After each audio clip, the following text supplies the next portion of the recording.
Hi folks. Hi Breadstick. Hey Akira. New bones, baby.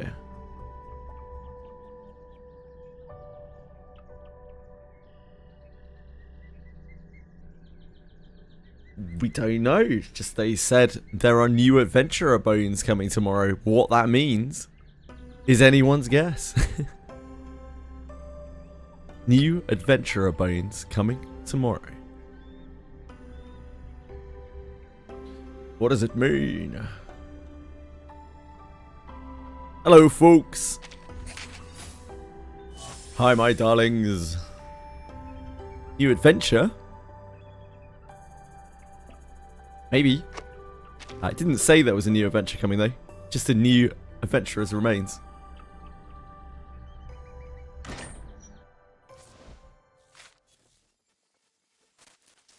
Limited. Did it?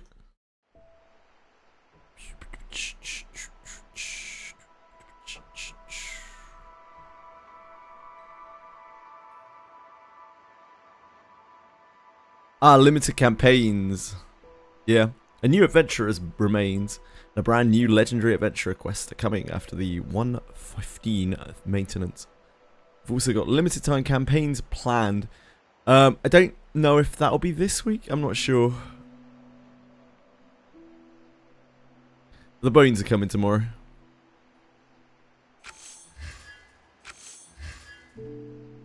Limited campaign, yeah.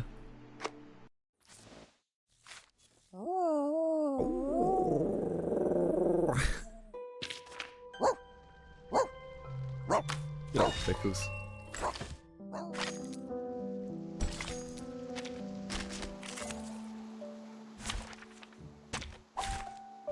Selector? Yeah,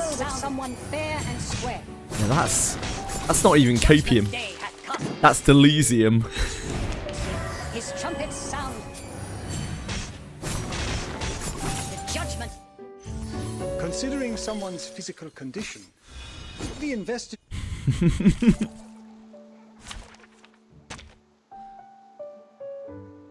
Wait, we got so many of these. What the hell?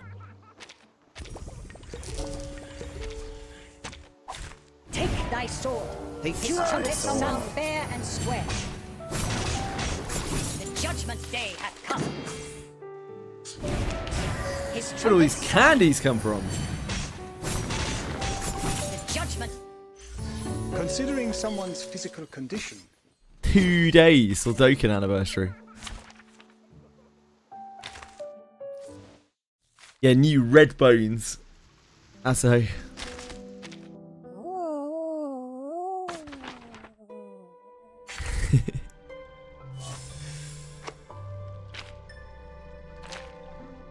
No doubt, no doubt.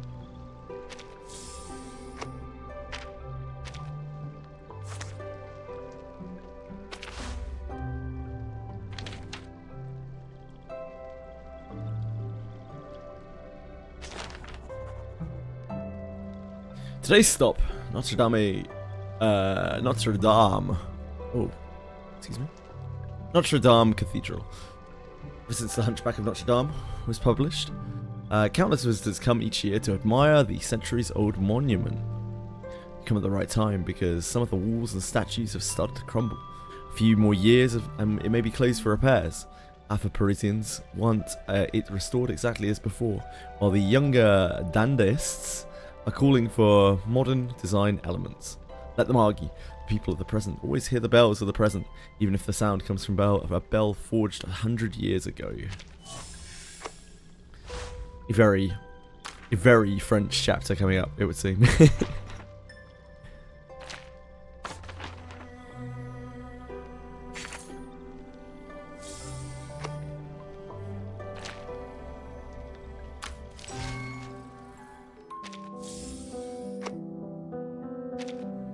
Right, I think we can do our thing. French. E33.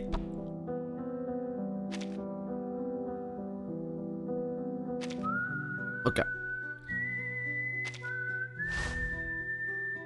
I haven't seen any of this. Just the like intro stuff.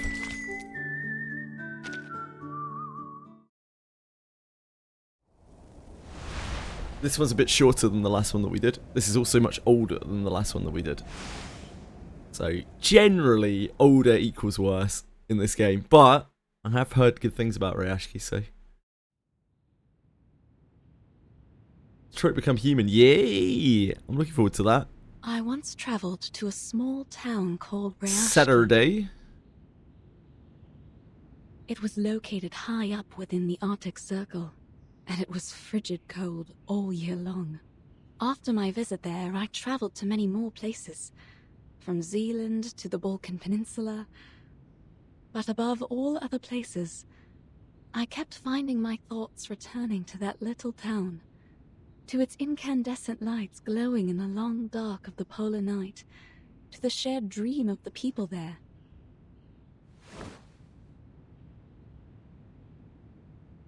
I got this picture book from Rayashki.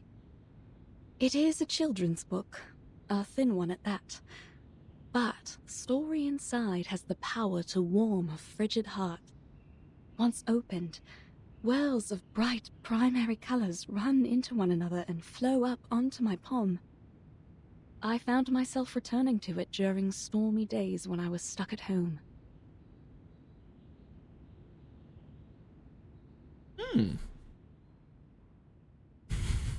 I wasn't sure what to expect from this, but I didn't.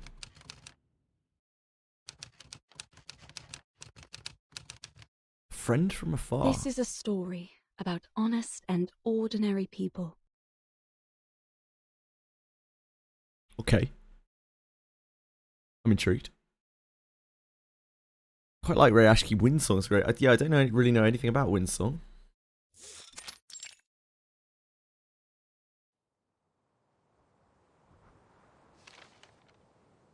The swans are dancing in a circle. Their arms go back and forth. Vila and the swans have done this dance almost 20 times last week. She taught the swans all their beautiful moves. Swan Lake is the best ballet ever. I remember Mr. Evgeny once said so. He also said the tortoises would come to watch the show. But why would tortoises want to watch Swan Lake? Vila says she doesn't like the tortoises. She likes knowledge. I don't know much about knowledge. But I think Miss Vila's always right. Only between you and me. Vila smells like seaweed and coral. But those are happy smells to me. I think she must be the princess of the ocean. But she tells us she is not special, and that everyone here is equal, no matter if they are a princess or a swan. Cute. That we all have 2 feet and 10 fingers. And if we all work together, we can build the beacon to the future. I hope in the future we still get to sing and dance when we are not building beacons. Nina's favorite food is called alonka. It's a chocolate bar. She used to cry a lot whenever she made a mistake with her dancing.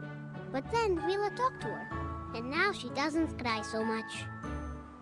One time, she danced very, very perfectly. So, Vila gave her a piece of an alonka bar. I believe she will be a great dancer. If she doesn't get too nervous on stage, then she could have even more chocolate. That's the kind of motivator you need. I wish I was like her. I want chocolate too, but I'm not a swan like her. And now, there's never any Alyonka in the canteen's cupboard.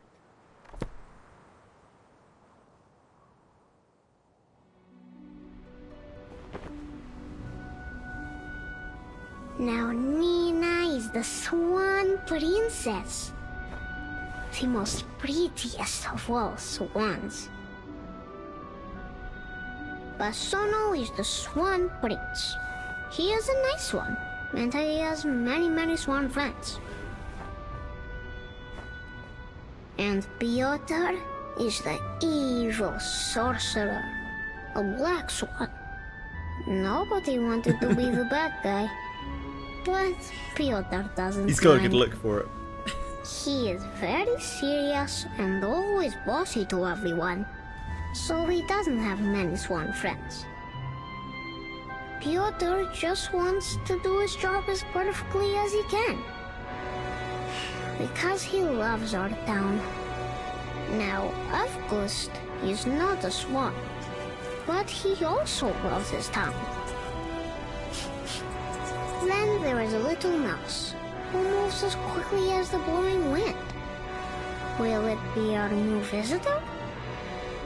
What was it that Vila said about new visitors? I don't remember now. Getting Light of Shadow hard. That is the ninja guiding light, right? It can be. A lot of players have trouble with it. Avgus puts down his paper, returning to the world of noise and people. He looks around for a familiar face. Vila! The boy slips into the crowd, until at last he finds that face, looking out over a snowy field. Reporting to you, Comrade Vila. I have a very important question. Well, then go ahead, little Comrade August. How should we receive the new visitors coming to town? Maybe we can welcome them with Salienka? Or friendship? Or maybe something else? We will welcome them with white snow, with smiles on our faces, and with welcoming arms we'll use to achieve our dreams, as we do for everyone who comes here, little comrade.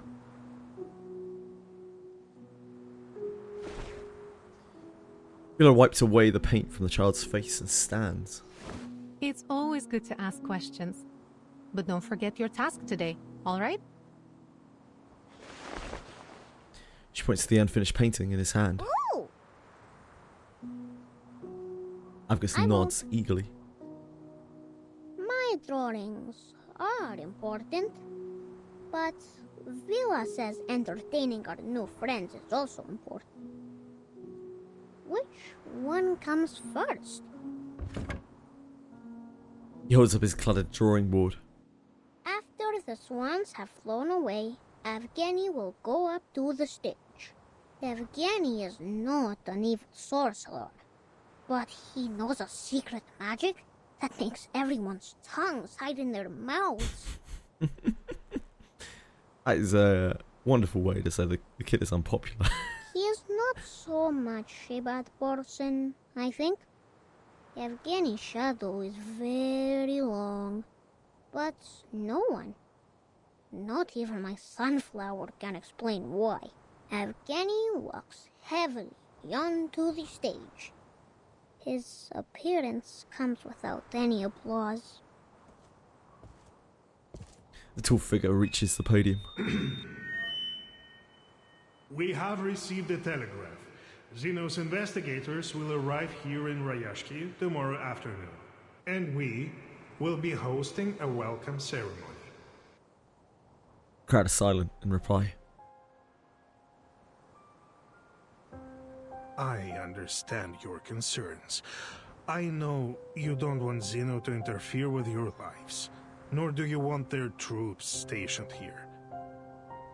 And I would remind you that they have honored their side of the deal for decades now. Calloused hand rises up to break the silence. We give them runium ore, and they supply us in return. It should be as simple as that. Always it has been this way, since my grandfather's time. Times have changed, Comrade Knut. In the old days, Xeno used to pay us generously for mining this runium, because our ore was necessary for their arcane combat vehicles. But now, we have nearly exhausted all our mines. You know this better than I do. But isn't there some other work we can do? Already we build our own houses, and now we even grow our own crops. He's right. Why must we work with Zeno if we could feed ourselves?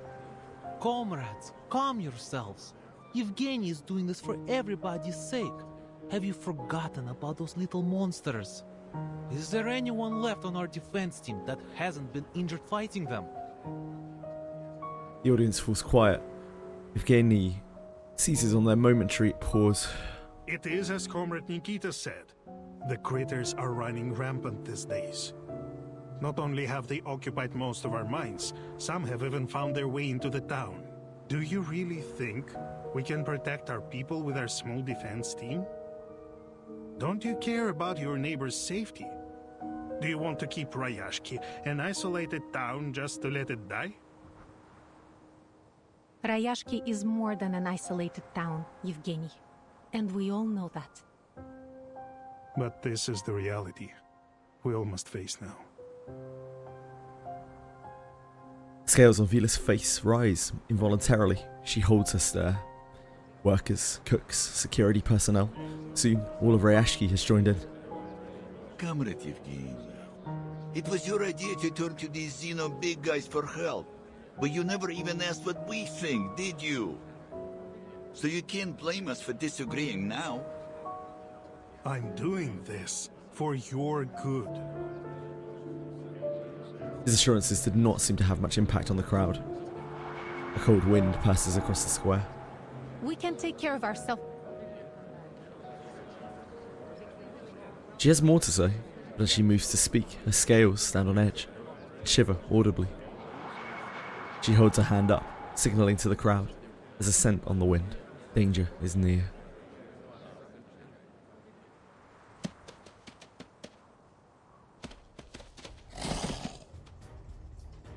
A horde of hairy critters bursts into the square. Everyone, watch out! She picks up a wooden chair to fend them off. Defense team! On it!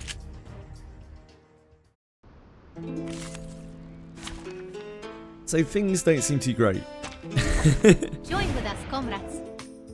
in Rayashki. Trumpets sound. They've seen better days. For part 2, it'll say I lose a character permanently. Yeah, you'll need to take a character with you who is unlocked that you will sacrifice. Considering someone's physical condition, Probably someone the disposable. investiture can be simplified. I guess this is a great way of putting things. Certainly has a unique outlook on life.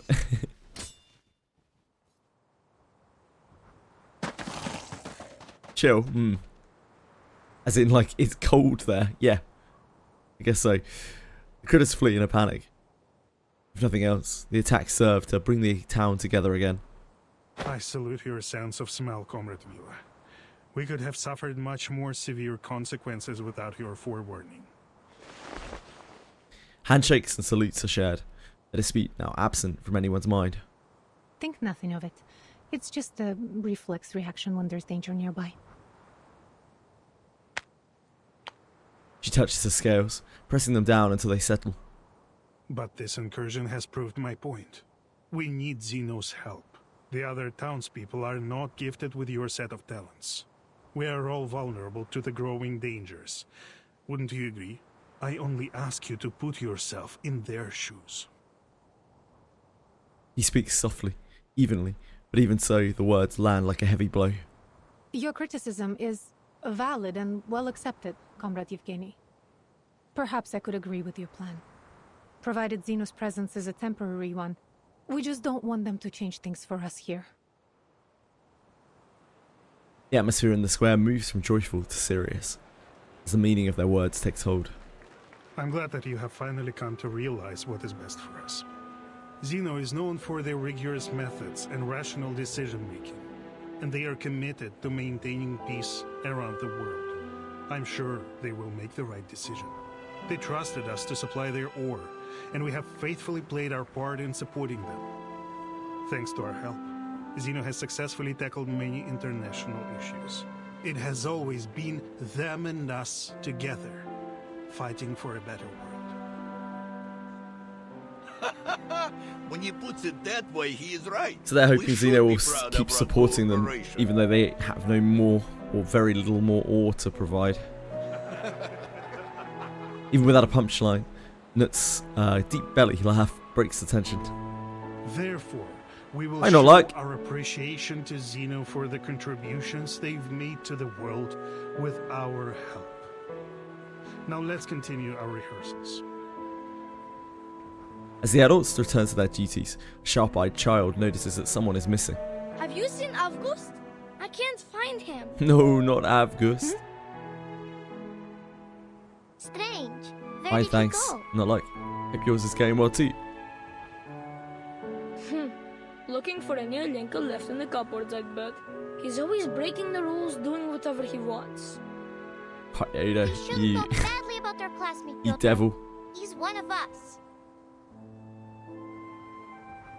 Peter lowers his head, his face crumpling, until at last he lets out a grumble fit for a bear. Yes, you're right. I just wanted everyone to do their best. Even him. Don't worry, kids. We will find them. Vila pats Nina's shoulder softly. A child is missing, Comrade Evgeny. I suggest a temporary suspension of our rehearsals. Evgeny murmurs a half response till he catches the weight of her words. It must be that strange kid again. He is always sneaking away like this. Avgust has been no small trouble in the past. Evgeny frowns. Vila's determined glare tells him no is not an acceptable answer. He is only trying to understand the world in his own way.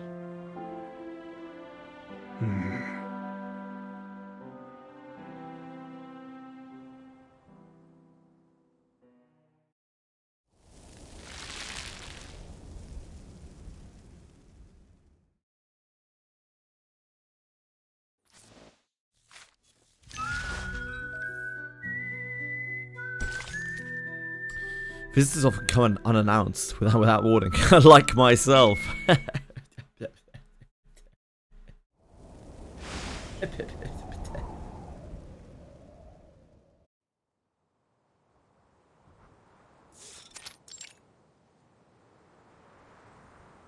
question of where their curious little dreamer has disappeared soon becomes a true conundrum. As a search goes through the dockyard, post office, and even the town phone booth, reveals no trace of him. Even the town phone booth. This is, of course, because he has assigned himself a more critical mission, welcoming newcomers. A difficult task, especially when it leads him so far away, but he is not alone. His sunflower hops along with him.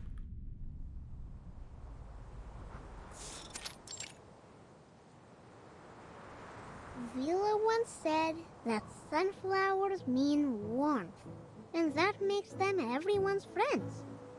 They would warmly welcome every guest that comes to town, just like my best friend here, right? Your best friend is a sunflower.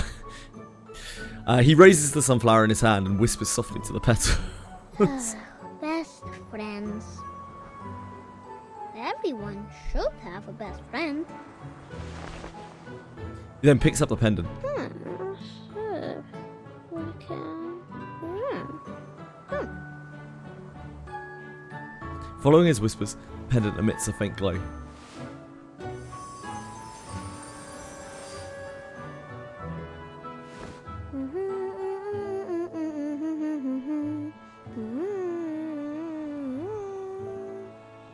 Alright. Now here are big friends, small friends, many friends, so that our new guests won't feel so lonely when they come. So he can grow plants with his arcanum. Or maybe just sunflowers. Small footprints continue forward through the snow, imprinting over older, larger steps. He's nearly caught up with Rayashki's newest guest. Amazing. I've never seen such a highly mutated Ijirak before. Ijirak. I would have missed these precious research opportunities if there weren't a gathering in the town. Oh, Winsong, seems like life has been good to you in your theory. She stares intently at the beasts in front of her, her written notes hardly keeping pace with her whispered observations.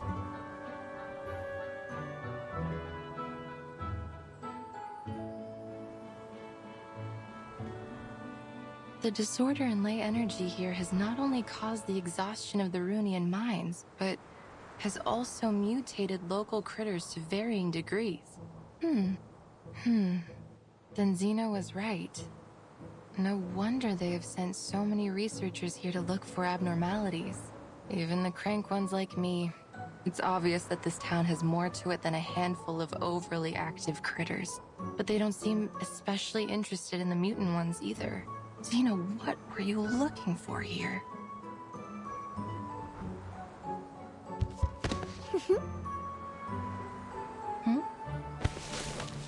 Sudden movement passing under her coat brings her out of her monologue.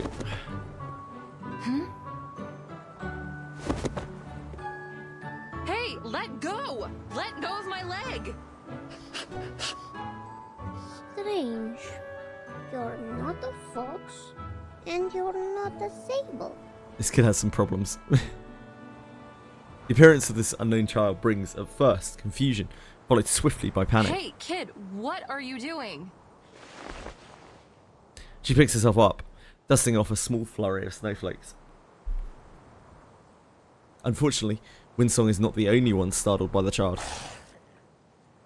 Oh, shoot. Ejiraks are usually known for their good temper. It seems to not apply to their mutant kin.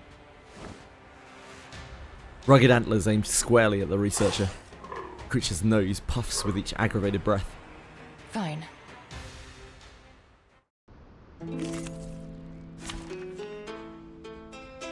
Again, I'm Knight. Take thy sword. Duel with He's doing someone his fair best. and square. He's doing something. The judgment day has come. Bravo. His trumpets sound. His trumpets sound. The judgment day has come. Considering someone's physical condition, the investiture can be simplified.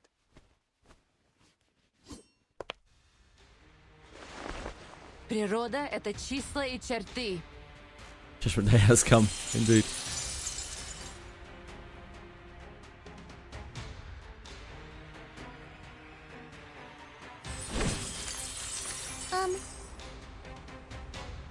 Are you building blocks here? She playing Fortnite? Is Windsong an elite Fortnite gamer? The startled Ijirak runs off into the distance. Whew. Lucky for us, it seems to still be afraid of the dark like the rest of its kind. It's finally over. Satisfaction fades. She takes stock of her surroundings. Oh, my materials! Well, you are the most. His little hands struggle to reach any higher. He pats the freezing hand of the researcher. You drove away all the bad creatures and protected everyone. The swans on the stage, the big burning furnaces in the factory, and even the uncle sleeping in the mine with Papa. I think they would all give you a big thumbs up. Huh? She sighs, resigned that she must now deal with her uninvited guest. Though in fact, she's the one here that is uninvited. You can call me Windsong? Just to be clear, I'm not a spy, kid. I'm just a traveler staying in town for the moment. He's a sweetheart, isn't he? Not like... She casually raises an identification card in her hand, a card adorned with a familiar sunflower pattern. Oh, but I have never seen you before. Do you also like the rest Town? of the water? Like Villa? Yes? Do you also have a beautiful blue tail? He doesn't. Strange questions prove difficult to pass, even one at a time. The little boy circles around her, unleashing more in salvo after salvo. I have no idea what you're talking about, but I'm certain that I am not what you think I am, little fellow. I am a researcher. We often stay in quiet corners when we work on a project, so you won't see us often. Understand? Researchers? Like those people on TV? Yeah, he's a key SA. I saw them stand on a tall stage with flowers in their arms. They spoke a lot and cried. And then they were given a shiny medal. Vila said the medals were to praise them for being very clever. Can I see your medal? His last salvo penetrated deep. Windsong's face twitches unnaturally. Oh, the crystal on you looks stunning. It looks purer than those in the mine carts. He gaze centered on it, a beautiful crystal hanging on the boy's neck, chance possibly to stop his barrage of questions. Of course. Papa gave it to me. His small chest swells with pride. It is precious, but also very dangerous. A crystal like this is almost as volatile as undiluted runium ore. They use this stuff for war machines. Kid, listen to me. Put that away. Go home now and don't let anyone see it. Understand? It could stimulate the critter's appetite. Winsong nods with satisfaction, eager to see him leave. Unfortunately, the sunflower gently brushes up against her arm once more. Can you build a very, very tall wall? One that can protect the whole town? Like what you did with the blocks? I'm sorry, little fellow. She points to the now empty patch of snow-covered ground. That was just a trick. It won't last long. No, that was amazing. Nina, Knut, Vila, everyone should learn from you. Could I make the dirt and stones listen to me like you did one day? Will I be great? Like you? A strange kid like you should live in the age of Aquarius and be a part of the New Age movement, or become some kind of yogi doing meditation, and do it anywhere but here. The New Age movement. What is that? A helpless attempt at turning him away goes without notice. Worse still, it seems to intrigue him. Is that where you're from? It's not a place. It's a spirit of a time, full of interesting things like crystals, new schools of thought, many crazy and creative ideas. Will the sun close its eyes? Will the dark clouds spit on people? Will our ships blow bubbles under the water? Somehow, the persistent questions stop being a source of annoyance. The subtle warmth of his boundless wonder shakes loose the frost from her heart. A smile turning from feigned to genuine. Of course. They even believe that the world is a giant piece of blank paper, and they are the artists drawing on it. And not only that, they are obsessed with bizarre ideas. Where did the Stonehenge on the Salisbury Plain come from? Where are the ships and planes which traveled past the Sargasso Sea now? I like them. The child's voice blurs the edges between reality and pleasant memories of her past, to a time when there were others that thought like her. They called themselves lay hunters, the apprentices of a once renowned school of thought. However, few people in academic circles accepted the idea of ley lines as an answer to their questions. So, for these lay hunters, it has been a long walk through a dark night. Then they can come to Rayashki. Here the sun never sets. Half the year anyways. Then I can be their friend. And when I grow up, I will be a lay hunter too. Winston tightens her scarf, as if warding off a chill.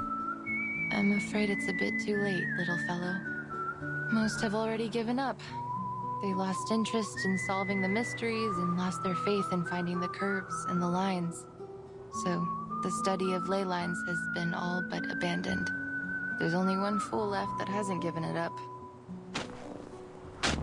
She speaks wistfully, entranced in that daze of memory, oblivious to the nearing sound of footsteps behind her.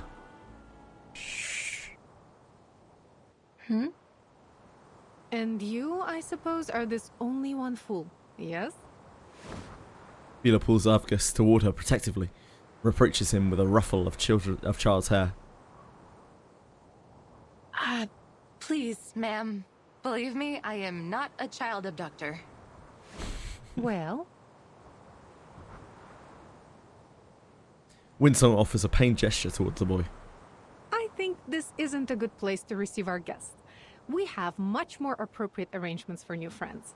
But if our guest has any ill intentions, we will retaliate.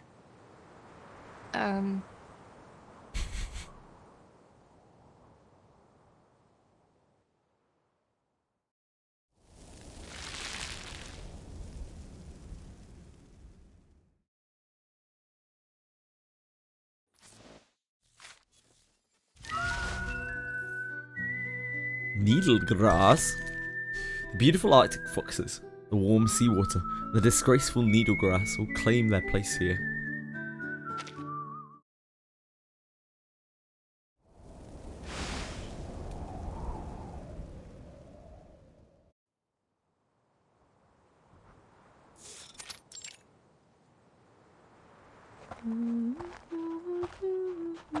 The group, each harbouring their own thoughts, returns toward the small town, Vila and Avgust humming out a sing-song tune. An anxious winged song remains silent for the journey. Vila wheels around just as they arrive at the outskirts, keeping up the cadence of the song. We're here. Enjoy, Asahei. Sleep well. Thank you for taking care of little comrade Avgust, miss. There's always a good amount of confusion, not luck.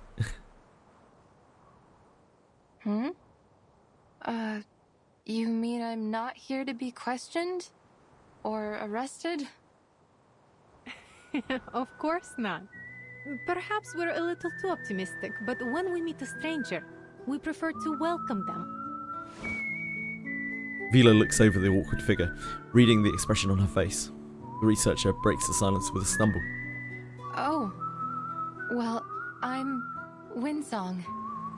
That's a very unique name. And where is it you come from?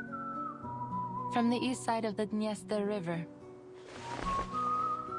Vila's scales are hit with a sea breeze. It halts her and their conversation. The teacher breaks out from her pause.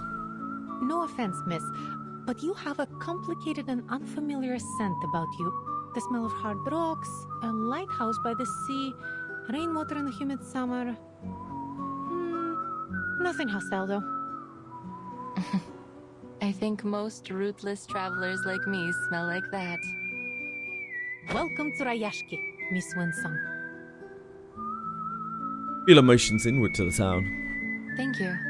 I understand your caution, but... Winsong is seized by her own suspicion, spying the unusual scales on her host's neck. Vila catches the glance. She subtly tugs at her sleeve and shrinks her neck into her coat, taking a few cautious steps backward. You have nothing to worry about. It's not a disease.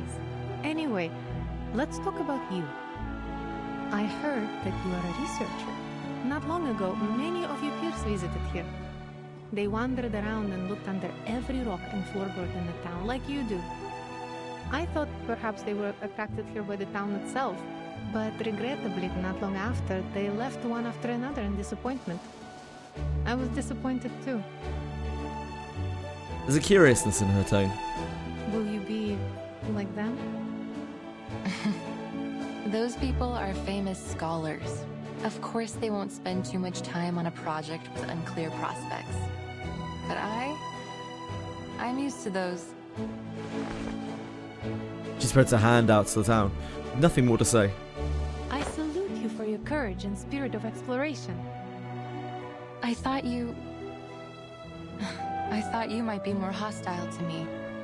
Shouting things like, "Who do you think you are to prowl about on our private property?"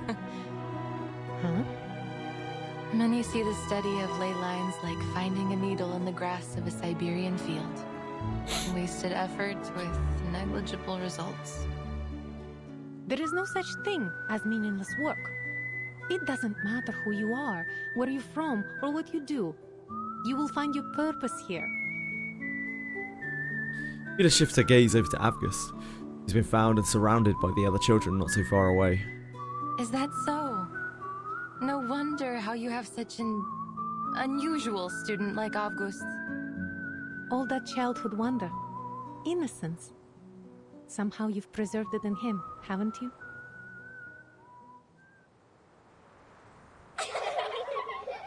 Children seem unconcerned with the new adult. They have their own world and their own rules to be addressed. Is the show finished? We cancelled our rehearsal, August. Mr. Yevgeny just left red. It's a swan princess. Yes, and he cancelled the friendship cheese on the food menu. All thanks to you. The friendship cheese. But I was welcoming Nothing says our friendship new like friend. cheese. And we have lost our cheese because of you. This is all your fault. That's fair. That's actually fair, Pieta. You're the most bothersome I'd be kid upset in as the well. Rayashki. Damn. I know that word. Most means the best. So thank you, Piotr. You. Damn. Got him. The other children gather close. August, we don't see anyone new here. You're not lying again, are you? She's with Vila. They greet each other, share footprints, and even sing together.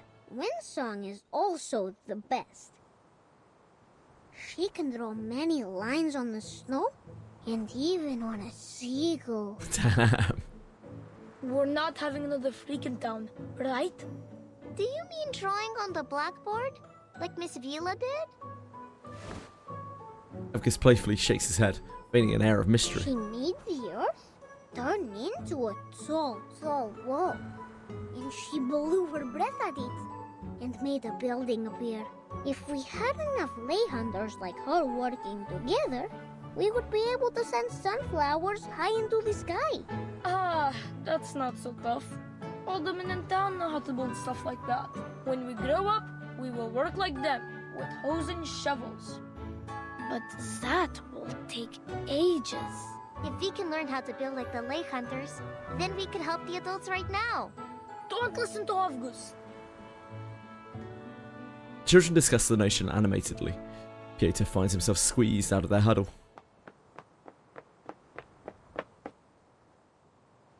It's a famous Soviet-era processed cheese brand. Ah, I see. Thank you. Thank you, Emmy. Puffs his cheeks and hurries over to the adults. Greetings, Miss Winsong. Is it true? Can you really shape the earth into different things and build things from it? Not exactly. The things I build with my arcane skill have only a momentary effect. I can't use it that way. I learned it as part of my research while studying ley lines.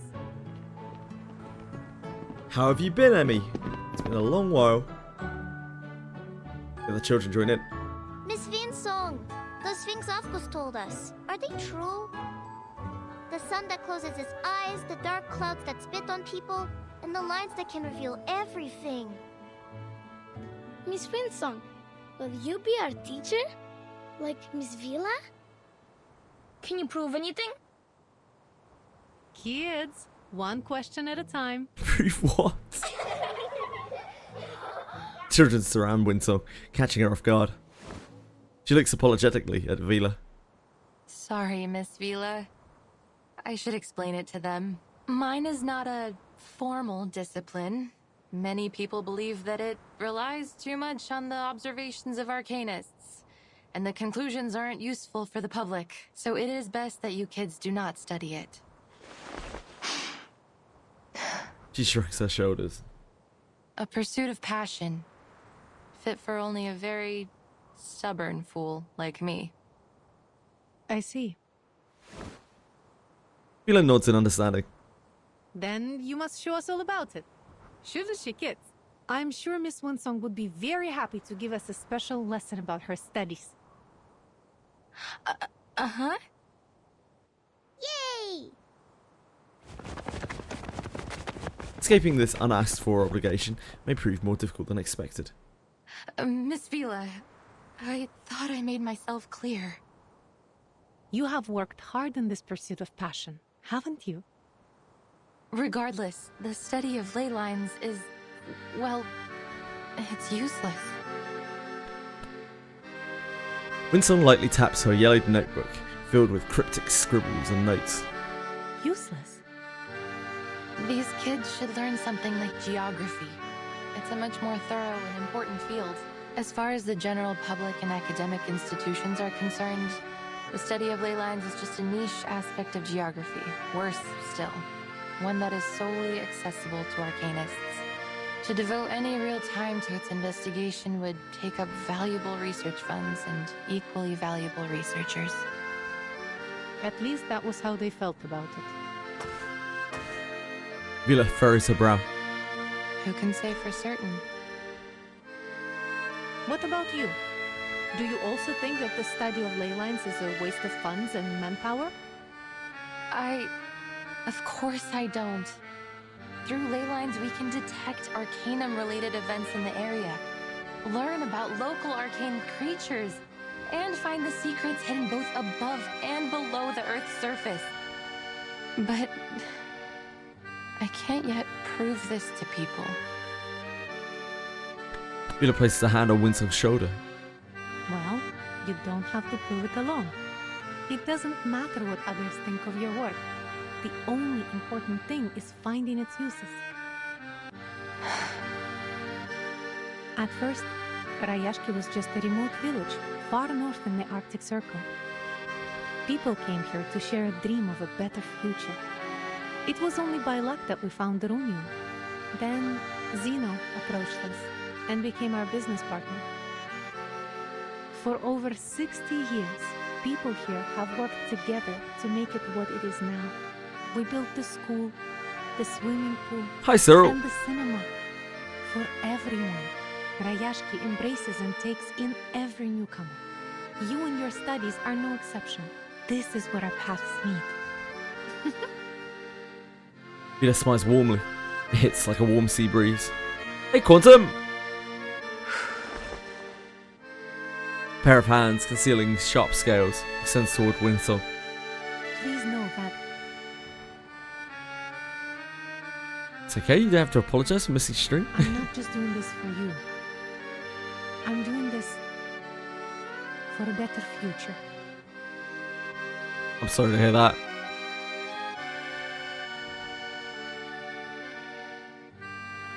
Vila glances at the children not far away. Some of them seem to be solemnly saluting a sunflower, as if it were a security guard team guard. A well-rounded education is vital in bringing up the next generation of scientists and workers. Our children should learn more about this world, even from those perspectives and types of knowledge that aren't widely accepted. Winsong looks out to them and meets the face of the unexpected friend. He waves back excitedly. Hello, sweetie. Hello, sugar. How are you? You don't like coming in here with the treadmills on, do you? He's spooky.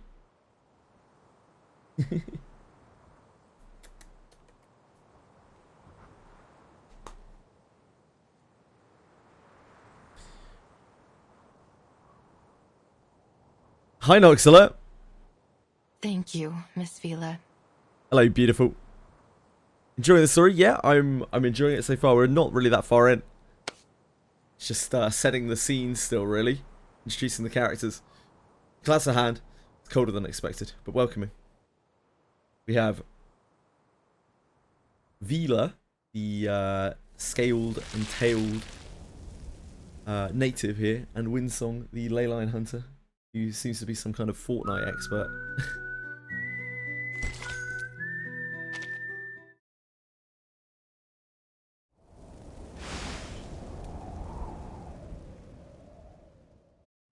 As well as Avgust, he seems to be somewhat mentally damaged.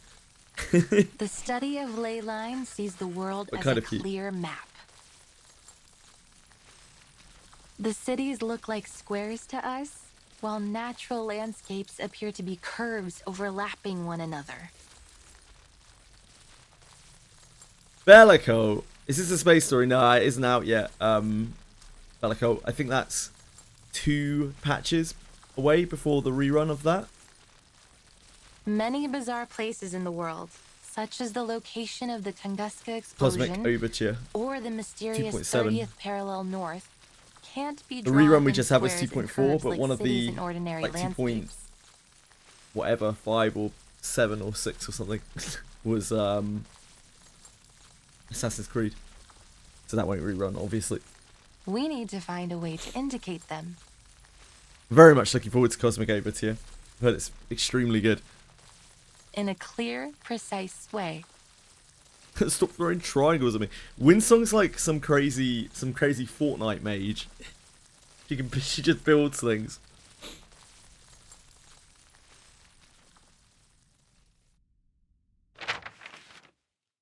Rayashki is like a prequel to Cosmic Overture. Well, it is the ley line map of a city, but you are right. It does look like a maze.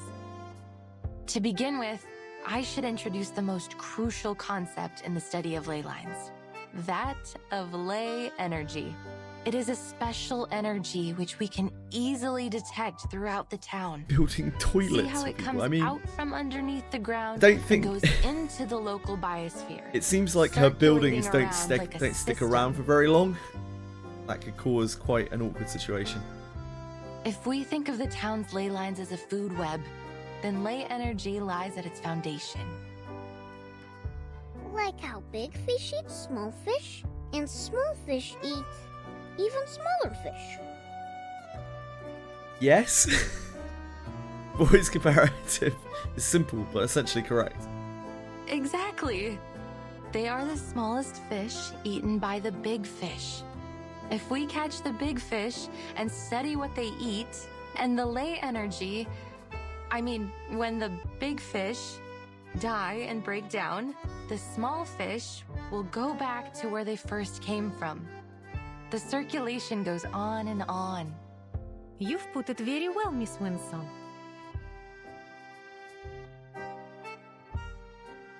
Like the rainwater that comes from the ocean to the rivers and returns back to the ocean. Her tone rises, scales along her neck unfurling slightly. You're a quick learner.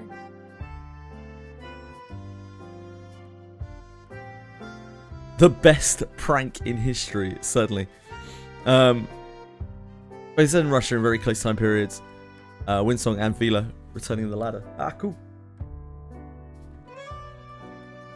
But it is not exactly like water. The concentration don't get of ley Bellicos energy started is on far more Limbus noticeable singularities. than that of a lake Jesus. or a school of fish. Once we find its densest spot, we'll be able to trace it back to its source. Then what are these bright spots? These are the energy-rich locations. In a way, they indicate the energy flow. So many. They look like stars in the sky. Now look what you've done. You set them off. Yes, and finding these locations can be very costly in terms of time and manpower. Then This is why we can't have nice things. Finding them? They can tell us many things. The ley hunters will follow their courses, analyze the components in them, and match those components to each resource. We're not banning him, not like. Some of the components Ban you, don't mate. match with any of the known resources, which means there might be a new resource waiting to be discovered. Hello, Chili. Of course, from the ley energy, we can also learn about the local critters. You talk about strange things, almost like Avgus does. He pouts, finding all of this hard to believe. These are just lines. Like dancing earthworms. They wiggle, they twist. They're having fun. Jumping on the waves. Then into the little boxes. And back into the little balls. Great, we have 2 of them now.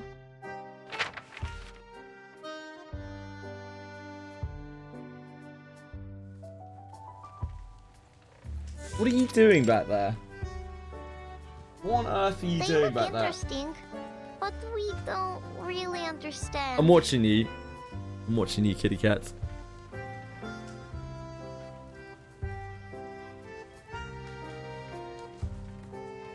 Her theories are a bit too complex for children at this level, even with the aid of a drawing. Cheer up, kids. It's not finished yet. Leyline cartography is complicated. It takes the efforts of many ley hunters working together, investigating the area, even braving dangerous and forbidden places. To this day, we've never been able to finish a completed ley energy map. Their enthusiasm dims, but some remain immersed in the world of ley lines. Avgus raises up the incomplete drawing. I know it now. This is Rayashki. Huh? Ah, I see it too. And here is the swimming pool. That little square is our square. These little balls are our homes. Oh, I live here. The third ball on the left of yours. Children react with surprise. Winsong applauds. You're very bright, Avgust. This is the ley energy map of Rayashki. But Miss Winsong, why are you mapping the energy of our town? Have you found any secrets that we don't know? Can she Children, help right them now, find you can only see more what's ore, maybe? above the ground. But there is even more ley energy beneath the ground. Study well, is it? That's this up here. Winsong lowers her head, feeling momentarily transported back to a time long past, while our audience listens intently below. Will the sun always be in the sky? Will the glaciers ever melt away? Russian what words. Lies in the darkness beneath us?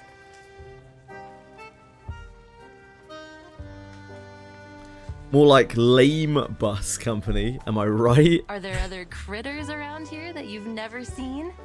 How should we deal with them? This topic sets off a clamour of excitement from the children. I heard once that there were many strange footprints next to the school windows. Uncle Patrick saw it. A monster with 6 legs, and each one has spikes. That must be a kikir, a small-sized Canidae critter, mostly seen in cold areas. But the ley energy might have affected the weather of their habitat, or they wouldn't be here in Rayashki in summer. The deep blue line here shows that particular one's movement. Or maybe Uncle Patrick could have drunk too much. The ley energy accumulated in them suggests that they mostly feed on moss and worms under the snow and stay near town. We can infer that this is a docile herbivorous kind of critter that is merely curious about human behavior. I think feeding them will be much more useful than driving them away. Gila nods thoughtfully. Since these critters began to overrun the area, the defense team has encountered many new creatures. I can feel there is something strange about them, but I can't yet understand the differences. You provided a different angle on the situation, Miss Winsong. Piotr. I believe Yeah, it will Piotr. help the defense team greatly.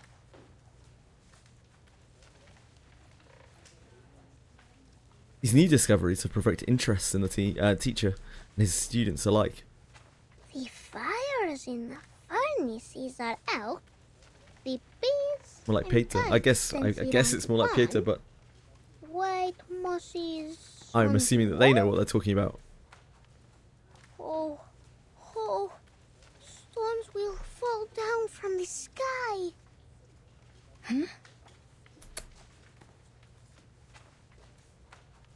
His bizarre yet ominous statements seem to upset the others.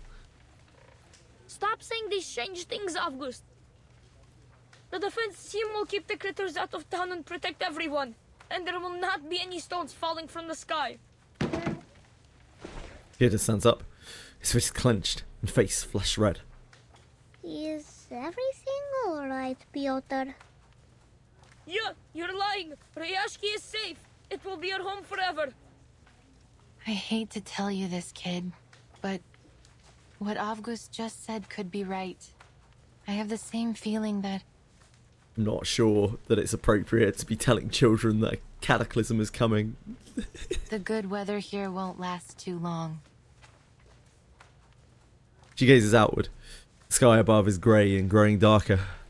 Look at those thick gray lines. Those are the traces of cloud movements and moisture. Now they're mingled together. But the sun will still be shining. Miss Vila said that the polar day will last for a very, very long time. Miss Vila was right. And past statistics don't lie. According to the data, the weather here should continue for the next few months. Yet the ley lines say otherwise.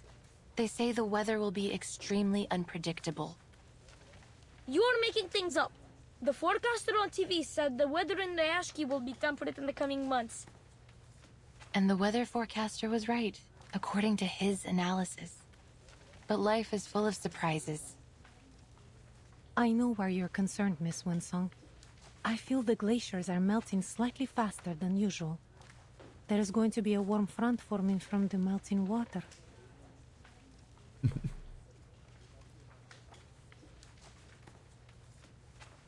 Imagine trusting the media. Winsong looks at her audience. She'd half hoped for some opposition from them. But will there really be stones falling from the sky? I can't say anything for certain just yet, kid. All I have is this incomplete map. And as you can see, many sources of the marks and traces haven't been located. Which means we can't come up with a precise calculation. But there's no question that Rayashki will soon face many challenges. The weather could become much worse. The environment might change. Maybe some unknown critters might turn up. Liar! You're all liars! Rayashki is at home, so it can't be dangerous! Class bell rings at an inopportune moment. The children rush out of the classroom, one after another. Piotr, you can't fly if your feathers get wet. So true, my brother. Winsong sighs. Although she hasn't fully adapted to a new role, she must keep up with the children. Vila intercepts her. They will need some time to take in all this new knowledge. Don't you agree? I thought I could handle all their questions. I think I made things worse. Sorry. Have faith in them. They will come around.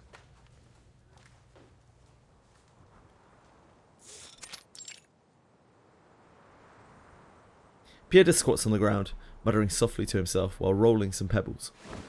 A sunflower, and the boy attached to it approaches. Are you here to laugh at me?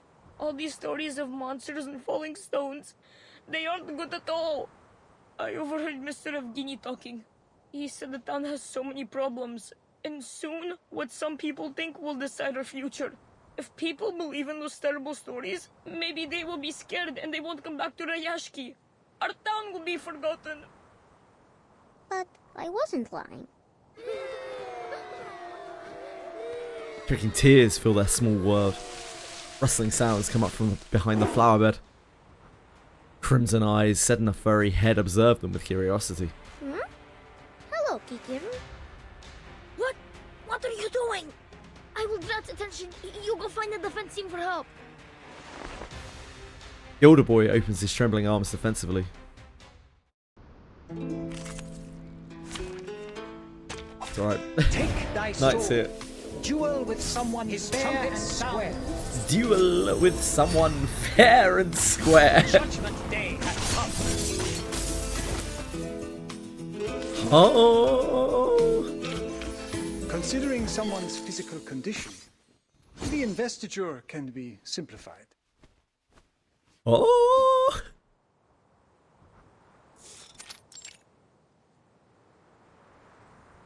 A mound of sunflower seeds is presented. A pair of tender hands. Moist nostrils approach. Then a rough tongue greedily curls around the seeds. It's itchy. He can purrs contentedly as the now empty hands stroke it gently but confidently. It feels smells warm, doesn't it? Miss Winsong said they can be our friends. That they will bring seeds to every corner of the town. Like a gardener? Another pair of hands reach out to cautiously caress its fur. Yes. Go plant more sunflowers, Gikiorn. The deep blue creature darts away. Avgust. So Miss Winsong was not a liar.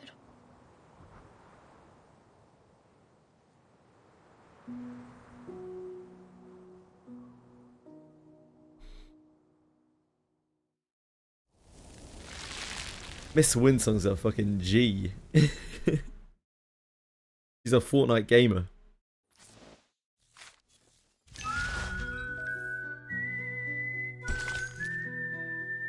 The accordion sings, carrying its passion into the distance.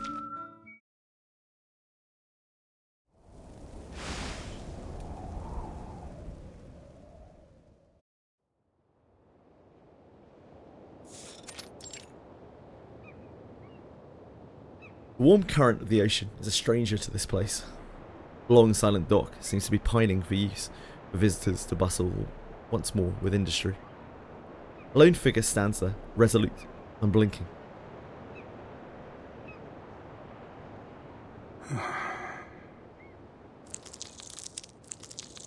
Vila stretches out as she stands beside him. Scales on her wrists and ankles catch the light, shimmering against the white reflection on the water. Do you really think it's a good idea to turn to Xeno for help? We have drawn almost every man and woman from the mining facilities to get rid of the critters nesting around the port. Most of the defense team were injured. Some lightly, but others got much worse. It will be weeks before they can return to duty. These are so If an bleak event like here. the one at the rehearsal happens again, I'm not sure we will be able to protect ourselves. His stance doesn't waver, but his face turns stiffly toward the abandoned mine far in the distance. Kittiwakes screech as they swoop down over the vast white tundra. I know most of our people are frustrated with Xeno's arrival, but I expected better from you, Vila. People trust you, and they will follow you. But that doesn't make you right. Maybe you're still too young to see the dangers. I might be wrong, but history is a long lesson in learning what is right through being unafraid to be wrong. Sadly, we don't have time for a trial and error. And this is your excuse for making decisions for us against our will? I will hold myself responsible for my decisions. In that, you have my word. The conversation reaches deadlock once again. Fortunately, elsewhere, there are others with fewer and simpler burdens. It's going to be fucking welcome Avgust. ceremony. Vila said when the bell rings, the important people from the Tortoise Academy will arrive. Yes, not like if you want to farm Regia, you will need to find 5 copies of her per bond mate.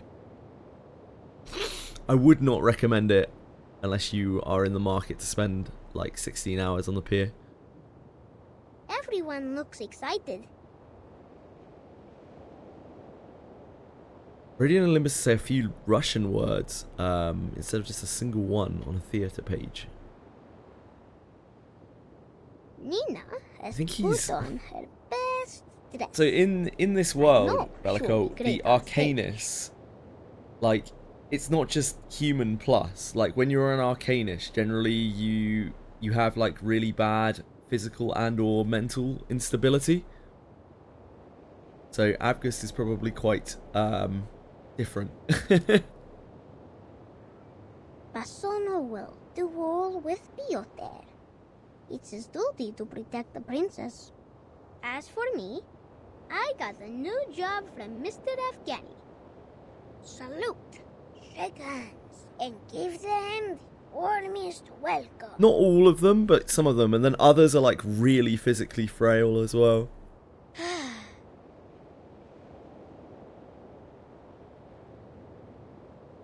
Child nods solemnly, aware of the weighty mission he must undertake. The little standard bearer stands ready to receive Rayashki's latest guess. What, this? They're bubbles in the water. Doesn't make them less sus. I guess not. Critter pops its head out of the water, two eyes staring out at the boy with bewilderment. We meet again, Kikirn. Kikirn. Planting sunflowers under the water? What are you doing, Chili? What's going on? What's your deal? Must not be standing on the keyboard.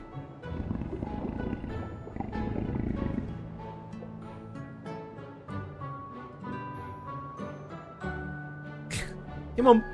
Come on.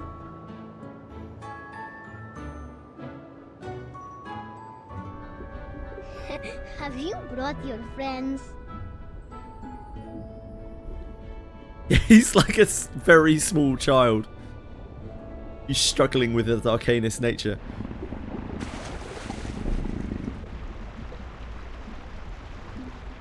Gears in your head turn differently from Abgust.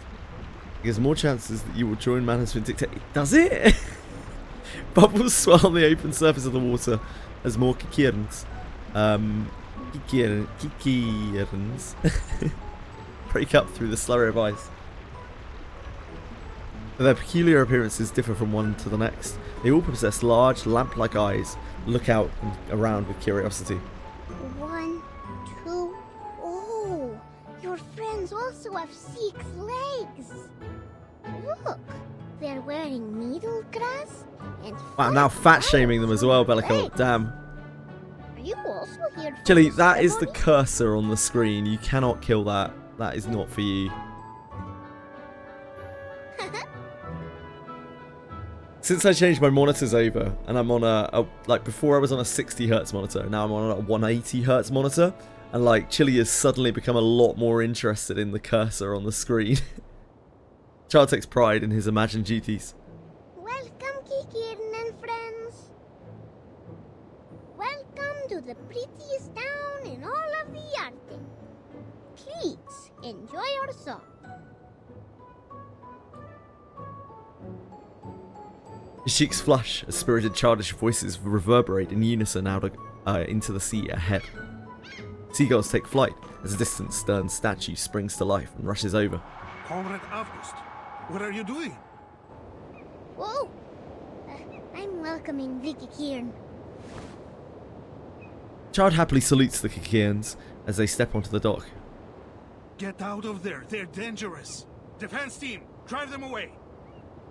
Wait! These are Kikirn. They're not aggressive. They're just curious about us. The kids seem to like them. The defense team moves swiftly and without hesitation. Get rid of them.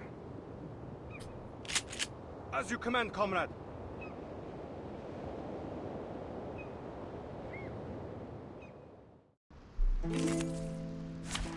The spectrum's not a real thing. It's something that is an outdated, archaic term at this point. It's no longer used.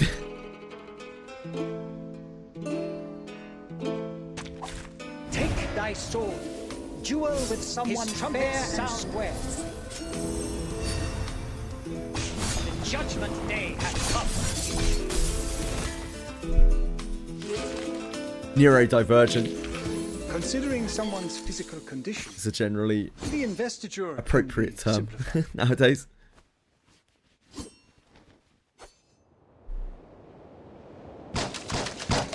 Sprays of bullets and bursts of flame disrupt the water surface, following the Kikirns as they dive in, one after another. Alarms wail in the distance, but the Kikirns are already long gone.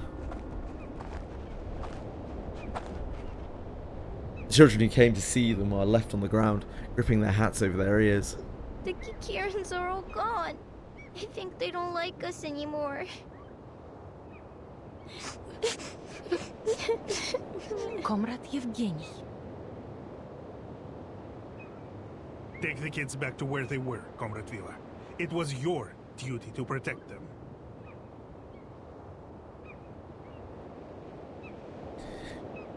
Yeah, like some of them are like quite clearly off their rockers, you know, in this game. Like it's not just a mild like demeanor difference. It's like they really seem like lunatics. Like what's a good example?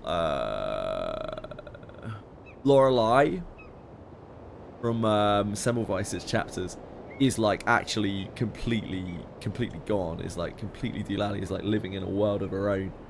So it goes from slightly socially different to like absolutely probably clinically insane from a human standpoint.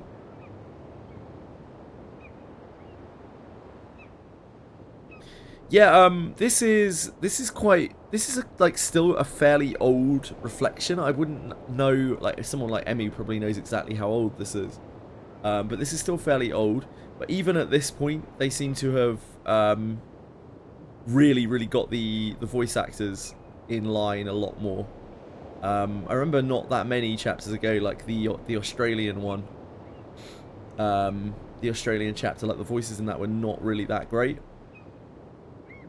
Yeah, Lorelei is like absolutely psychotic, right, Emmy? Like she's something else. Isolde, yeah, Isolde is like heavily traumatized, though, I guess, right? Which probably plays into it. Isolde was sculpted by her childhood a lot.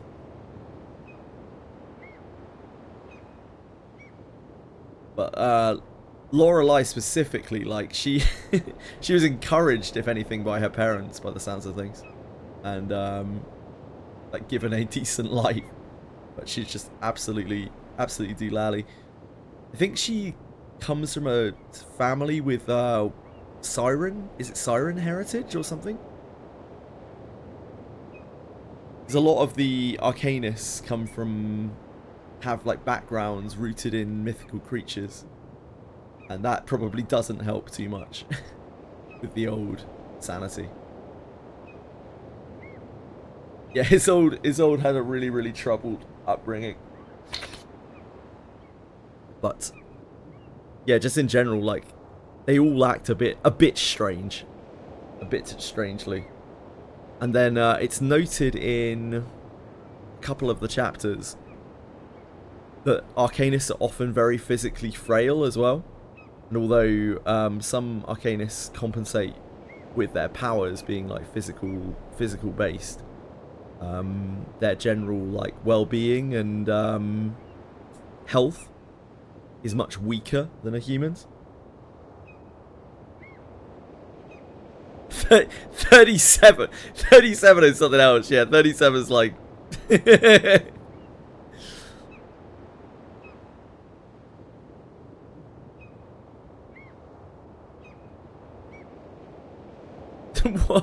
what did Bellicold say?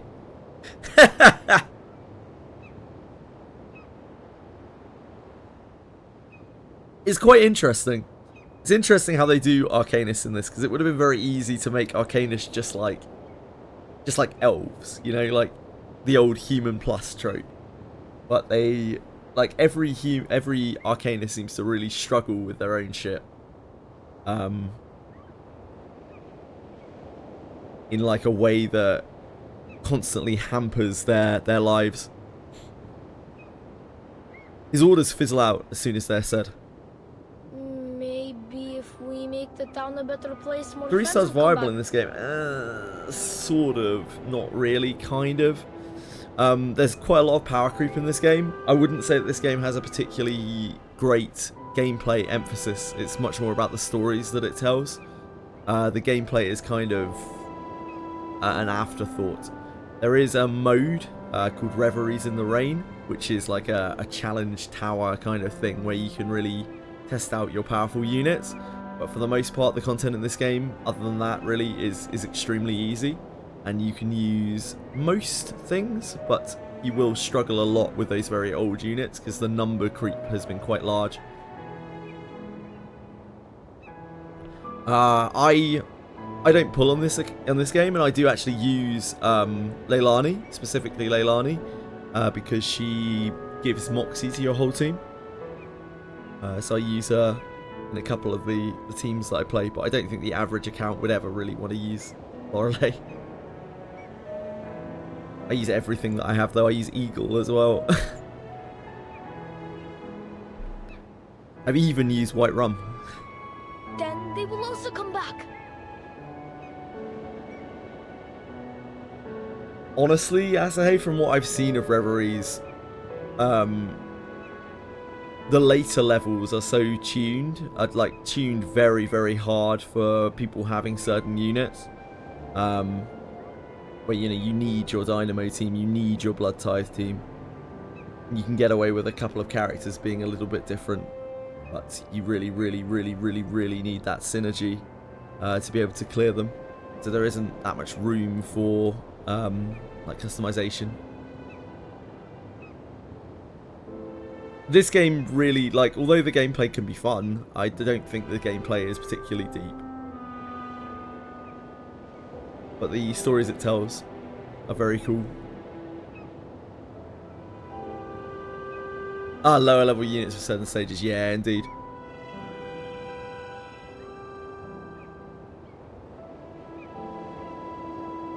Leilani bot for your first Limbo clearings and some Reveries too. Yeah, I mean, I still use Leilani. Still use Leilani in a lot of my clears. That makes sense. The researcher observes all this from a nearby vantage. A notebook rustles with a sigh. The family of Kikirin includes dozens of subspecies, but none of them are so greatly adapted to water as this. That is to say... Yeah, she generates a lot of free Moxie, and probably most importantly, she generates one Moxie straight away for everyone, which can make a difference in terms of how early a team can like pop off and get into their rotation.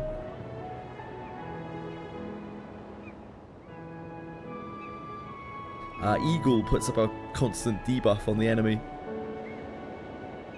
by just standing there, by existing, which is why I use her sometimes. They might also be affected by the ley energy under Rayashki. Pity that they were driven away. There was much we could have learned from them.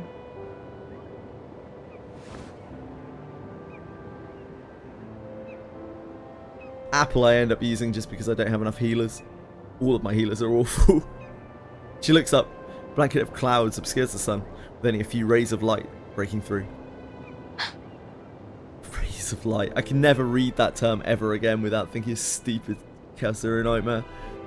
The temperature here is rising much faster than expected, and much earlier in the season. I imagine if you asked the Weather Bureau, they would say this is just an odd occurrence of unseasonable weather outside of expected ranges. The booming sound of cannon fire interrupts Windsong's train of thought. It's time. The Xeno investigators should be here any minute. See a Russian word on the background. Where?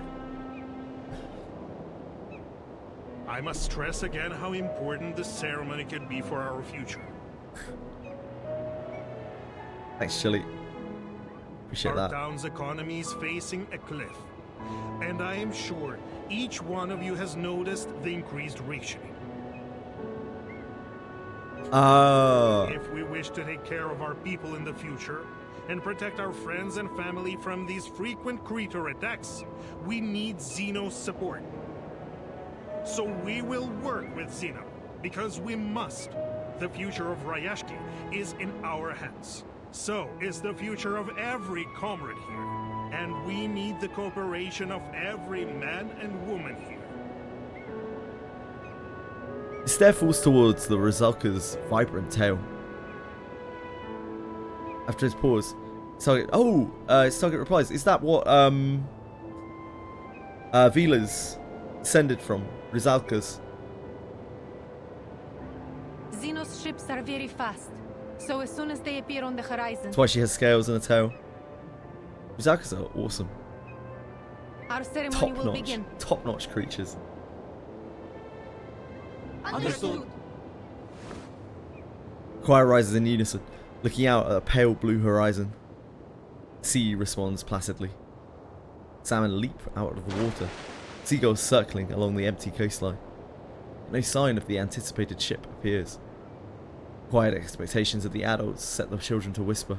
Xeno is late. Are they just not going to bother coming because they don't have any ore left to mine? It's So horrible. late that Miss Willow would say they were absent. Do you think something bad happened to them? What are they doing there?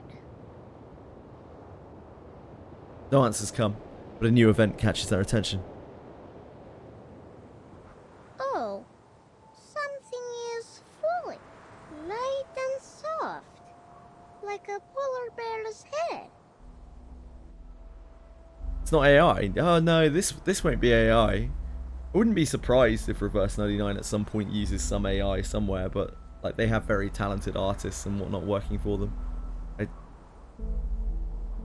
In a game like this, they really pride themselves on creating, like, you know, backdrops and that kind of thing. It's a visual novel, right? So if they were to slip up here, that would be very bad. Like, that's the whole game. It would really break immersion for an awful lot of people, I feel like.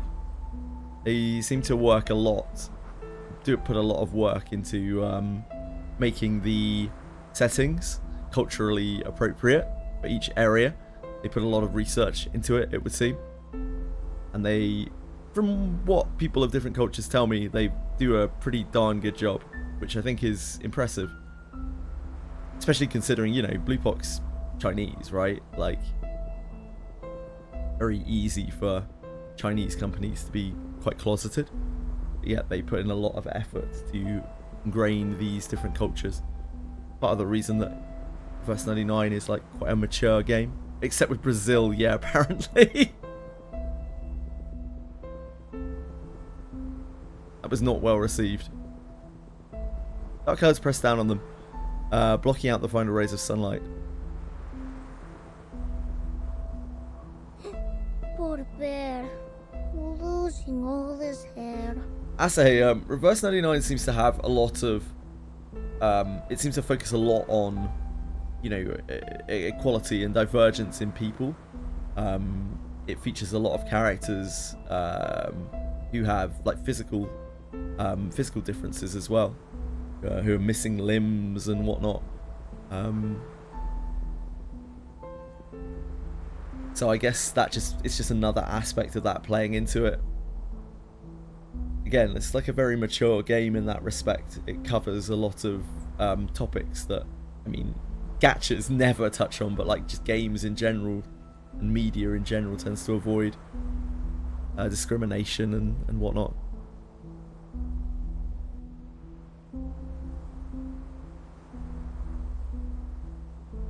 Snowflakes flutter down across the grey sky. Converging in the blustering wind, they fall towards the town. Hmm? It's snow!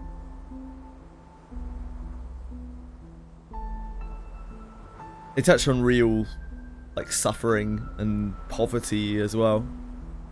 Poverty is a topic that doesn't really get touched on by anyone, by anyone anywhere. Pleasant to talk about poverty. What? How can there be snow in summer? Is this related to the strange thing Avgus said earlier? If so, I'm happy that these aren't stones or a dark cloud spit. Children huddle near Avgus, astonished by the accuracy of his predictions. Avgus! I can't believe it! You were never right before. Prettiest visual novel gacha game. Yeah, I mean, they put a huge amount of effort into it looking and feeling very immersive in terms of the CGs and the backdrops that they use. I've said quite a number of times, especially in the more recent chapters, Like I've actually felt like I'm there because all of the sound effects going on. Like particularly in Rabushka's chapter. When we were on like the train platform, all of the sound effects and everything that was ongoing made me really feel for a second like I was sitting or standing on a train platform, which I think is very impressive. They do spectacle extremely well in their short stories, considering the limitations of the format. Oh, it's chilly. The snow is biting against my skin. It was just snow. Yeah, it was snow. It was snow howling. Like, oh, did you just punch Avgust? Just laid him out. Avgust, I shouldn't call you a liar. He lowers his head hesitantly. But will Rayashki really get into trouble? A gentle hand nudges Piotr. Emotion learned from someone older and wiser. Piotr, we will not be defeated. Not by clouds or bears. Look. Two very different things.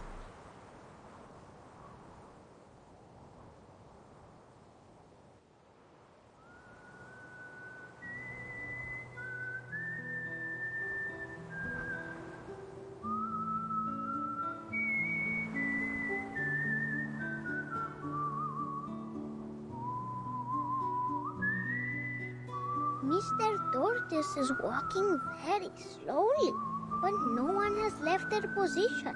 For Rayashki, you little swans must go back to your lake too. Go as fast as you can. We will. Don't forget your own job, Avgust.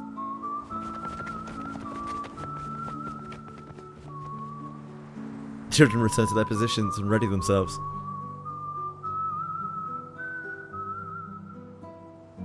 So, this milky white line is this snowstorm.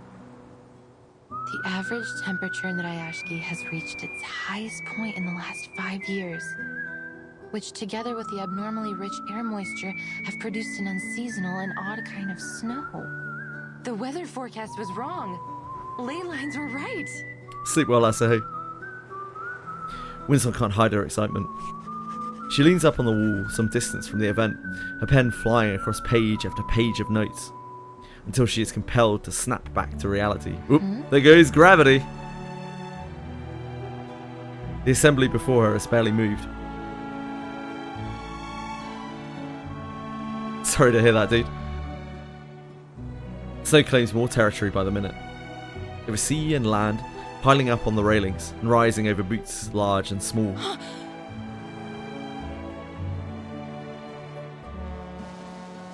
A distant foghorn accompanies the sight of a flag piercing up into the horizon. Zeno arrives at last. I feel like this is really not going to go well. Everyone listen. Our ceremony will begin. As you command, comrade. Music, please. I don't get the feeling that this is a happy story with a happy ending. I'm really not. I'm not seeing it right now.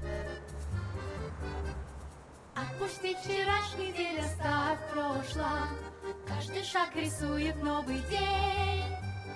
Не смотри назад, не тяни внино, светлые небеса путешествуем.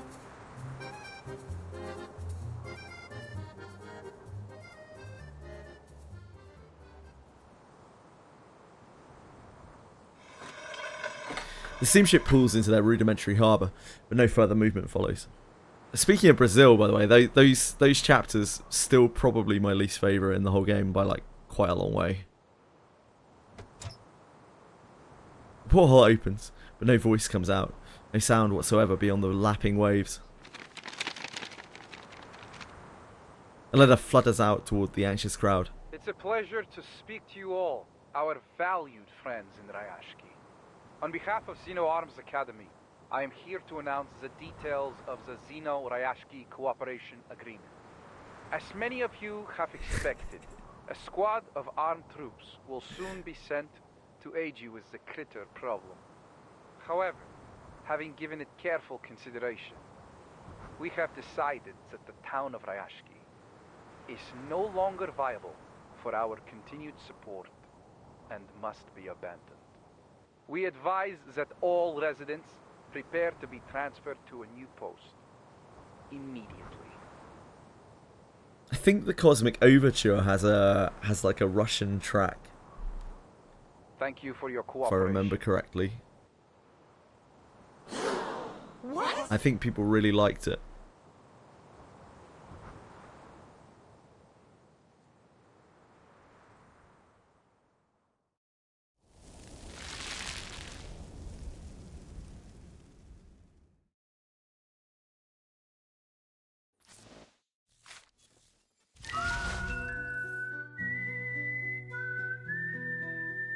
Not like you're an animal, mate.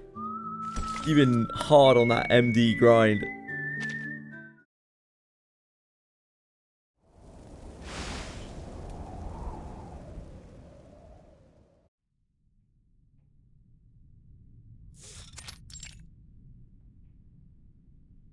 I don't see the point of your reluctance. This must be the Xeno representative? Frowning master of ceremonies straightens the tortoise pattern letter, then shoves it back into the envelope. The letter conveyed Zeno's decision clearly. I suggest we warm ourselves up with a few drinks before we go. Do you have any stowage in town? Better than sitting here dwelling on the things that cannot be changed. Please, tell me you have something like cocoa here? A long-awaited guest stretches lazily, as if no one is around, and sinks into the couch. Tension in the air hangs like fumes, waiting to ignite. This is not what we agreed on earlier, Mr. Bertolt. Calm yourself, Villa. You must be mistaken, my very passionate friend. Zeno sent a warning months ago. The estimated value Rayashki can add to Zeno's program is less than satisfactory. Yeah. Further support is no longer recommended. Should any new valuable resources be found in the region, please reply to this letter as soon as possible for further assessment. Then we heard back from Rayashki. In fact, the sender was you, Evgeny. Yes, it was. And it was you yourself that argued the most compelling point, I have to say. One that has drawn the higher-ups' attention. And the reason why I was sent here. I believe you wrote, I have total faith in the quality of the people of Rayashki. Their solidarity, dedication, and motivation have proven invaluable to us. I am certain they would carry those same strengths of character and skill to any post, no matter where they were assigned. He folds the letter and hands it to Vila, her face blank as a canvas. Zeno accepted my application. Of course, I asked around before making my submission, and Zeno seemed to have a good reputation. It was a golden opportunity to join them. It is, but do not get us wrong. Our entrance requirements can be most difficult to meet. Zeno only takes in the best of the best. You want some of us to work for Zeno? You never told us anything like that. Yevgeny! Be reasonable, Vila. Some of us deserve this opportunity. What about the others? We have elders and children. Some of our comrades have been injured and even died in the mine. Are we to forget their sacrifices? She tries to suppress the gills on her neck as they heave violently. Relax, my friend. That's why we sent our very best biological control squad. We will escort you to the nearest shelter. Another wave upon relentless waves of shock. Face reality, Vila. I know how much effort we have put into building this town, and I understand you have this dream to fulfill.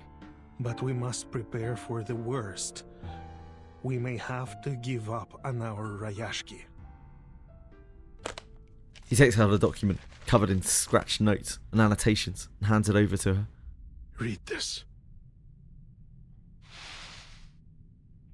Field investigation has confirmed that the remaining runium reserves in Rayashki are around 0.0173 kilotons, which is less than 0.275% of our average annual output.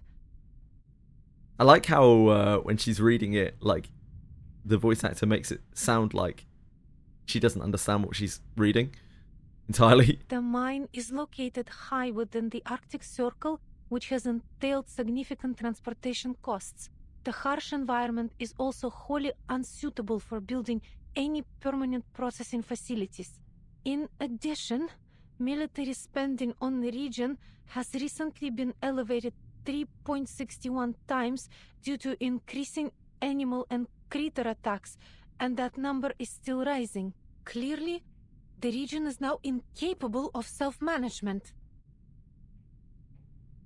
According to the Guide on Global Humanitarian Aid by the Office for interesting, Disaster Emmy. Risk Reduction of Xeno Arms Academy, we propose to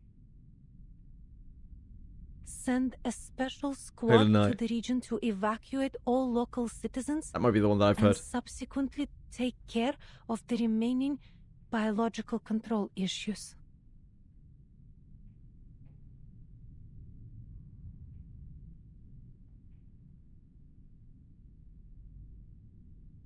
Holy, really?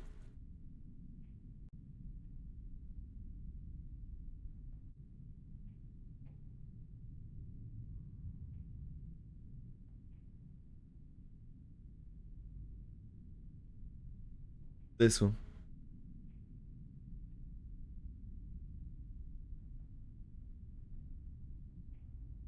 This is so Russian. This is like Russian demon rock.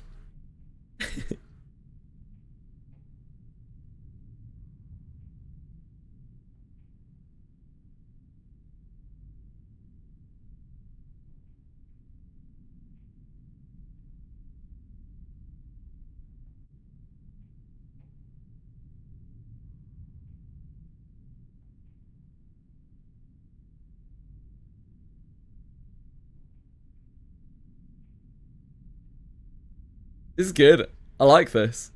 I don't know if this is gonna play later in the thing. Yeah, it's good. It's good.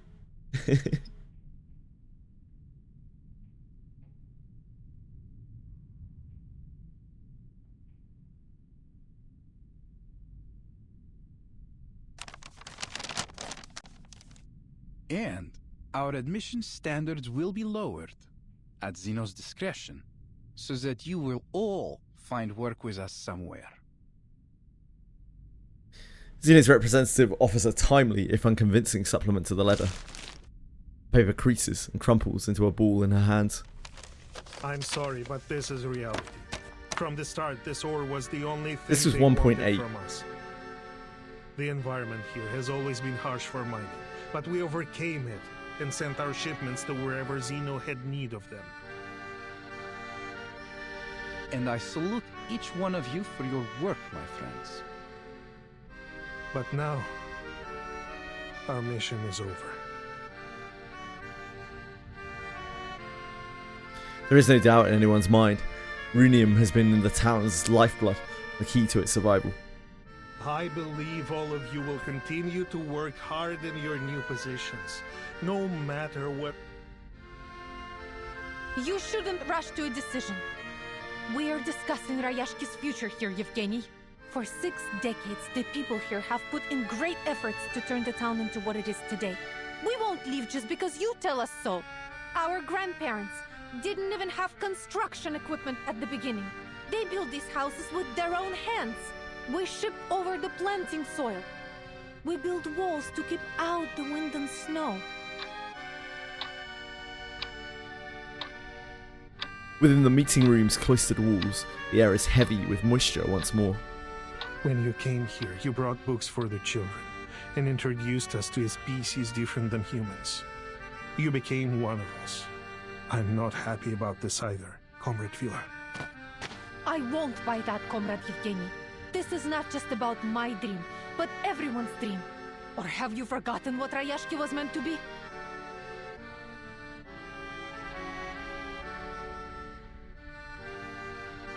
A utopia built for and by everyone. The voice of a better future. One which would sound across the land and seas. I remember every word of it.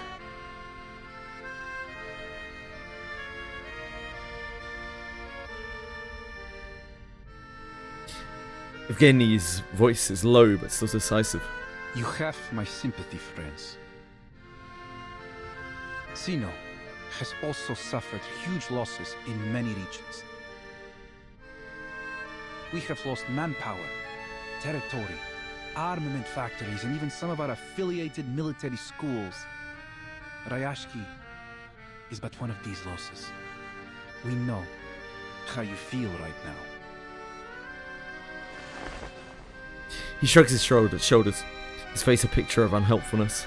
But Zeno has his own problems to be faced, and investing in these new industries, purchasing fancy equipment, all these things Rayashki will need. All of this takes money, and even Zeno must be economical. Shouldn't the people in Rayashki also benefit from these global benefits Zeno has promised? We will get there, my friend. Maybe slowly, but we will get there. Trust me, Zeno has done everything they can for you. We need to keep our eyes on our goals and stay on the right course, so that we won't get lost in these turbulent times. Yes? He leans toward Vila, providing an unnecessary whisper. I know how much faith these people have in you, and I believe you can show them a different perspective about these coming changes. Of course, this will also help you during Zeno's assessment. Good luck, my friend.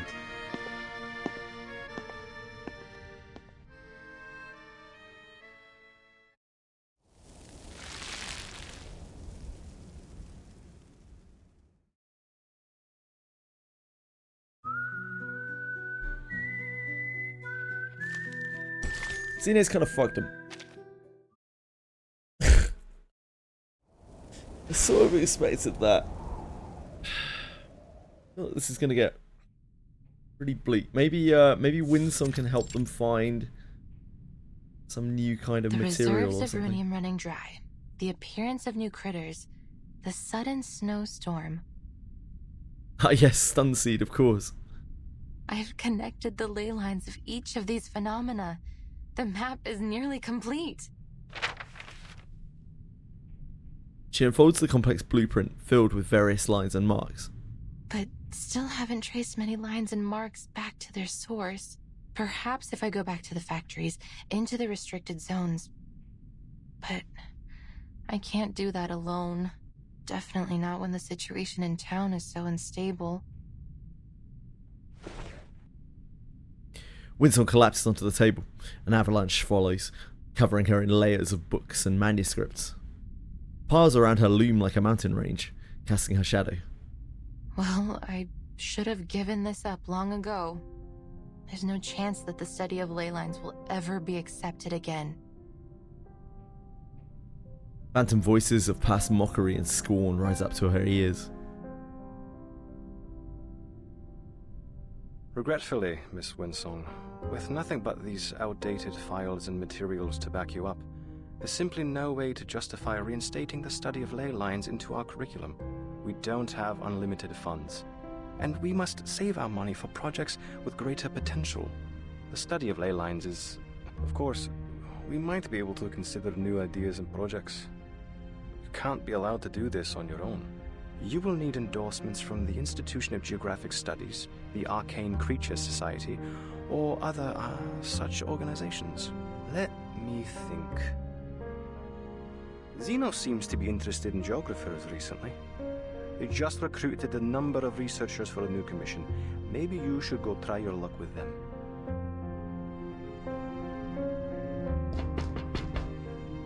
An echo of a nursery rhyme rings out from beyond her self-made mountain range. She's all but oblivious to it. The submission date is getting closer each day, but I've made poor progress. Zeno won't endorse me if I can't find a breakthrough. They have become more and more radical and desperate lately. First, they sent those researchers here to conduct their haphazard studies, and now an armed force? And all this effort just to chase the rumor of some source of perpetual energy? That this perpetual energy source must be hidden somewhere beneath the permafrost. The higher-ups call the shots. All they need to do is spread a little honey in the right places. Then all the little researchers will swarm on it like flies. But could there really be a magical power source like that? Whether there is or not, I still have a map to finish. There's no way that I can map every ley line in the region all by myself. Goodbye research funds. Goodbye lectures and seminars, and so long to my dreams of being chair of the Geographical Perspectives Forum. She jostles the heaps of books, moving them just enough to let in some light and sound. They seep in through the cracks like starlight. Tuk-tuk! Huh? The door snaps shut. Windsong stands against it nervously. Instruments roll off the table, colliding with each other on the windowsill, corners, and under the bed, falling in a cacophonous disarray. What was that? The door is gently pushed open again, revealing the curious face of a sunflower peeking in through the crack. Miss Windsong, we've been waiting for you.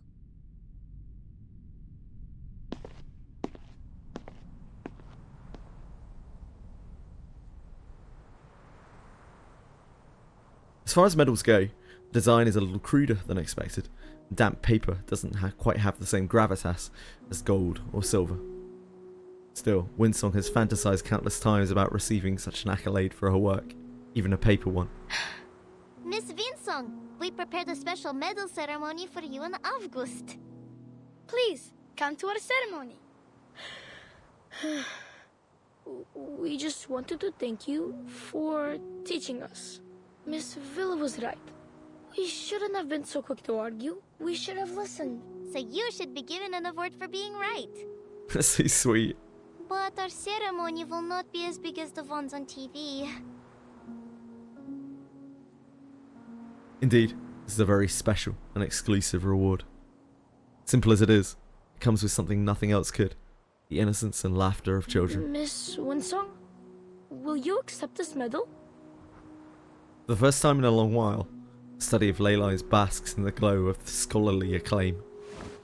The paper medal is cupped in her trembling hands.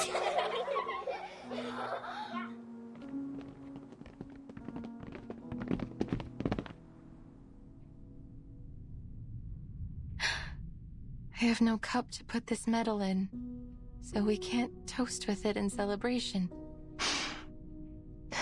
She sniffles. But now I know, no matter what, I won't be returning empty-handed. Thank you, kids. Do you mean... are you leaving us? But there is so much you still need to teach us.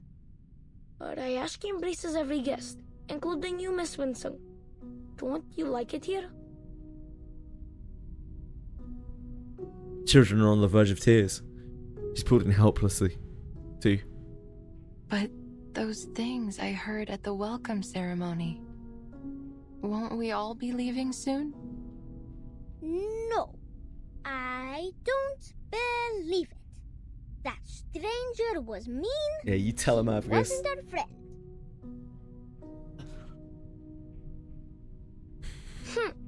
This is our town. They can't speak for us. Zeno, more like Pino. That's right.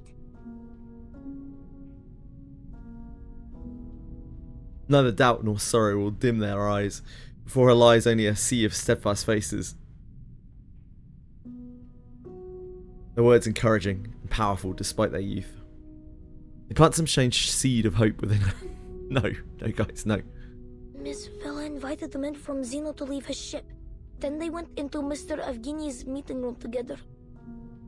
Uncle Knut promised me that no one will give up this place. They will go to many meetings and find a solution that satisfies both sides. The tortoises move slowly. They need to keep their eyes open and look for a better answer. So, Will you stay and teach us? I won't cause you any more trouble. I promise. The children burst into laughter. Their voices very nearly drown out the rustling noises coming from the windowsill. Comrade Calculator is speaking. Curiosity propels the child through the half-open door of the guest room. Comrade Calculator.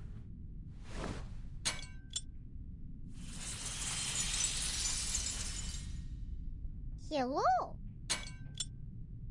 Comrade Calculator, are you giving the Earthworms directions? Clamor by the window crescendos. Even on tiptoes, the child barely reaches the faintly glowing calibrator. Unfortunately, he's not the only one reaching for it. Spooky monsters. More unfortunate still, scaly claws prove mightier than little fingers. The other children notice the tug of war and crowd around Windsong, squeezing into the increasingly cramped room. What's going on here? Ah, my calibrator! The whale-like backbone, the diamond-shaped teeth, 2 short legs with dim eyes and an extremely sharp nose. That must be a Kikituk. But their closest habitat should be Konkarl's land, hundreds of kilometers away. Its snout fixates on the new treat in Winsong's grasp. She pulls out the scanner, its gears whining as ley lines flood forth. Their marks on the map appear to be red, sort of reddish-brown, and there's a large amount of light energy accumulated around them. Clearly they're high on the food chain. Seems like the small fish have attracted more than one big fish. With a swift kick, she sends the grinning critter tumbling. Kids, get behind me.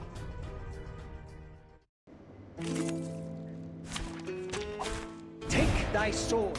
Take thy sword! His trumpet sound. Judgment day has come. Bravo. His trumpet sound. Judgment day has come. Considering someone's physical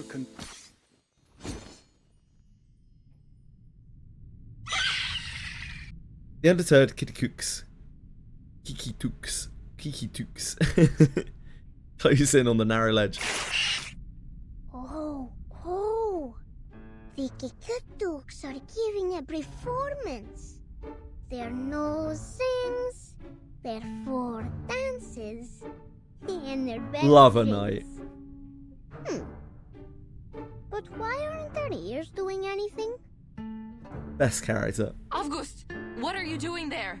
Stay back. Those are not Kikin. But... Meaning of both their messages is lost in the confusion. But their ears are left behind. They can't join the dance. Then they will not get their Alyonka. Ears? Winsong, struck by a sudden revelation, fixes on the Kikituk's head. Beneath its tufts of plush fur lie well-hidden ears of a deeper color. Природа — это числые черты. Ilunka, yeah, chocolate bar. Apparently. Some kind of chocolate bar brand, I guess. After a brief incantation, lines converge in a beam that hits precisely on its ear. The creature's cry pierces the air. So that seems to be their weak spot. Good job, little one. You're even more perceptive than I thought. Winsong pats Avga's head. Next. She reveals a dark and dangerous smile.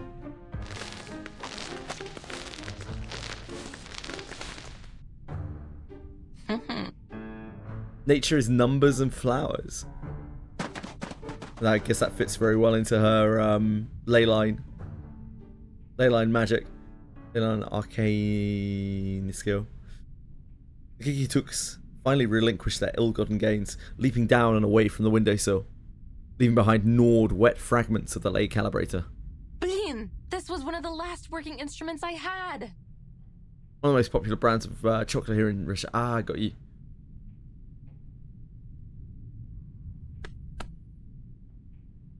The sunflower gently pats against Winsong's shoulder. Don't be sad, Miss Winsong.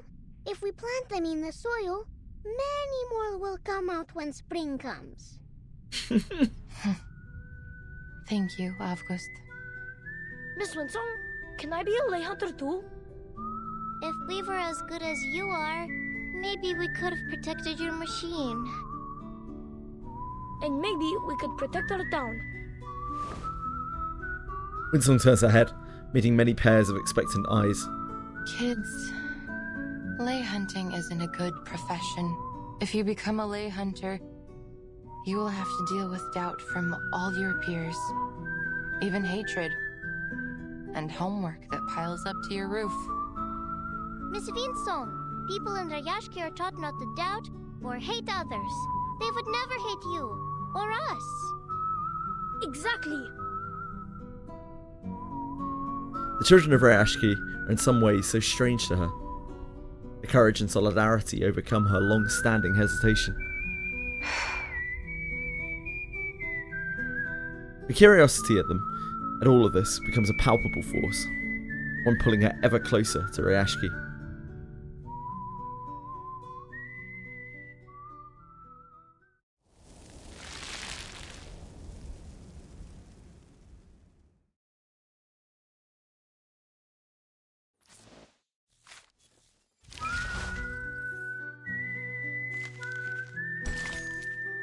Symphony of steel forged by hard hats and furnaces. I'm gonna be right back just a second, sorry. Just need to get some water and check on the kitty cats. I will be right back. I'm very sorry. Back in 1 second.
Hello, darlings.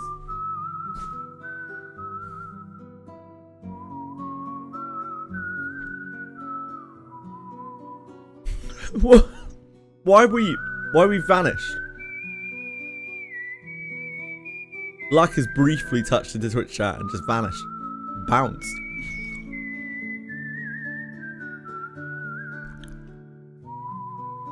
Look at these pyramids. Only during Reverse 99 could these pyramids be a thing.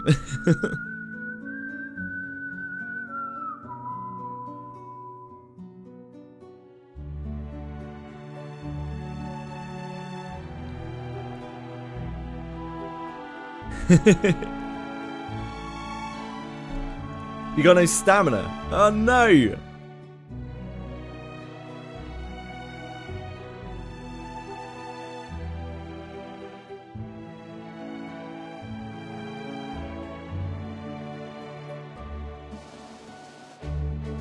Right, let's crack on.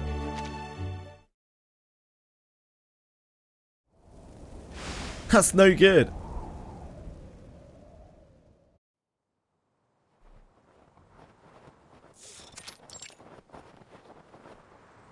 I'm happy that you let us show you around, Miss Vinsong.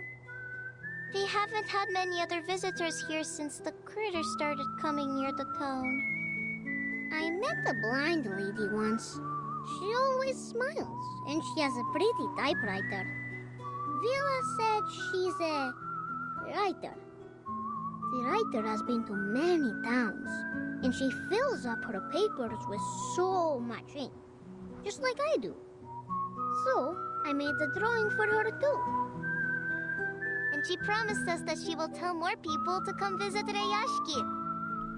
Will people from other places like it here? Images bounce around in Avika's mind, just out of grasp. What about your other visitors? I remember they had green and red rectangular paper, and some shiny cookies in their hands. I'm gonna try to play the Expedition 33 DLC next Monday. To work with their own hands. And Rayashki doesn't. Everything goes to plan.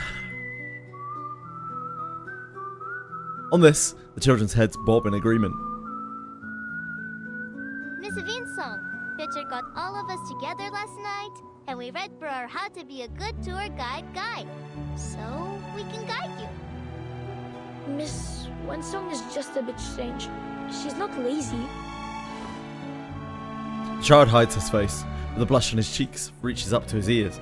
This time, I want borscht, bean shake, and olagi. Let's not hurry on to our rewards, Avgus. We haven't helped Miss Vinsong yet. Oh, right.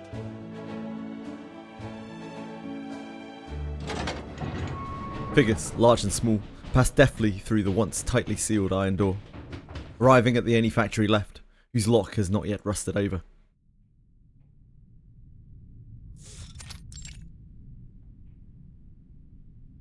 Good to see out our little factory, Miss Winsong. Hello, sir.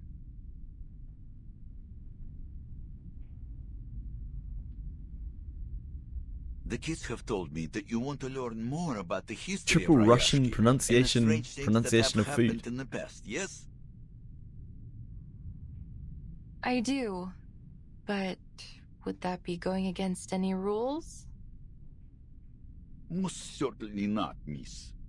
We're not some stubborn old goats that dismiss people for asking questions.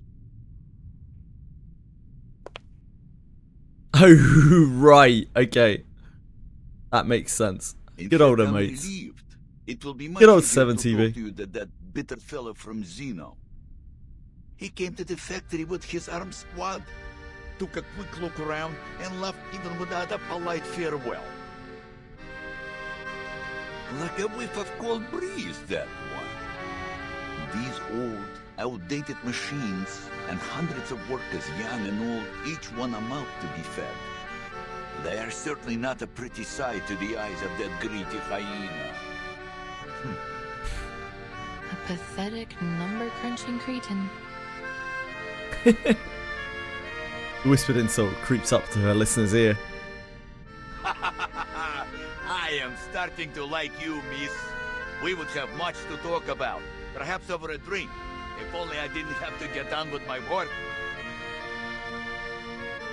A curious look around goes beyond the hard labouring workers. Tightly sealed doors and a thick layer of dust on aging machinery paint a less than optimistic picture.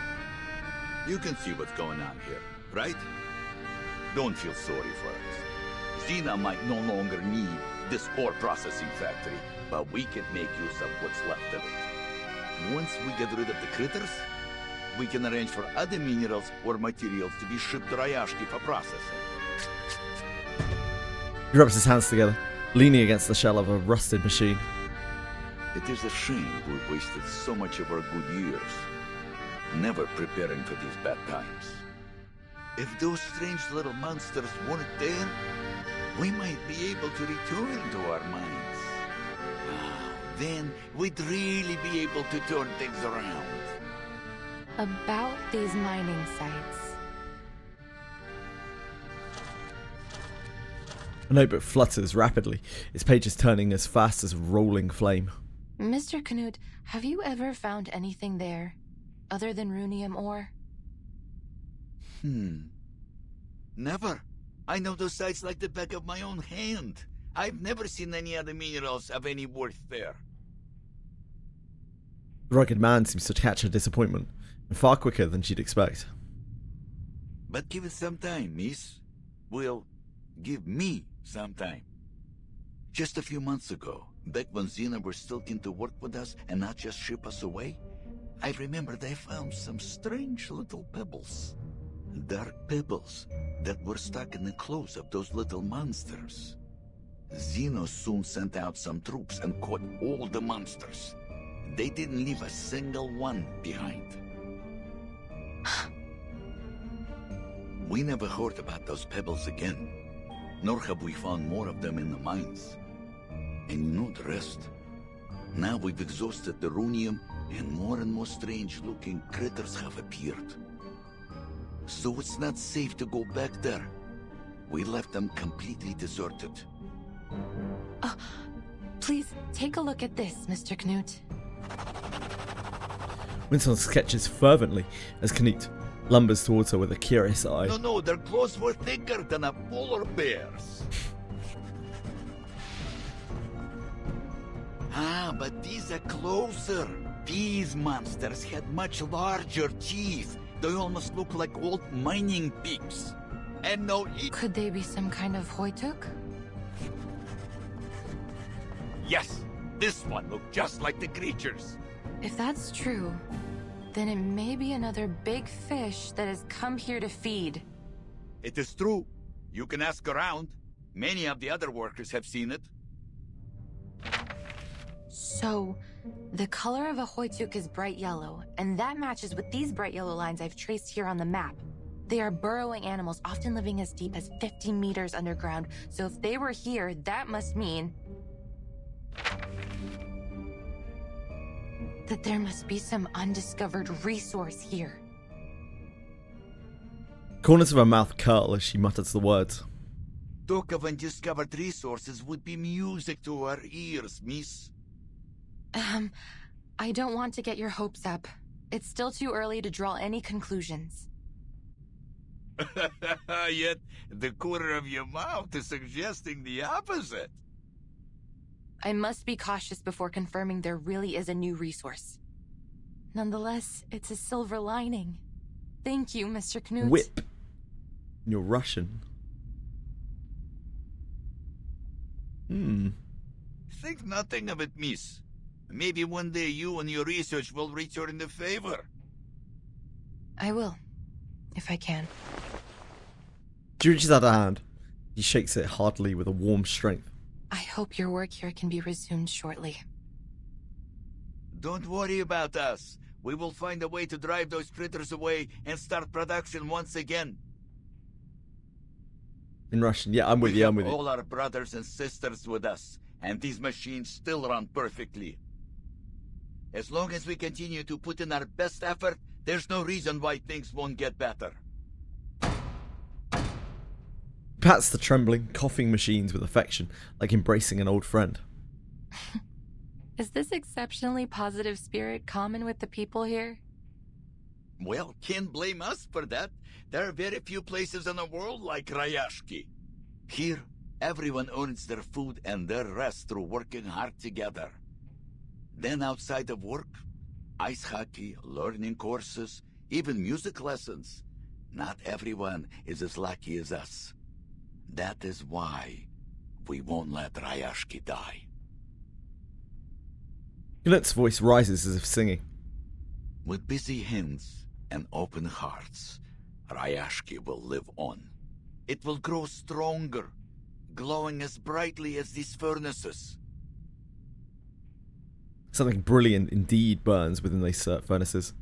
A product greater than any ore or slag, emerging from the melding of purpose and sweat. Pen that stopped stirs once again. But this time she seems to be sketching out something far harder to picture. I have to say, Rayashki is truly a curious place. Speaks too much and too well for a casual factory worker, yeah, I guess so. Winsong mutters to herself. It has a spirit which I've never found elsewhere. I mean, he's a named character. Obviously, he's going to get some big voice lines. Perhaps that's what was missing from the study of ley lines in the past. An odd sound interrupts her contemplation. Sunflower pats against the boy's belly. Miss Winsong, would you like to meet Mr. Patrick? The friendly bear Canute nods with an understanding smile. It's time to go to the canteen, boys and girls. Eat well, and you'll grow strong. Patrick knows how to feed you well. He's the best cook in town. Oh, yeah. But I would suggest you be careful with that one, if you don't want to get stuck with his endless chatter all night. I have never been to the canteen. I stayed out of that area in my previous, visits to avoid unwanted trouble. Forward to Comrade Blinche. That's correct, stretchy, miss. I look forward to hearing good news from you. Canute waves them off before settling back into a world of metal. The churning and wheezing of machinery replacing words.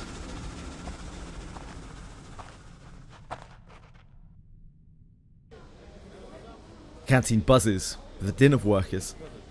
Children weave through the busy hall, leading Winsong by the hand. Avga's best friend is a sunflower, so... This is our canteen. We play hide and seek here when we're hungry. Comrade stew and potato pirogues are always the easiest to find. Comrade stew. They're not very clever at hiding. But Comrade Blinche is there you go, Bellico. game. He can only be found at dinners on Friday. We have good food, like mashed potatoes and boiled potatoes and potato stew. Mr. Patrick said a good cook can turn even simple ingredients into delicious food. Whoops. Nina casts a glance around her before she speaks softly. The grown-ups are so kind to us.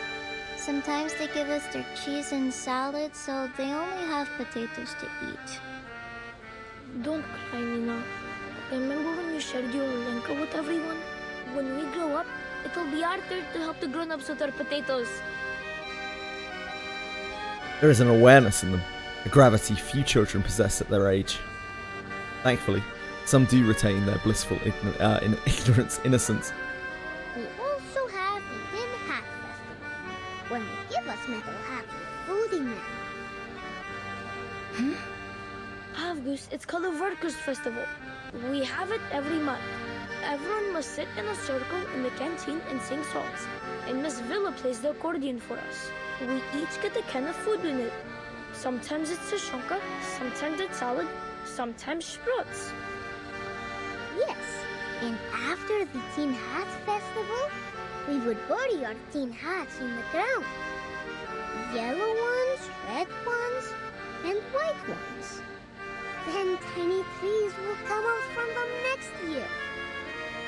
I have told you many times, they are not tin seeds, and they don't grow into trees. They are just tin cans. We only bury them so they won't pollute the snow. Subject to the debate flips a hidden switch in Winsong's mind, a revelation flicking into the light. Piles of tin cans. Food. She unfolds the ley energy map, pointing to the last blurred area of interwoven lines and traces. Those empty cans you mentioned, did you store them here? Oh, I know this place. That's where the adults dug a big hole. They put some things inside. It's covered up with rocks and ice now. Yes, Fasono is right. That's where the grown-ups put all our old metal after they make them into little cubes. Into cubes? Miss Vila said it helps keep our town and the whole region clean. Why? What's wrong with that place? I'm thrilled. There must be lots of big fish left to be found around there. If I can write a report and provide a practical plan, maybe I can get I could request reinforcements.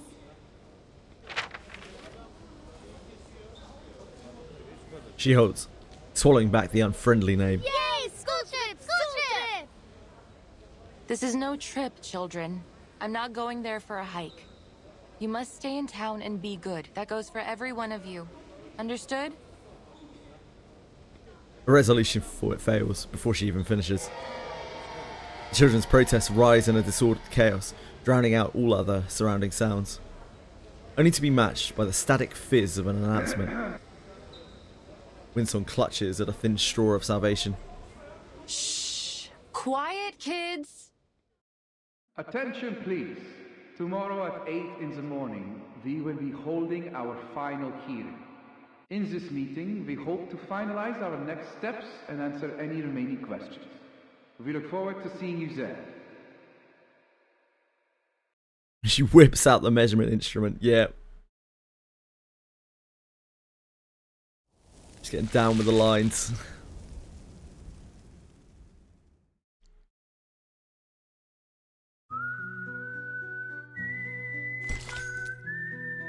The place is already overflowing with treasures. Please bring something more substantial.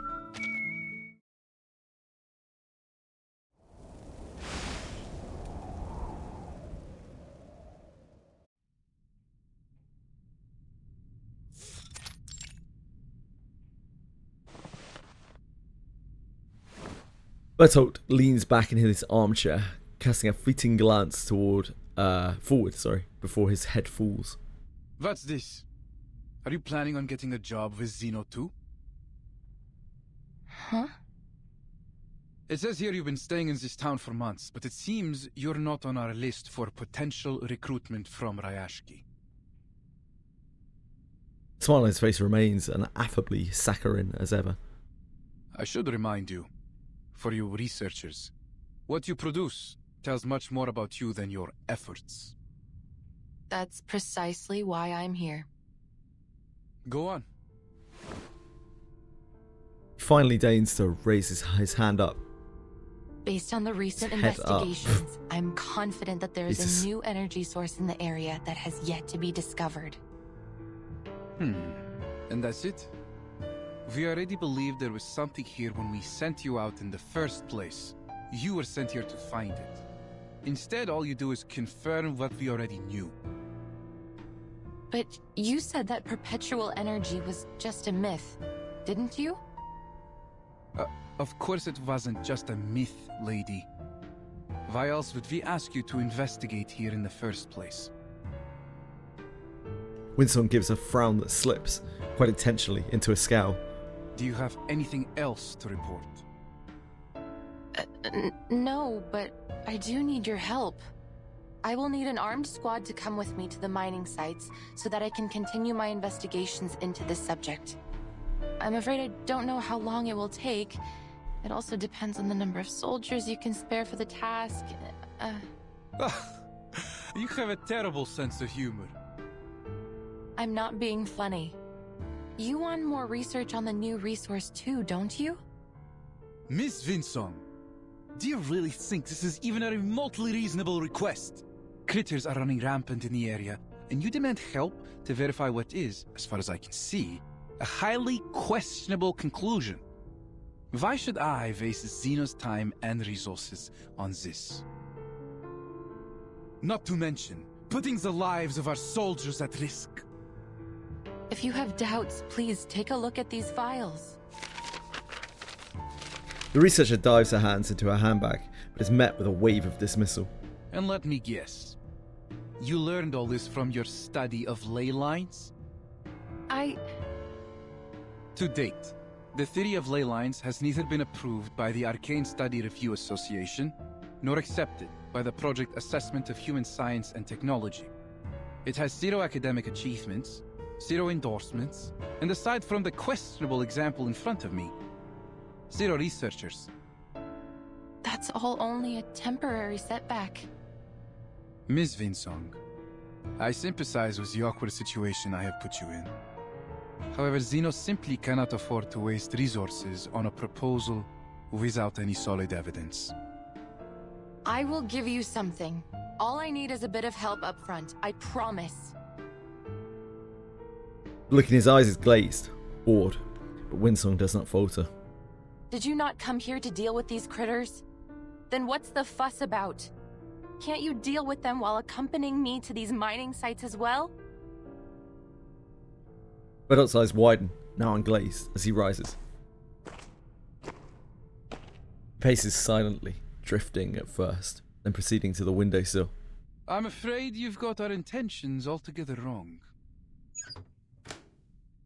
The windows close tightly, sealing the last whispers of wind from the outside.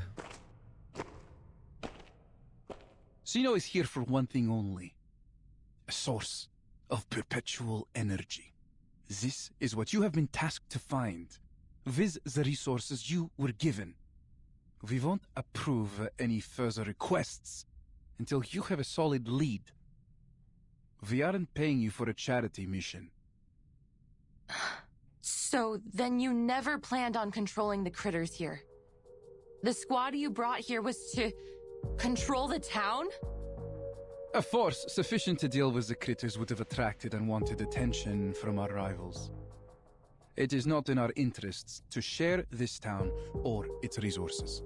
I'm sure you can see that. So even if we do find the resource for you, you won't leave this town or its people alone? We're talking about the ultimate energy source of Arcanum. Do you think we will just walk away and leave it to be squandered by a bunch of ignorant peasants and miners? Darn peasants. You should be ashamed of yourself. Bertrand's smile fades like a bad aftertaste. What we are going to do with Rayashki should be of no concern to you. We have made every arrangement for them. We aren't monsters. Before the final decision is made, we will continue to help the locals as much as we can, including you. Before the wild-eyed researcher can voice her dissent, Bertolt steers the conversation with well-practiced ease. Wordlessly, he draws out an attractive-looking document and slides it across the table toward her. Is this? You seem surprised. Isn't it what you have always wanted?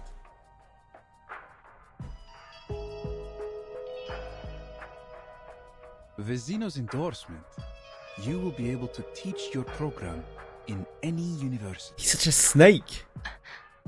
We have prepared this gesture of our good faith in you. Now, it's your turn to show yours. Forget about an armed squad. They have more important things to do. You're on your own, my friend. But prove to us that you can do this job and bring us the best answer you can give. You are a peasant, not like... Pale letterhead stings Winsong's fingertips. And this piece of paper will be yours when you complete your mission. I understand. See that you do. Good luck out there, Miss Winsong.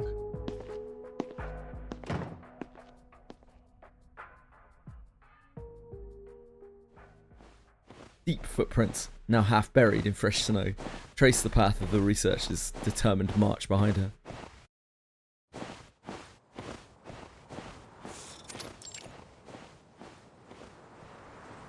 Her courage, passion, and body temperature rapidly cooling against the blizzard. Was I out of my mind? He was just trying to get me out of his office. He threw a carrot out of the window and I chased right after it like a blinded mule. Still.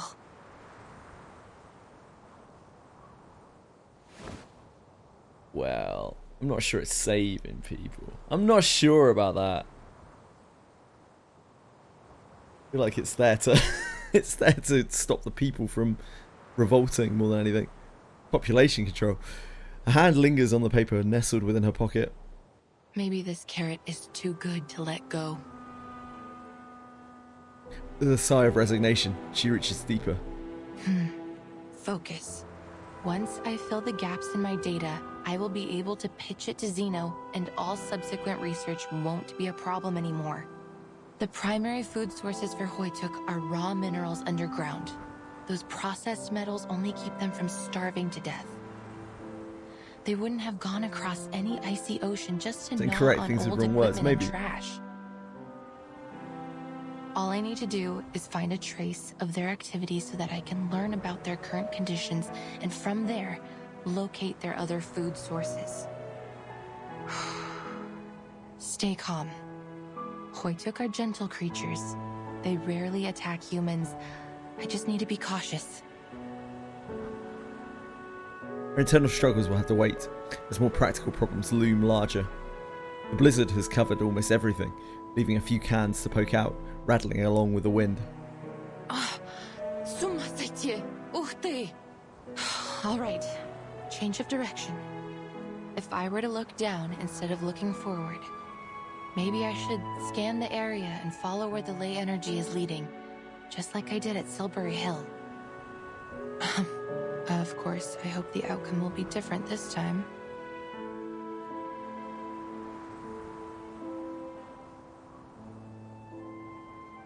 She surveys the expanse of boundless snow. Before all that, I need to clear out this place. Природа — это числа и черты.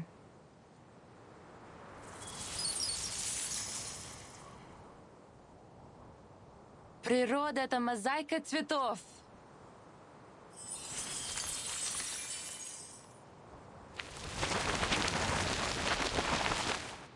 The soil churns in slurry waves across the seashore, a mix of mud, snow, and stone. Violent resonance spreads beyond it, one to which she is completely unaware. It was here. These are the incantations she used.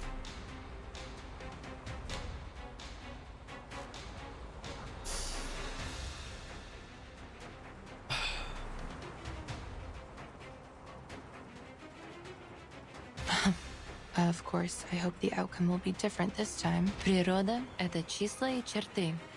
Природа — это мозаика цветов. Clearly these creatures harbour some discontent at the scars on their land. Shoot. Now I've done it. Those vestigial digging teeth, the 3 fingers long tearing teeth, these are not Hoytuk. They bare their teeth and claws in a rhythmic way, like a primitive, pre-feeding ritual. These scaled wings must be for swimming. Then you must be mutant Kikituk from the Olga area. You should be at the Olga Strait hunting for migrating salmon and whales, not here. Whales? The Kikituks can no longer control themselves and pounce towards Winkatong.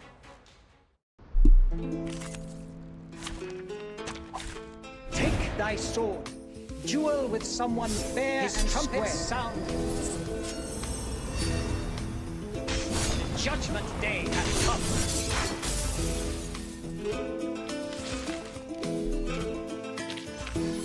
Considering someone's physical condition, the investiture can be simplified.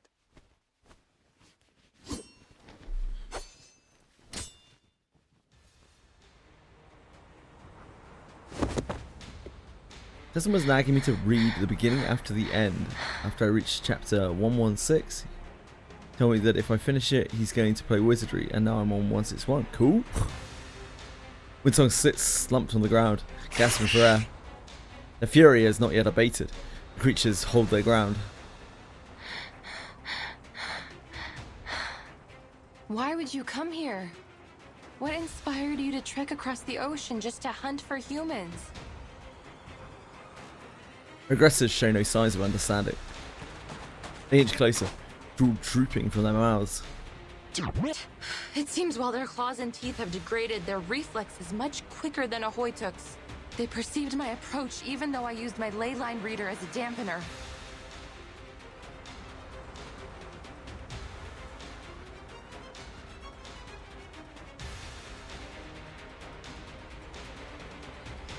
Nature is a mosaic of flowers or colours. Ah, cool. Oh, the same word in German. In Russian. Right.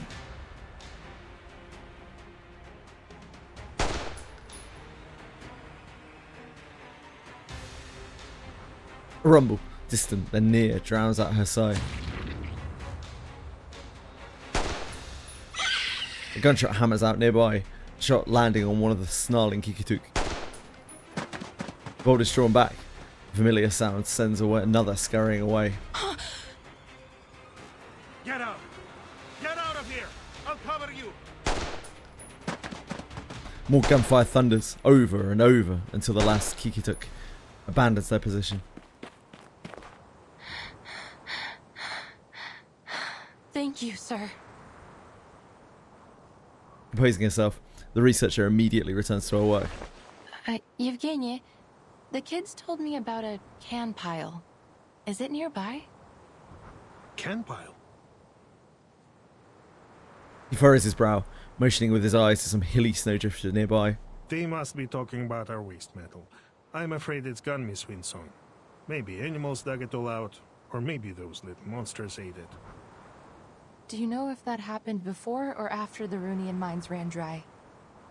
I'm not sure. Evgeny's brow furrows again, this time casting a surveying glance at her scattered instruments. You shouldn't be here. There's nothing of value to find in this place. And you're not supposed to be using this arcane equipment here either. We have a better way to deal with these fierce little monsters. What you're doing will just attract more of them. His statement rattles her. You can drive away the Kikituks? Not anymore. We don't have much left to fight them off with. Zeno didn't bring any equipment for our team, let alone any weapons. Go. Leave before it's too late.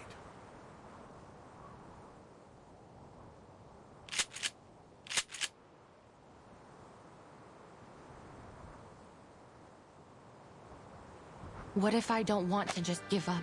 He carefully checks the rifle in his hand. Evgeny slows down, making his inspection come across as even more deliberate. I've seen your residence application. You say you are a researcher. Then you should be clever enough not to go down a fruitless and dangerous path. I admit that what I am doing here is reckless. And maybe I'm just motivated by my own selfish interests. But I can't just walk away from my commitments. You have lived in Rayashki for a long time. You know what commitment means here much better than I do. There's a shift in his face as he turns away from her. I won't give it up so easily. Just like the people here won't give away their lands like nothing. It's stubbornness. That's all. They should have gone to other places and put their talents to good use, rather than staying here to fight for nothing.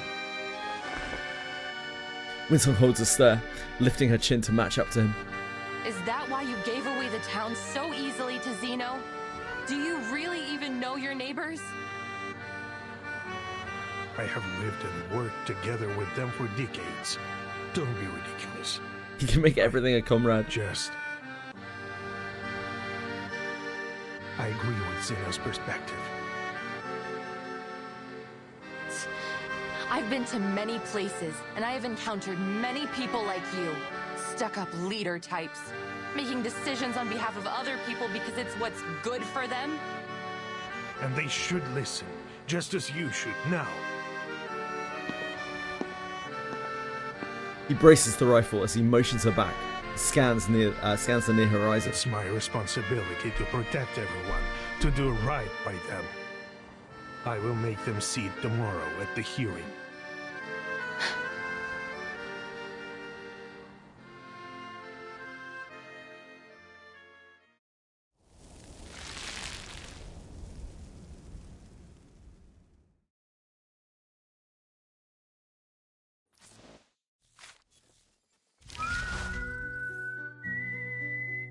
The only days left.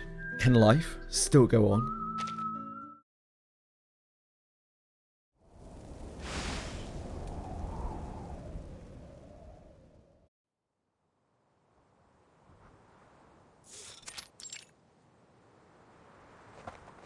People stream in from all directions.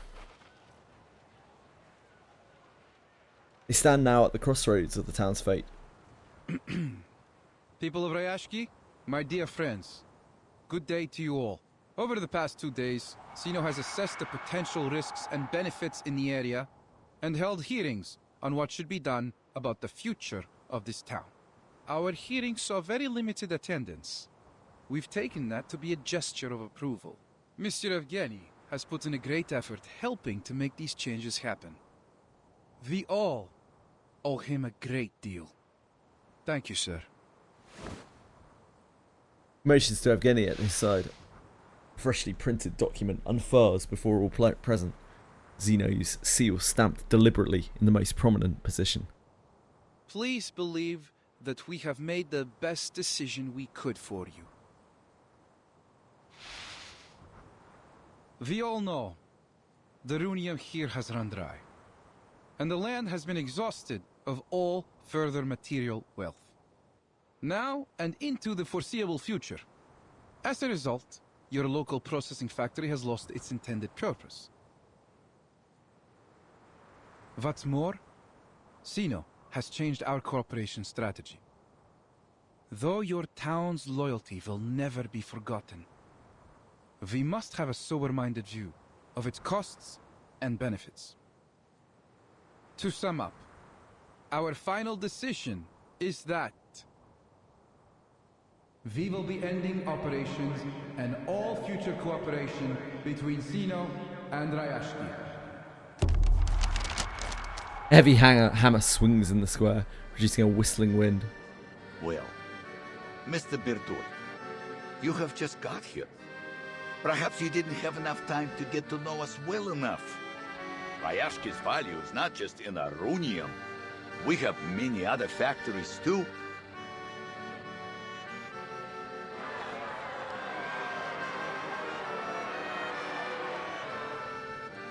Urgent words of protest flood in from all sides. Yes, you have a brick factory, a power plant, many forklifts, a smattering of conveyor belts.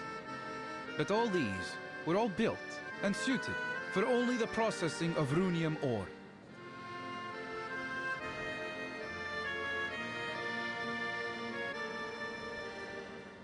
Without the ore, they simply have no benefit to us.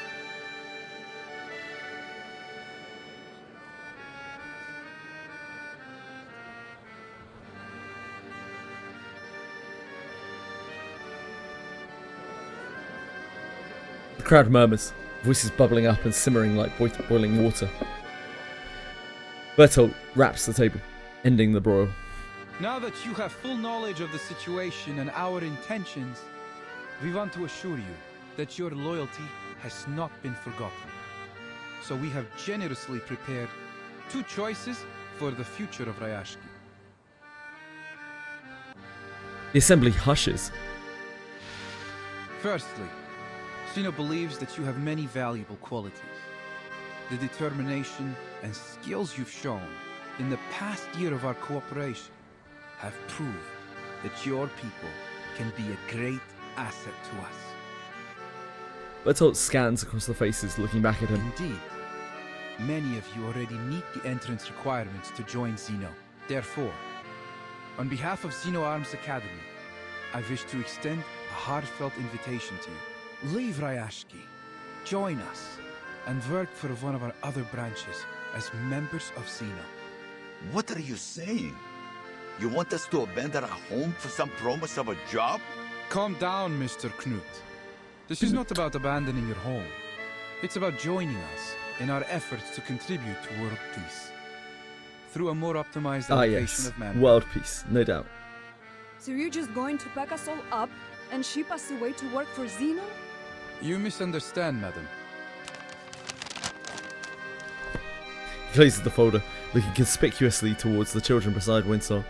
Every year, Zeno dismisses 4% of our employees because they failed to pass our rigorous work reviews. And the number of our colleagues that are killed in the line of duty is even larger still. If he wanted to ship them all off, it would probably be less of a problem, but he wants to ship only some of them off. Zeno is a privilege, not a gift.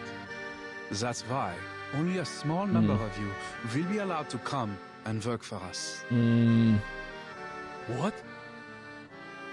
Now, according to Article 58 in the section on protection of Arcanist rights, signed at the Event Horizon Convention, we will provide basic supplies for any residents who haven't been offered a position with Zeno. They will be transferred immediately to the nearest relief station until our social workers contact them for further arrangements. So then, you're suggesting you will send our children and elderly away to some kind of refugee station? And the rest of us must go to work for Zeno without any questions? Pridurak! This is total rubbish! That's entirely censored. So, I don't think I've ever seen that before in this game. I assume that is a very bad word. He waves off and pushes aside the Xeno soldier in front of him. Sir, please lower your voice.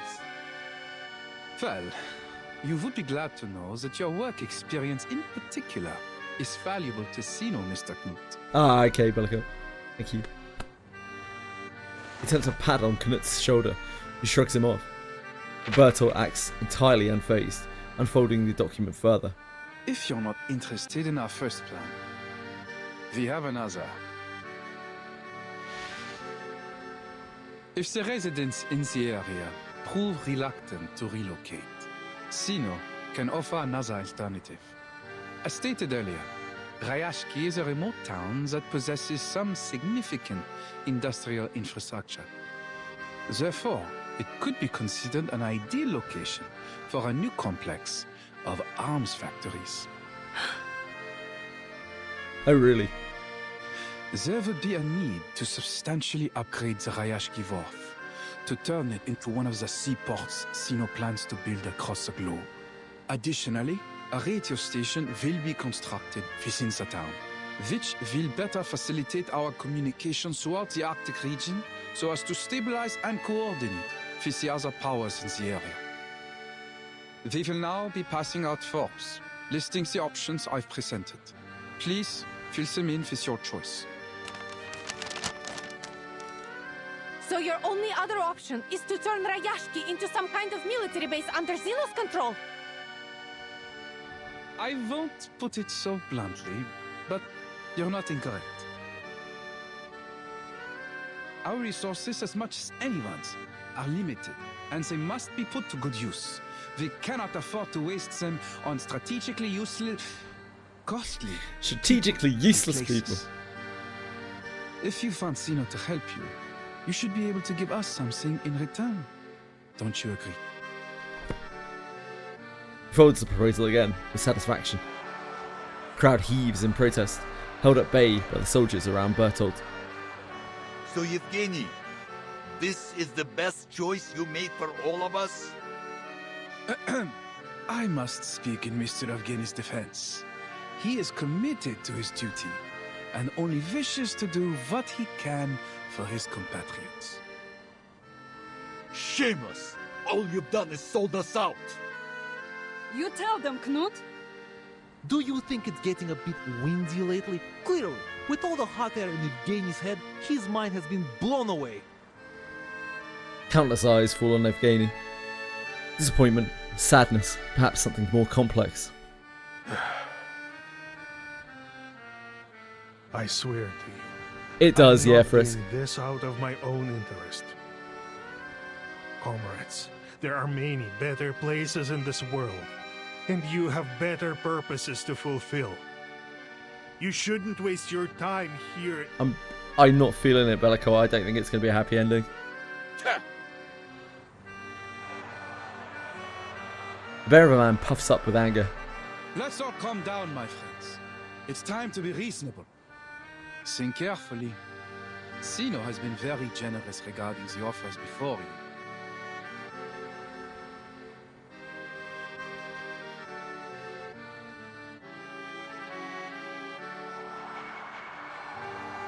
A chill wind sweeps over him.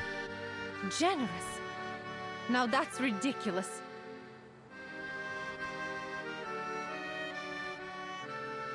We won't let you take away our family and friends, nor are we about to let you turn our town into a puppet state.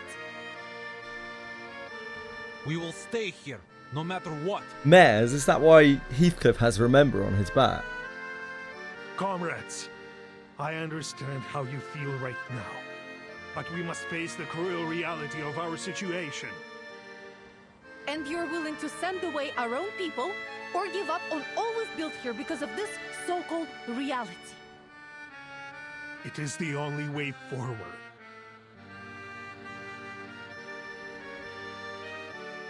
If we continue to stay here without any help, it will be the end of us either way.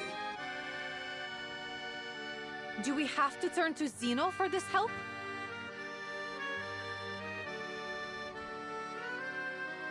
Evgeny fails to react at first, but a defeated expression comes over him. The truth is, just as Rayashki's economy has been dependent on Runion, we remain dependent on Zeno. Without them, at the present rate of consumption, we will be out of supplies and materials within a year.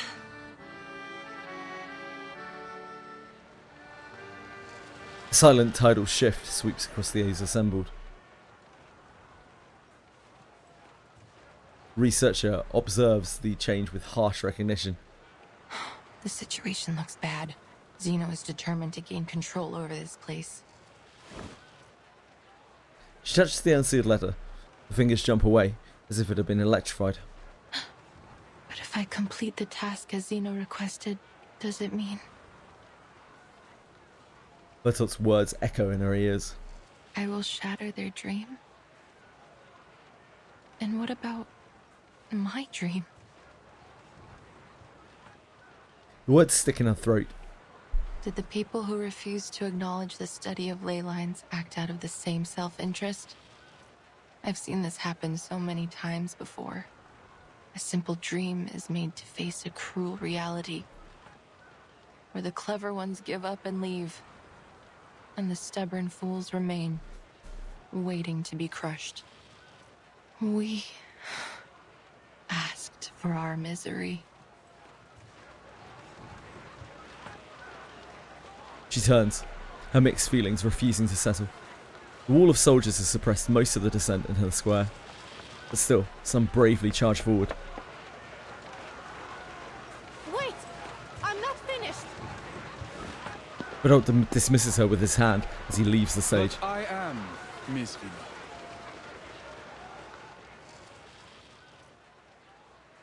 The researcher remains stunned, but this potent chemistry of hope and resolve begins to catalyze something in her.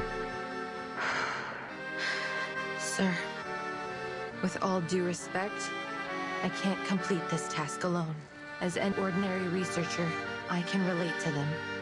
Please, forgive me for interrupting. She lifts her head proudly, looking out in the direction of the crowd. I have heard so much about Rayashki these days. They started from nothing, but bit by bit they accomplished the impossible. Their voice should be heard. Природа — это числа и черты.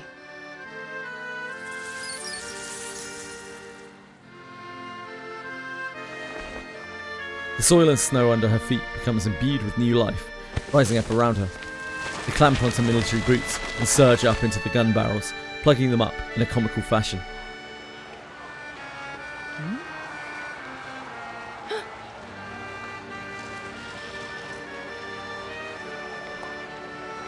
That does sound like luck for us, yeah. The teacher seizes on this opportunity. She climbs over the wall of confused soldiers and charges forward. Mr. Boto, we can't hold them any longer.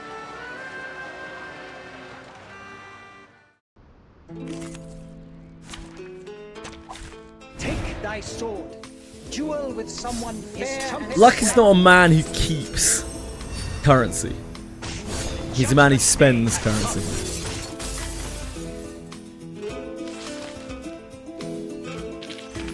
Considering someone's physical condition, the investiture Aratomes comes through every now and again, but yeah, not really a frequent flyer these days.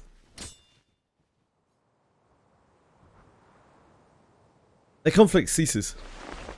Scaly palms forcefully grab Bertolt's arm, sharp nails tearing at his sleeve. Now, will you listen to me?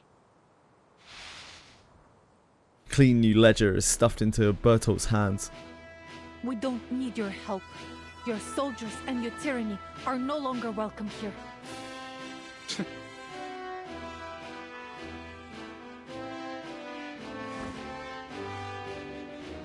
Vila turns around to face her people. Comrades, what do you say? Now really, Arc Knight's anniversary is on the same day as Dokkan Battle anniversary. Hands and hearts? What are the chances?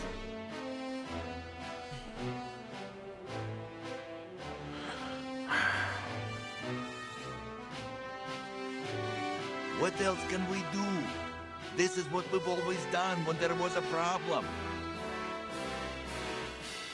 There will be more solutions than problems if we work together. If I must die, I will die here with all of you. Just stop talking nonsense, you idiot. Nobody is going to die. Rayashki belongs to all of us. We will stand with it till its last moment. The sudden surge of conviction and unity cowers the guards as they move backwards. Many blush with shame. Some of them quietly withdraw.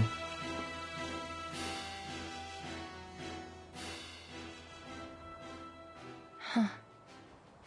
They might say they're just ordinary people, but they are so brave and noble.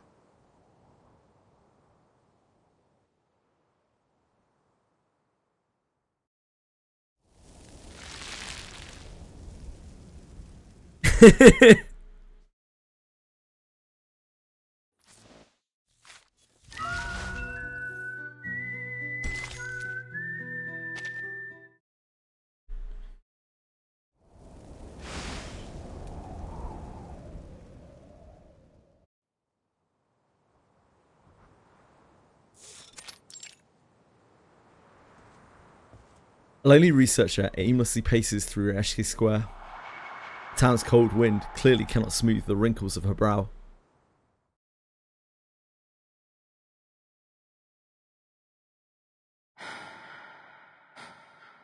Could I really have traded the future of these people away from my ley line studies? Zeno. I know, guys! I was a mule chasing after a carrot on a stick. They lured me here all so I could help ruin everything.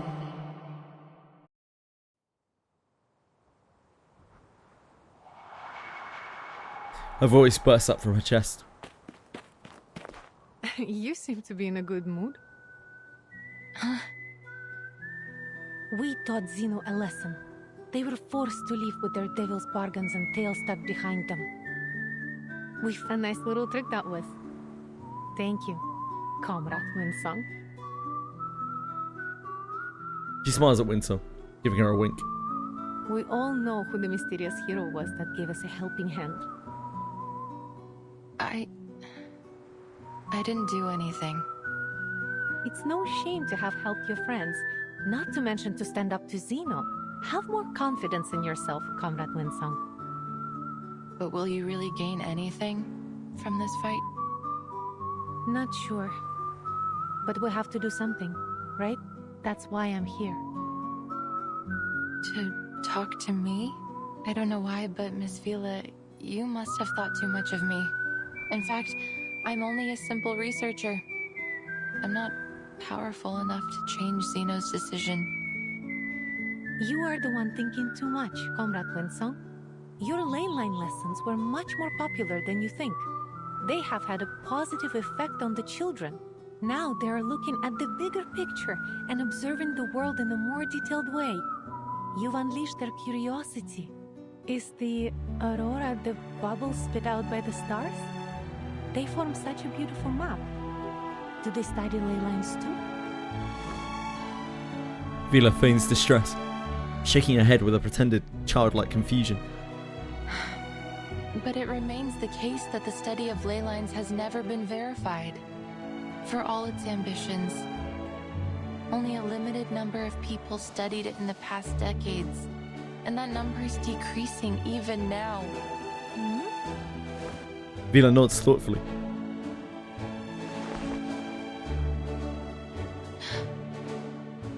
What you're looking at is not some skin problem. Now this is her scales. My past as a Rusalka. Rusalka? It's like a water spirit, right? You mean the mermaid from folklore? My people used to live in a far secluded place in the north, away from the humans. For hundreds of years there was only hostility, plunder and slaughter between us and them. We only started to learn more about each other in the last few decades. And then I was born. It's been a hard life growing up within human society, but I've become used to it. Still, some things never got easier. Most humans still thought I was a freak. They welcomed me with mocking, sarcasm and contempt for my people, my heritage. As for the Rusalki, they too found a half-blooded mermaid unacceptable. They didn't approve of my living among the humans, forcing me to live as a fugitive in Moscow and St. Petersburg. Half-blooded.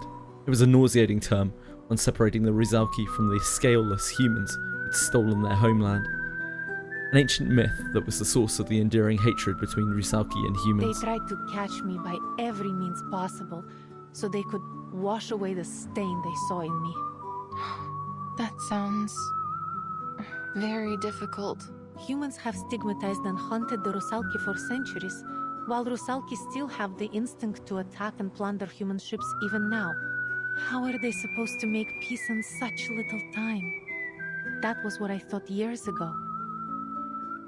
Then I came to this town.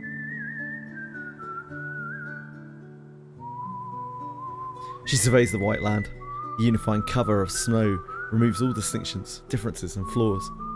A wonderful world where humans and Rusalki could live in peace. I was finally convinced. In Rayashki, everyone can make contributions with their skills, whether you are a human, a Rusalka, or a ley line researcher. I don't mean to give you more stress or push you.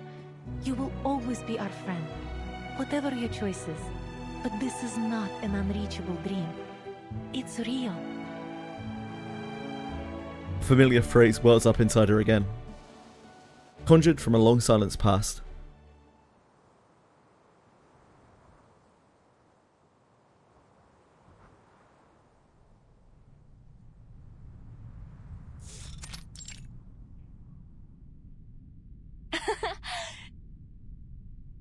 The girl, then much thinner and more stubborn than now, couldn't help but cheer. The other lay hunters failed to take notice as they combed through the scattered papers. The editor of the environmental research agreed to publish our report, finally!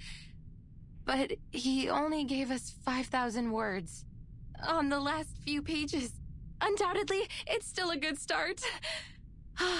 Our first step to reviving the study of ley lines. Everyone else there looks so fucking bored. Winsong beams with excitement. clumsily sprawling over the table to select from the papers with care. Dull, dry theories shine anew, bright and vivid in her eyes. A table of twinkling stars. Yet these stars must shine against an all-consuming field of darkness. That's it, I give up. Maybe I'll study something else, like urban planning or landscape design. At least I can make a living that way.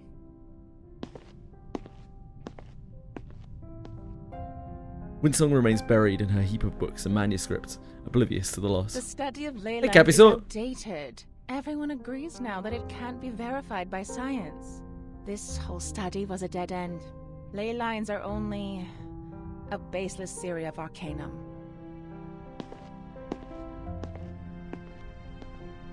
The old papers on the table filled with nothing more than nonsense and wasted ink. At least that's how the world received I it. tried talking about our study of ley lines with other arcanists, but almost no one has ever heard of it. They are more interested in Laplace's breakthroughs, or anecdotes in their own fields, like the chaotic energy sampling mentioned in the paper written by the Butterfly of Lorentz.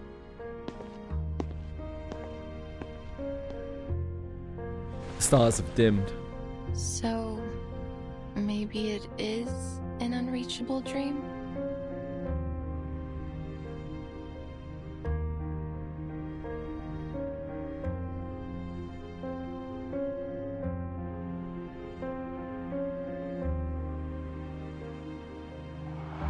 A long moment of wistful distraction falls back into reality.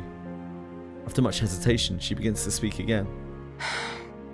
I do wish I could help, but it would take a lot of resources to verify the theory behind ley lines.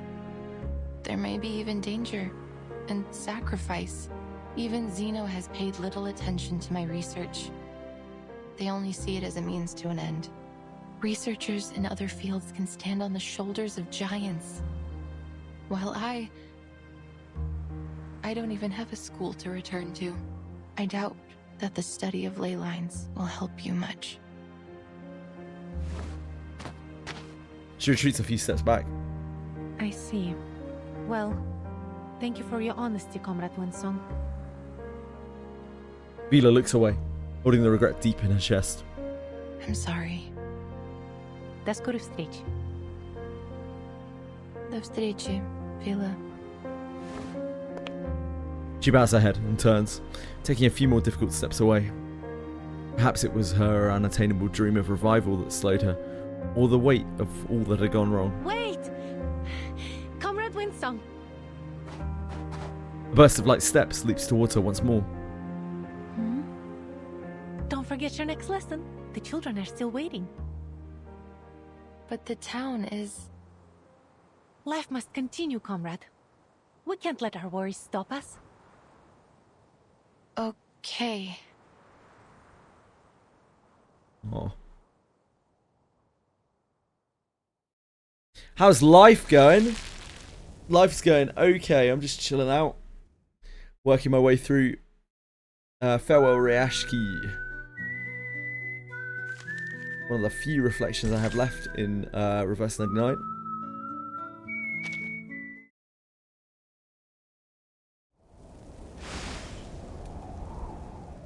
The Night Train.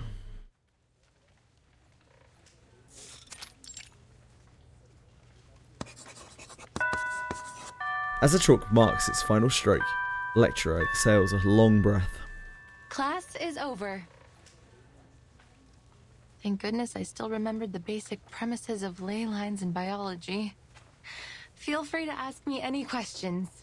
Cheer up, little ones. There won't be any exams for this subject. She offers a hesitant joke to ease the awkwardness of the class, but the usual playful responses never emerge. She turns to face a class that must be bored, asleep, maybe distracted. Is met instead with clear and focused eyes. Miss Winsong, are you going to dig up those potatoes alone again? Is there anything we can do to help you?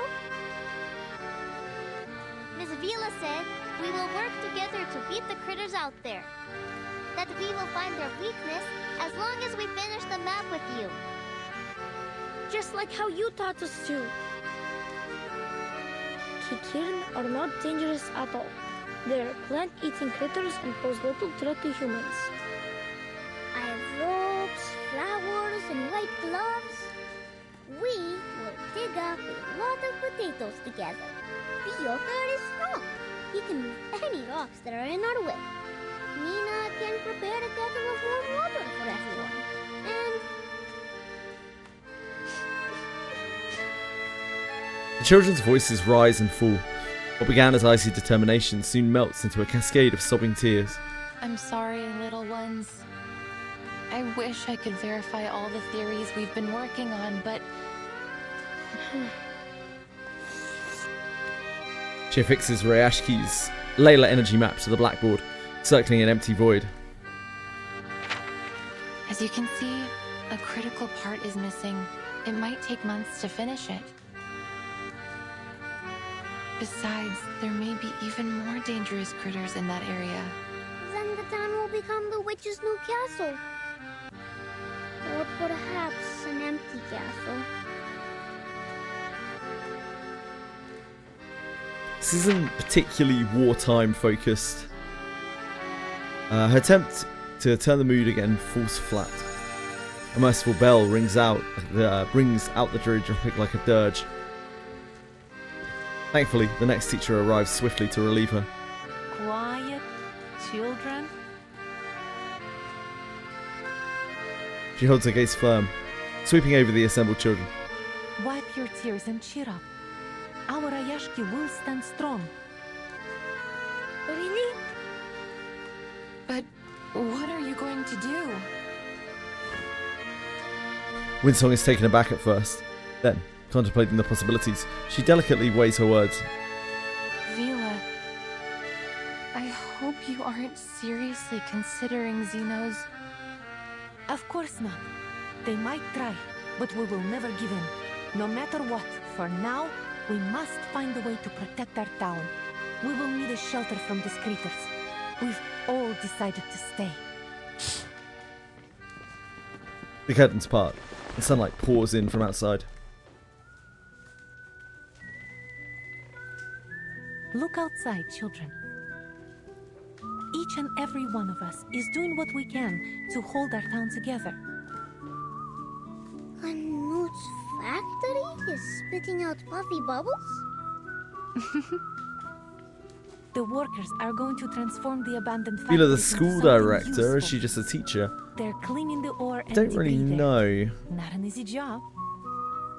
After that, we will start new production lines and cooperate with the I'm not sure if that's a surrounding job at all, like teaching the cities. We will children. grow Not potatoes, 100% sure. breed fish, and make canned food. We will find our strength together. Are we putting makeup on the factories? We can paint their faces and put beautiful garlands on them. So what is Mr. Patrick doing? Everyone's waiting in line. Is it the Teen Hat Festival again? I'm sorry, August. I think we will have to live without our tin hats and Comrade Blinchik for a long time. They are signing on to a reform of our rationing. To transform our factories, we need to cut down the budget for the canteen. Oh, thank you for your sacrifice, Comrade Blinchik. You deserve a medal 07 Comrade and some Blinchik. chocolate. Look! The bulldozers are tearing down those houses! Yes, we all agreed to exchange some of our living space for more land to grow food.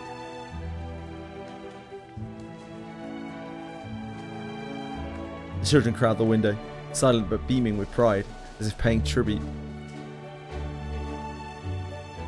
Winsong follows Vila's narrative to its conclusion.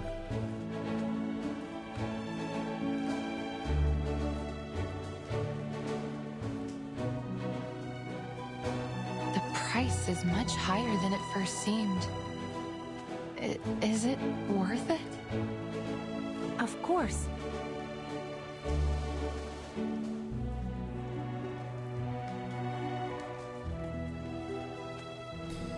I imagine it's the kind of place where they don't have like real teachers, where they just have people coming in to teach the kids what they know. You cannot find what we have here And in people have time to do it. Barracks or in a relief camp. You can't find it anywhere in the world. Think about the old comrades and the babies.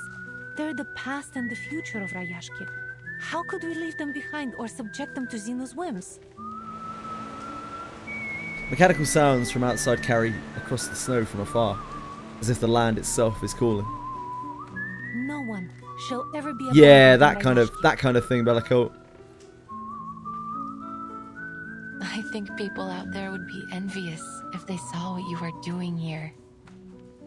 I don't know how many people must live in this place, but it can't be more than what, like 100? A few hundred, maybe? She doesn't press further. We Hey, really Pirog. aren't doing anything so special. We're only doing our job, our duty to one another.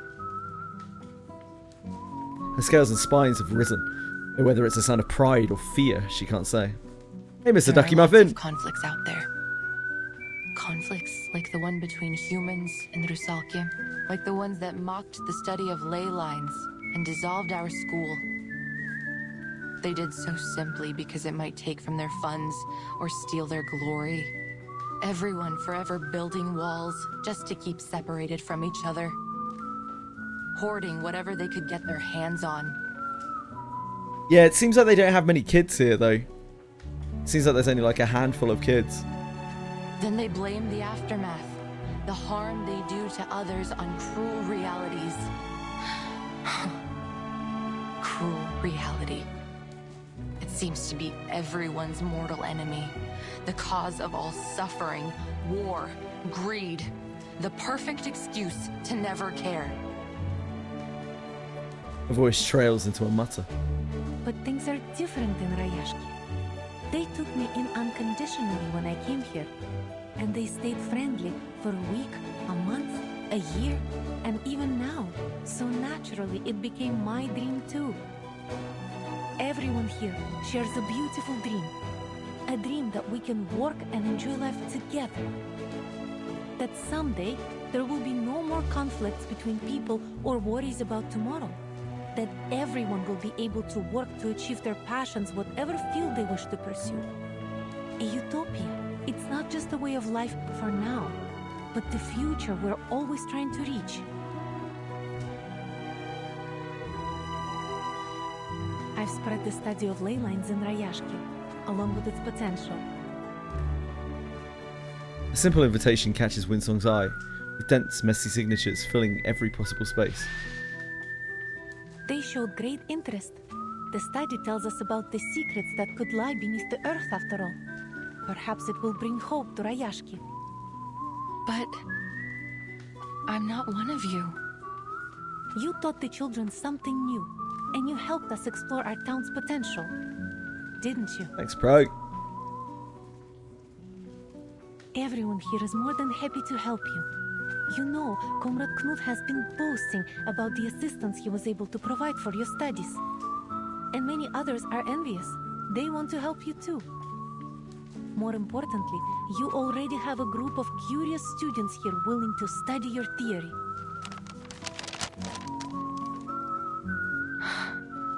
Now, allow me to ask you again, Comrade Winsong. Would you hold a lecture on ley lines for all the citizens of Rayashki? Even though my research doesn't have any endorsements or achievements? Of course. Perhaps we can be the first to endorse it after your lecture. You're being far too obvious in your recruitment tactics. Rita smiles, ignoring her feigned protest. The world is not a beautiful place. Poverty, privilege, egoism, exclusivism, so many problems. But that doesn't mean it can't get better in the future. Perhaps the experiment we're doing in Rayashki now will become the symbol of a better future. A new world where all races and ideas can coexist. I think she's already seen that the ley line theory has a positive impact on the children just because it gets them thinking, and obviously they don't have a lot of anything in their lives really. So really any kind of inspiration is going to be positive for their little brains. Well, of course it may fail and end up ruined, but at least We've tried.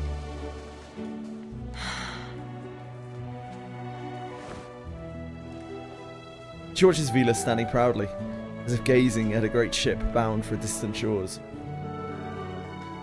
Venturing all, never shrinking back. We love our home, and we're ready to devote our lives to it. I can't shake the feeling you're inviting me aboard a leaky boat that could sink at any moment. Maybe, Comrade Winsong. But should we sink, remember your friend is Rusalka, and we do well underwater. Winston blinks, half wondering if her new friend has gone mad.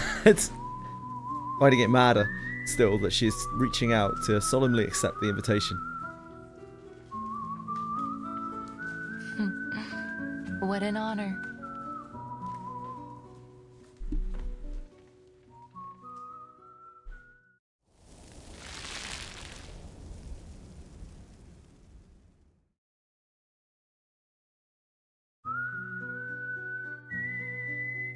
So long, Zeno.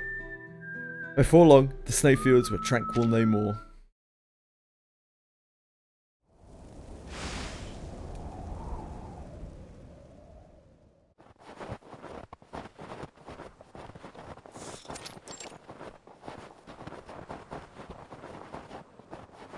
The crowd has gathered together again. It's a familiar place, one she's visited in dreams before. This time, though, the watchers seem more curious and doubtful. Their eager eyes follow her every move. Today, I'm going to introduce the study of ley lines and the progress of my research on the Rayashki.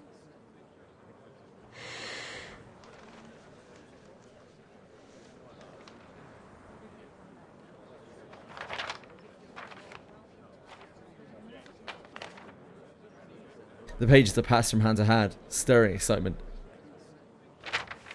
Thanks to your help, I have finished a draft of the town's ley energy map, and I have confirmed the presence of many precious resources. Through these colorful lines? These lines and spots show us the state of local ley energy. Each color represents a different concentration of creatures or minerals. Simply put, this area covered in frozen earth and frost contains many rich resource veins. These gray marks symbolize them. They are located in most of the corners of the map, all of them outside of town. Oh, maybe that's why Grandpa said we couldn't grow anything here in the beginning. They eventually solved that problem by importing rich black topsoil for our fields. As for the runium you've mined to make a living, look at the dark gray marks. According to the map, they are becoming increasingly scattered and faint, so it can be hard to see them.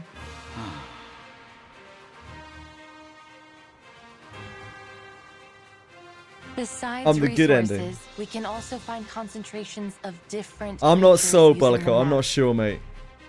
The navy blue marks represent the Kikirn, while the I aqua feel gray like ones represent the the narrative is Kikirn setting from the up wharf. to give hope, They and feed then on it's plants, going to and you quash can it find their traces in many corners of for the something town. bad. The red-brown marks are the Kikituks, an aggressive species. They're vicious by nature and prey on just about anything arcane they can find, even other creatures.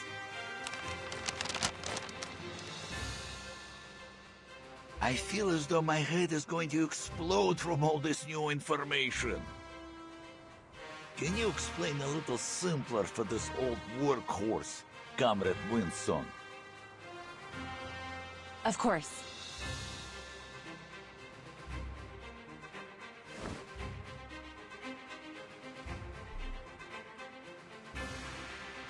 She proudly produces a small handful of fluff. Oh, well, This that'll sample explain it. comes from a Kikituk in the mine. I took it with Mr. Yevgeny's help. Seems like just a normal piece of fluff, no matter how I look at it. Yes, and in most people's eyes, it's nothing more than that. But in a lay hunter's eyes, it reveals a great deal of information.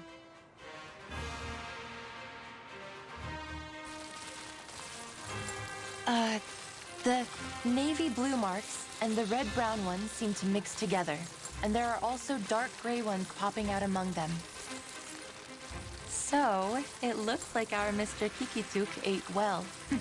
Perhaps he had a kikian soup with a runium-flavored kefir. Looks like these critters have realized our dream long before we could. But what about those black marks? If my memory serves me right, the map you just showed us had those black marks too.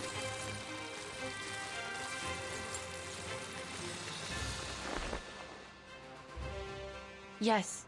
Yeah, the events typically end well, don't they? Or resource we know. I believe it represents a new kind of resource. Oh. Well, where is it then? The mood is intensified. Residents clamoring around to see. We can only find the answer in this area here. You mean in the depths of the mine?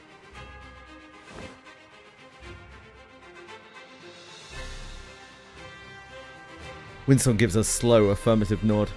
The ley energy is emanating from there. Afterwards, it flows throughout the food chain, passing through all kinds of creatures and materials before eventually returning to its source. Then our new resource is probably somewhere there.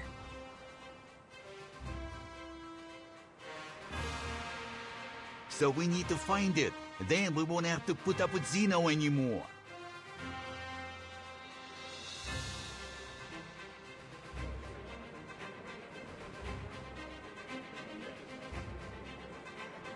The audience sparks up. Rippling murmurs turn into a burst of questions and excitement. But do you have any other proof? He lays out his hands, as if expecting Winsong to put something there. Of course. Remember the critter you found in the mine, Mr. Knut? Yes. You said it was called, Hoitu. Hoituk. A Place. subspecies of Kikituk. They live underground. Increase and feed on voltage. minerals. That was around the time we had begun to run out of runium. Is that so? But they were still there. Perhaps even more active than usual. That could only mean they were attracted by some other mineral or energy source, right? And even though I didn't find any further Hoituks during my research, I did find the Olga mutants, one of their close relatives. Generally, in this game, the main story and the side story run kind of alongside each other, so they tend to influence each other. Since they are social Which is actually creatures, quite annoying my because discovery must prove the presence you of can't some of access these all of Hoituks. this stuff as you Even if play we through the cannot game find them very yet. easily, as it's time gated. So it gets kind of annoying because you feel like you miss huge chunks of the story.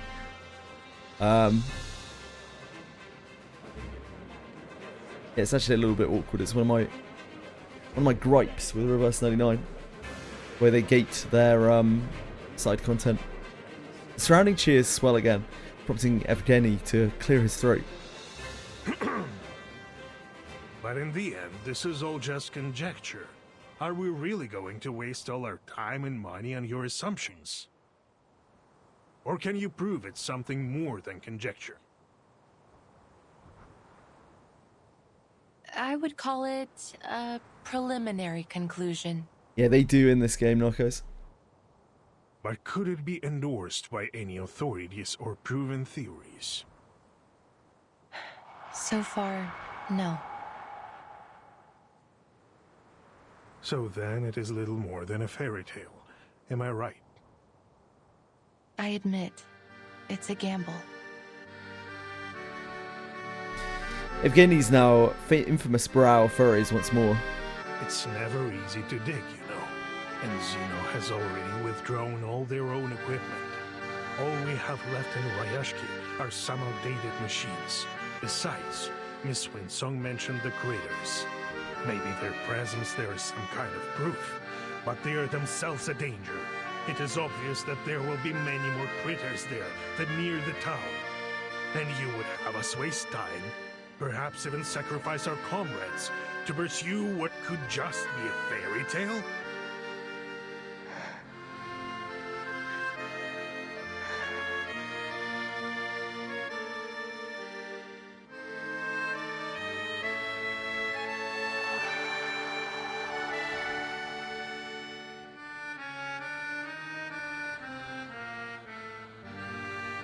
He advances closer, step by step.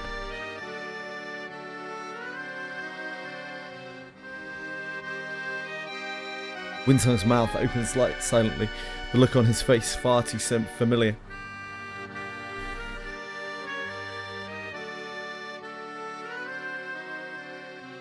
Yeah, that makes sense, Emmy. The moment before the collapse of Leyline Academia. Yes, that is the look. Suffocating weight of questions and regrets. There's no doubt the cost is simply too high. Who would be foolish enough to dig some holes in the wild just to see if there are critter bones in there?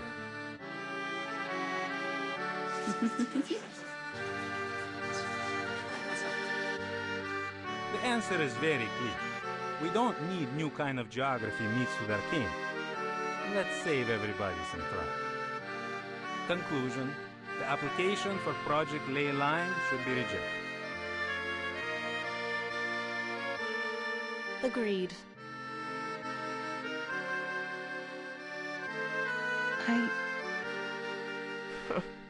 Even cranks can apply for Hi, research Toy funds nowadays. She staggers back, bumping into something solid.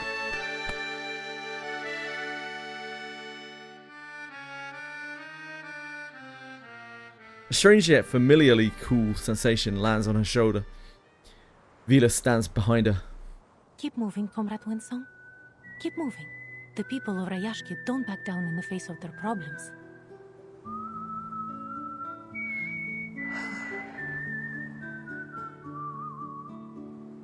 Whatever it is, we can fix it together, right?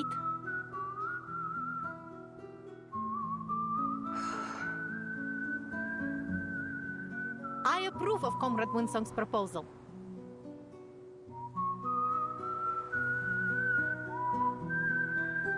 Me too!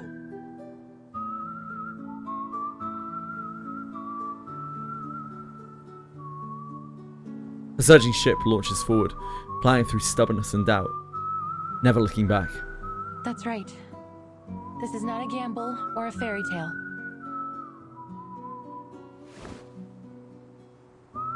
Her hands tremble as she opens her backpack.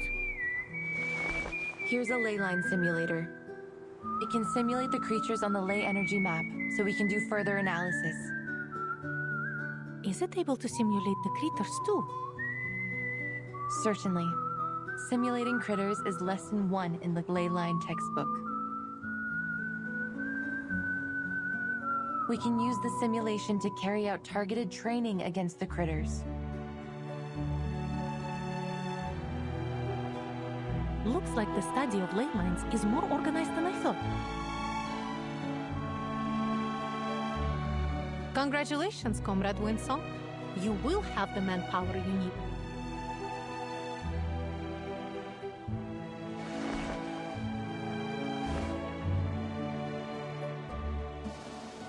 Winsong turns as more and more fists are raised into the air. Comrade.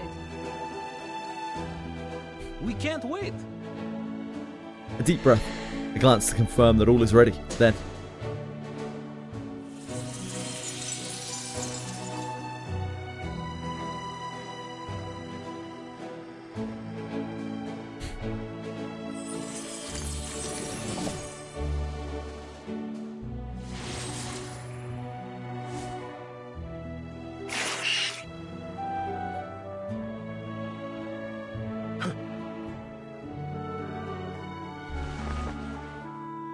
Evgeny instinctively positions himself in front of everyone.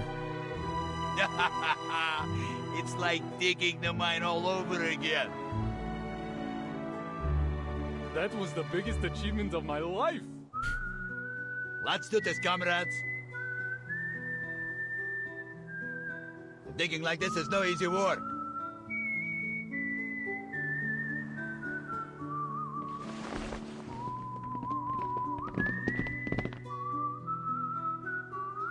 They roll up their sleeves, pressing forward confidently.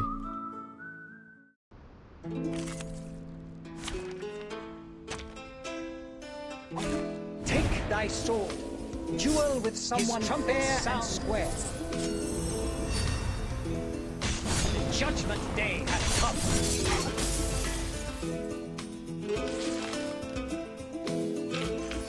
Considering someone's physical condition, the investiture can be simplified.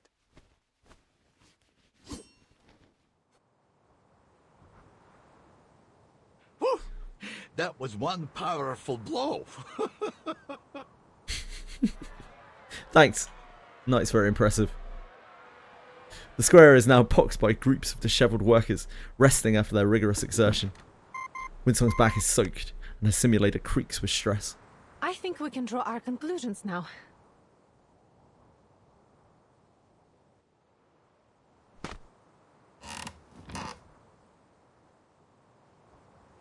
The old bench groans beneath her boots as she nimbly propels herself onto its narrow back.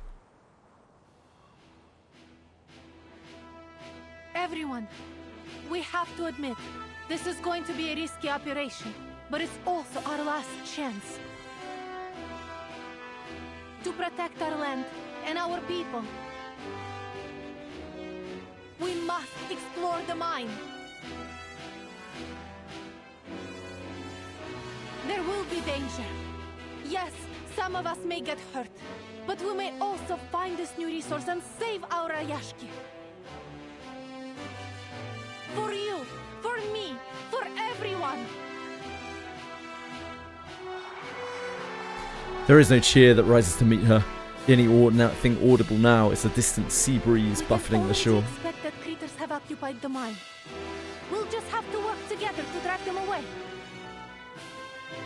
We dug this mine with our old machines once, and we'll do it again. This is how we've made it so far.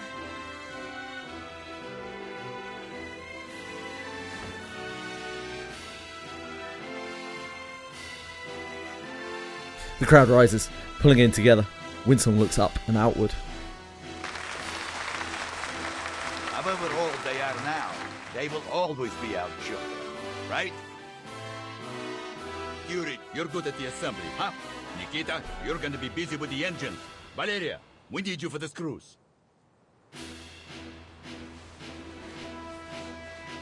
Nice to see them all coming together. More and more stars light up. They outshine the twinkling snow.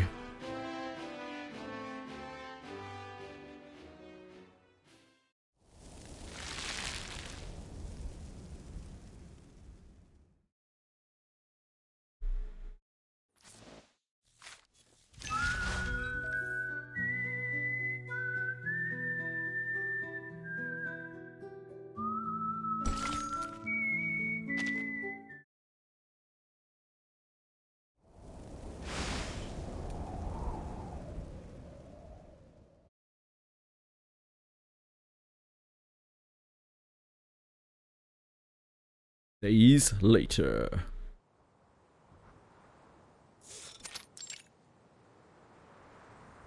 Miss Vila, they've been doing strange things. Father took out a lot of old books, and he spends most of his time looking over his blueprints now. He said they will be the key to saving the town.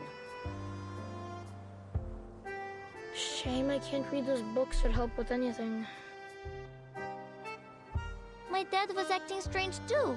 He started fiddling with the bottles from under his bed again. But Mom didn't scold him this time. She even took out some of her treasures from the cabinet. Reindeer horn, noisy birch sap, golden teeth seal whiskers. My reading comprehension's so bad. I was just like... I just glanced across it and I was like, noisy bitch sap, what the fuck? Dad said his potions would keep everyone energetic for a whole day. What the shit? Even Mr. Miser took out his wand from the safe box. The children cluster around Vila, pleading for answers.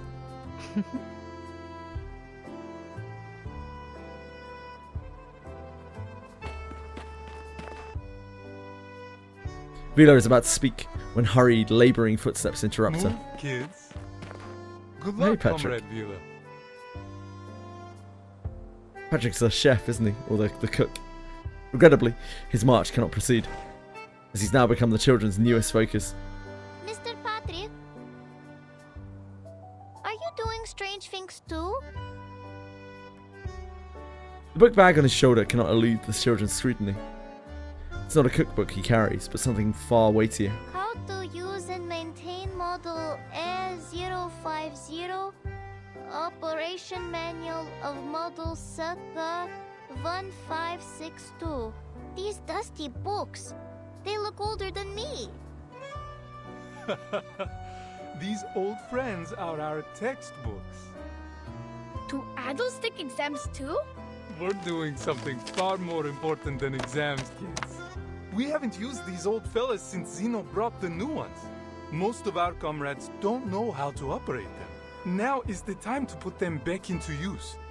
Comrade Knut has been teaching us how to use these Can't say I've noticed that, no, guys. technologies. That's right. All the adults have been divided into many groups.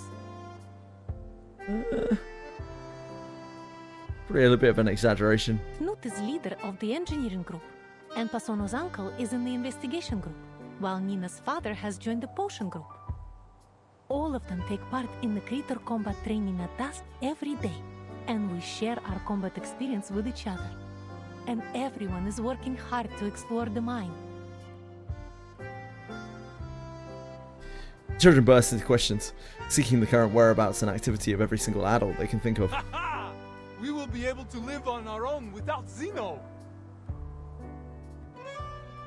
Miss Vila, I want the doll to be proud Certainly of not me wasted. too. Is there anything that we can do? I have lots of metal toy trains. Can we make components out of them? They can spin and whistle like a minecart. That's a great idea. I'm sure it will inspire everyone. No, let them use mine first.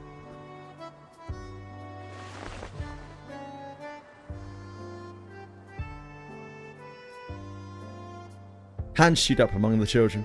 Such a ready volunteer. Not doing bounties until the hairpin.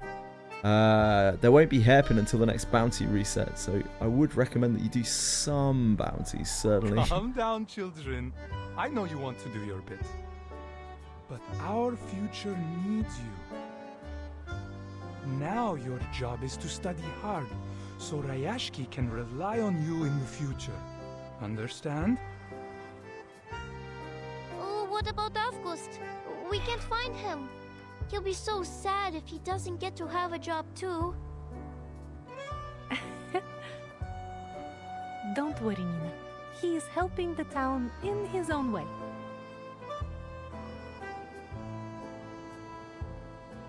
Yeah, the ninjas are mean.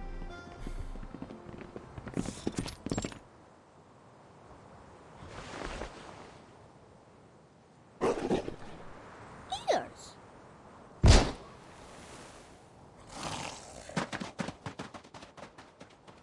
A gunshot sounds. The Kikatuk swiftly scurries away. Whiskers?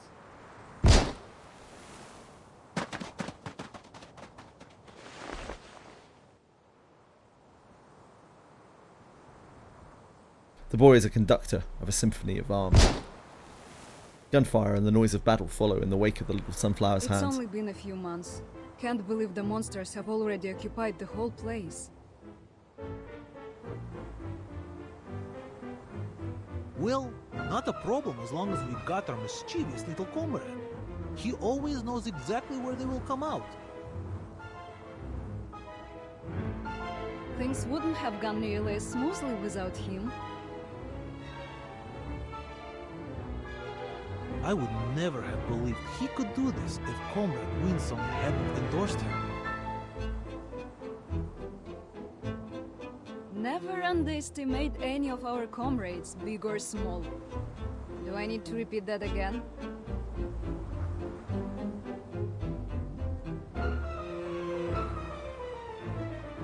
Of course, Avgus is securely guarded, despite his dangerous mission. Well done, August. You protected everyone. Nah, he's guarded. They wouldn't throw poor little like 8-year-old Avgus to the wolves. Not after just having a like a camaraderie speech, I'm sure. But I was just teaching our monster friends how to dance right. They are slow learners. Yes, that's what we want you to do. She struggles to match her words to her little friend's own imaginative interpretations. A performance with the Kikituks. Your job is to tell which critter, which friend is dancing wrong. That's your talent, isn't it? Just like you showed us before?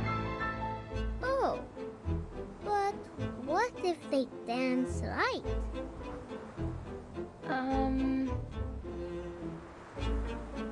Then they deserve some Alenka chocolate, don't they? Indeed, for all those scattered, many more come slinking in behind them.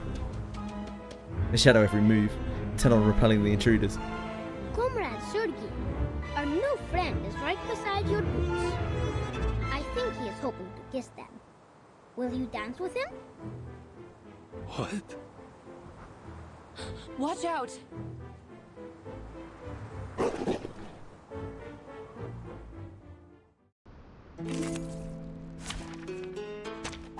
Take thy sword. Go on, Duel Nighty. with someone his trumpet sound.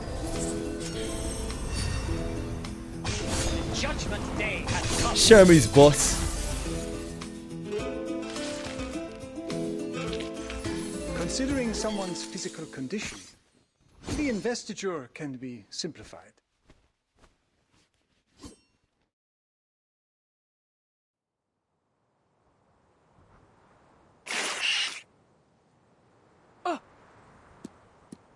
Back off!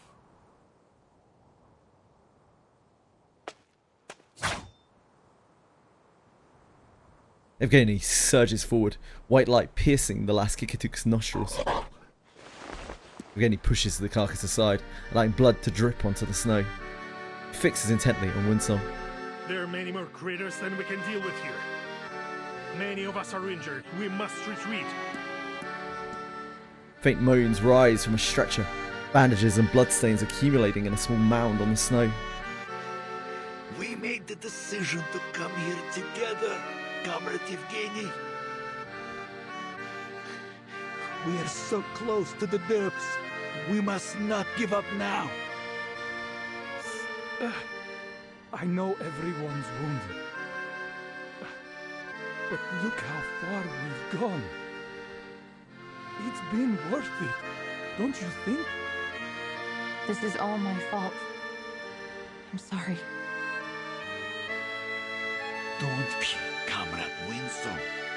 You've given us a workable plan and helped us recognize our little comrade's potential. No?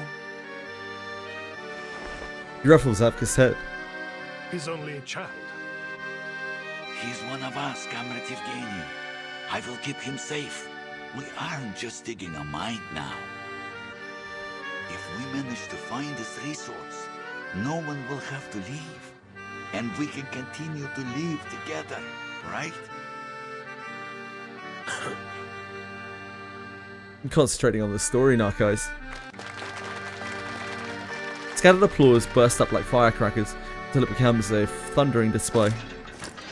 Rifles refurbished and polished rise in harmony with pickaxes and tools. These wounds are nothing compared to the glory of our future. Again, I think this is a foolish idea. He says nothing else and turns to leave without looking back.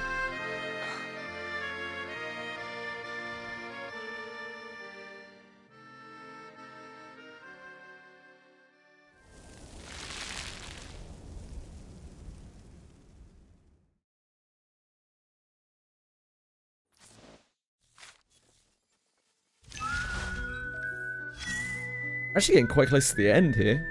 It's only 19 stages long. The story begins with a melody that echoes through the airspace of the workshop, signaling the beginning of a new day. Ah, dispatches.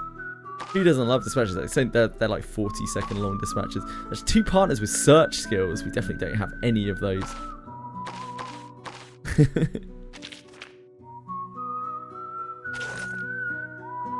Luckily, these have obviously been nerfed down to be like no time at all.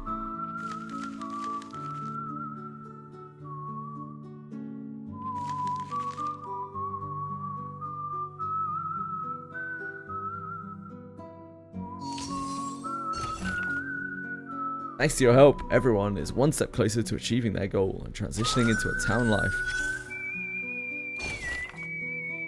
We should take these components to the appropriate comrade. With my years of experience in mining, I can assure you that they're still usable and will be put to good use. Maybe they contain traces of runium, explaining their pristine appearance. In these times of steel shortages, every little contribution counts. I imagine Comrade Vila is with the children right now, making sure they don't miss their lessons. Could it be that the miners have returned to the abandoned mine? Maybe we should take the shorter route to the hotel and let Comrade Evgeny investigate. Alright, let's do that. Shh, see those people walking in front of the hotel? Are they from Xeno? Let's not talk about them behind their backs. Yeah, I see them. Isn't Comrade Evgeny negotiating with Xeno? They must be looking for him. He left. Looks like Comrade Evgeny isn't there. I'll have to come back later. Tomorrow or the day after, perhaps. Honestly, this is not the way I want to leave this town. Ugh, I still have scars from shoveling snow on my legs. We just fixed the windows at home. Who wants to leave just like that? But what if Comrade Evgeny said it was reasonable, and he was always trustful, and he's always trustful? You're afraid he'll hear you. We may be close to the meeting room, but I'm not afraid, or I wouldn't have made the decision to come here. We weren't afraid in the Pioneers days either. What Comrade Vila says is exactly what everyone said back then. The town has been built. We have been living here for a while now. Our days are not as hectic as they used to be, but it is invigorating to see the resurgence of the pioneer spirit after such a long time. Hey, alright. That's the attitude we need. If we walk a little faster, we can make sure to be back and work on time.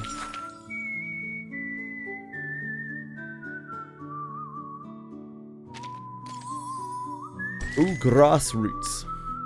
That's what they told me. That's what they told me.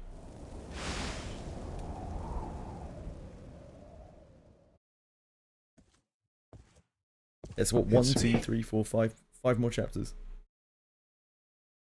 Oh, you. I want to talk.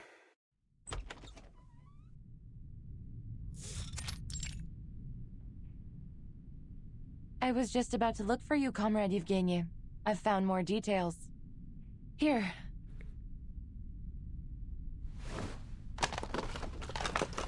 Winston turns away, begins to search through the mountainous piles of documents. Trust me, they will ease your mind. More or less. Cold wind rushes between them through the open window. Let's skip to the point. I want you to stop your research. What? Our exploration has only just started, yet many of our people have already been hurt. Can you promise there won't be further injuries or worse before we've found this fairy tale treasure? Your so-called new resource is still unconfirmed, yet the price we've paid looking for it is already mounting. We had other options, safer options for all of us. What? Xeno? The thing that nobody wanted to do. The snow has turned to wet rain.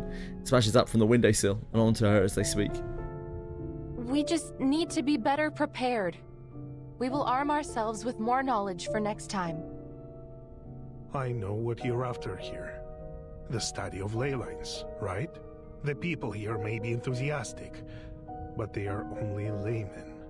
I've spoken with someone who can help you far more. The unhurried steps of expensive boots mark an unfortunately familiar guess. To see you, Miss Vinsong. Ah, yes. Ah, yes. Our proud scholar of a budding, if still informal, school. His expression is genuine and surprised, as though this is the first time they've ever met. And you, the big shot from Xeno. Should I feel flattered you stopped by? He feigns obliviousness to Winsong's teasing.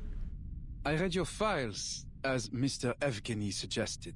You know already that Zeno has investigated many arcane cases, and been deployed to many places related to Arcanum.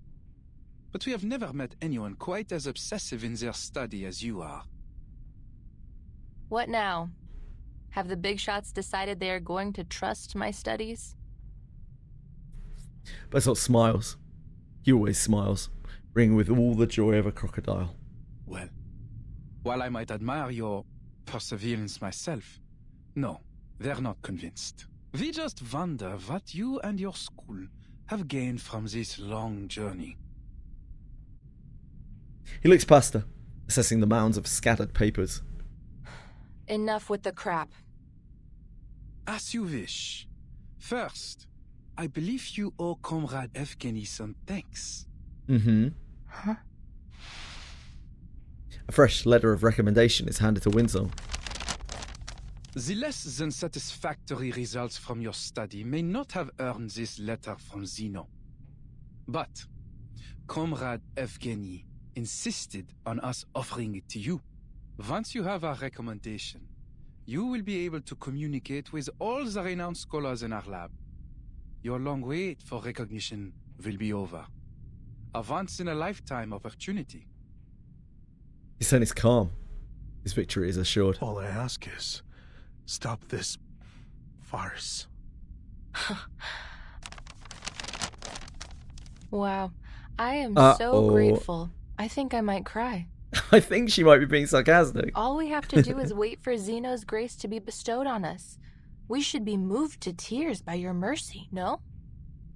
Putting aside your sarcasm, I would suggest you consider the danger of throwing away this opportunity. You are wasting time, effort, maybe even lives on some foolish wild goose chase. We can offer the people here a much safer and more feasible way forward. Don't you see? Bertolt raises an eyebrow. He presents his case less as reason than as indisputable truth. And what about Rayashki? He looks at her pitifully. All things come to an end. It will disappear quietly, overtaken by the wilds of this land. When the time comes, at least, it may leave a small place in the historical records. No offense intended, Mr. Evgeny. We cannot solve the problems we're having without Zeno's help. All of these problems will be solved as long as we find this new resource. I'm afraid you're mistaken, Miss Winsong. As far as Zeno is concerned, the value of this land is exhausted, fairy tale resources notwithstanding. Once we've transferred the Arcanists away, Rayashki will be abandoned. The crocodile's smile cracks again, growing annoyed at his now long overdue victory. We are aware of the dangers that staying here poses to these people, and it is our responsibility to save them, whether they wish to resist us or not. That's the only reason for our decision. Understand? Winsong sets down the ley energy chart, culmination of her countless efforts, without saying a word. Let's be practical. Zeno has many outstanding young people, a strong academic atmosphere. It's a lie? What? Better future. What's a lie? You will get the opportunity to This? revive your school of ley lines if you pass the exam.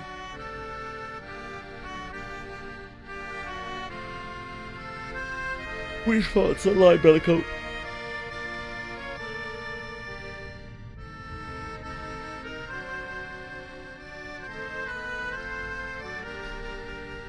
Sounded like they're here to save every person. No, Zeno's here to take the most able-bodied and arcanely capable, and they're going to ship everyone else off to refugee camps where, by the sounds of things, the conditions are not particularly good.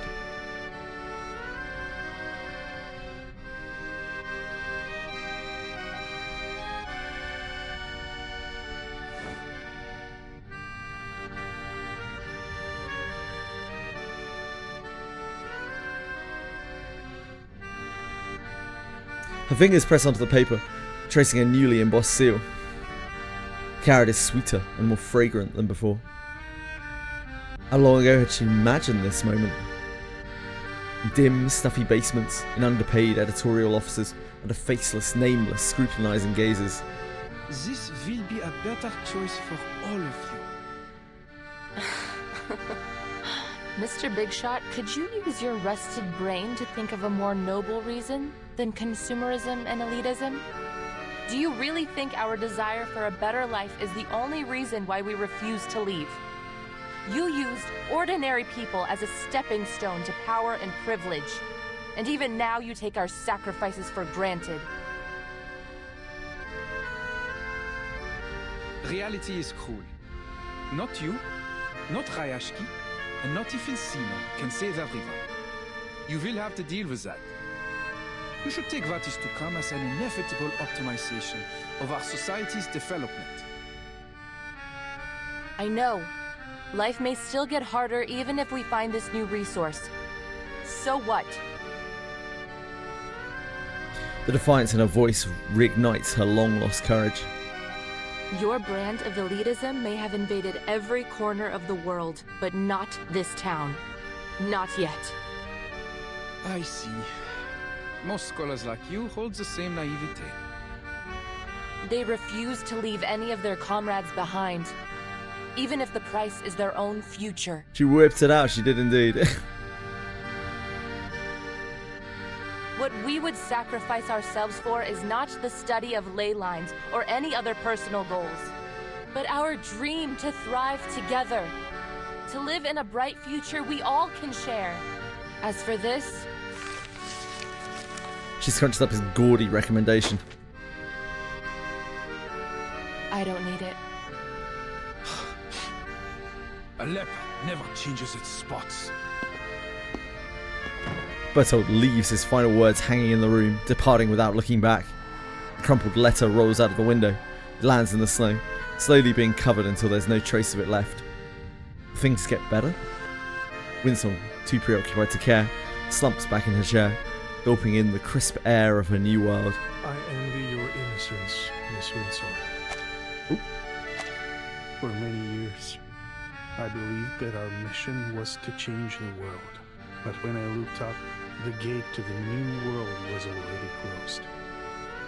Little Rayashki just coasted along, and I tried to keep everything the way it was, but I failed. Rayashki is doomed. All our efforts, our will, our dreams, nothing can change the creeping reality. We attempted to achieve something meaningful, something that could make history, but... Evgeny strains to lift his head, his face obscured in a kind of darkness beyond the reach of light. The spirit of the times stands against what we are building here. Not just Zeno, but the whole world. That's what reality is like. Boring, cruel, disappointing. The scene falls into a wordless, motionless quiet.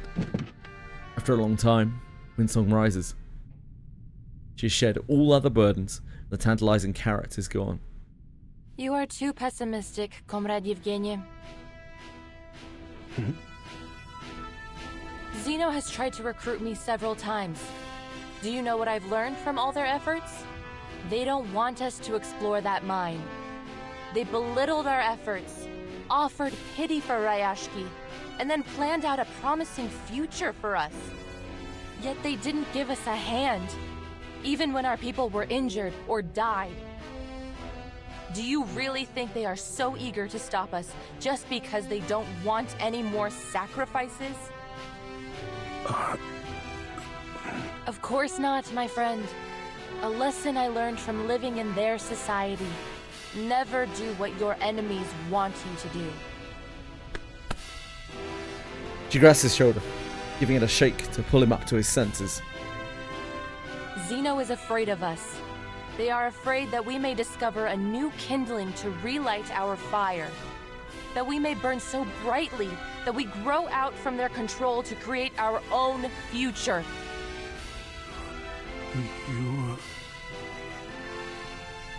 but they can't have it their way.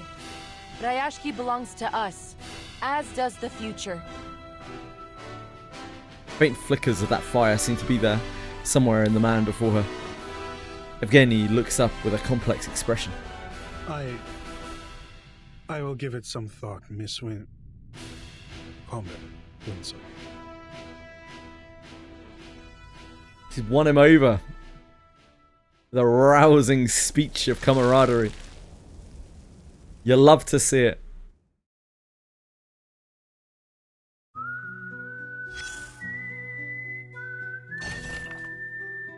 Hello, gentlemen. Hello, comrades of Zeno. Comrade. You're here to see Comrade Evgeny. We can wait a little. Or is there something else important you'd like to discuss? We talked, and Miss Winsong was there. Comrade Evgeny is doing what's best for everyone. We all know that, but I'll tell you, I personally don't want to leave this place, even if he... No, the lady turned down my proposal, and Comrade Evgeny didn't seem too invested in it either. Isn't Zeno's help good news for all of you? I can't comprehend the reasoning behind rejecting an abundance of food, a suitable climate, and comfortable housing. It's not easy to leave something you've built with your own two hands, comrade. I doubt you've ever experienced living in a home you built yourself, let alone living in this way. Chances are you have never even touched freshly mined ore in your life. That's right, gentlemen, but why do you insist on doing everything yourself? It seems that our conversation has come to an end. I'll stay here until Evgeny arrives and gives an answer, which he should be soon.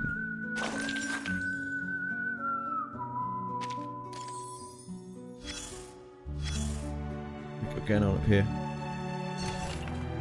Dealing with these neighbours is something everyone is familiar with, but having an extra person around is always beneficial. Oh, it's night time. Come together to conquer this great waste. His trumpets sound. His trumpets sound! Judgment Day has come.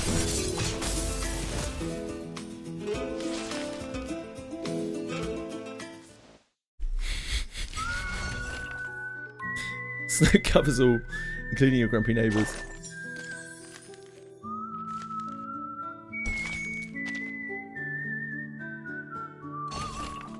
Identical long tables, matching chairs, and potatoes, and more potatoes. In the past, we had access to tin cans and even jam and flour. It was a challenge to transport supplies, but fortunately the weather was cold enough that nothing spoiled during this trip.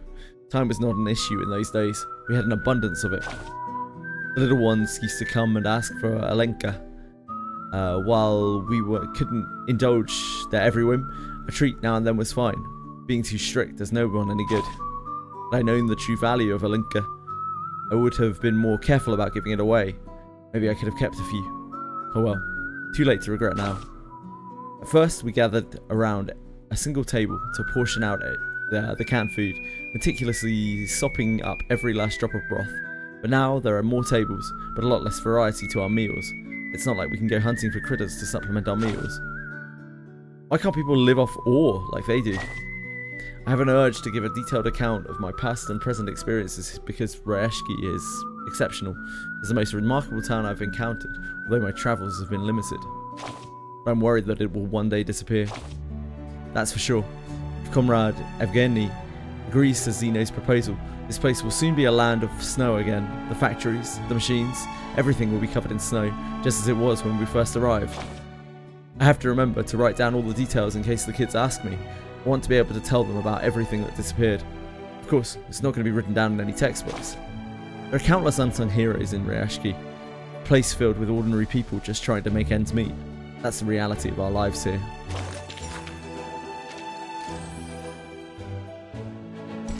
Shikstein. Hit him in a good light. Kinda, yeah. He clearly wants to meet his own ends. And he is painting his point as colourfully as possible in order to try to get people on board and get people compliant with him. The steel behemoths rumble. They've ploughed through snow, mud and soil to reach their target. haven't done any field investigation of ley energy since our school fell apart. Winsong puts away her tools, hands trembling slightly. Don't worry, Comrade Winsong. Look, these stones are still the same stones we've always known.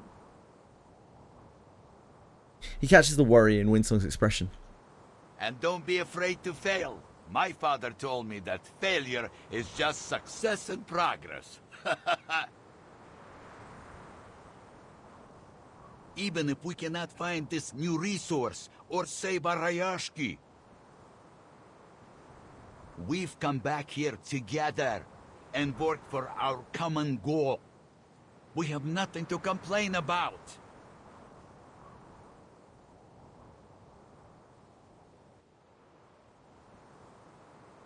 All right.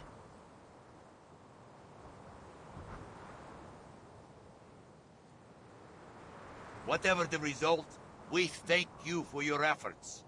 Now, leave the rest to us. He turns his head and shouts toward the drilling machine. Comrade Yuri, check the connection status. Don't forget to check the drill, Comrade Yelena. Relax, it's much easier than opening a can with only your fingers. Must not be very pleasant. The excited key flows like a steady river. People crowd together, shovels, hoes, and picks ringing out in unison.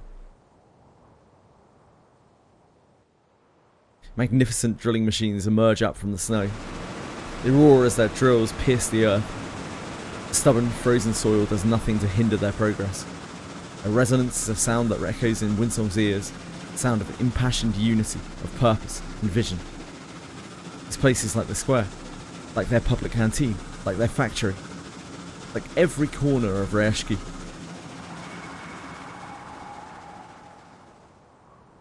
Clearly, it is a scene worth capturing. Knut had grown a slender arm, one that reached places no one could, and picked up stones there.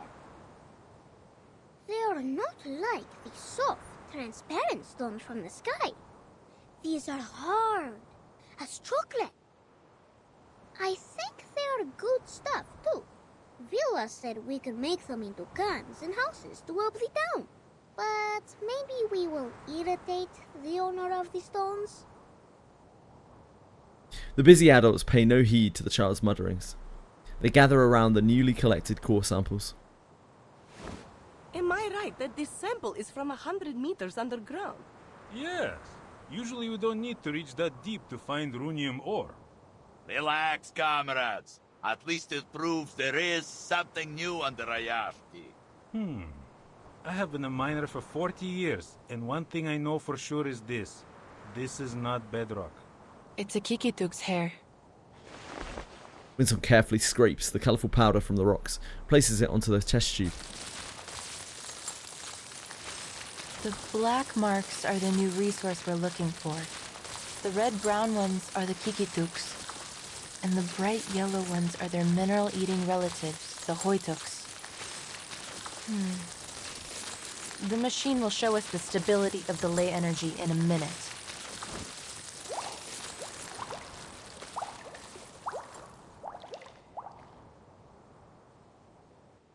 We are at the source of the ley energy now, so the lines should have been pure. If my eyes serve me right, I think I see bad news. You're right. This source is like an estuary polluted beyond recovery. It is carrying too many traces, both from creatures and non-creatures. Besides, the black ore down there seems to have attracted a large number of critters, which has only worsened the pollution. A senior of mine said in his notes that in this case, it will take a push for the core to activate its self-purification system. Shoot, we got a big one.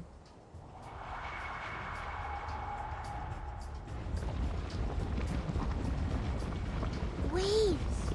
It's silver there. We should have prepared swimming floats. Yes, but the waves won't reach us if we ride this sled.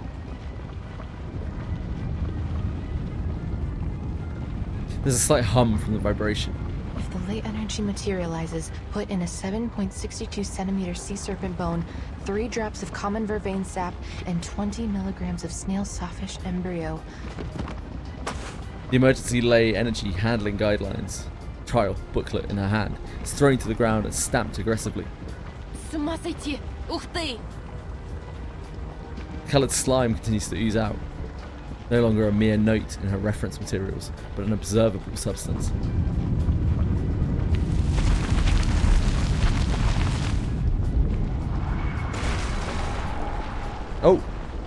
Oh dear. That seems problematic. The clever dreamer continues his observation. It has a beautiful stone on its neck too. Yeah. Did your father also fall asleep in the mine? Is that the raw runium ore that Zeno has been looking for? The energy is so pure. No wonder it materialized into such a huge body. Drawn in by the spectacle, more creatures emerge from the nearby mine shafts. Enticed by the potential for a feast. Comrades! Defense formation! Miners! Stay behind us and evacuate! Comrades, stand with me if you got a weapon. No matter if it's a rifle, a staff, or a shovel. Grip them tight. This is our Rayashki's future we're fighting for. We've been waiting for this, haven't we? That's right. More weapons are raised, clanging together as they begin their battle march. Dear comrades, this is the critical moment for our town. No good weapons, no external support. But we have our friends, our family, and each other, who will never leave anyone behind. Yes, there's nothing to be afraid of. We can always figure it out, so long as we still have hope. Voices ring out one after another as they reach the end of their march. Comrades, what do you say?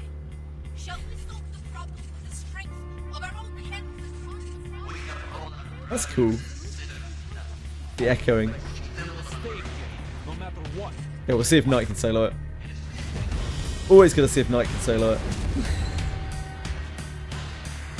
He couldn't quite do this thing is huge. Last Evenings on Earth. No way. Where are all these little monsters hiding? the ley energy here is like a feast set out for the nearby critters. None of them can resist the temptation. The Kikirans are dancing, the Ijiraks are singing, and the Kikituks are drawing with their breath. Is this their Tin Hat Festival? There is nothing to be afraid of. We've got our comrades, our weapons, and our spirit. Victory will be ours, comrades. Take thy sword. Take thy sword. Someone's fair and square. The judgment day has come. We made it? Well done, comrades. I knew we could make it. No, something's wrong. Do you feel it too, Comrade Winslow? Shoot. The ley energy has sensed danger. It's become even more active. To deal with the pollution of other threats, the system will choose critters with potential and make them into its underlings. Can we still defeat it this time? Comrade Vysotsky, do not worry. Look around you. We have got your back. Calm down. Calm down. Think hard. There must be a weakness to this creature. I can do this. His weakness No, is you're wrong, Comrade Winslow. a knight We swinging his can sword do at him. this.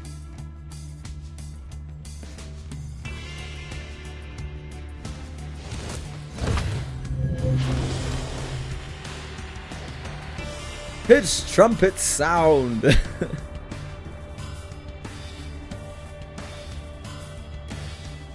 His trumpet sound. Fight for the unarmed.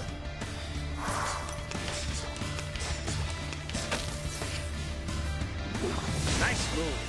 Dang, dang. Hi boss, thank you so much. It's very kind of you to follow. I appreciate it. The judgment day has come. Medic, get the wounded to the back. Move! No! It's not that bad. I can... Don't push yourself too hard. All of our comrades are willing to fight so we don't have to leave anyone behind. Trust me. All right. All wounded, fall back. Team 3, take their position. Lay down suppressive fire. Comrade View is right. We won't leave any of our comrades on the battlefield. It'd be a shame if we didn't get to see you cry at the victory celebration. Got it.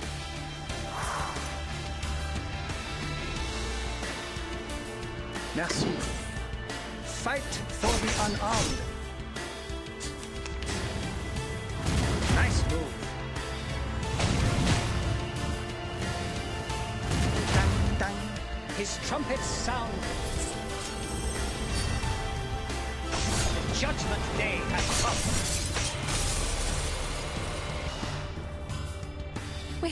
We made it! Great work, Good Knight. job, comrades. They will be talking about this day for decades. I didn't expect that energy from you, Comrade Yuri. See, I don't only build houses, I also build this rock-solid body. Make a head count of the wounded. This rock and solid check our remaining body. supplies. We will need to work in groups A of beast. 8 in case the keepers come back. Thank you, comrades. All of you. Yeah, the energy from a ley line stopped flowing, Glory right? goes to every one of us. Considering someone's physical condition, the investiture can be simplified.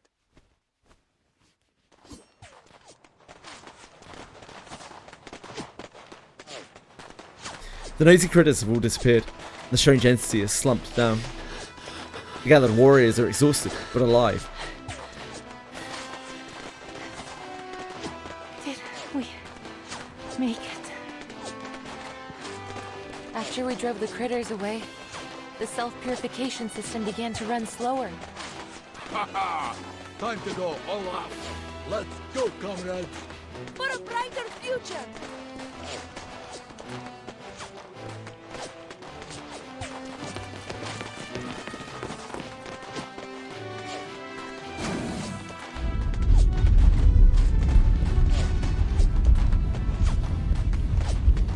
Deafening sounds reverberate all around them. A brilliant red splashes across the snowfield.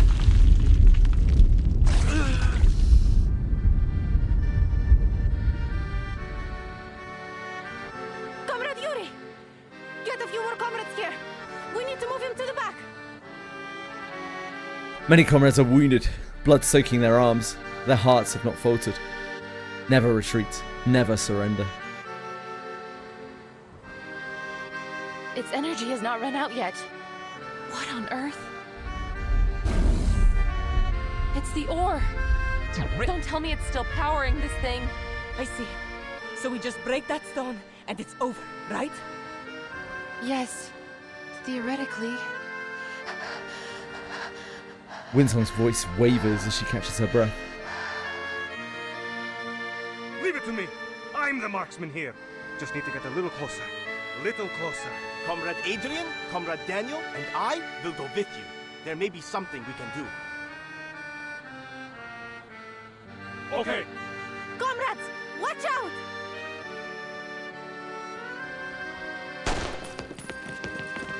They charge ahead, their spirits unwavering.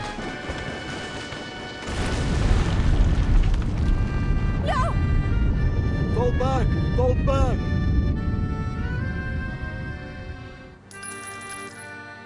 Bullets fly through the air, their sound like a relentless pounding hail. Believe, our attacks cannot break the stone at all. Comrade Winston! What is going on? The red splashes around them, so vivid against the white snow, halt her words. The cycle of ley energy is long. It may take months, years, or even longer than that to return to its source. As long as that ore remains on its neck, the ley energy will continue with the purification until it wipes out everything around. Winston's voice is low, despite the din of battle. So all we can do is wait? For our own safety, we'd better stay out of this area until it completely returns to the source. I should have seen this coming.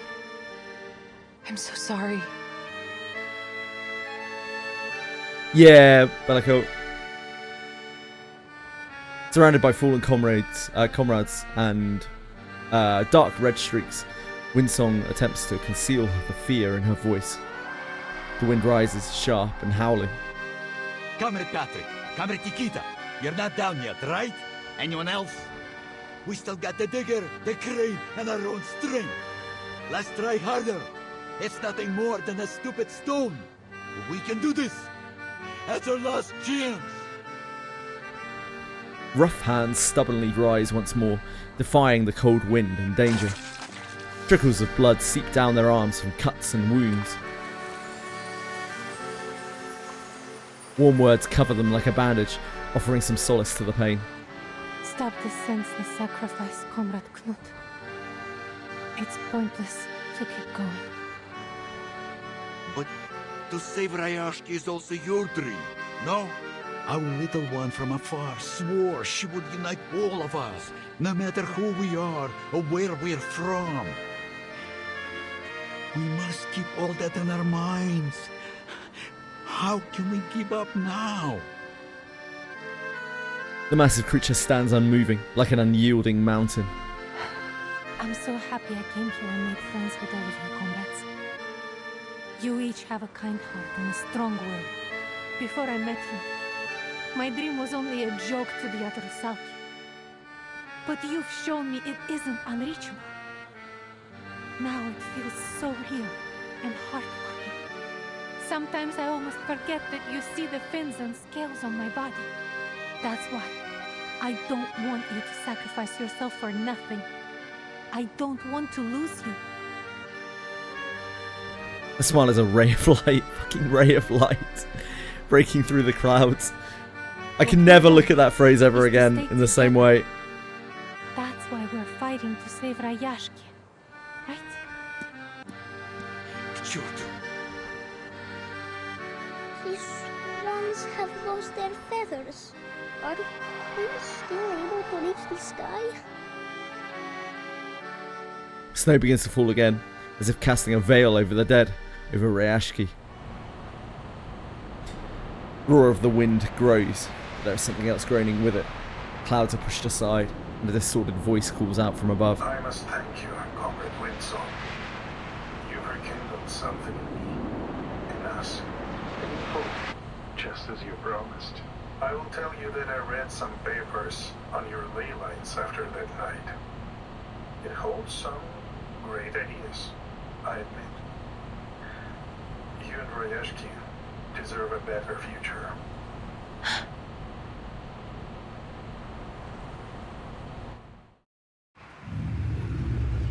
Ooh.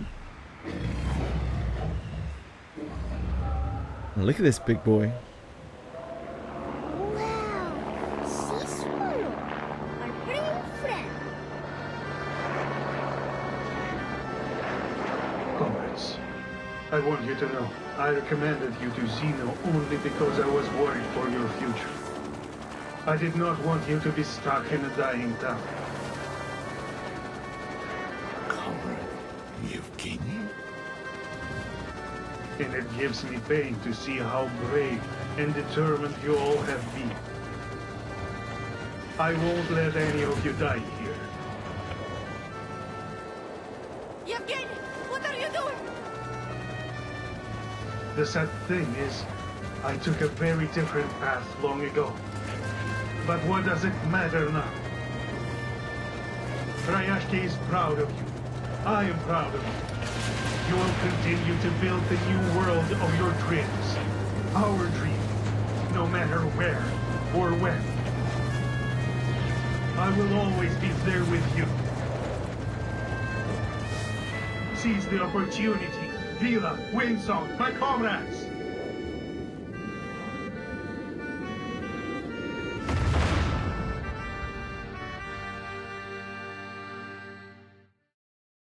Природа — это числа и черты.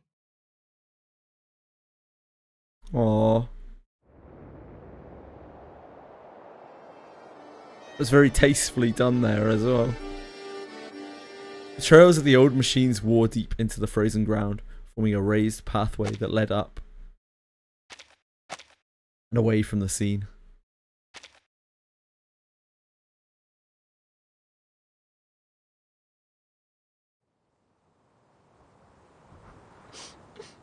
He was always just trying to do the right thing by his town. The children, finally coming to grips with what they've seen, begin to cry. Comrade Yevgeny. The fish mourn. Can a Ruzilka cry? No one can really answer that question. But around this Ruzilka, a ring of salty water seems to rise. К черту! This is not fair! Just because he was the only pilot here doesn't mean he could make that decision alone. We should have had a boat. We fixed that fighter together. That soul left us behind. But he will always be our comrade, right?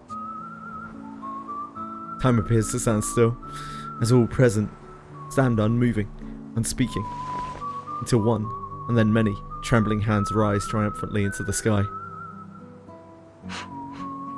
Hi, Sebastian.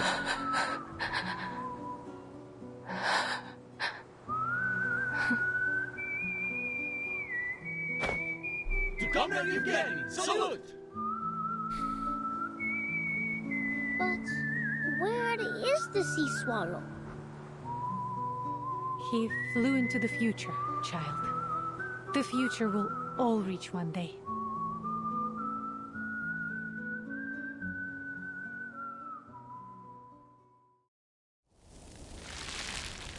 Damn.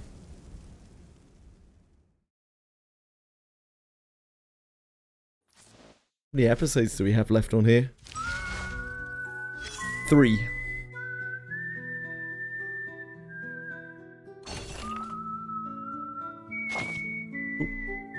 Comrade Winsong and Comrade Racer helped me take the children home. It took some time. What did you find?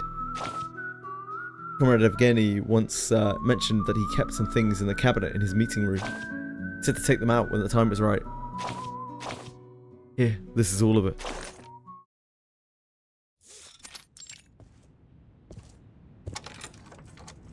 Evgeny has always been a man of action, straightforward and efficient. It seems obvious that this would be reflected by the state of his locker. That said, Vila is taken aback to find only a small iron box inside. Alright. Steadying a tremble in her hands, she picks up the box. Comrade Yevgeny. Name is engraved on the underside. The teacher lifts the lid, taking out a letter inside, taking a deep breath before reading it aloud. She is mentioned as the teacher here, so I guess she is the teacher. You're reading this, and so I am gone. Don't waste your time on tears or anger. So typical of Evgeny. Within this box are plans for Rayashki's reconstruction and development. I know that my perspective is limited. It is my hope that these plans may provide the town with some direction in my absence. Our primary focus must be the exploitation and administration of our resources.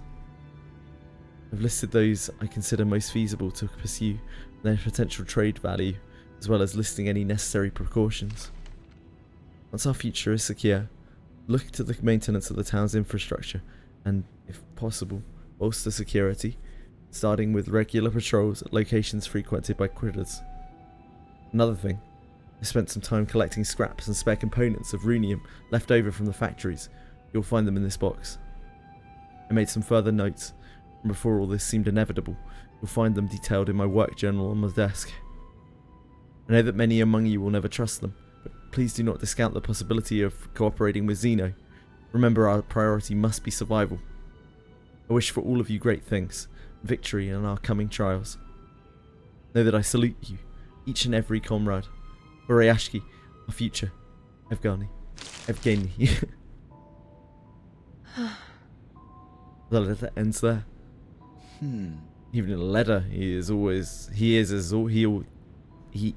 always he has been, our comrade Evgeny, stubborn to the end.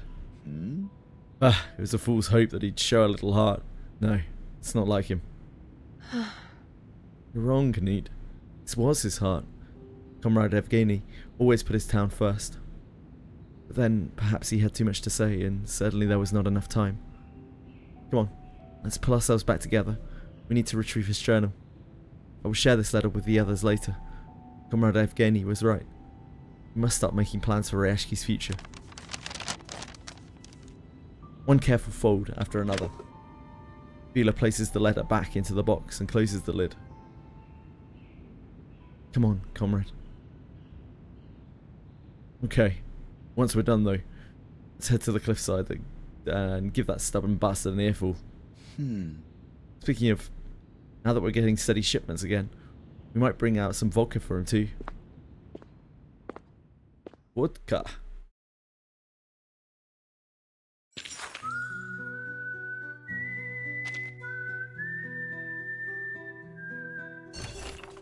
It's only natural that minor conflicts arise during the mining process.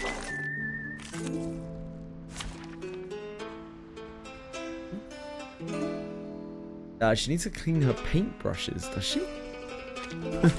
Take thy sword. Duel with someone fair and square. Happy ending. Judgment Day. Maybe. Sort of. Kind of.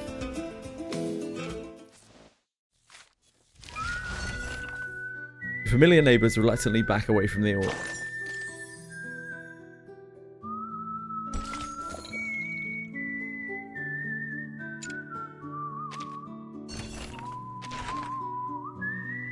Keeping an eye on the children is no easy task, as evidenced by the graffiti on the walls and scratches on their desk. In one corner, a simple sunflower has been etched onto a desk. I wonder who that could be.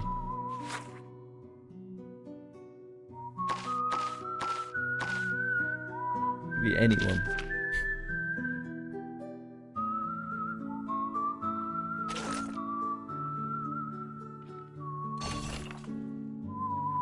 Comrade Vila frequents this place, always looking great in her Poneva dress. I don't know if that's how that's pronounced. I taught her how to sew, and other comrades would bring her piles of torn coats and socks for us to mend. This is something I have always done. No matter how catchy our slogans are, we still have neat clothes to wear and bread to eat, right? The rest is not within my realm of concern. Thankfully, Comrade Vila has been diligently caring for the children. My main worry was that once the teachers were gone, there would be no one to check on them and ensure they were looked after. Leaving children to run amok on the streets will not lead to their healthy development. I'm very grateful that she's here.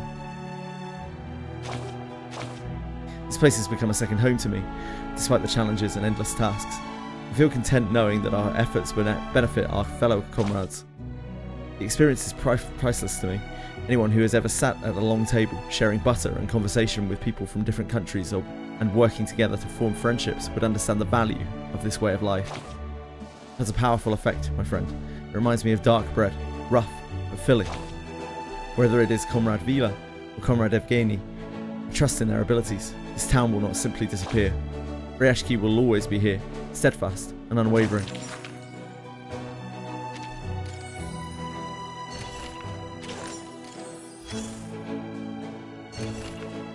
Pour out your thoughts and feelings here.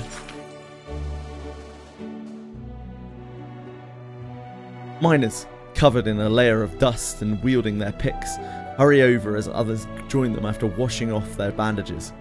In the square, some take shelter under the statue and read books, while children are led by loving hands through rows of coats and boots. A strong sense of camaraderie unites everyone in the square. They are all part of the same tight-knit community. Conversations begin and spread like a hurricane, sweeping from one end of the square to the other as everyone tries to engage with those around them. Then another voice joins in. The town's teacher has arrived, embodying the ideals that we hold dear. She's like a character from a legend who has come to our town from a faraway place. Because of our strong will, even legends can become reality here. If the teacher had not said, "See you tomorrow," this would have gone on all night. As a community, we each have a voice in shaping the future of our town. It's inspiring to see so many people come together to make a difference. There's a sense of pride that radiates from within, uniting us all towards a common goal. Oh, how powerful it is when we come together as one. Power of friendship. We're not even halfway through this journey, but we will press on.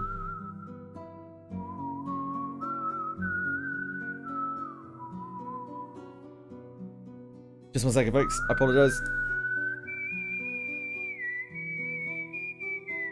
Back in a moment.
Oh! Sorry. I heard a loud noise from downstairs.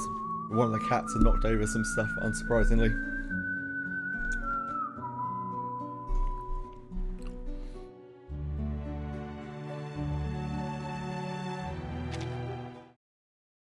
Nothing dangerous.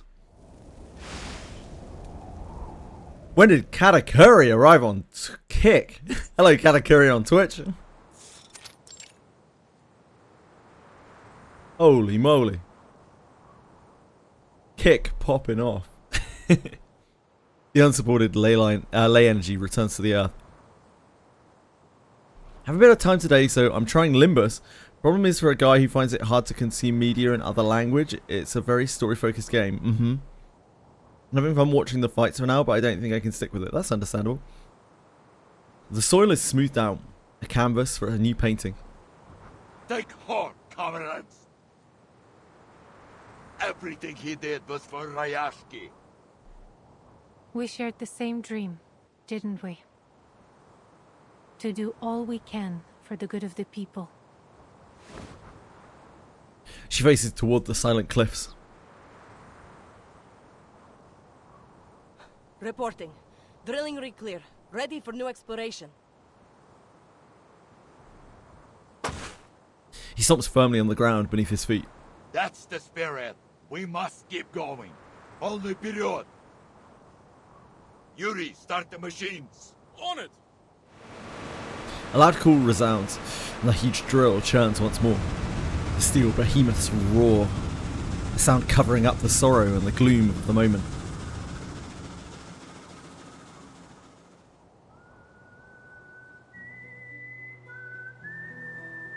After some time, the children carefully and cautiously approach the cliff's edge.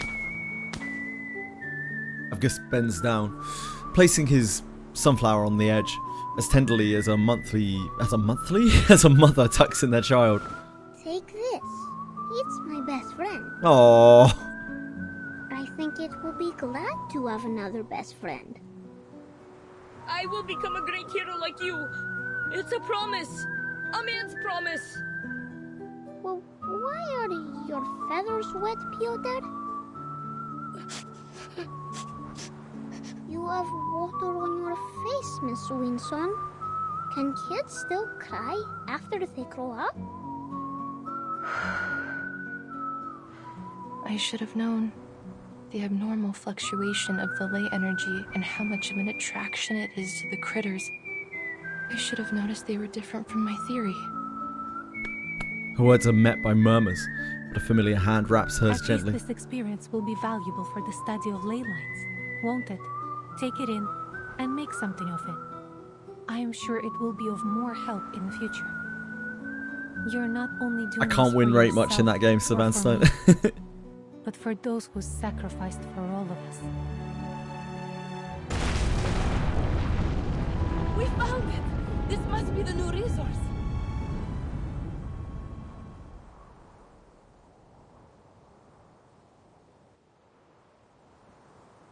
A stream of black rocks rises from the pile, one by one. In a short time, they are picked up and passed through countless hands.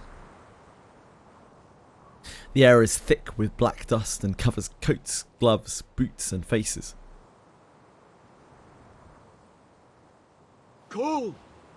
Coal! It is coal! We did it! This is our coal! Comrades, we will use it to cook our meal tonight. And it will be the best meal I've ever had. Is that so, Comrade Nikita?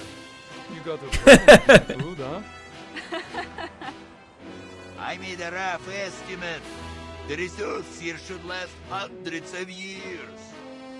How did she do that so quickly? Seems they've got a mathematical genius in their midst here. For the first time in history, the theory of ley lines has been verified. There is no doubt your work deserves a fair assessment now. Thank you for your help, Miss Vila. We achieved this together, didn't we? Of course. Cheers travel forward and back over the crowd, and out into the boundless tundra. They echo against the cliffs. The glory goes to every one of us. Their joy reaches back to the town, carried in by the victorious comrades in arms. Unfortunately, their now unwelcome guests seem unable to share in the enthusiasm. I'm very glad to see you again, Miss Vinson. Are you? You don't look glad at all. I admit, I underestimated the people here. Especially you, Miss Vinsong. The great heroine who found coal deep beneath the town, huh? So, did I manage to ruin Zeno's little plans? A sharp tongue breaks the cool of the no longer smiling crocodile. We have nothing left to do here. Zeno will leave soon. I know we disagree on many things, our future included. Still, Zeno looks forward to working with you again. Hopefully in a more friendly way. He extends his hand on his own initiative. I hope so too. You don't want to be embarrassed by another lowly researcher again, do you?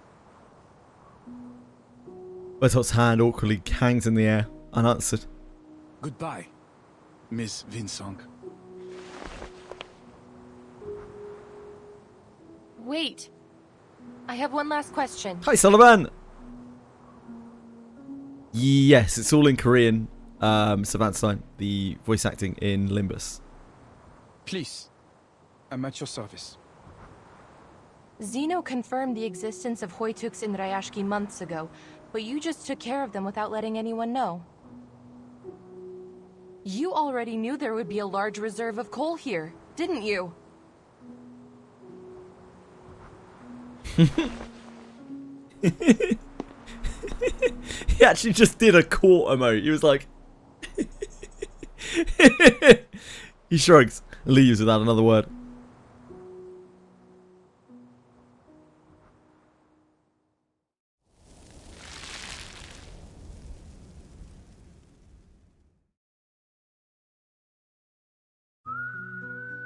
We're almost there. I've always believed it. We can dig through the frozen layers and find ways to survive here. Even when the harsh northern winds gnash their teeth, we can overcome any challenge. Xeno will have its own specific guidelines that I will doubt I'll be able to adapt to, but just like this particular component, we're already refined and capable enough. Yes, we can live on our own without relying on other leaders. Let me be honest, I'm not much of a fighter. The only tools I know how to use are a wrench and pliers, but when push comes to shove, I'll make do with whatever I can get my hands on. We need weapons to defend ourselves, and we are not afraid. It's crucial for children to explore the world. I came here at a young age, on a whim with a friend. We had no experience in shaping workplaces or handling raw materials. Now my skills are highly valued in this community. We did not come to Rayashki to have fun. We've got it all wrong.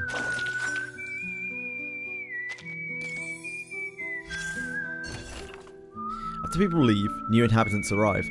However, they don't seem to be very interested in socializing. This will be critters. Critters! Join with us, comrades. His trumpets. His trumpet sound! The judgment day has come.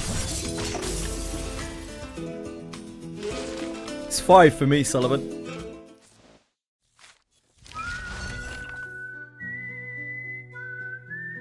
Sometimes physical action is more practical than verbal communication.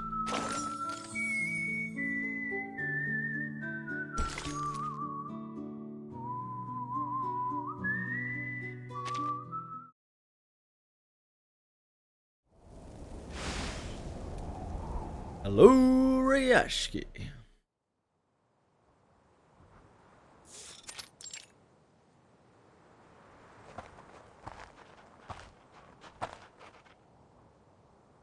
The people gather again. This time, though, there are no more disputes, no resentment. This is a gathering of joy. After thorough discussion, the people of Rayashki have made their final decision. I stand here to declare the future direction of Rayashki.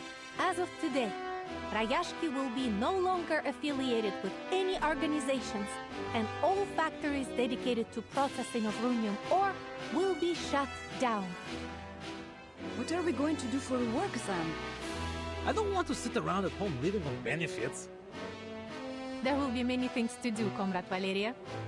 As the elites above us struggle for power, we, ordinary people, suffer in darkness. But now, there will be a new source of power. One built to lift up the people, not to take from them. And it will run on Rayashki coal. We will start new factories in Rayashki and explore the possibilities of working with other coal producers nearby. We will mine with our own hands and feed ourselves. Maybe we can even build a dock and sell our products far away. The people chatter excitedly. We will raise a new banner above Rayashki, one welcoming all ordinary people to come to a livable place with abundant power and job opportunities for their future. Arms and smiles intermingle, and a rising wave of applause. The wave washes over everyone, including Winsong. What about your plan, Comrade Winsong? I think I'm going to stay for a while. You need to know that for now, we must tighten our belts. Everyone's rations must be cut for some time until Rayashki gets back on its feet. The researcher does not waver, not in the slightest. At least for now, the study of ley lines belongs here, not in the fancy halls and symposiums of human academia. This place still holds many possible research avenues, monitoring the changes in the environment, further detailing the local ley energy map, Maybe even studying the mutation of the Kikituks. I must finish them to further develop the study before it is ready for academia again. Then it sounds like you may be with us for a long time yet. Good. No, Sir Vanstone, Library of Ruina and Lobotomy Core Punk Gatchers. Just Limbus. Limbus. Dat Limbussy. Exchange smiles. And don't forget, you're expected to cut the ribbon at the ceremony.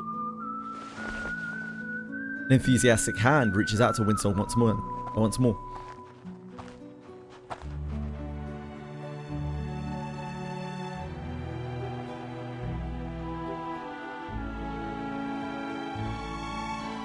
Yeah, I much prefer Limbus's combat to Ruina's. Now the little Arctic town is covered in a strange mix of black coal soot and bright yellow flowers, warm wind blowing over every inch of soil for each wall, old and new. Flows like blood through snow white skin and fluffy paws, a scene like a hand-drawn picture.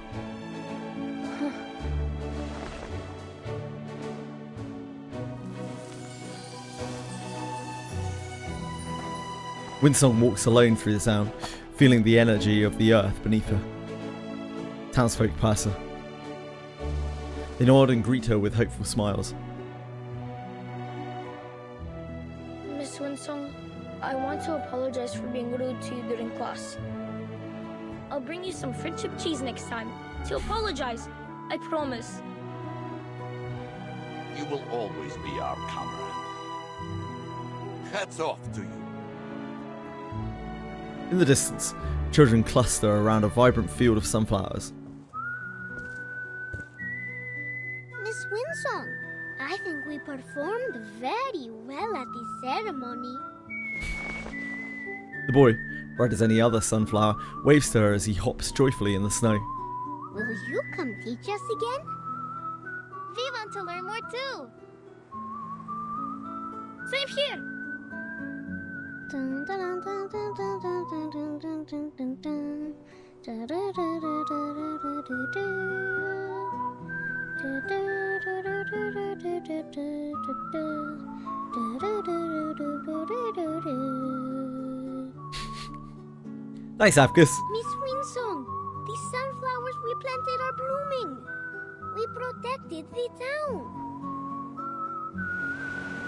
Winsong wants to say something, but a sudden creaking draws up her attention. She looks up to see a construction crane looming over the town.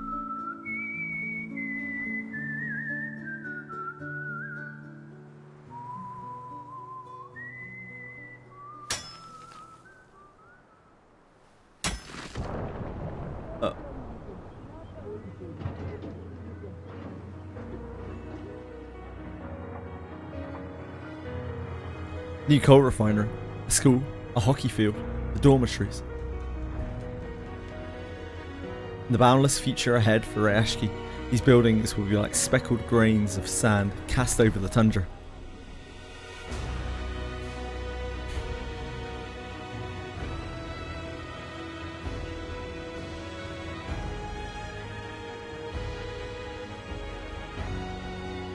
We begin the next chapter of Rayashki today.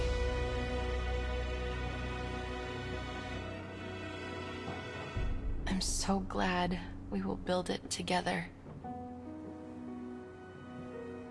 Привет, Rayashki.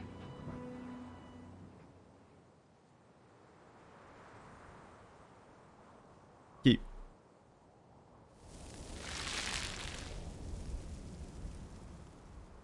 The oh yeah, freeze spot's so good. Not like, it's kind of like a second battle graph, sort of. Really, really, really strong.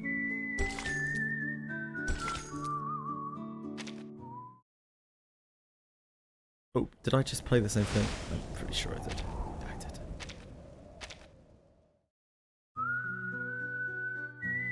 Medalto. I stumbled across some components. Lately it seems everyone is looking for them in their spare time. These little things can definitely come in handy. The little thing was hidden just behind the base of the statue. It seemed that our resilient bear found a new home here. The old statue had to be moved to make way for it, but its base remained. I suspected it had left some of its components. Comrade Evgeny, he did not notice the changes in Rayashki, but change is inevitable and ongoing. He was still holding on to memories of when things were tough and rough. In those days, this square didn't even exist. We painstakingly dug it out with shovels, carried each stone ourselves. No one expected Rayashki to end up so beautiful. We were never ones for marking plans or dreaming big. We simply rolled up our sleeves and got to work. Now Rayashki might change once more. What will it become? Everything is changing so fast. We have a pool and a school. It all seems to have been built in the blink of an eye. As soon as a project is completed, the difficulties and sacrifices made along the way are quickly forgotten. The immense sense of accomplishment makes us believe that all the hard work was worth it. I don't want to leave. I'm afraid I'll change faster than the town did. Those who come back later still feel like strangers themselves. It's incredible, isn't it? How things can change in what feels like an instant. Oh, no, we got this first. Factories, ores, and Rayashki. To me, Rayashki seems almost like another name for runium. Perhaps it is because I'm the one responsible for sifting the ore. While most people came here with grand ideals, I simply signed my name on the list without much thought. It wasn't long before I found myself stepping off the train and into this unfamiliar land. Fortunately, aside from the wild critters... Oh shit, that was a scroll down. Regardless, it's all laborious work, and I understand that even critters have to eat and survive. I forgive them. But back to the here and now. The factory is finally complete. We have surpassed our wildest expectations. These accomplishments are not gifts from some higher power, but are of our own making. These are true miracles, not bestowed by any divine entity, but created by our own hard work and determination. Just take a look around. There was a time when I felt nothing, just going through the motions of everyday life, but now I finally feel like I'm making a difference. It may not be extraordinary, but it's more than most people achieve in their lives. Yes, I couldn't have done this alone. It's a rare opportunity to find others willing to work alongside you, swinging hammers and building something meaningful together. I hope to turn our experience here into a legend, like the stories of Comrade Evgeny. With a little exaggeration, of course. Young people need these legends to inspire them. So let's raise a glass to the new factory and all that we have accomplished here together.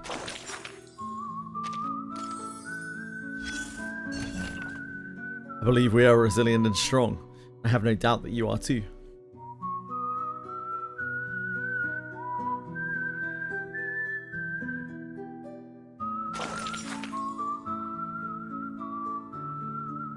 Vibrant Snow Square. Take another good look at the square. It hasn't changed much. A polar bear stands in the centre, outlined by a faint light, while children eagerly reach out to touch its paws.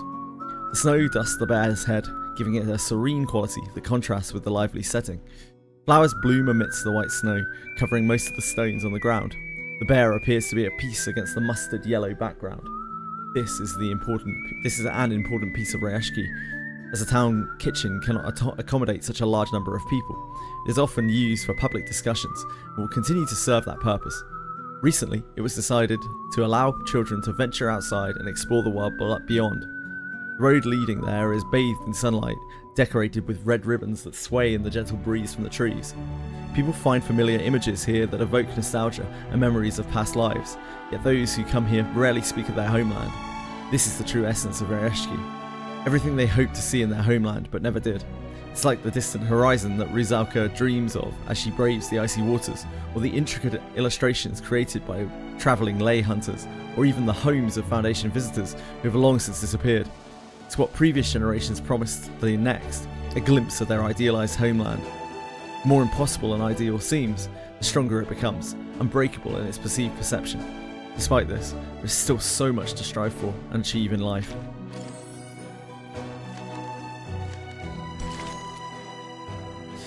To descendants, this is the last part. What we leave behind, and what you will remember.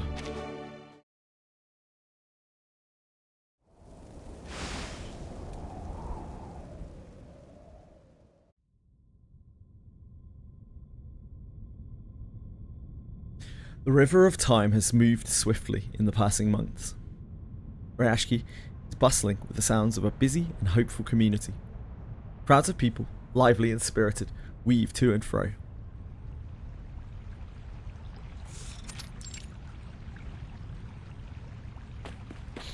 A dishevelled figure hurries onto the scene.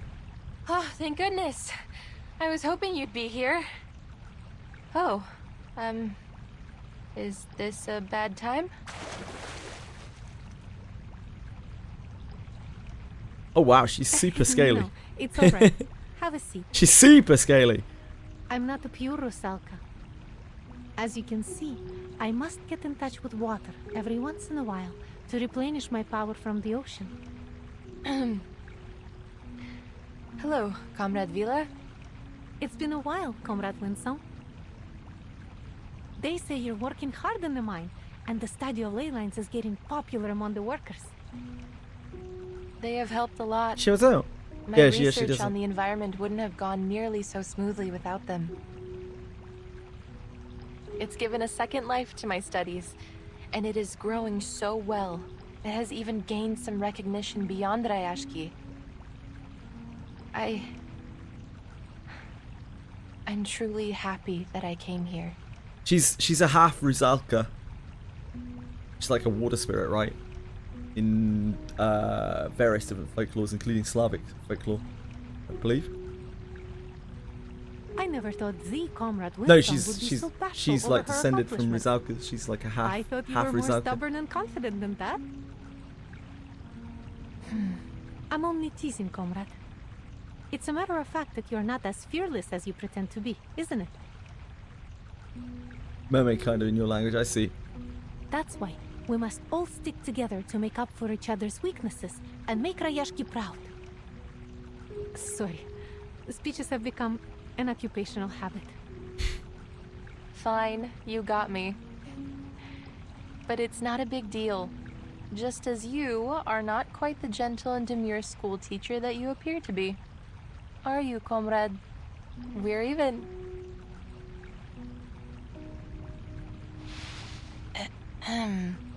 Winston clears her throat and hands the letter to Vila. Actually, I've come to say goodbye. Laplace has invited me to give a lecture for their European branch. They want me to give a lecture on how I combined environmental analysis with the Arcanum based on what we've done here in Rayashki. Sounds like a very promising new beginning for your studies. How are things going in the town? We are getting more visitors now. It seems people are eager to see something different. I'm sure they will. We've also begun cooperating with many governments and agencies near us, including the Foundation. They hope to carry out some short-term training on the Arcanum for the children.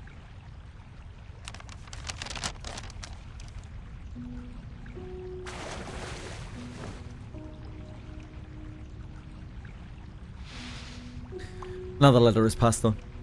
What's this? Open it. It's from the Foundation. Oh. Mr. Nameday invites me to visit the Foundation and discuss further cooperation. The children are also waiting for me there. It seems they mentioned you all the time during their training. Did we miss the ley line exam? The Foundation has all sorts of incredible things. Like biting coins, noisy coal balls, a glass pen with rainbows inside. So much fun! I've mastered a lot of incantations. They missed the town and everyone. Yeah, we miss Comrade Alyonka, Comrade Blinchik, and Comrade Piroshki. They say we will be able to go home in a few months. I must master the most powerful arcane skills by then, so I could use them to protect the town. We'll transform into sea swallows. Then we'll be able to fly and fly to far, far away.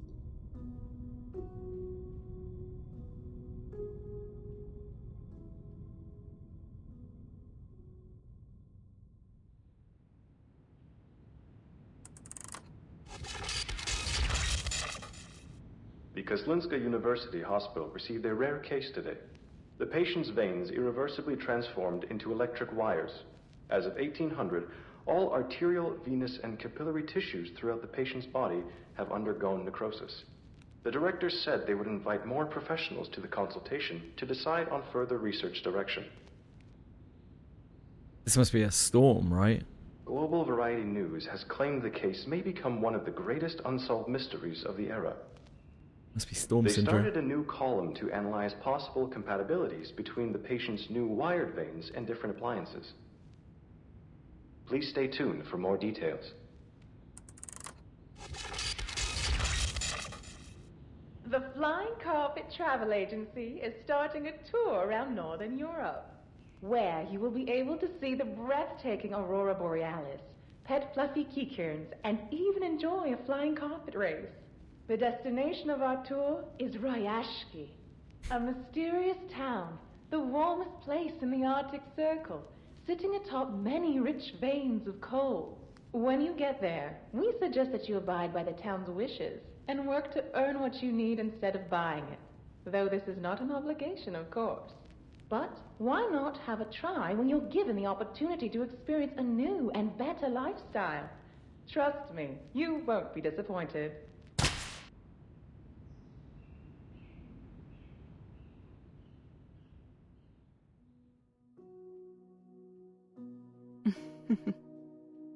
Where should I start, dear readers?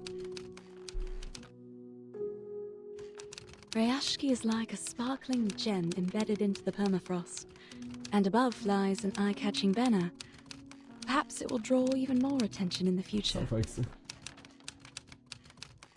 Rub some dirt off my screen. I think it was Through past a decades, the citizens there cat have been issue. trying to achieve something different for themselves.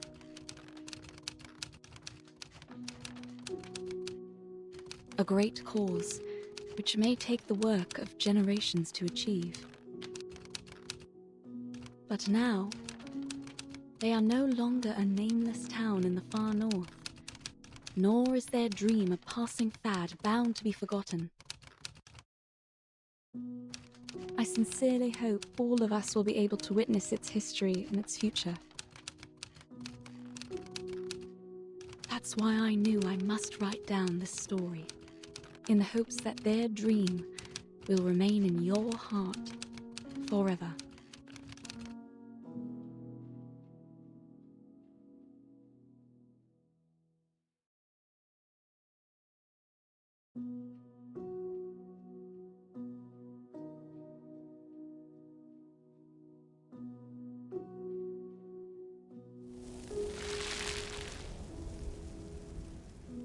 That's it. We're there. That was good. I really enjoyed it. Oh, we've got a whole bunch of gold things to click. I finished folding it. Comrade Pieter. It's time to make our paper planes fly. Can you move it a little? Just a bit? Alright, let's see whose plane can fly the farthest. 3, 2, 1. Swallow dives into a snow pile. Pieter wins. He hasn't flown his yet. Comrade August, maybe... Hey, Persona, are you not going to play with us? I've been thinking about what Miss Vila said. Are you scared? Don't you want to go out and see? After all, our parents agreed and adults always know better than we do. I'm not scared. But Miss Vila said she will not go with us. Neither will Miss Ileana. Vila has a lot to do. After the slow turtles left, many new friends came to town. Vila wants to talk to them. I don't think we need to worry so much. The teachers have allowed these friends of the Foundation to attend our classes, play with us, and take notes. They don't seem like bad people. If they were bad, Miss Vila would shoo them away. It's alright, Persona. Even Avgust isn't as anxious as you are. I'm not nervous. I just want to learn how to transform things, like turning a sunflower into a towering soldier, or a bear with round ears. We could turn snowmen into us to keep Vila company. Mom always said that when we miss her, we should build a snowman. Vila will definitely miss us when we're gone. Yes, we should leave a gift for Miss Vila. Let's go make some snowmen. Alright. Yeah, let's find the prettiest twigs to decorate them with. Let's go, everyone. Split out to find materials and come back as quickly as we can. I guess the Foundation came to the town. Happy ending, kinda.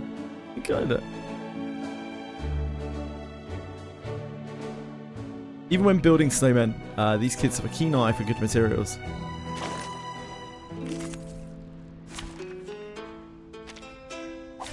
The race and we unite as one. His trumpets sound.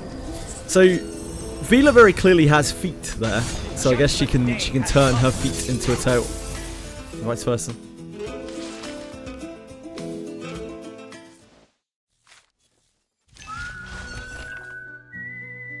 The children have triumphantly gathered a pile of precious twigs. Pay attention to the vibrant colours around the mine. Don't lose sight of the child busy building a snowman. As bright as the sun and pure as freshly fallen snow, it was lovingly placed on the snowman's chest by tiny hands. In this lonely and barren terrain, let us find comfort in each other's embrace. We never have anything for any of these. Oh, this is a 6-hourer.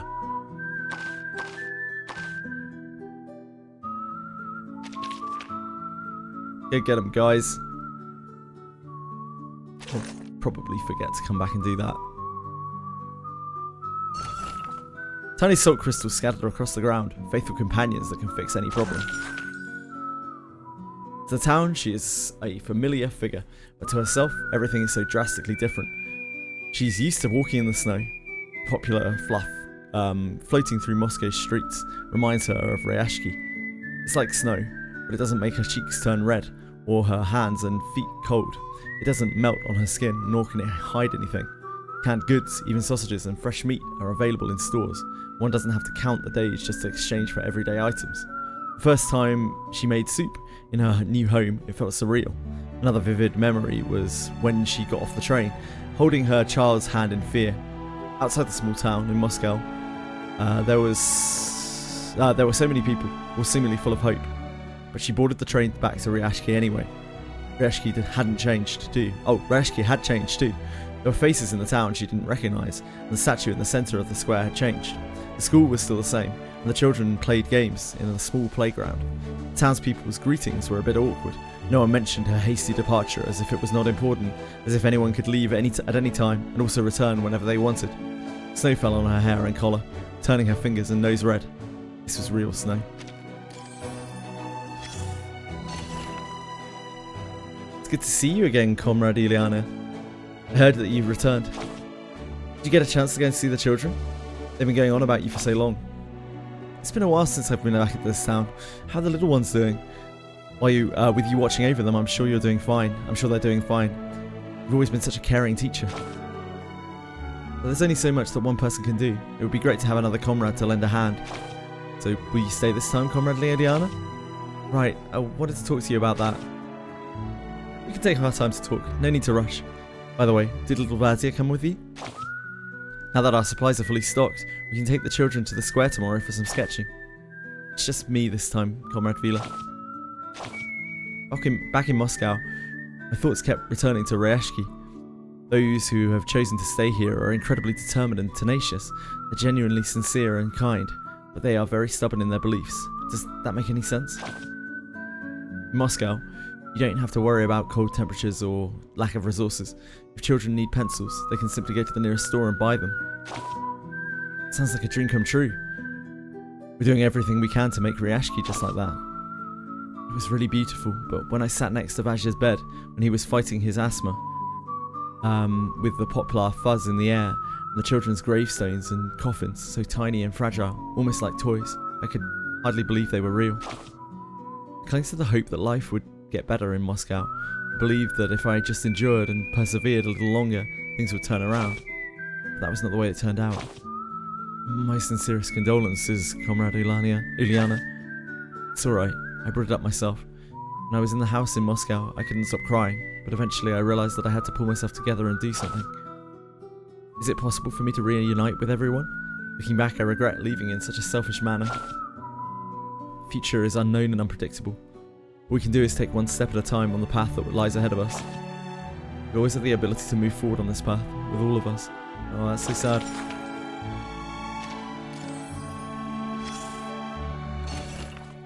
There's so many of these. I've never seen so many.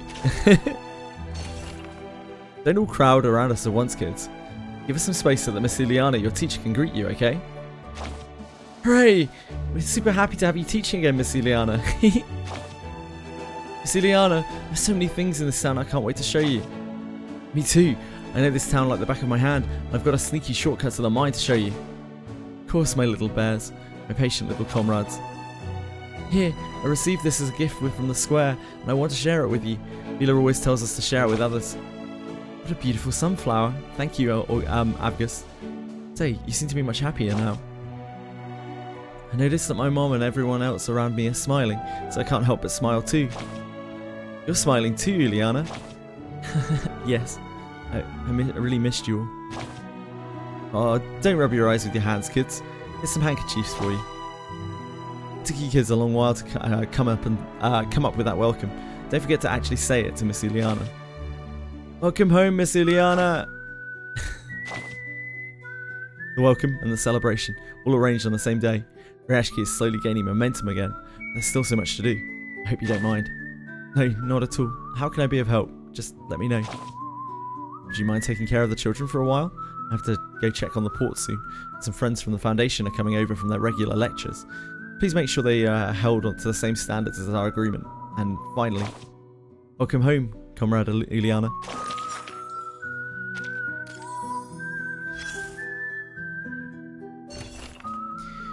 Those who made Rayashki stand tall on the snowy plains, those who never expected their names to be remembered. Among the long tables sits a group of people. The one in the middle maintains her usual politeness and friendly smile. If you weren't looking at how her hands are resting uncertainly on the table, you'd miss the emotion beyond the politeness. Yes, this young scholar is stunned that the theory she has been focusing on is back in the spotlight. After being relegated to the pile of old papers in most places outside, it's found a place in Rayashki. As for people around here, most are still wearing their work clothes, with coal dust clinging to their collars and pant legs. They're aware of this and keep their distance from the scholar until she reaches out to them. A group of makeshift teachers and students shake hands, determined to spend time understanding a fading discipline. Those most dedicated to the work are also the most serious pragmatists. The study of ley lines has played such an important role in the rebuilding of the town. When the scholar first entered the research institute, this is what she had hoped for. Is the study of ley lines omnipotent? No, but it may eventually bring about change. Perhaps it will be this moment that the coal mine was discovered, or perhaps it is this moment.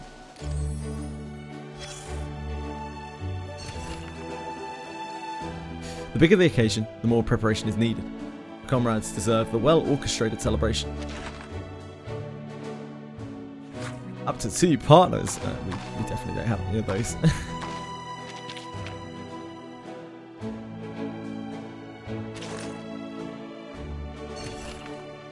An impromptu lecture on the study of ley lines. The architect never imagined that this place would be used for such passionate discussions.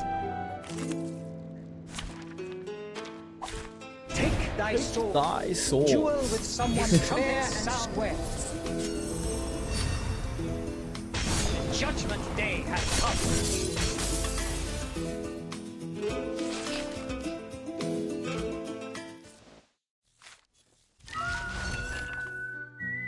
It was unanimous. A larger venue was needed for this lecture. It's crazy how many of these there are. The best way to solve local problems is to consult with the locals. The most direct approach is to go door to door. Get them gang. That's it. That's all the dispatches we got on us. Anymore, we don't have enough people. Pay attention to the vibrant colours around the mine, and don't lose sight of the child busy building a snowman. Oh wait, that's not the right thing. That's the other thing that we were doing. Have a good one, Sir Van Stein. Thanks for being here, man. The writer must have been in a rush, leaving it to share space with crates in the cold wind. Commonly used as fuel for combustion, suitable for heating and power generation, high priority for direct export, but can cause resource waste and air pollution. Coal gasification.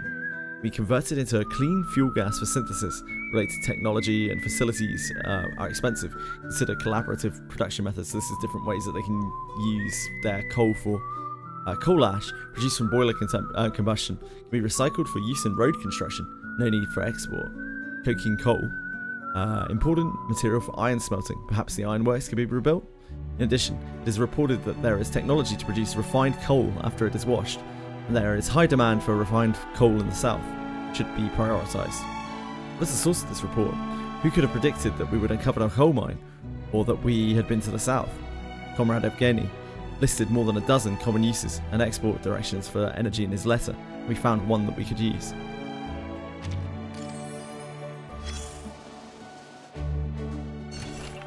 Mine is too narrow to fit everyone. One side we'll have to give away.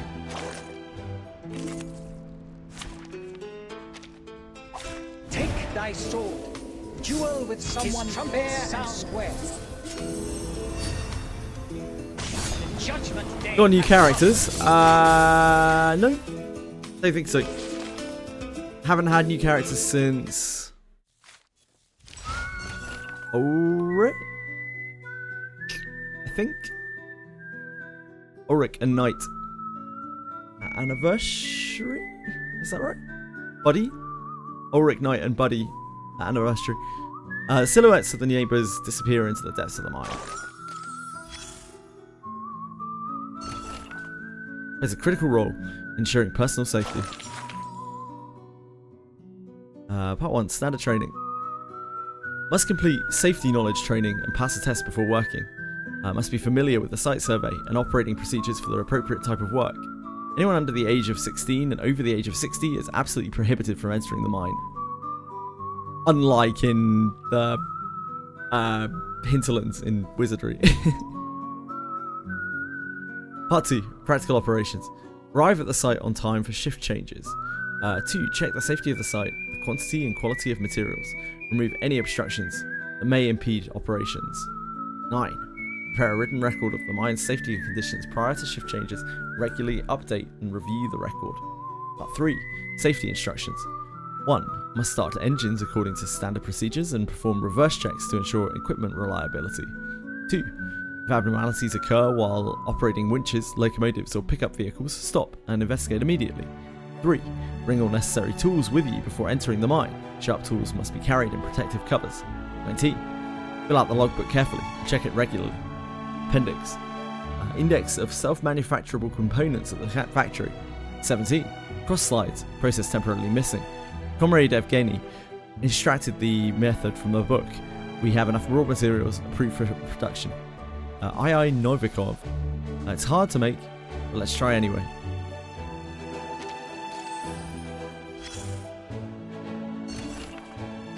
I've never seen so many things together. Yeah, we can't do this right now.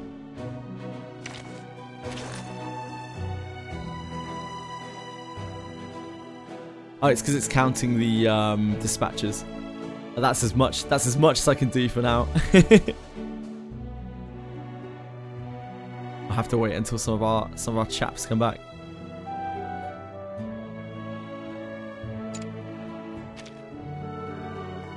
This is fun.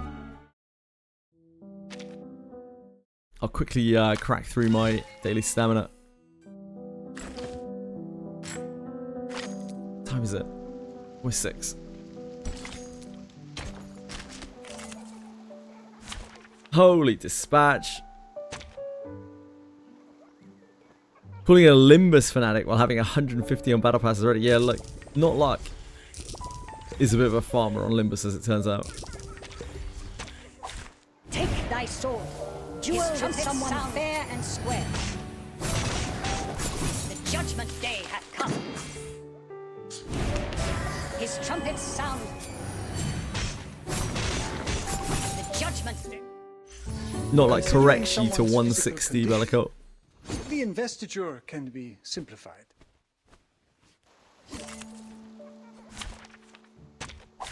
Take thy sword.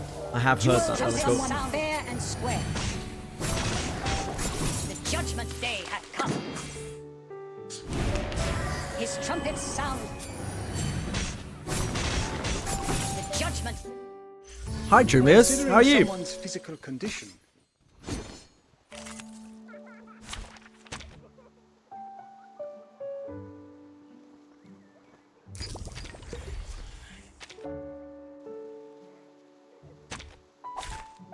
thy sword. Duel with someone fair and square. The judgment day hath come. I wonder how many days it will take me to play through the last part of Kensei 9. I bet it'll take at least 2. I bet I'll get really stuck on something. The investiture can be... We have Sunday for it as well, potentially, if we need it. And kind of Monday.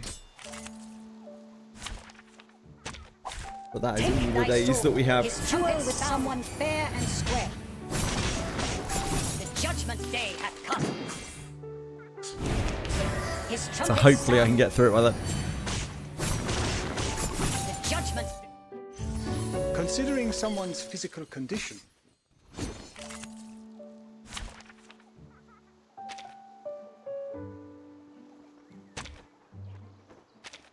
Oh, I can't count.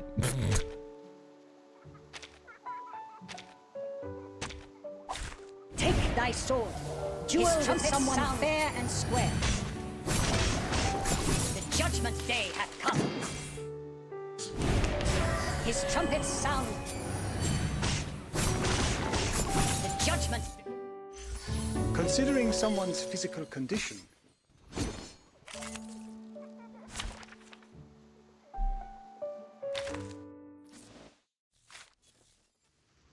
Day is getting absolutely fine. We just played through Farewell Rayashki.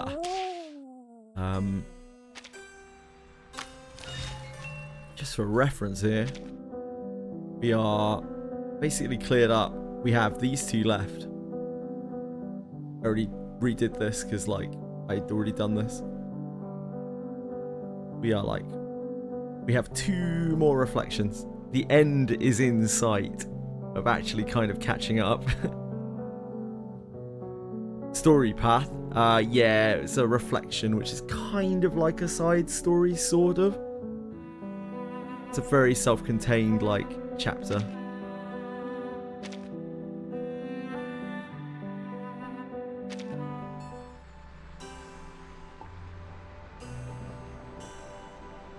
R1999, or does it have some sort of shorter name? It's called Reverse 1999. Generally, it gets shortened to R1999, yeah.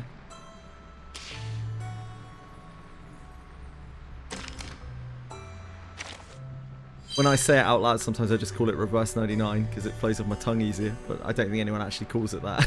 Just me.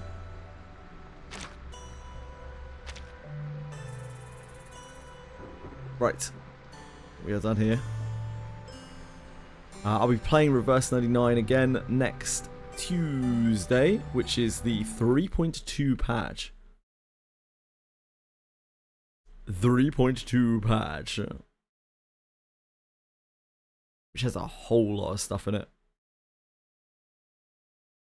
I'm hoping that I can get through everything in that immediate first hit of content in a day, because otherwise it's going to get very difficult in terms of timekeeping. But timekeeping, oh yikes. Yeah, we'll see. The rest of today, I think I'm just going to be spending on Wizardry.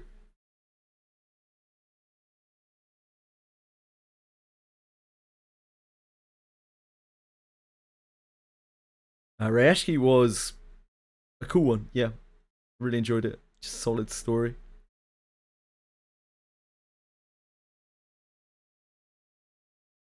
Good to know. Saw you playing it 2 days ago. The ship story with the masks. Yeah, it was Last Evenings of Earth. That's on a rerun right now.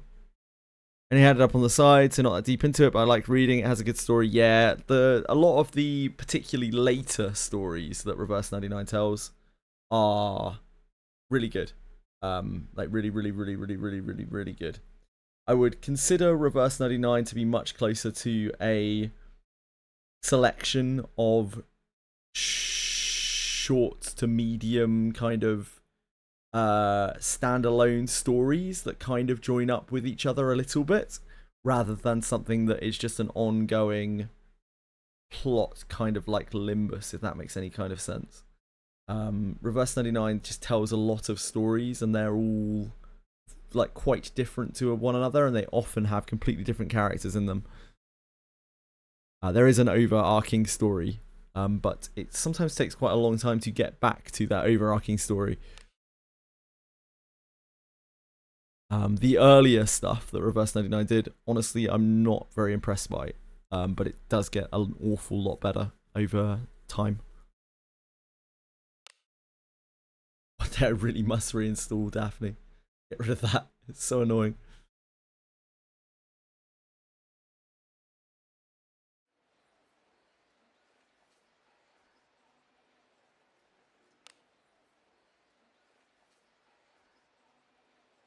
Right. Get things swapped over a second. Onward.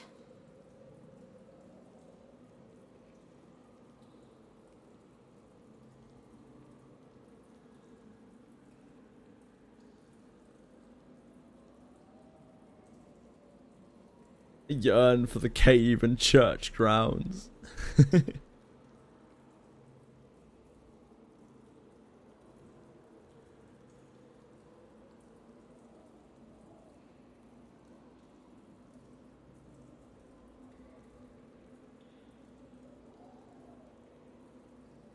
Oh, how I yearn for the grassy plains of Nagrand.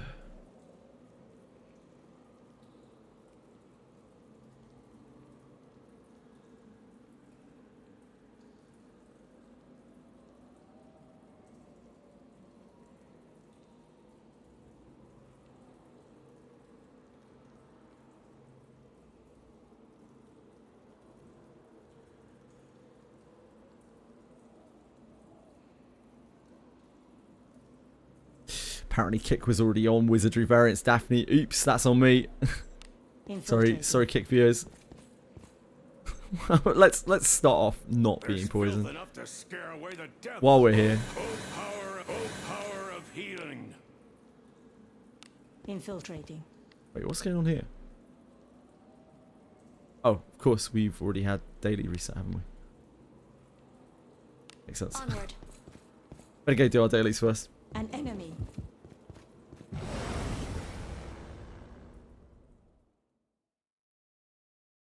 Please, leave this to me. You need not sully your hands with such drudgery. Let us quickly do away with this rabble. Sneaky.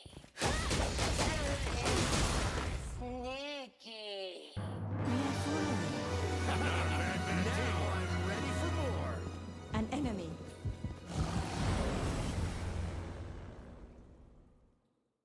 Hey, we've got some weaklings to kill.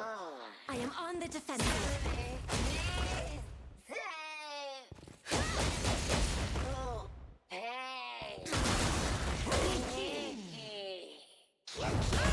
I am on the defensive. You're pretty good. Second to me, of course. Now I'm ready for more.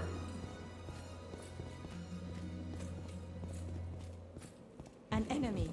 A trick you. I have your back. Tomorrow in Wizardry, we are getting new adventurer bones. Now, what that means, I really don't know.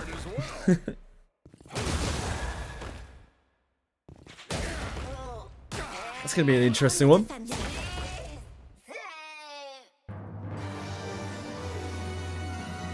What do you think is in it? Disarming. It's done.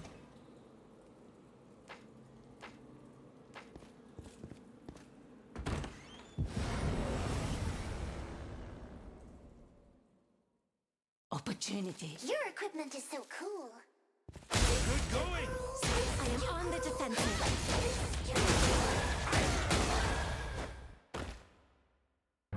Nah, dream on, increase voltage. Could be quite so entertaining. Dream on, mate. Probably won't have too much time to cover Wizardry patch tomorrow because of Canto 9, sadly. We can take My him. lord, play with me. Blazing hammer. I am on the I'll probably log on to it in the morning so I can have a look around.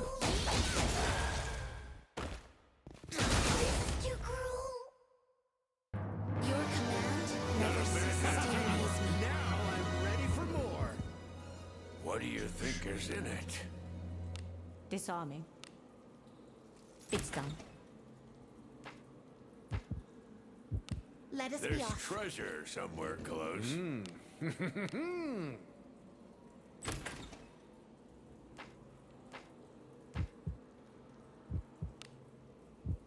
Onward.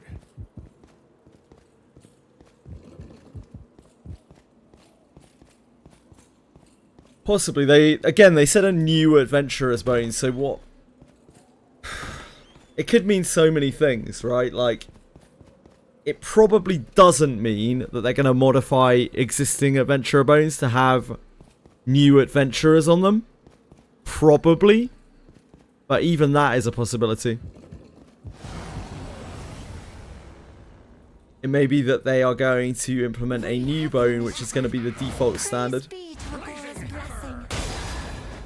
Yeah, it'll be interesting to find out.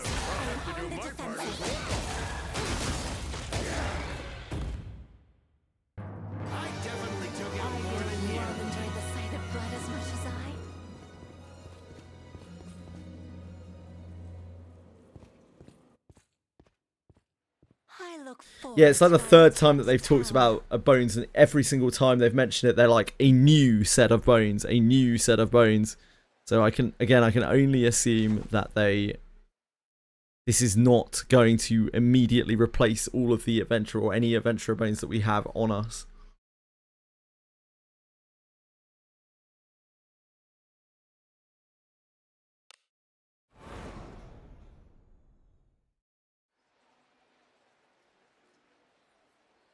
Yeah, who knows?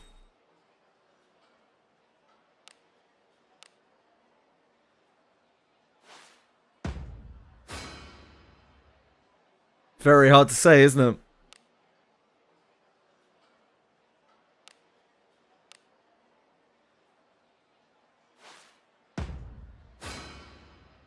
Big Gemmos! We love Gem Day.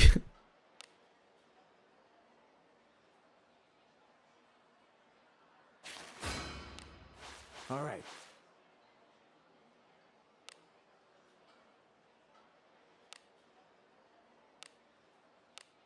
Hey. Let's move on. Yeah, you can't bank on anything in Wizardry. That's part of its charm. It's actually a big part of its charm. Every patch is a complete surprise. We genuinely have no idea. It could be a completely empty patch, or we could have like features thrown on us that nobody ever expected. You never can tell.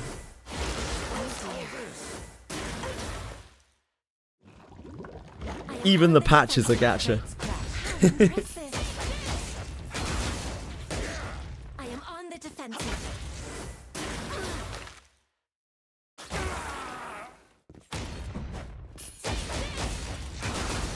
I will heal the blessing of Agora. We are following. You all enjoy the sight of blood as much as I. Yeah, not exactly a big future sight game is our dearest Wizardry.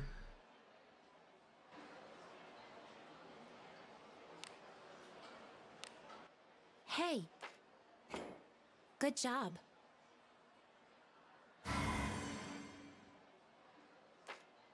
I definitely prefer things this way around, yeah, for sure. I love having no idea of what's coming up. Hey, we've got some weaklings to kill. I am on the defensive. Because, like, Future Sight only really lends itself to more min-maxing, unless, like, community discussion. Because everything gets figured out long before it actually happens, in terms of mechanics. When is the patch? Patch is tomorrow, early hours of tomorrow. For me.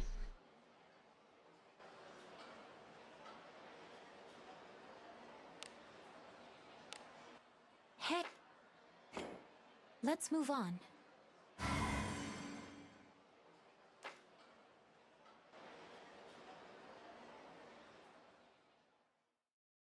We can take him. I'll show you some blazing hammer. I am on the defensive.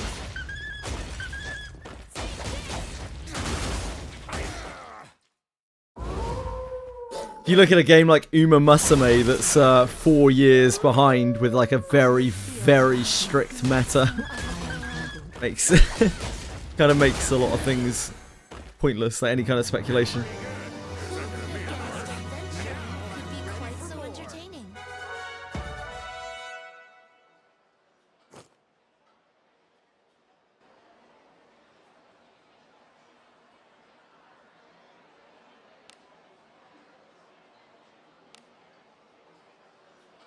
Chula.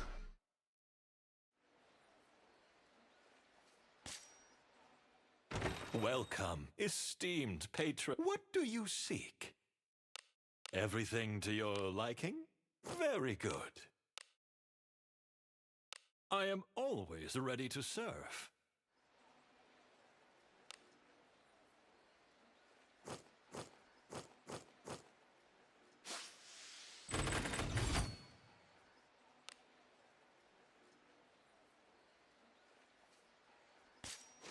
Right, back to that wolf den, baby!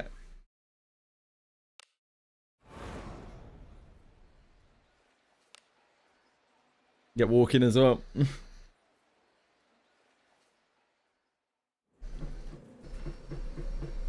Forward.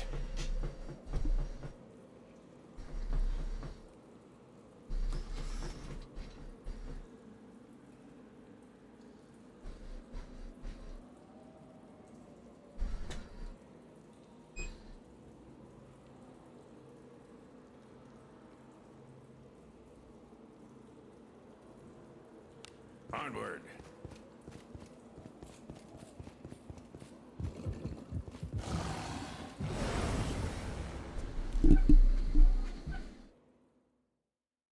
Yeah, they made larger. Naya have considerable assets. I am on the defensive.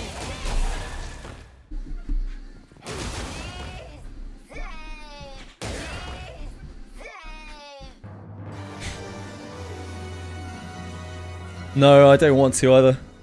But thank you. An enemy. A trick you are. Please leave this to me. You need not sully your hands with such drudgery. I am on the defensive.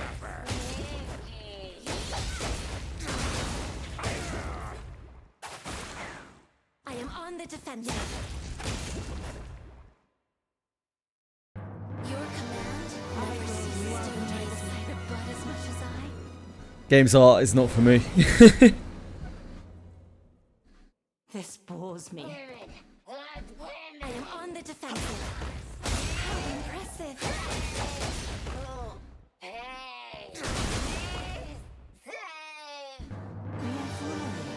all enjoy the sight of blood as much as I. Could be quite so entertaining. Disarming. It's done.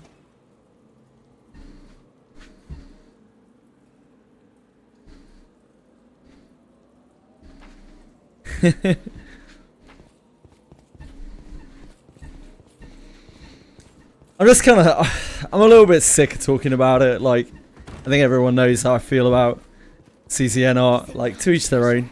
Sure, some people out there really like it. Disarming. It's not for me, but I'm sure it's for plenty of people. Onward. There's treasure somewhere What could be close. inside? Can't please everyone, can you? It's done.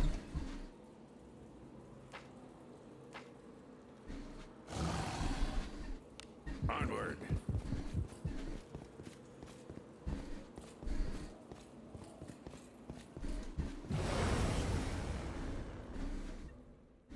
We have the initiative. Praise be to Agora's blessing. Generally. On the defensive. A sound victory. Just as expected. Adventuring could be quite so entertaining.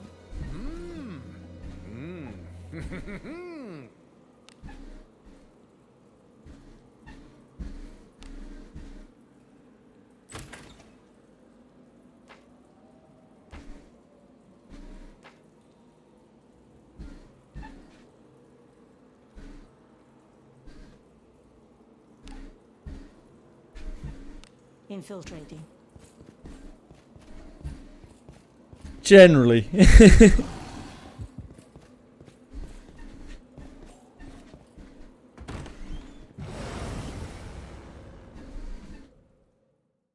We have the initiative. Praise be to Agora's. How impressive. One of the things I'm looking forward to the most about R1999 Enfield is just being able to chat about some new things. Maybe see a bit of new drama unfold or something. Like, I'm tired of CZN stuff. Let's get something new on the cards.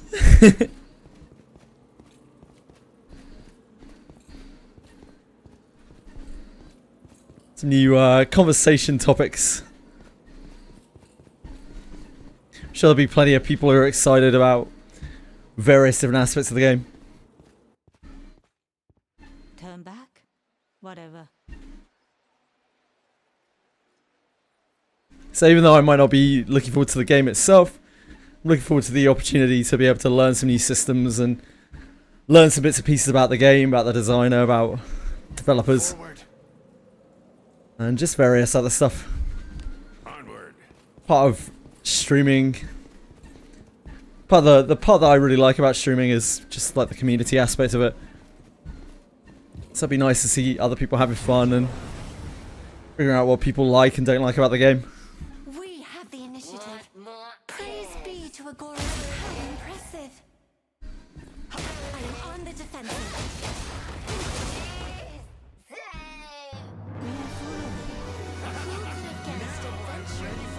Quite so entertaining. What do you think is in it? Probably.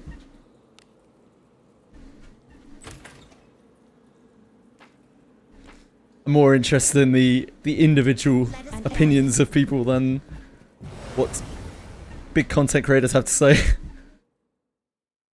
What? Blazing hammer. I am on the defensive.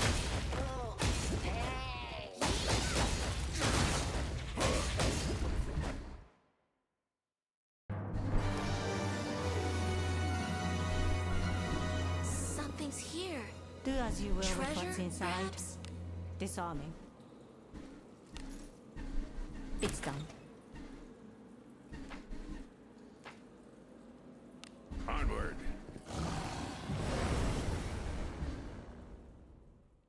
This bores me. I am on the defensive.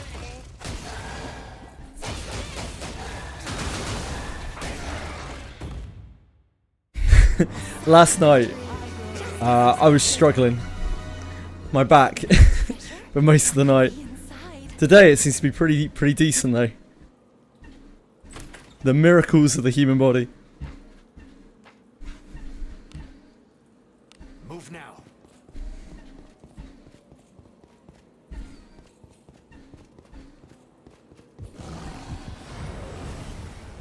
Yeah. Old indeed. Please leave this to me. You need not. I am on the defensive.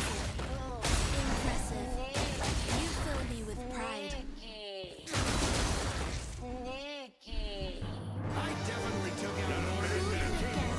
See how I feel after about 5 hours on the pad.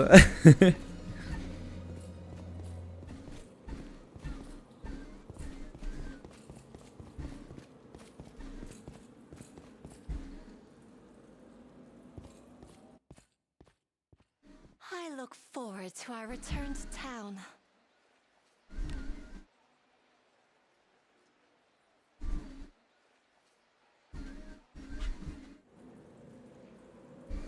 Let us sneak in. Enjoy it.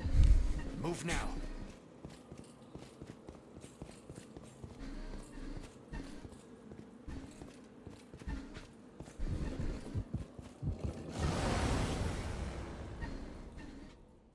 Yeah, I hope there'll be some. There'll be a good amount of people. Very excited to just try something new. Just play about with it, try and have fun.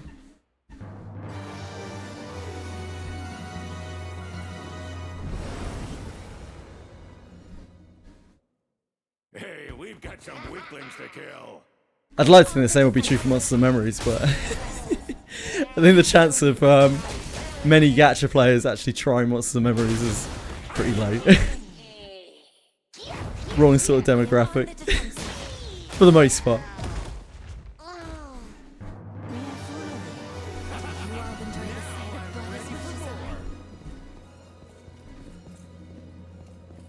Is it not treasure?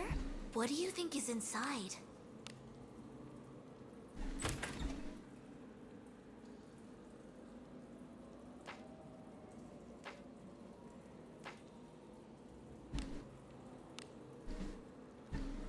Move now.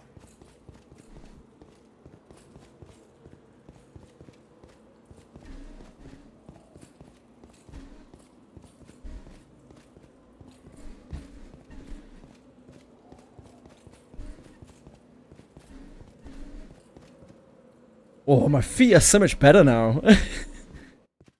Didn't take that long. About 3 weeks. Well done. My feet are back to being toughened out little pieces of leather. Onward. Onward.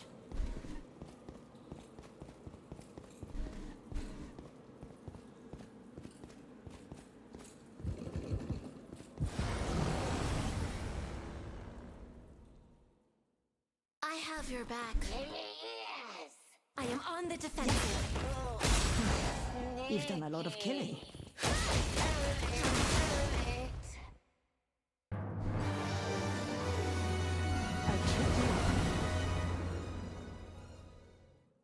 What, that I would be taken by surprise?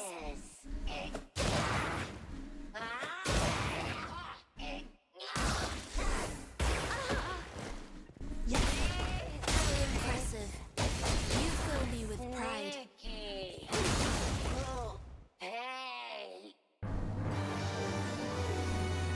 Very excited for Canto 9 as well tomorrow. It's clearly going to be an epic last part. They really, really lined this up to be an absolute banger of a finale. It's done. Going to be some crazy showdowns. I'll probably get stuck on some random boss, no doubt. For the entire day. And maybe some of the next day.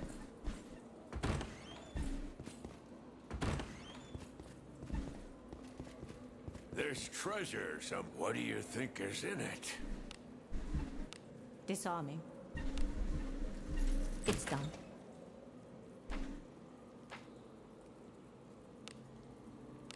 Move now. Move now.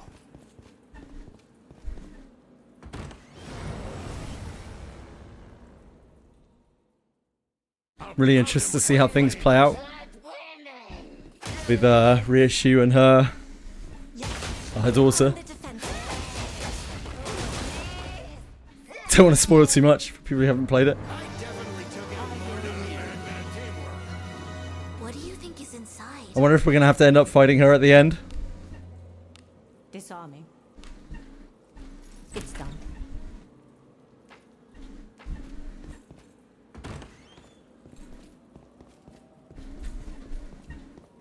I'm probably going to cry. I haven't made it through a cancer yet without crying. Doubt I'll be starting with this one.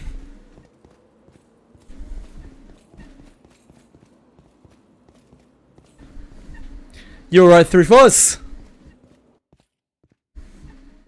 I look forward to our return to town.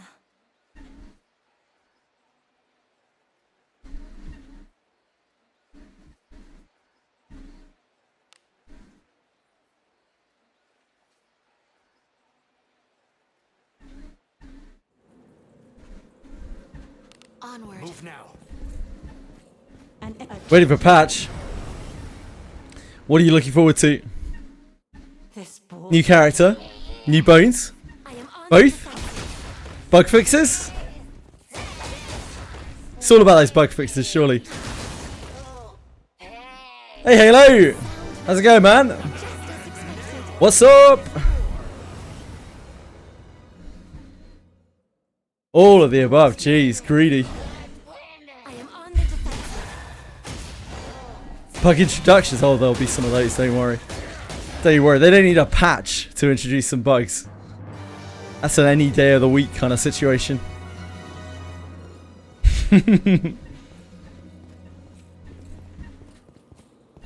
There's treasure. Trying out Silver Palace. Cool. I hope you're having fun, man. How are you finding it? Disarming. So far, I have mostly heard that it is fairly generic but well done. But well put together, well orchestrated. Treasure. What could be inside? Disarming. It's done. Let us be off.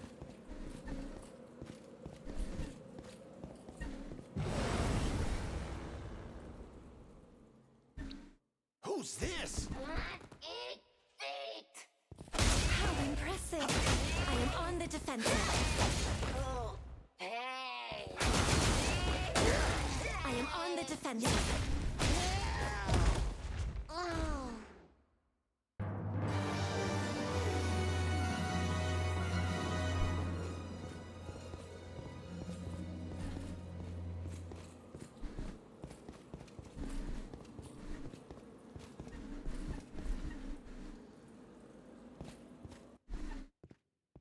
Turn back? Whatever.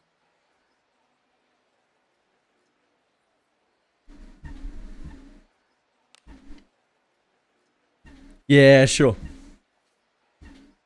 I'm glad you're having fun with it, man. Let us sneak in. Move now. It's okay. I understood what you were saying. It's alright for now. Hope they don't fuck it up after close beta. I'm with you.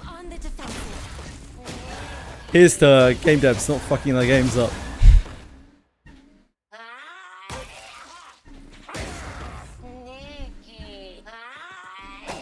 I am on the defensive. Your command never ceases to amaze me. Now I'm ready for more.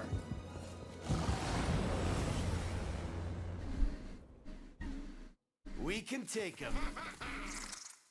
I am on the defensive. On a treadmill? I am on a treadmill. Well identified.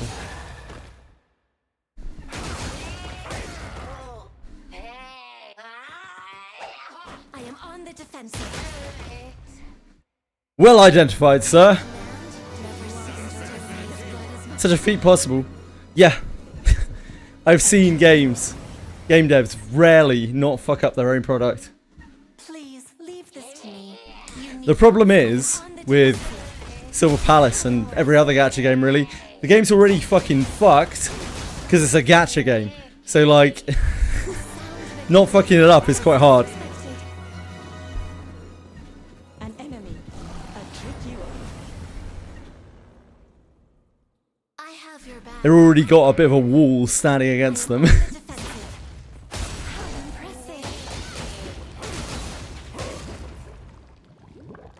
am on the defensive.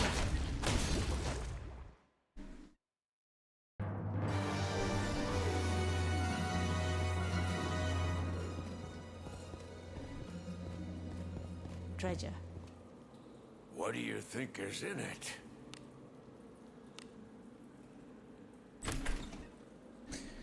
I would have tried the Silver Palace beta if A, R1999 wasn't so close, and B, there weren't so many things that I wanted to catch up on this week and next week.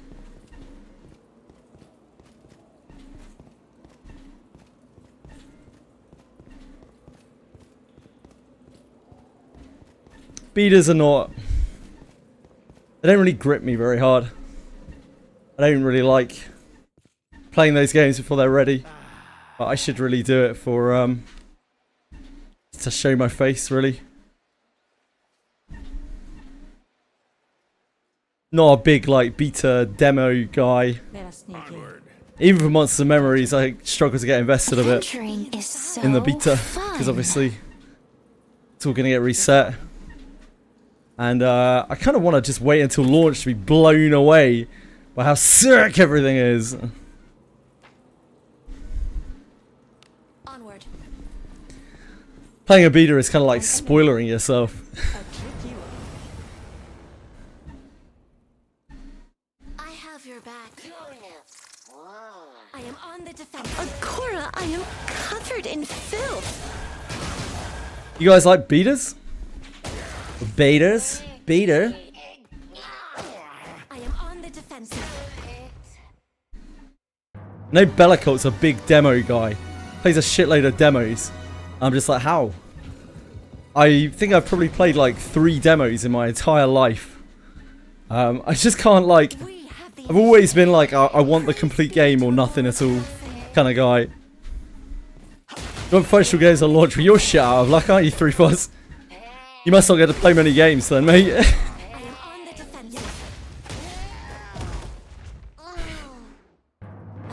Certainly not from AAA companies.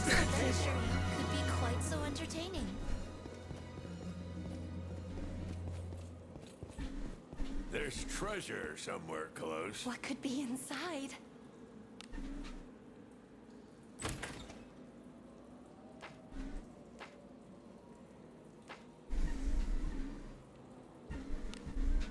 That's probably just as well. Move now. I swear most AAA games are like broken at launch. No.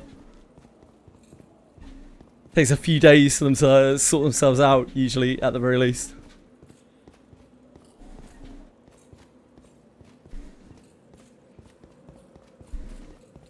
What are you doing playing gachas then, 3-4s? It's counterintuitive, isn't it?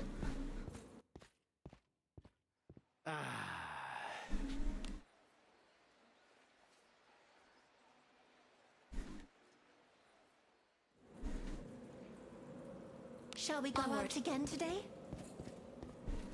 A tricky one. I'll pound him with my flames. Play with me. Yeah, I am on the defensive. Borderline not a gacha. These are dangerous words. Dangerous words. Now I'd go with the gacha is not its primary focus. Perhaps. But not a gacha. Very dangerous words. It's done.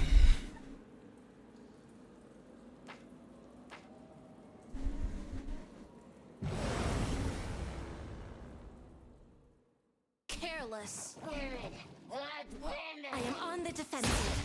Impressive. You fill me with pride. I am on the defensive.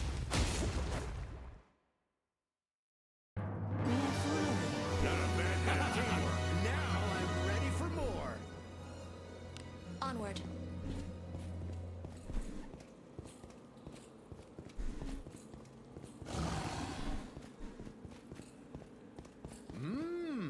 Do as you will with what's inside. Disarming. It's done.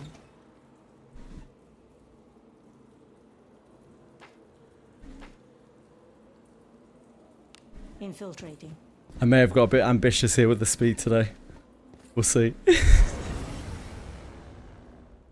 I start panting, heaving, you know I fucked it. My apologies in advance. I'll have to do my part as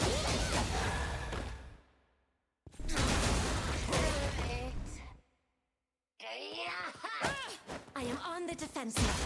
Sneaky. A sound victory. Just as expected. How do we know if we don't limit test though? Gotta do your limit testing. Disarming. It's done.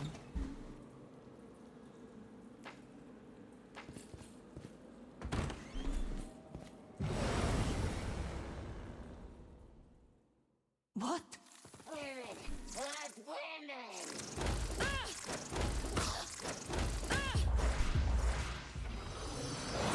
I am on the defensive. You've done a lot of killing. Sneaky. You asked for this.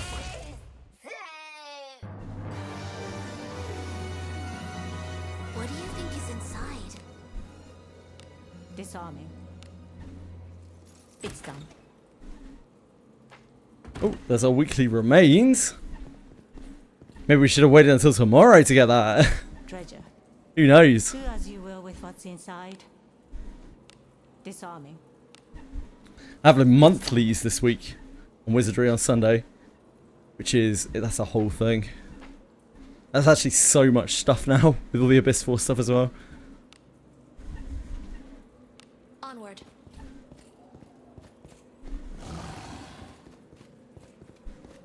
What's up, Prague? How can I help you, sir?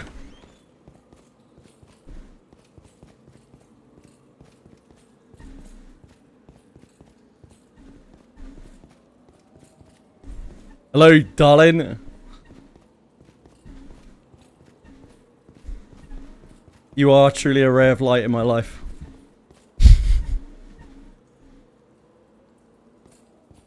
You're not a darling. Oh yeah, you are. You're all darlings. Job well done.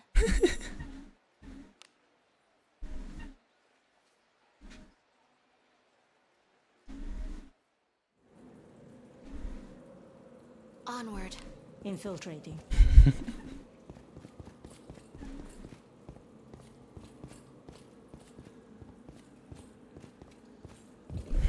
I mean, yeah, it has a gacha in it. This bores me. Is gacha monetized? Thus, it is a gacha. It's pretty cut and dried to me.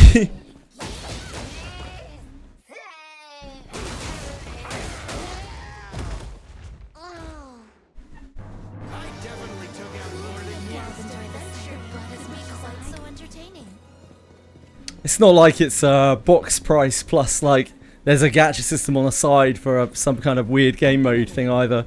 It's like this is the only way this game is monetized. The only way it makes any money is through the gacha system. You are encouraged to use the gacha system through the main like course of the game, main game mode of the game, the entire game mode of the game.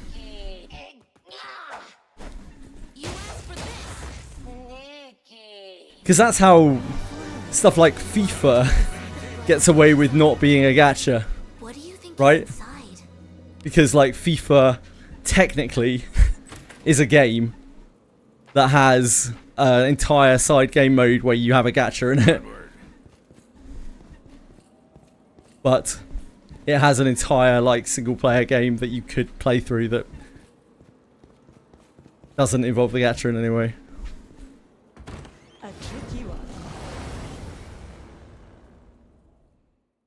I have your back.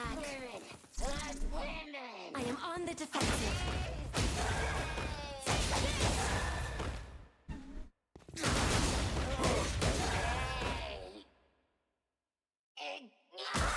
I am on the defensive.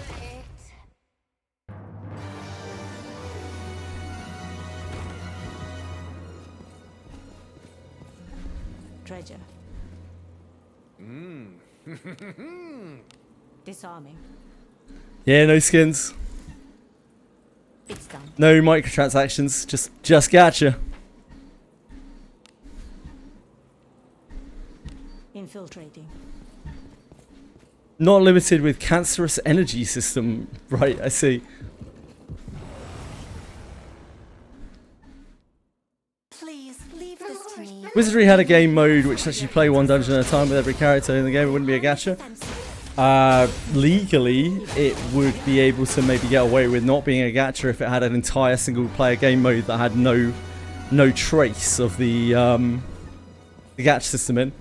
Like, for instance, if you have an entirely standalone single player game that has a multiplayer mode which has a gacha system in it, then you can get away with that game not being a gacha if you try to get that pushed out legally.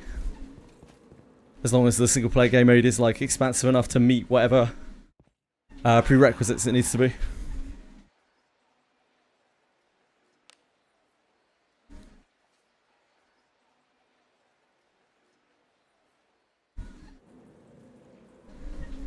Be on your guard. Let us be off. Hello, Rayashki. What's up? We can take him. I am on the defensive.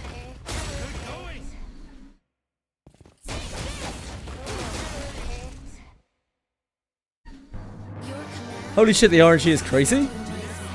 In what? Wizardry? Yeah, there's loads of variants in Wizardry. That's just Wizardry though. Wizardry combat has always been like highly RNG. Kanto 4 is a fucking dead zone. A dead zone of content, Rayashki. Some people will disagree with me. But for me, Kanto 4 almost made me quit the game. I've never been closer to quitting the game than Kanto 4. I was actually so dead bored about halfway through. I was genuinely flagging. It felt like the plot wasn't going anywhere. And there were just so many fucking words.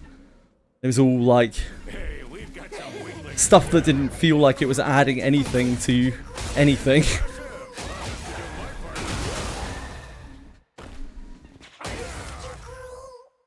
The ending's good though. A lot of people really like Kanto 4.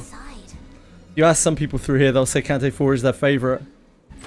But for me, it was literally the worst Kanto in Light by a really long way. Kanto 5 onwards, I think most people agree, is like real good Limbus. But Rayashki, from the end of Kanto 4 onwards, you're gonna have to read some of the skills probably in the game and actually play some of the battles. And I know you weren't that fond of that, so that might even out for you.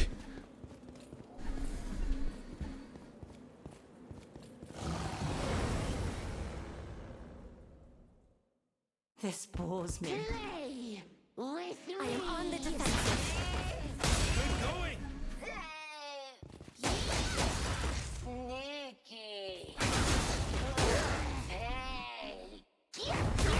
I am on the defensive. Yeah, we know how the combat works. Yep. A lot of people slam through Limbus to the end of Kanto 4 and then they get hit with real abilities and they're like, how do I play the game? Hi, Waspy. I look forward to our return to town. Limbus's mechanical design is quite questionable. Like, it's incredibly complicated. Like, incredibly complicated as opposed to the average gacha. But due to power creep, like, if you have one or two newer characters, particularly, they can just stomp through, like, most of the content without you even trying. But then the second you hit something that requires reading, you're like, oh shit, how the fuck do I play the game? I've seen so many people hit that wall.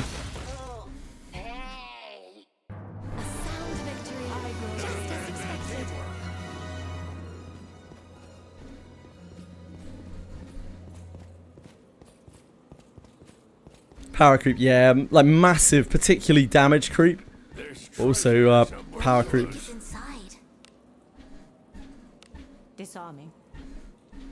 Feature creep as well. If you compare the abilities of new stuff, it's quite verbose.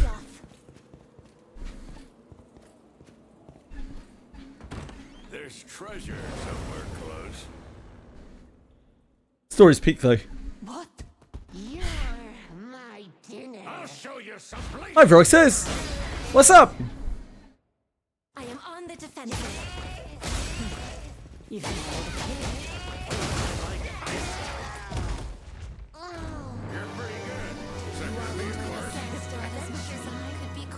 What do you think is in it?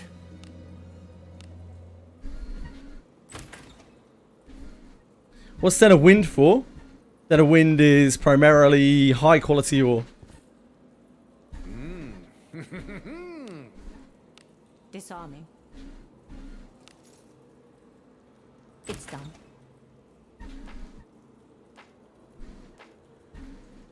Let us be off. Learn today the magic of using DLDSR and DLSS 4.51 games. No idea what that is. Some kind of graphical thing. Light is by far the worst. I'm glad you've been having fun with it though, Vroxus. I am on the defensive.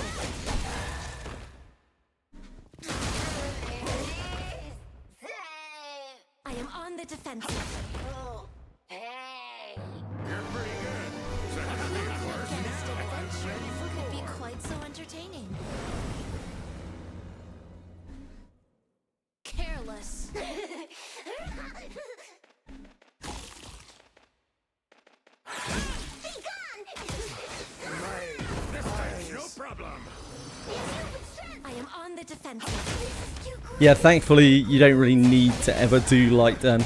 Thank God. I am on the defensive. A sound victory, just as expected. It would seem so, but like, we don't know how it's going to work, Roxas. We're just going to have to wait and see tomorrow. It seems unlikely they'll replace all the old bones.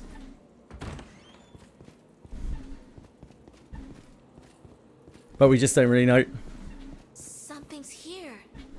Treasure, perhaps? They said there is a new adventurer coming tomorrow, but we haven't had a silhouette for it. So I'm not sure what they mean by that either. Onward.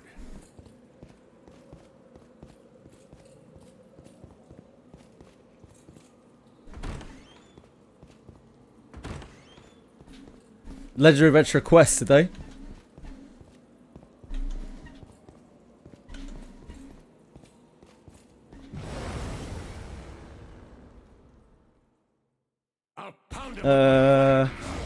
Oh yeah, Legendary Adventurer quests are coming. Yep, you are right. Correct. Correct.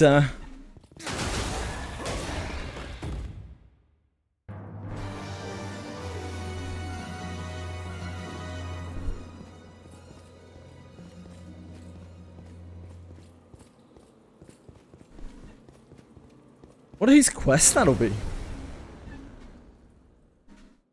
What, that I would be taken by surprise. I am on You're not the only one, Perik, because I've had 4 people tell me that there's a new adventurer tomorrow, and I'm like, are you sure? Yeah, Garolf has one. All the base characters have one. So that Legendary Adventurer quest is from someone from the later pool, which is kind of interesting.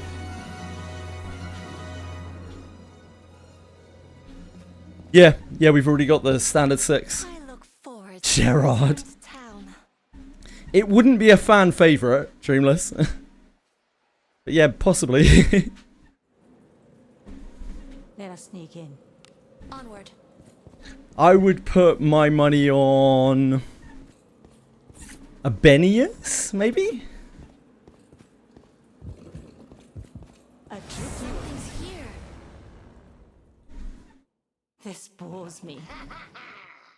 I am on the defensive. Yeah, Benius.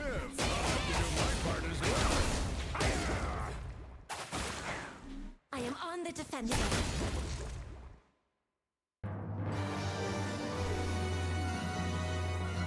What do you think is inside? It's interesting that they're doing this with the new bones, and it makes me think that they're going to be adding like another set of adventurers to those bones, right? So like, makes me think that they're going to go with the like next 6 adventurers on the new bones. Infiltrating.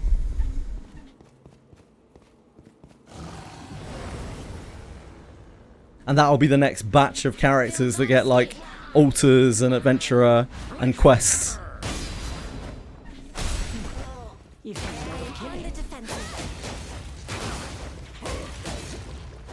I am on the defensive.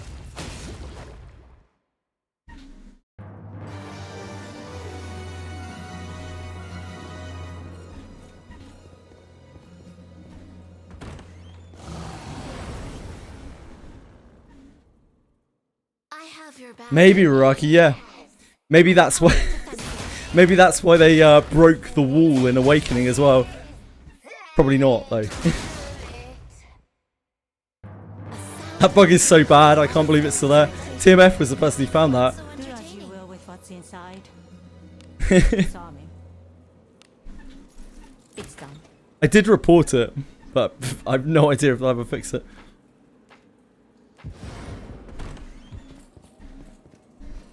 Defeated helmet. Now I'm being told to pick a faction to assist. I would suggest doing Pontiff route first because the reward is the best. Disarming. But ultimately it doesn't really matter. Yeah, I've seen a few people try it since and it's still broken. It's done.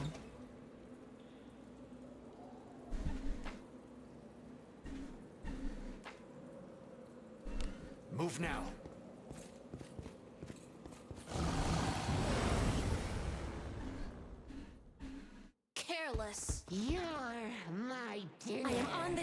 Yeah, it's an incredible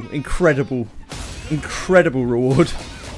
The other two are pointless.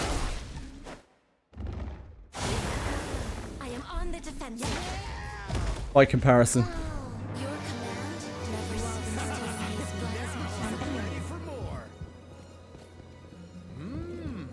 Do as you will with what's inside.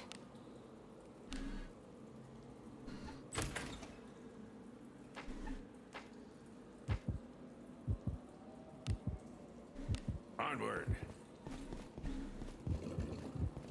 A tricky one.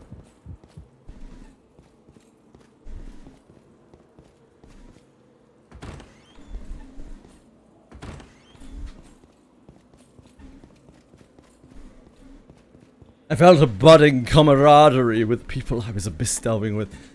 Get crazy. It's not the end of the world, TMF. You can always just go back and do the other route later. So, yeah. Do as you please,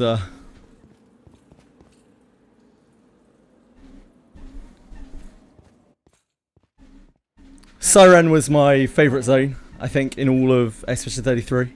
Other than the very starting, like, sequence. The way they meshed Siren together, like the whole zone, was just gorgeous. Musically and aesthetically. An enemy. Is it not treasure? We have the initiative. Praise be to Agora's. Nah, it doesn't look like it. Oh, mate. Probably not. I think we have a rerun tomorrow, don't we? We have Raffaello, probably. But I don't know 100%. We'll probably get Raffaello tomorrow.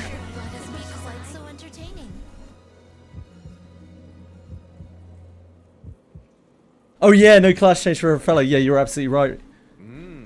Yep. Good point. I'd expect no banner at all. Or something quirky. Onward. A tricky one. Hey, we've got some weaklings to kill. Blazing hammer. I am on the defensive. Impressive. I'll have to do my part as well.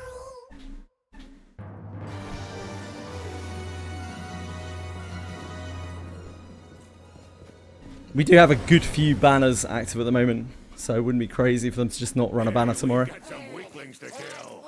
I am on the defensive. Or yeah, they could start the cycle of I think we'll have to see what they do with the bones as well.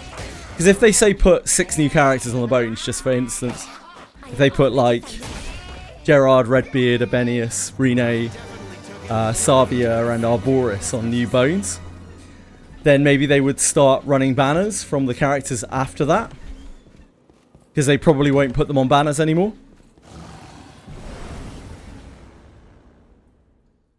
This bores me.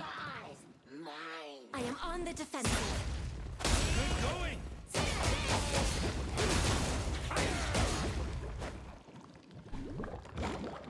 You asked for this. I am on the defensive. Your command. Hello, Senna! Not bad, big viewer. How are you today?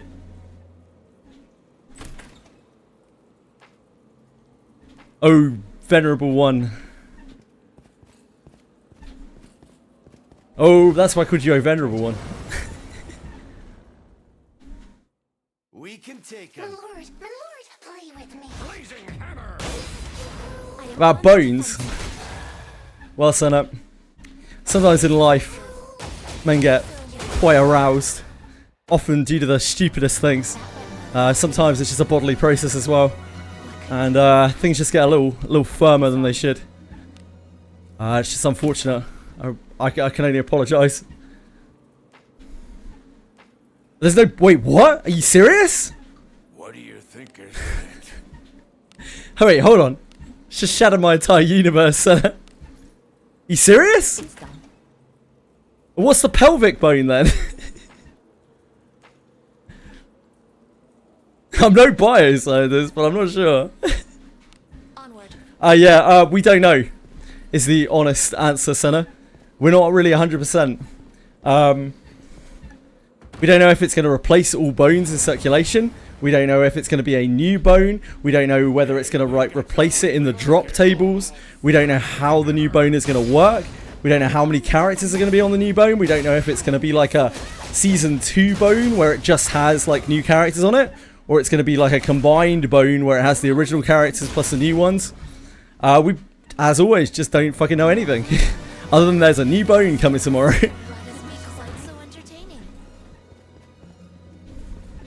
Yeah, if I had to put money on it, I would probably say that it's gonna be the next 6 characters. So Abenius, Gerard, right, Gerard, Redbeard, Abenius, Savia, Rene, and Arboris. Yeah, indeed, it makes the rotation more reasonable, indeed. And then they'll just take them. They won't run their banners anymore. But the real question is, like, are those going to get combined with the original bones? You're going to be able to get them separately? You're going to be able to pick between them? Are they going to replace all the bones that we've already got stocked away? Let us sneak in. Like, when you get an Adventurer Bones drop, like, is it going to be this new bone? Disarming. It's all really kind of hard to say. You're going to get tokens you can exchange, maybe? I mean, that's probably a bit out there for them. Tokens you can exchange for any, like, season bone of your choice. Who knows?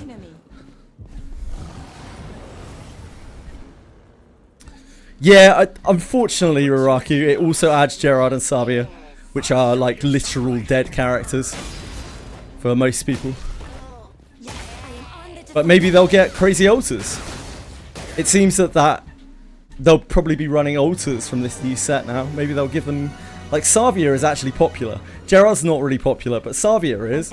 They could give Savia, like, a crazy altar. People would be so hot for it. Disarming. It's done. But yeah, like, out of those 6, like, Redbeard inherit, Rene inherit, Arboris inherit, are all really chase. Wait, Jenna's D9'd Savia, really? Onward. I didn't know that. It does, yeah, unfortunately, as things stand, like, Savia and Gerard really do make the pool a lot worse. Like, a lot worse. Because they're just not... They're not good characters, and they're not good inherits. They are actual, like, dead hits. It's not like Gerolf, where you're like, well, actually, this character's actually really fucking good. So I can just discipline him up, and he's a beast. Gerard and Savia are just quite unimpressive characters in terms of mechanical power. Disarming. It's done. Pulling for inherits, yeah. Zavia's Taunt, not interesting. The problem is, Senna, and this is a big problem with the game, Shio exists, right? And Shio just does that job so well and so efficiently without having to be a knight. Like, she, although it isn't a coverall where she takes multiple hits, like, she weathers one hit so unbelievably well in a way that just is a massive upside to her and her team, that she kind of makes knights a bit pointless. Like, in a way, you know, I always talk about how, like, Shelley has made the mage class pointless outside of Shelley, for the most part. Like, Shio kind of makes the knight class a little bit pointless in a lot of situations where knights should shine, without being a knight.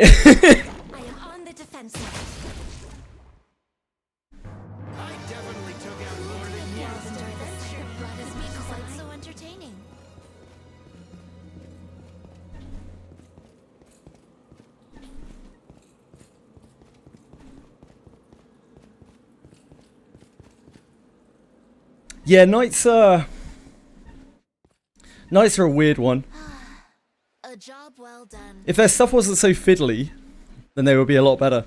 If you can perfectly speed tune a knight so that you can Knight's Defense at the right time, and like Knight's Defense is still their best button and will always be their best button, like it's practically their entire class.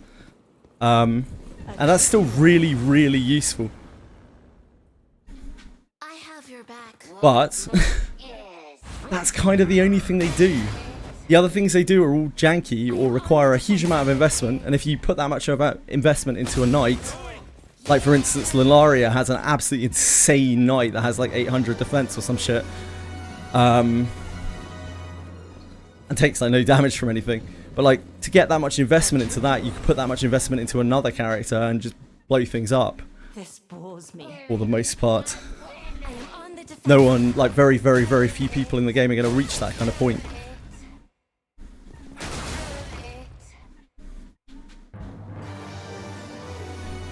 Hey, Miyabi. Yeah, like, yeah, exactly, Waspy. That's the other problem with Shio, right? Like, Taunt is a shit ability because it targets a row, usually, and it doesn't guarantee them to hit you. Whereas Shio and the... what's it called? Beast? Is it the Beast Sword ability?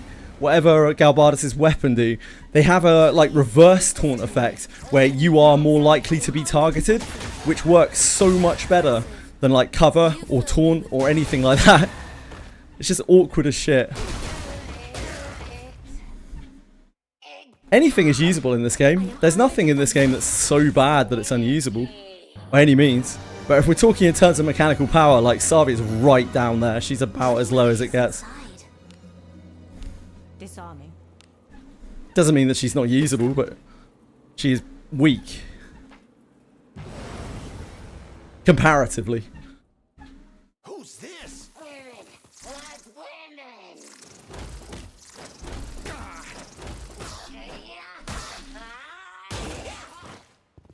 Yeah, for sure.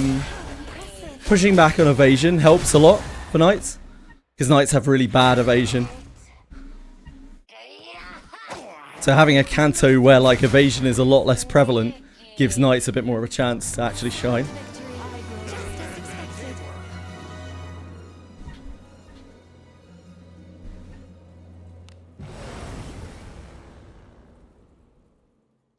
Careless. What more is? I am on the defensive.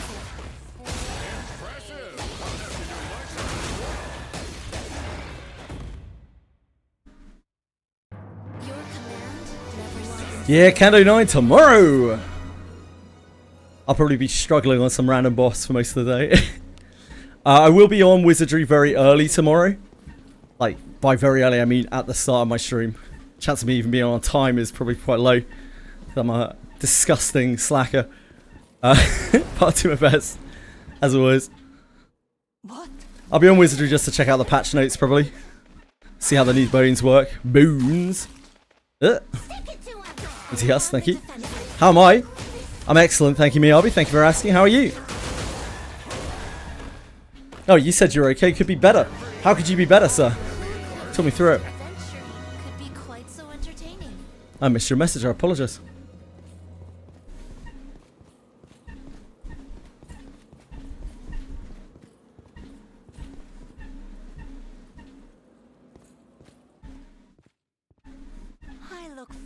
To our return to town. 6-hour dungeon.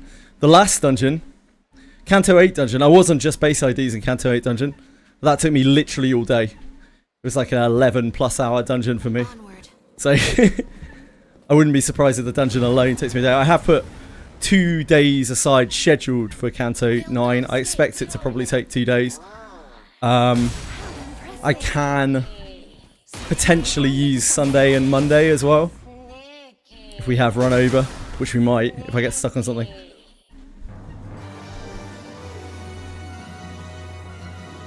But we're getting into dangerous territory now, where we don't have too much time before Arknight's Enfield. We can take him. And I have Beyond Human locks in for, sorry, Become Human locks in for Saturday. Reverse 99 3.2 patch is next Tuesday. Wednesday has got to be my inventory sorting day on Wizardry, or that's not going to get done. An enemy. Yep, Enfield live stream is just before the start of my regular stream, so I'll probably be on a bit early on Friday.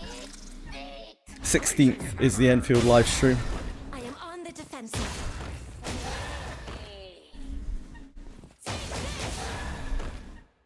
Wizardry inventory sorting very important though. Gotta get that done because I don't want to... the next time Wizardry content drops, I don't want to be stuck with a shitload of junk unopened. Disarming. That's a dangerous game. It's how you get into junk debt, you know? You just end up with tens and tens of thousands of junk. I've been there before.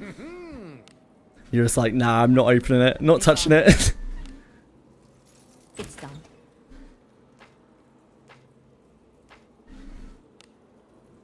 Onward. Yeah, even at that much, you're like, ooh, do I really wanna open this? How are you at so much, Froxus? After the changes to the inventory system, I'm only at like about 200 or 300 when I have everything broken down. That's wild.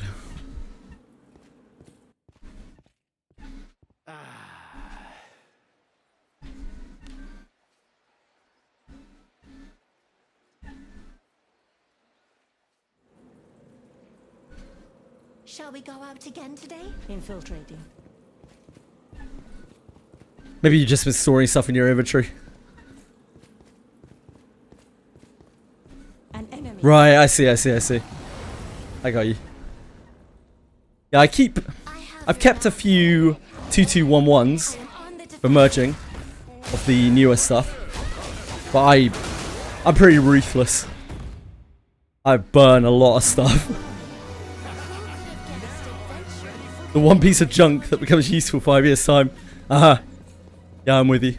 Something's here. What do you think? I'm pretty ruthless with my inventory. I'm just like, do I need this? Nah, got it.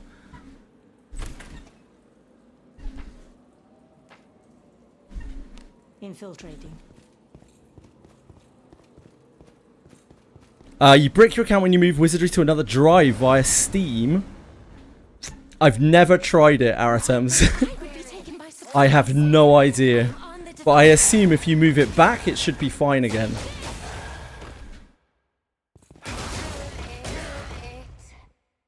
I am on the defensive. How are you, dude? 2211 in rabbit tails. Oh, baby. The dream.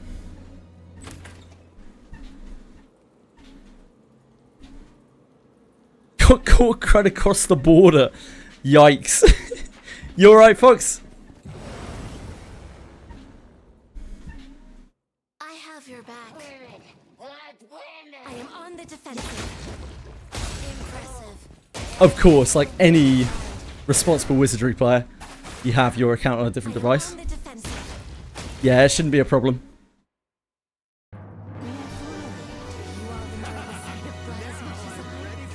The idea of not having an account on a second device in this game scares me. Disarming. It's done.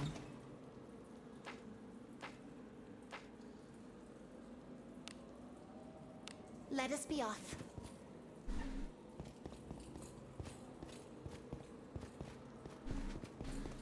Oh, sorry.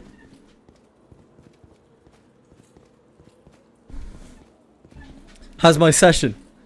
Session was great, yeah. Literally sat around and talked for the whole session. They were meeting with a lovely NPC who just wants to help them out. Senna will tell you as much. Very respectful towards Senna. A job well done. I moved Wizardry via Steam to another drive. Logged into the game. User ID is different. Options got reset. Huh. Be on your guard. They just go on when I start where you wake up. Yeah, I guess it's not referencing the right files, but I don't know. You'll just have to. You just need to put your user ID in there on the login screen, and it should be fine again. I would think. Artems. An NPC built to feed your ego.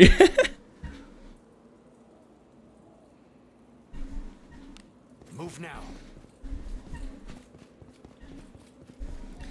It's built to feed everyone's egos a little bit. A tricky one. Gamnith is an NPC built to feed your ego, Senna.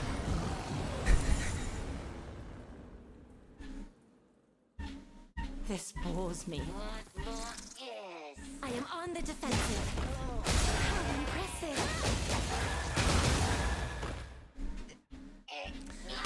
the party at some point fairly recently in the timeline got obliterated, right?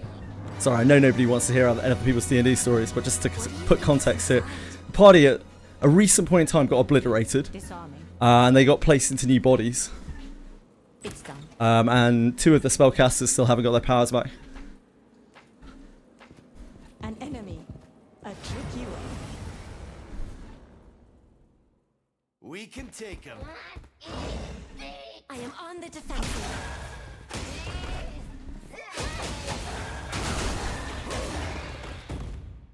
They clones. They're in essentially like simulacrum bodies. One of them got put inside an iron golem. What? Curdy Wordy, given the choice, was like, I'd like to be I'd like to be made. Can I be bigger? Can I be made of iron? It's like, yeah, we can definitely make that work. So he's just inside an iron. He's an iron golem now. Opportunity. But it has some downsides. That character's very complicated. Kurt's character has a lot of things going on.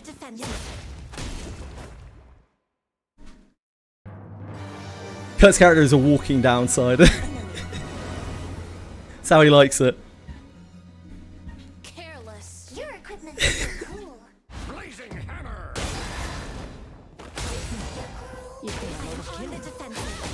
Kurt was like, I'm not sure if I should weigh a ton. That seems like that might not be great for the group. And the group was all like, nah, mate, you should weigh a ton. Like, you know you won't be happy if you don't weigh a ton. Careless.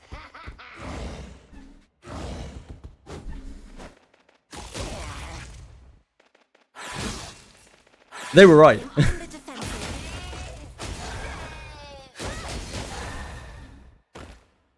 The other squad of rank 1 and somehow kill a Hive Tyrant on Death Watch game. Nice! Great tyranniding.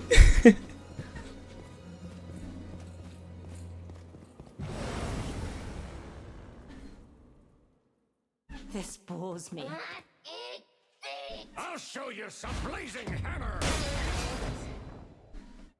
I am on the defensive. You can let it kill. You're pretty good. Except for me, of course. The sight of blood as much as I. Is it not treasure? Disarming. It's done. They've been playing for a long time. They've been playing for 3 years, so they're like getting towards what, like level 10? I think you guys are level 10. Getting towards level 11. Let us be off. Is it They're pretty big dogs now. Do as you will with what's inside. Not like super big dogs, but pretty big dogs. It's done. They walk through cities and people are like, oh baby. Infiltrating. Men want to be with them and women also want to be with them, you know?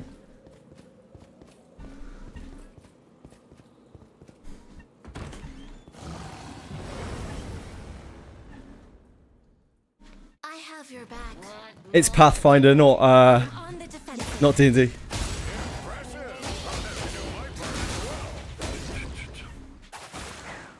I am on the defensive.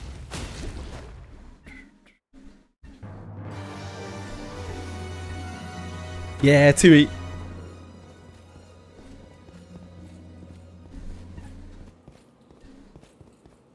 Every level's a wild blast. They don't have a rogue either.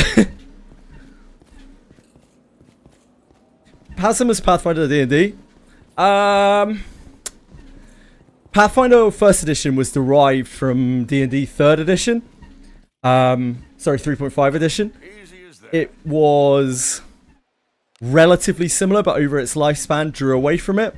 Now it's quite detached from D&D. Similar concepts, but a little bit different in design now. So the biggest difference between the two editions is between the two engines is like Pathfinder 2 revolves around a 3-action process where like your actions can be anything. That's probably the biggest mechanical difference. The world is very different if you run like default world, but world doesn't have to be an issue depending on your campaign. You can run any game with any world.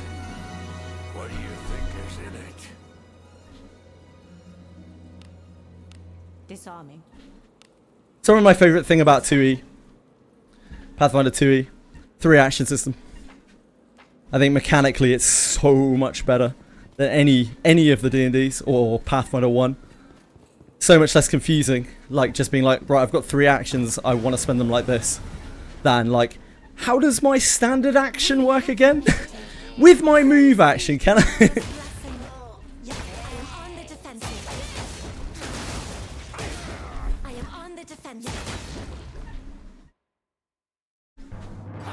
Only Pathfinder experiences through the Owlcat games.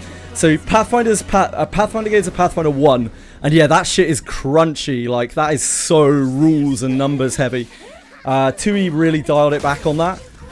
2E is like somewhere between 5th edition and Pathfinder 1 in terms of like how the game works, how it works, with a scattering of its own stuff going on. What do you think is in it?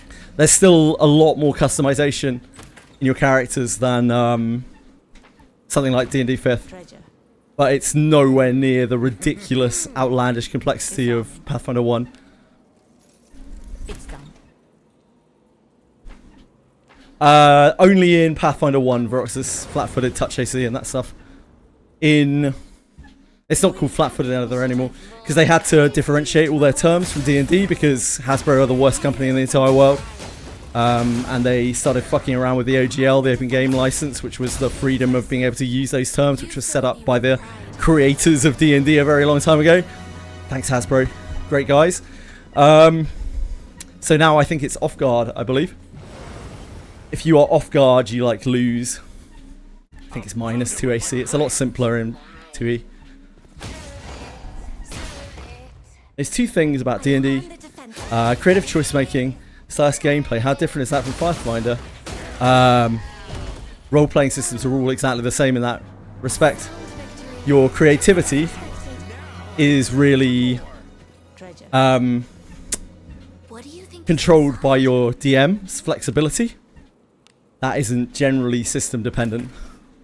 Slow-ass gameplay. I could see some people feeling like D&D is too slow, like role-playing is too slow. That's understandable.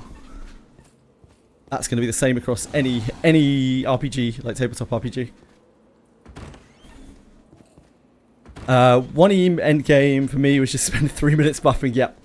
I didn't make it through either of the Pathfinder games. I played both for 100 and something hours. Both Kingmaker and Wrath of the Righteous. And I just got bored at exactly the same point in both games, around about level 12, where I was spending so long buffing for every encounter, and I was doing the same thing in every encounter. I just felt it just took too long. I couldn't be bothered anymore. I like those games, but yeah, I think it hits the same problem as Pathfinder 1 does at those levels, where you just have too many numbers and shit going on. And it doesn't really make any sense anymore.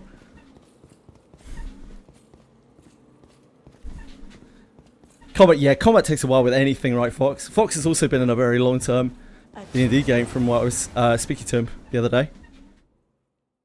I have your back. It's bad when you have to download a mod. A mod to buff you. It used to be similar in the old Baldur's Gate games. 1 and 2. Probably the worst part about those games. Buffing up before big combats.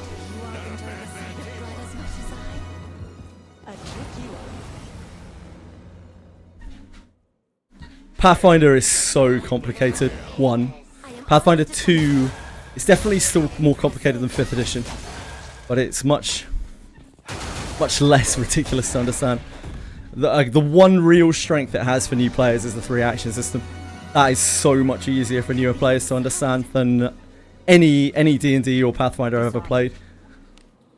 Like, people can wrap their heads around, oh, I have 3 actions and I can spend them how I want, a lot easier than they do with the different types of actions in any of the systems. Is it not treasure? What do you think is inside?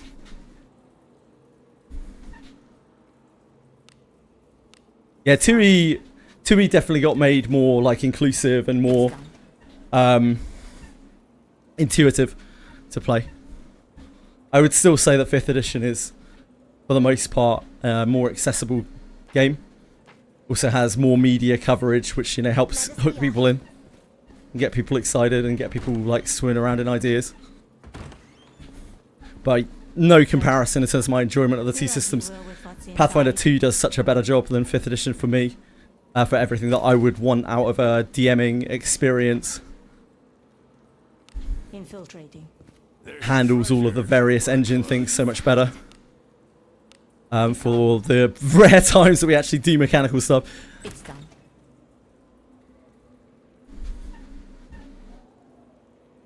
Oh dude, yeah, like the power levels in 3.5 or 1st edition Pathfinder, you could have two characters side by side of the same class, and one would be a fucking god, and one would not be able to scratch whatever it's fighting. The amount of power you could get through build in that game was so huge, was so absolutely immense. Pathfinder 2e revolves more around customization. Two characters can still be extremely different at the same level as the same class, but they probably won't be that far apart in terms of power. I'd actually say the problem is much worse in 5th edition between the archetypes, as there are a lot of archetypes in 5th edition that are they have power creep in D&D because they want to sell supplements, because Hasbro are fucking pricks. So like the newer archetypes are so bloated and overpowered compared to the older ones that if you have two characters of different archetypes, and the archetype is the only major customization there is in 5th edition, one of those characters is going to be a lot stronger than the other.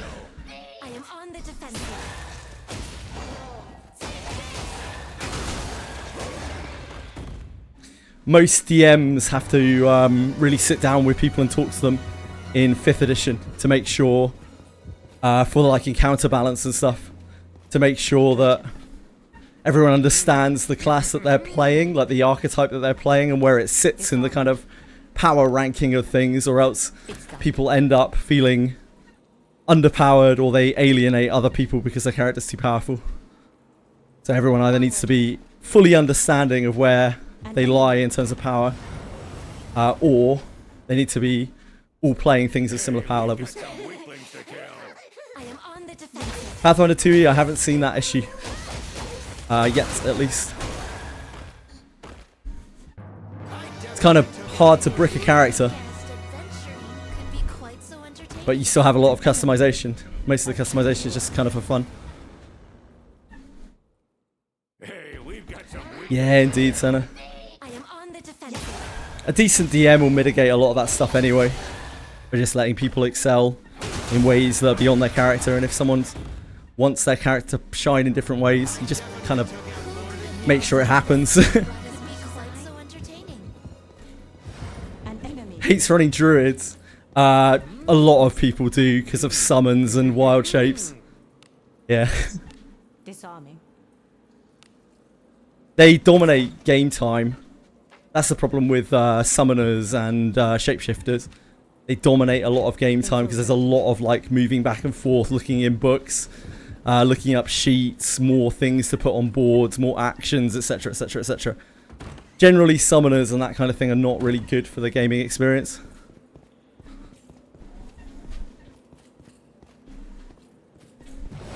Fine if everyone's on board. The person doing it is responsible and knows exactly what they're doing.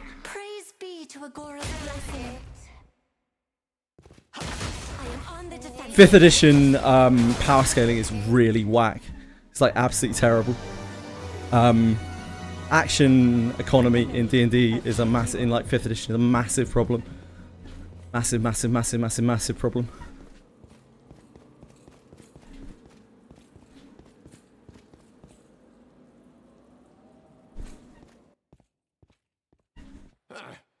Just haven't summoned any stuff, that's for the best, Senna. Oh yeah, Senna. Be on your guard. Infiltrating. Summoned 8 eagles to hit some poor dude. He just agreed he'd keep doing like 1 to 2 big summons instead. Yep.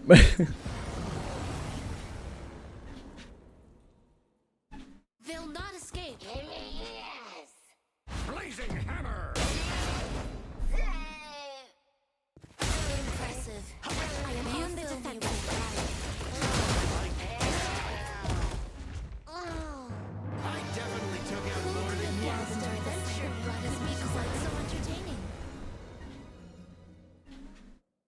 Whenever someone wants to run a class like that, I tend to push them, I try to push them towards running a class with a companion, just having a permanent companion. And quite often, that permanent companion ends up being more than they wanted in the first place, once they realise how much micromanagement and work goes into having to like maintain those things. Opportunity knocks.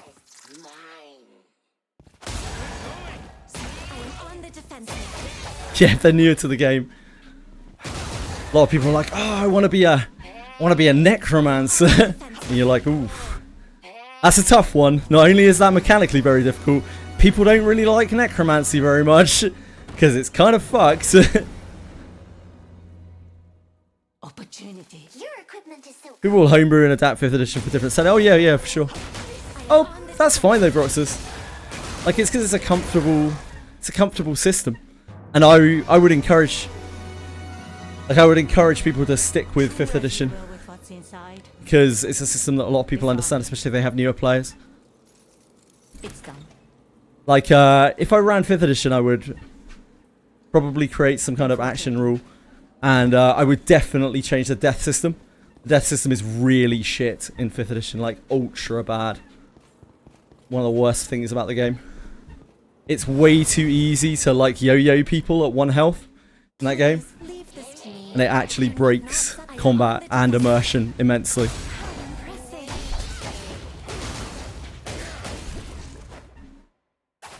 Second edition, Pathfinder 2nd edition kind of fixed death saves. They have a very similar system, but like when you get knocked down, when you get death saved, you get, even when you're brought back up, you get wounded. So like the next time you're brought down again, you get closer and closer to just permanently dying.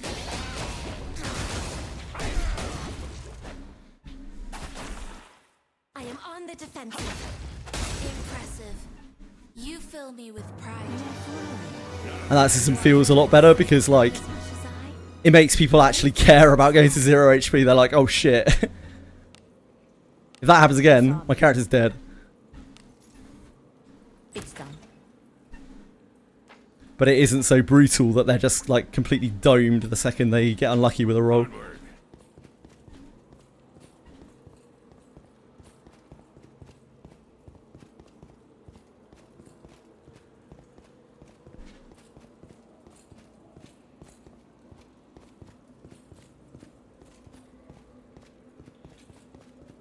Yeah, yeah.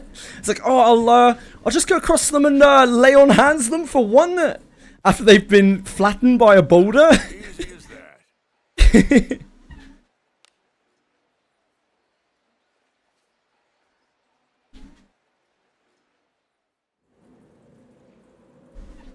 Be on your guard. Infiltrating.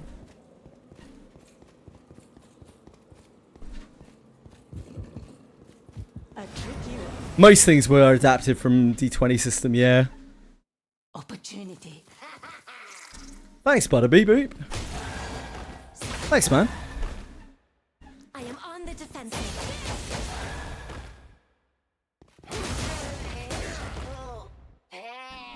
I am on the defensive. A sound victory. Just as expected. Could be quite so entertaining. An enemy. A tricky one.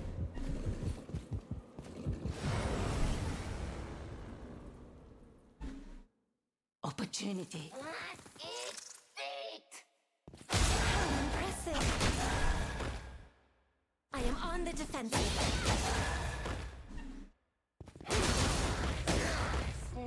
Miss anything, or are we just chilling? We're just chatting about role-playing games. I did Farewell Rayashki earlier. First half of the stream. That's fun. Cool setting. Cool story.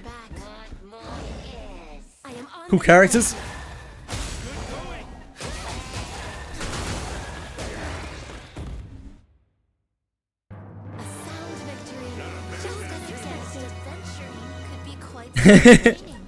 Yeah, sorry about that, but it'll be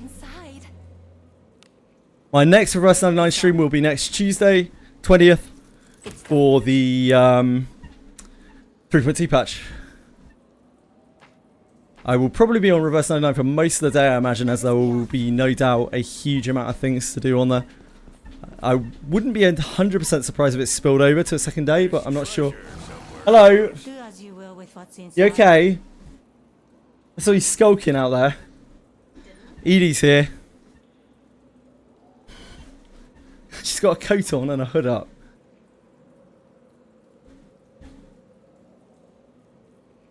She was skulking as well. We were just talking about D&D. Yeah. Yeah, I know. Well, no, it's not ideal, is it? Yeah, I need. I didn't really consider that part, but yeah, I was thinking earlier. Probably need some smelly stuff in here to mitigate the sweat. Now that I'm going a bit faster.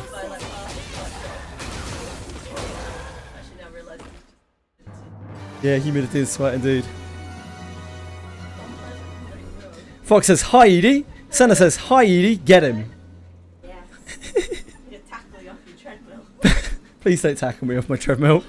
You may actually hurt me. You may actually break me. Bellicott says, W Edie. W-U, Bellicott, apparently. Infiltrating. You like Pathfinder 2nd edition? How would you compare Pathfinder 2nd edition to 5th edition? Yeah. Much better. Yeah. Edie says she prefers Pathfinder. What was it you prefer, if you don't mind me asking? Feel like it's a bit like Easy as that.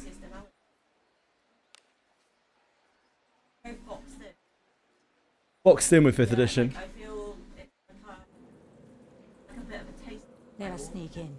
Taster trial. Yeah, Mm-hmm. and then Pathfinders like actually get to Let us be off. Pathfinder, you get to expand and build out your character more. Depends actually, 'cause this is personal taste. Depends because it's personal taste. A tricky one. Indeed, in 5th edition, it's very likely that you're going to have people in the party who are multiple people who are good at the same thing. With something like perception. It's harder to be bad at stuff in 5th edition, yep. Yeah, it's because it's got bounded accuracy in it. Yep. Yeah. Mm-hmm. Yep. You can also fail stuff that you're meant to be super fucking good at. Mm-hmm. Yep. Yep.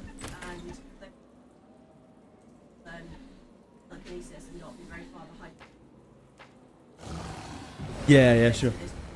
Sort of takes the immersion out of the game a little bit, but it's good. Careless. That sort of well, generic heroes and She feels like D&D 5th edition, because of the bounded accuracy system that's in play there, where like no matter how much you level up, your numbers don't change very much. You end up not being that much better than someone else at a role, even if you are very specialized into something and someone else just has a little bit of specialization into it. And so if your character's a master of something at a very high level, they don't feel special compared to someone who has a little bit of training in it and is also like a fairly high level. Yeah.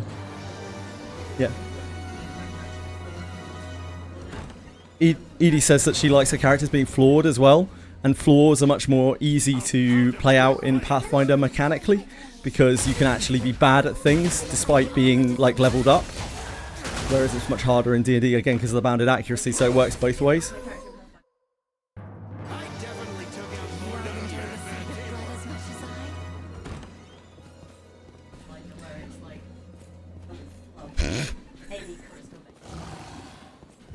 Edie currently is running a very uncharismatic character in Pathfinder, and like she has she has actually orchestrated the character to be bad at it, like to actually be bad at it, because numbers have scaled up quite a bit. When she is forced to make a diplomacy check now to try to persuade someone over to her point of view, which she does occasionally for fun, it's really bad. Like it's actually really bad, like catastrophically bad. For the things that she should be trying to deal with. I'd say it's more flexible. Also, big Everything's free? What do you mean everything's free? Like, you can get on Daphne. Oh, sure. You know, if you want to Yeah. beyond, like, I don't know if you D&D. can agent, I do know of Hasbro. They are a wonderful company. you wanted to do something, Mhm. and there was a merit or something like advantage one. And you had to buy it on D&D Beyond Oh, to be able to use. buy it individually. I had to buy Yeah, you had to buy a £40. So when Edie was playing D&D, she was using D&D Beyond, as a lot of people do, and because Hasbro's a wonderful company, they gate all of their stuff on D&D Beyond. So like, if she wanted to be able to put a merit on her sheet, what is it called? A feat, right? Or something, or something. You're playing sorcerer. No, I was playing Tiefling. Background for your tiefling. The background was part of a book. She would have had to pay what, like $50-$60 to get this supplement on her D&D Beyond to be able to use it. Yep. Yep. The DM had the book, but you can't use the DM's book, huh? Right. So I think everyone in the party players. I'm sure there must be some way that you can. They probably have to. They probably have to pay a bigger subscription or something. Yeah. But yeah, that's still really rough. It's horrible. Starter pack level restrictive. Pound him with my flames. Mhm. You know, like what you get for free. Yeah. I am on the defensive. Yeah. I am on the defensive. Yep. And I mean, I'm not even talking like obscure stuff. Yeah. That I'm like, Rangers is exciting. I found to be really obscure. I'm talking like. Yeah, you're snowflake, aren't you? Infiltrating. We're getting on. Yeah, it's like it's. Easy as that. So you basically just have to, like, if you don't want to spend money, like, put in all your own macros manually, which is. Yeah. Onward. Move now. A trick you Mhm. Or you have to like build a really on. I have your back. I am on the defense. Yeah, she, to sum all that up, she felt very boxed in by D&D Beyond, especially as a system which seems to be something that a lot of games like to use because of its ease of access for the DM. Could be quite so entertaining. Breadstick says, "Hi Edie," about 6 times. He's very enthusiastic. Edie says flatly, "Hello." It's animated, sorry, I apologise.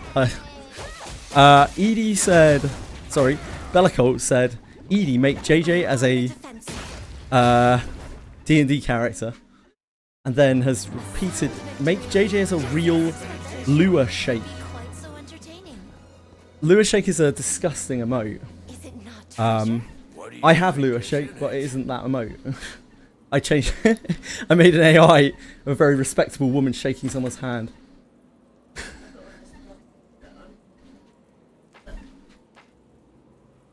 That's very nice. It's a very nice t-shirt. Edie's got a Mr. Blobby t-shirt on. You guys know what Mr. Blobby is? There's probably absolutely no chance, anyone. Apparently Mr. Blobby really frightens American people. Not all of them.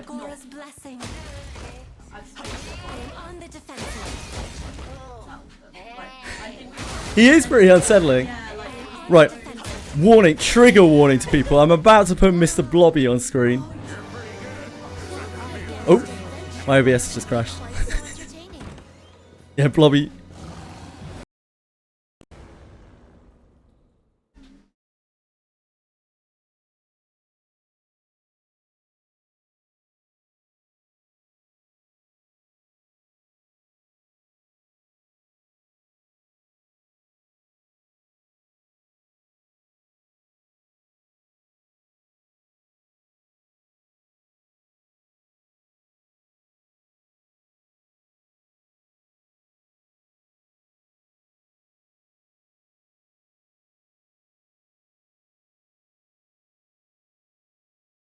So cool. Okay, it's fine. We're up. Hello!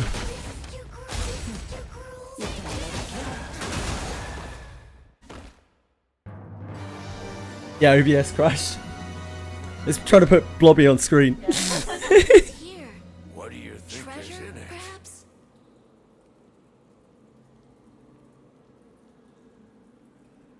Okay, so Mr. Blobby.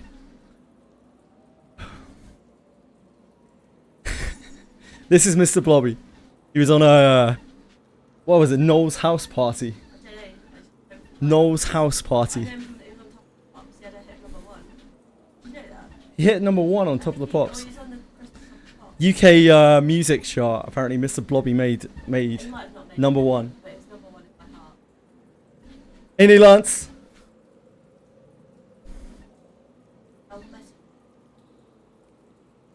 What's everything? Ugh. Fucking hell. Yeah, okay. Okay. Yeah, Mr. Blobby, guys, he's, yeah.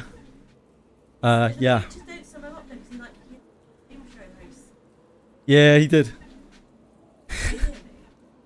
I don't know. I'm not sure. They might. No. Yeah, thank you very much. Present for Saturday. Okay, thank you. Okay, that's fine. Thanks very much. You're gonna have nightmares now. Sorry, Fox. I don't know. I mean, is he genuinely disturbing, Fox? He's a weird looking dude. Move now. Edie loves him because he's violent. She specified that she loved him and he's violent, but I'm pretty sure it's because he's violent. Yeah. Yeah, it's okay. Yeah, sorry, I didn't mean to disturb anyone in chat. No, it's fine.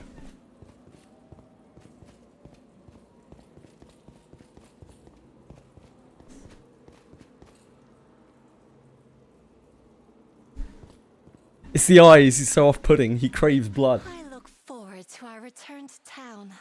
He craves blood. He does love fighting. Yeah, he just attacks like game show hosts and stuff. Really weird character. Let us be off.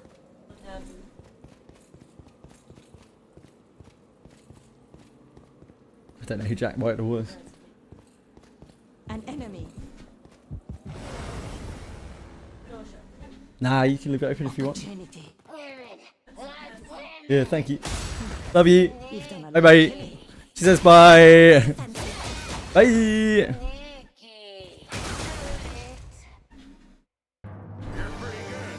Yeah, sorry, where were we? Could be quite so entertaining. Something's here. What could be in treasure, perhaps? Disarming.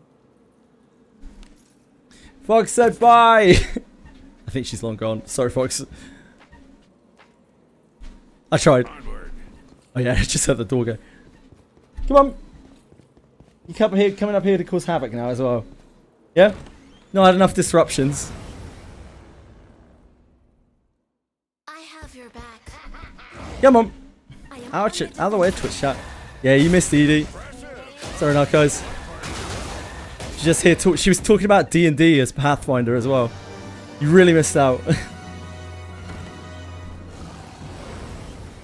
Actually got Edie talking. Please leave this to me. You need not. Got her on a conversation topic that she was actually interested in. What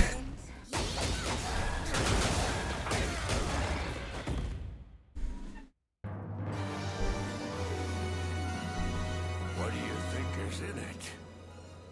Disarming. It's done.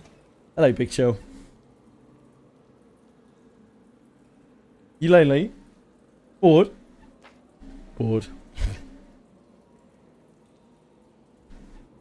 Voice. She was... I don't know. Her voice might have come through. And my noise gate is set up differently now because obviously I don't want to have the treadmill constantly whirring. You guys, so it's a bit harder for her voice to come through. Onward. Farming all by yourself, handsome?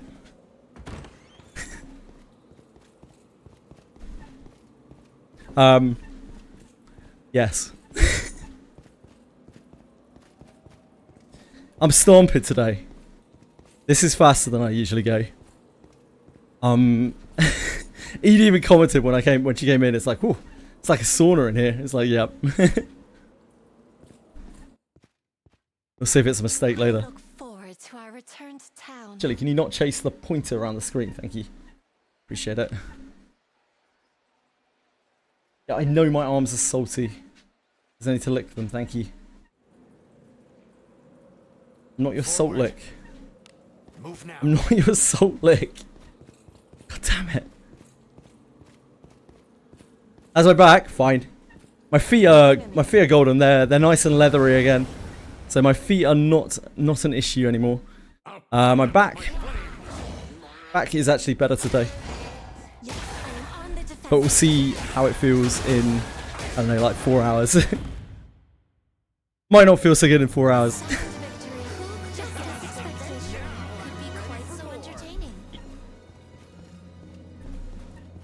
It's getting used to it. Clearly not doing any actual damage because otherwise I wouldn't be able to get up. Nice, be careful though. I'm very careful. I am on the defensive. Impressive. I'll have to do my part as well. If I actually hurt my back, I'd know about it. Holy moly. I am on the defensive. Your command never ceases to amaze me. Sorry about OBS, by the way. It was a very inopportune crash. Disarming. Sometimes OBS just be a bit like that. It's done.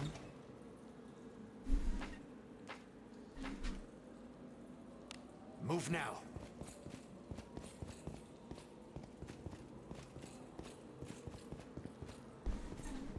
Something's here. What do you think is inside? Disarming. It's done. It was Mr. Blobby, he was too much. An enemy. Let us be off.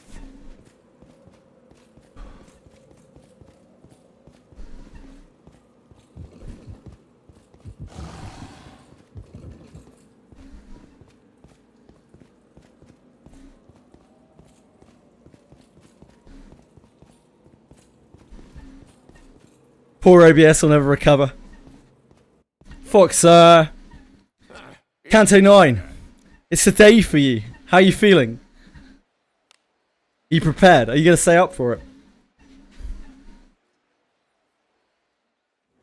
Yeah! Narcos, yeah, Edie was saying apparently a lot of Americans find him absolutely terrifying. Like legitimately nightmare fuel terrifying. Because he's just so fucking strange. And I can see it. Like looking at the pictures of him again. I'm like, yeah, I can see it. You're gonna stay up. You're gonna stay up and play it until you finish. Really cheap horror vibes, yeah.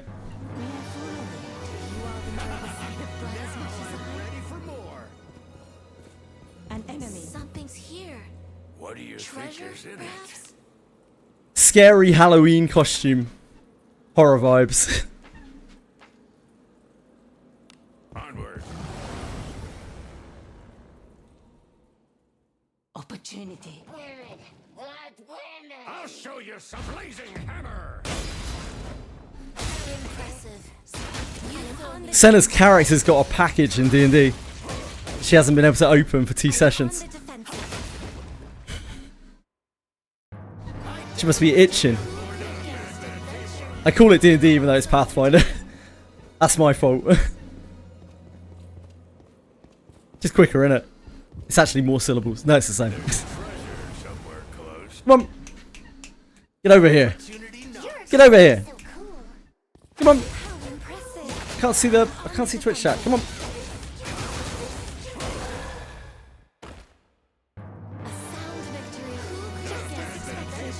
Could be quite so entertaining.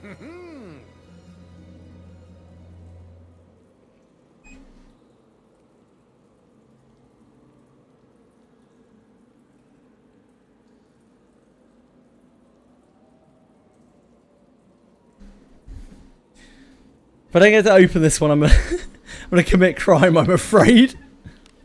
Hey, look.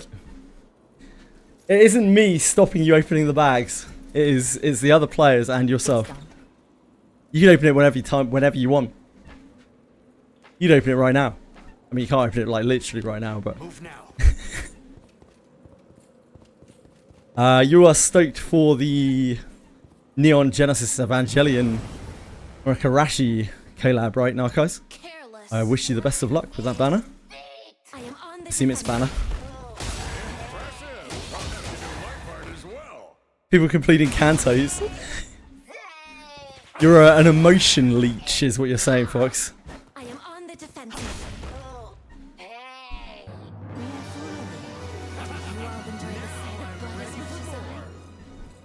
There's treasure somewhere, Claude. They'll not escape. Not everyone can have been at Narcai's house. Holy moly. It's just not likely, okay? There's no way the cops are gonna believe that. What do you think is inside? I do not know what Rise Saga is. Disarming. I do know what Mekarashi is. What do you think is in it? I don't even know if it's pronounced Rise. It could be Riz. What I know.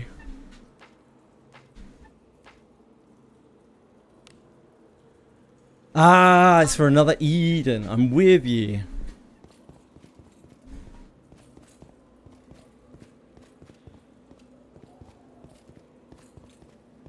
I think you're done with all the Final Fantasy IX stuff by now.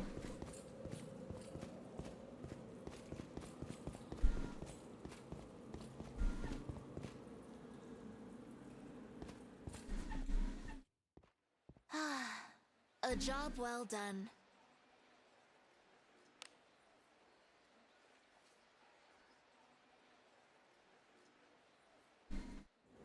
Technically. Be on your guard. Onward.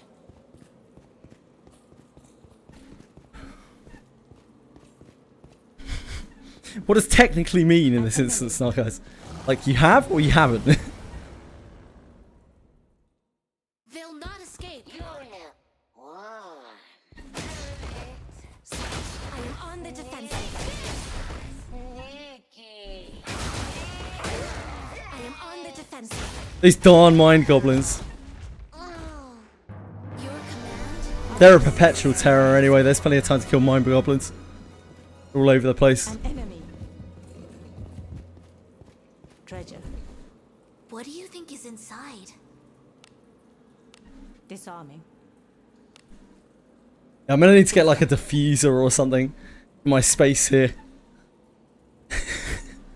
Or this room is gonna start just smelling of sweat all the time. Probably not ideal. Infiltrating. An enemy. Done with all the storyline and bonus stuff. Since I haven't killed one enemy, I'm not technically done with the Final Fantasy. Ah, I see, I'm with you. A tricky one. Treasure? Disarming. It's done.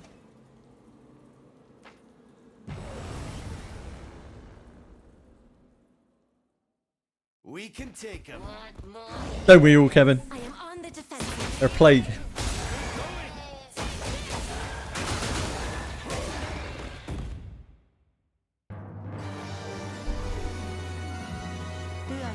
I'm very interested to see what this Adventure Bones update is going to be. Disarming. Which avenue they're going to take with it. It's done. I feel like it could be about half a dozen different things. Move now. Hello, Vrim! What's up, sir?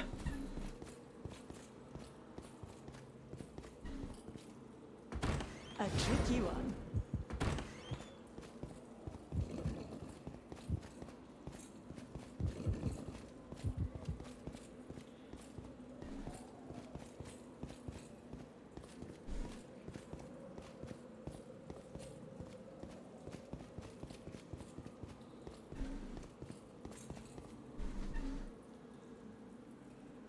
I hate it when Mind Goblins spam Stun Seed. Sucks, man. Especially when they're walking backwards while doing it. Backwards stun seed's the worst. Forward. Infiltrating.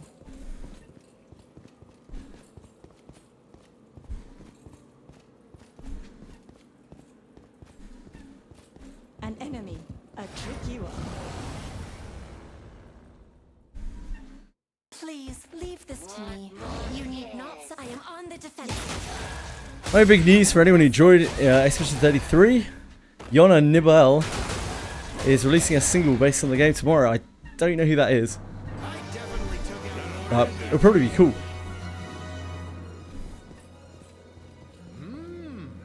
What could be inside? You're a work for him. Ugh. Pack it in, mate. Quit your job. Come home. Play some Wizardry, mate.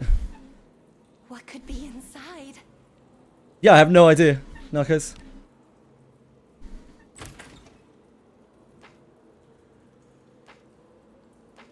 Nice, Cidacy. Onward, onward. I was looking at it, but I wasn't, I wanted to genuinely know who Yona Nibel was.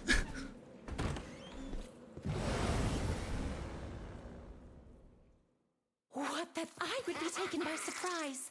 I am on the defensive.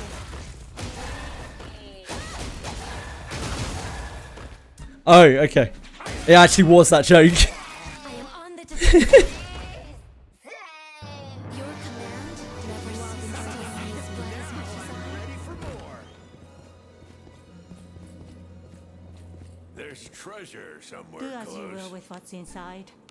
Disarming. It's done.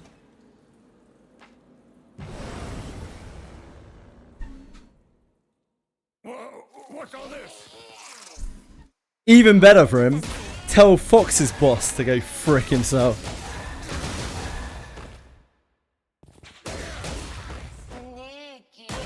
I am on the defensive. You're pretty good. Except for me, of course. As much as I. And quite so entertaining.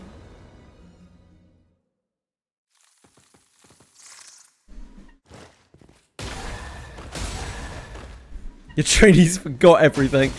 Well, like over Christmas for him? Or they just didn't bring anything with them today?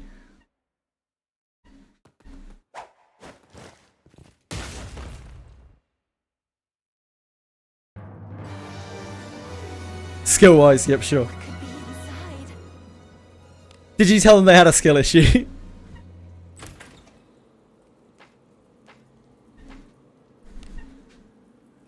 Move now.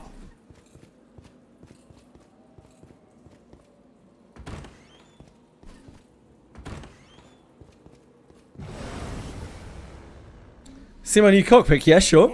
What's all this? I am on the defensive. Ideally, I hope you mean your glass bird. But I'll take my chances. I am on the defensive.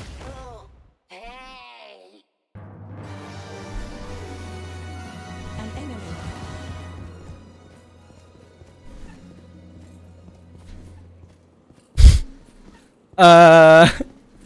I'm not sure about that one, no, guys. Definitely looks like an implement.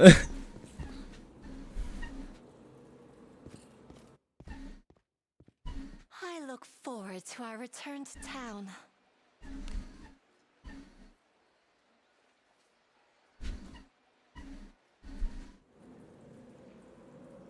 Let us sneak in. Move now. There's treasure somewhere close. Disarming. It's done. Onward. An enemy. A tricky one. It goes some game. Genuinely don't know, but it was funny as hell at $2. Beautiful. I'd love to know you're adding to your cot collection, Narcos. Jilly, you're gonna have to move out of the way of Twitch chat, I'm afraid. We have discussed this before. I am on the defensive.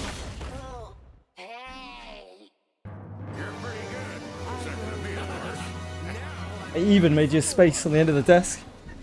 Apparently that's not good enough for you. We can take him. Blazing hammer. Come on. I am on the defensive.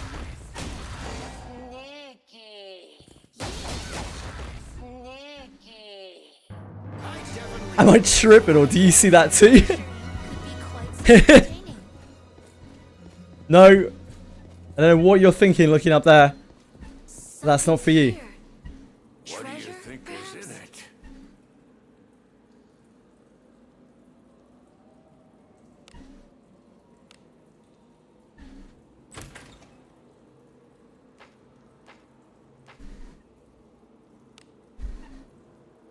Let us be off.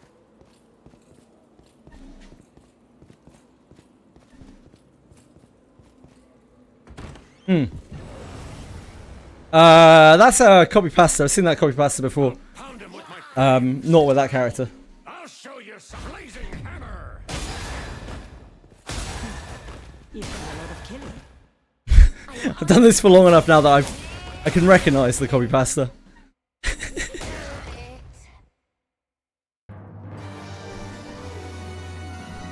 What do you think is in it?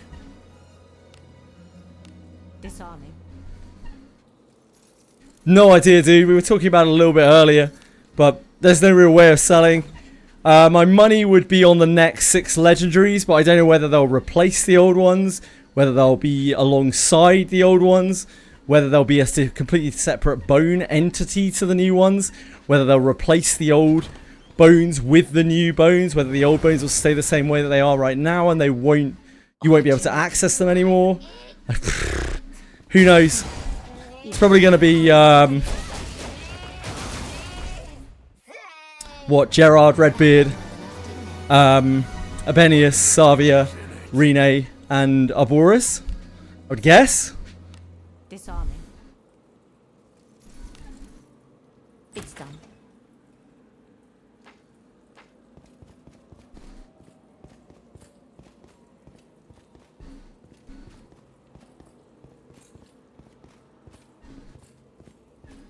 Yeah, you probably would, Cyril. New bone for the next 6 legendaries. Yeah, that's kind of where I'm at. And then I would expect that they will from then on start doing altars and character quests, because there's a character quest tomorrow as well, and we've already got all 6 of our character quests. They'll start doing character quests and altars for these next 6 characters out of that new pool. An enemy, a tricky one. That would be my guess. I'll pound him with my flames. Blazing hammer. Yeah, probably not Gerard. Probably Abenius, if I had to guess. I am on the defensive. A sound victory. Just as expected. Adventure could be quite so entertaining. Now Savia, she could definitely get an altar and a character quest. We can take him. I am on the defensive. Savia personal quest that takes the gross amount of ass out of her mouth. I am on the defensive. Can only hope.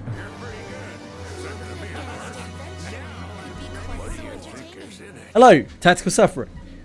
Do I hear there was some news for update tomorrow? There are new bones tomorrow, but we don't know anything about them.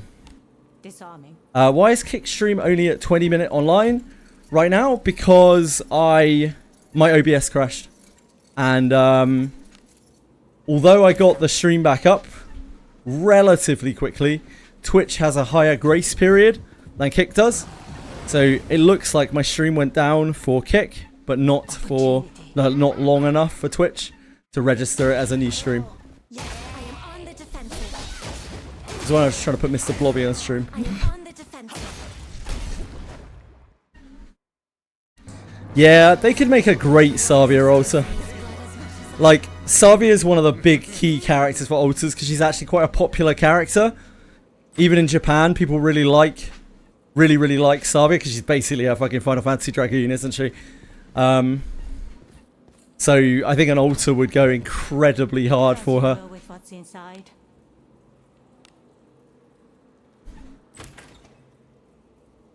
out of that pool, it's probably like Abenius, Savia,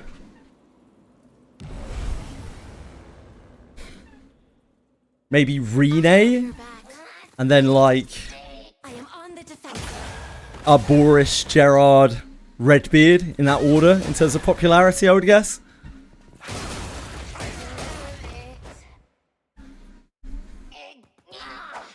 I am on the defensive.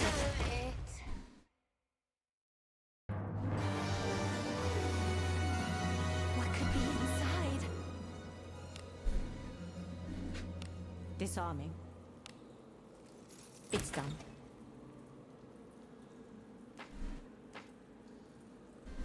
Onward.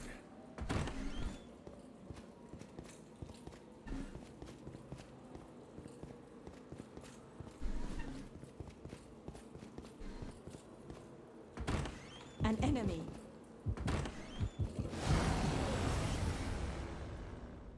Yeah, we're getting a personal quest tomorrow, so it's very likely to be one of the next 6 characters, I would guess, and my money's probably on Abenius.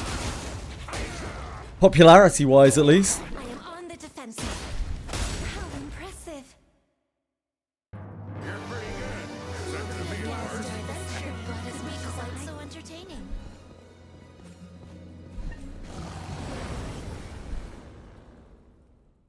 We have the initiative. Praise be to Agora. How impressive. Yes, I am on the defensive.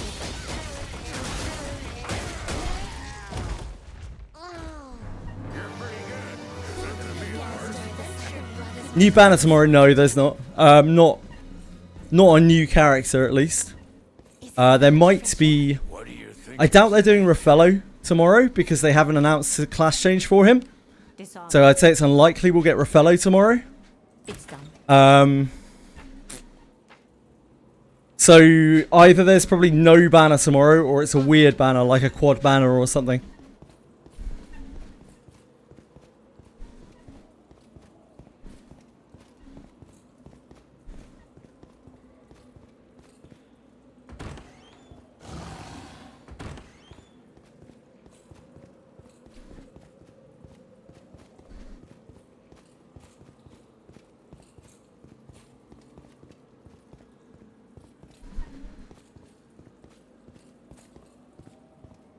Backline Savia, cool.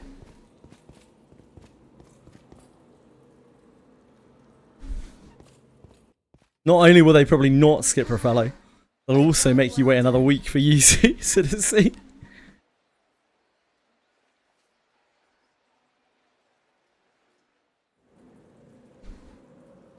Let us be off.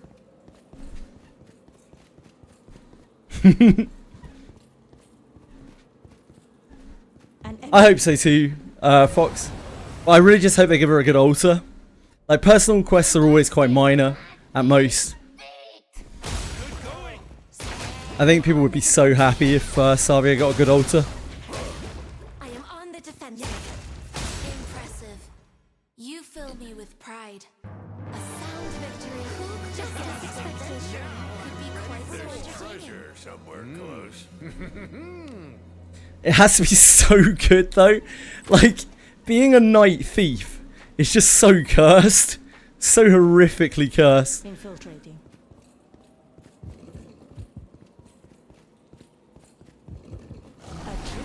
Yeah, it would probably involve giving her a very, very, very good attack herself.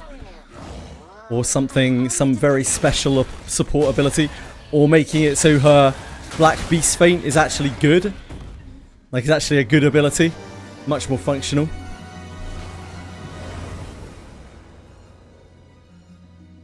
Just give her Black Beast Feint as a passive. That will help. I am on the defensive. I am on the defensive.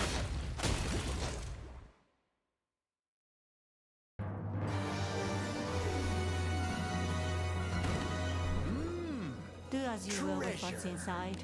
Disarming. It's done. Yeah, counterattack ++ indeed.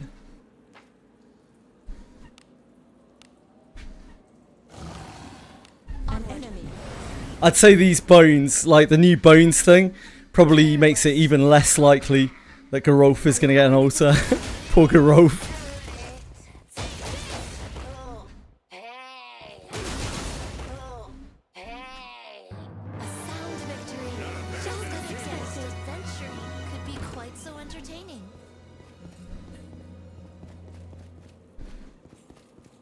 Yeah, natural aggro would help a lot.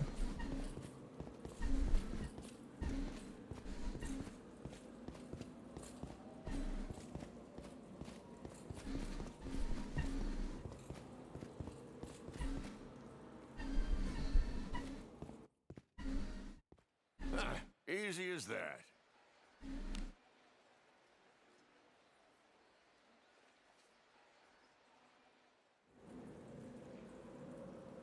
Forward.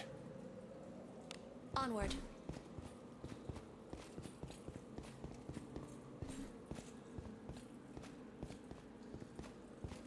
An enemy.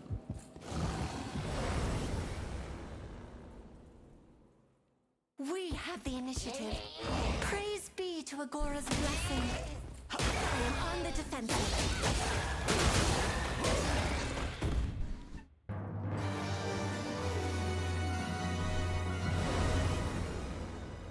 There's just so much you could do with Savia. Like, her power level is so low right now, you could give her so much. And not risk breaking her.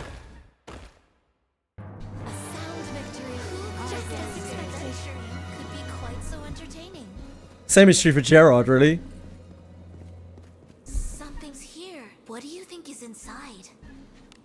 I don't necessarily think they need to redo Knights. I think what I'd really like to see, if they're not going to change Knights, what I'd really like to see is them start making Knights that have more synergy with the Knight class. Because, like, the big problem is, almost every Knight they release, like, doesn't do Knight stuff. Or actively works against the Knight stuff that they have in the game. Like, Galbardus is the only one, pretty much, who has a kit that supports being a Knight.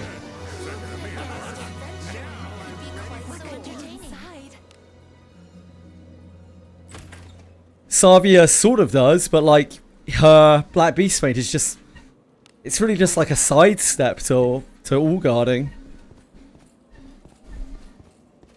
And she's all about like spears and light armor and shit, which is not what Knights are about. I don't know. Disarming. It's done.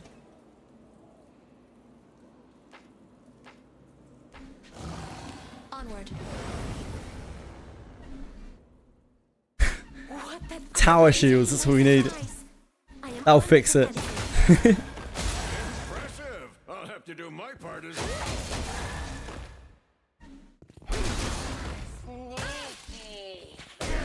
I don't know, Narcos. I think it's still very expensive and it's not very reliable. The skill just isn't that good. It's alright. What do you think is inside? Hey, Mugen. How you doing, dude? Hey, good luck to you guys tomorrow on Neon Genesis Evangelion.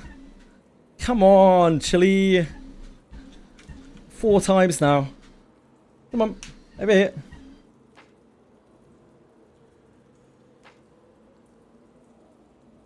Come on.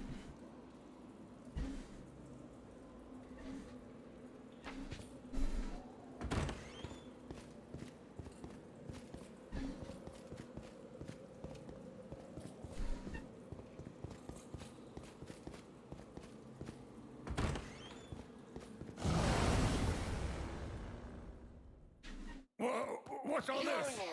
I am on the defensive. Tomorrow's a big day for the rest of us as well. For a lot of us. The Canto 9 in Limbus. The finale. I'll probably be on that, suffering at some, ramming my head against some boss that's too hard for me. Like the whole day. I am on the defensive. Happy New Year, Mugen!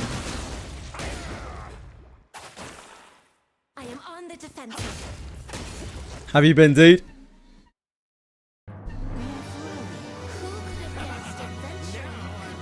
So entertaining.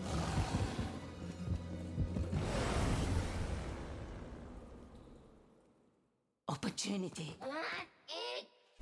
I'll show you some blazing hammer. Impressive. You fill me with pride. I am on the defensive. Sneaky. I definitely took out more than you. Adventure brought us be quite so entertaining. Fuck me up mentally. Have you played the first 2 parts yet for him? Disarming. Are you gonna play it all together? It's done.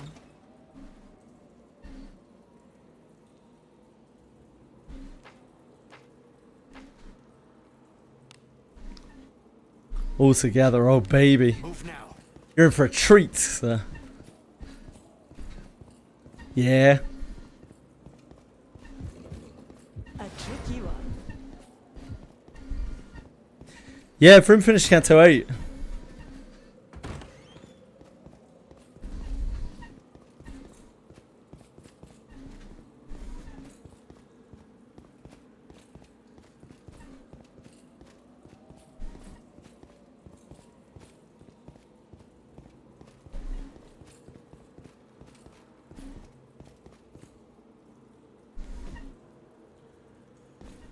Are you looking forward to it as well, Megan?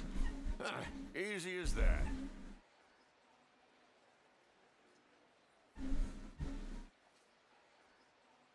Is that really that surprising, folks?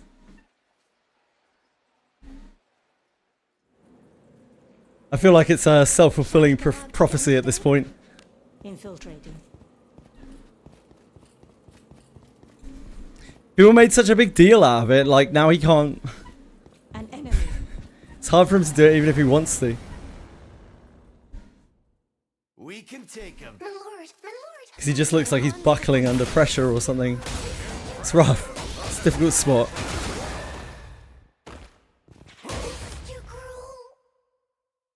Why go Limbus when the new Genshin chat drops? Don't play Genshin. That's the main reason, Capital. We have the initiative. Praise be to Agora's blessing. I am on the defensive. I am on the defensive. Oh shit, I only just saw that. I didn't even... I only just, yeah, I completely ignored that. I ignore all the numbers after Fox's name. It's done. Good spot, Cyril.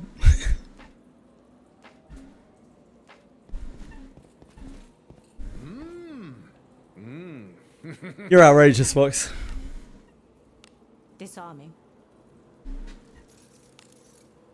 It's not even the Zoomers. Zoomers are old now, mate.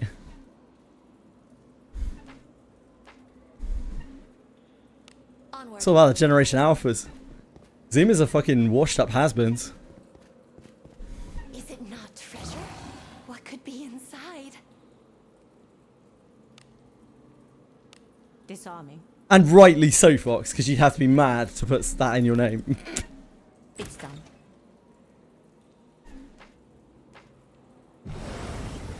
We're almost on Generation Beta. I think we are, right? We are actually on Generation Beta now. Kids who are born right now. A Generation Beta. A Beta.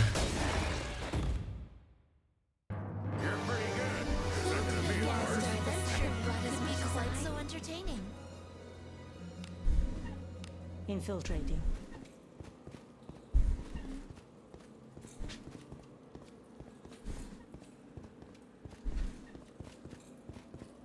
I can imagine it, Capital.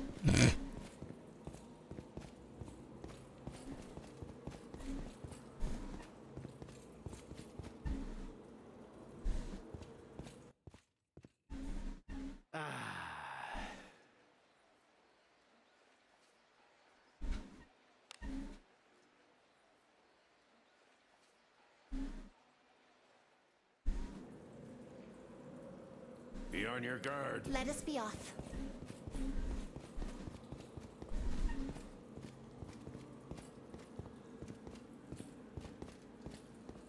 An enemy. A tricky one. We can take him. What more is? I am on the defensive. Capital's literally the oldest person here.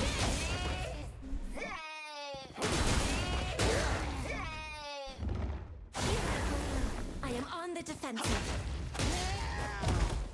Oh. Your command never ceases to raise blood as much as I.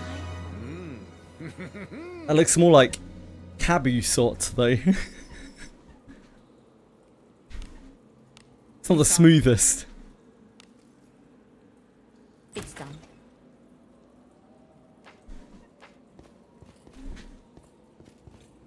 There's treasure somewhere. What do you think is? Sounds more like Kakarot. Disarming. Wait, Capusote is Goku? Holy moly. It's done.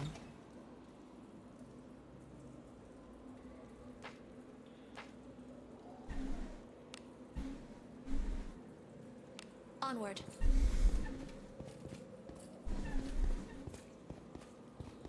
Capusote, you're 55, aren't you?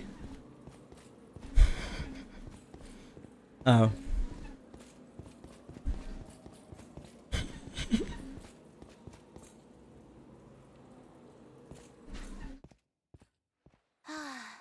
A job well done.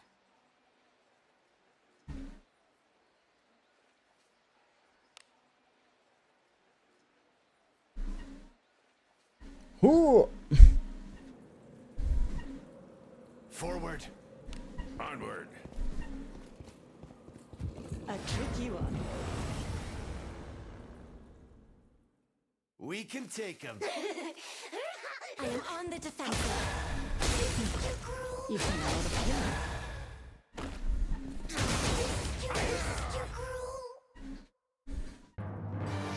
I see Josh loading up some Blood Bowl 2. Do as you will with what's inside. Some real DreamWorks stuff going on there.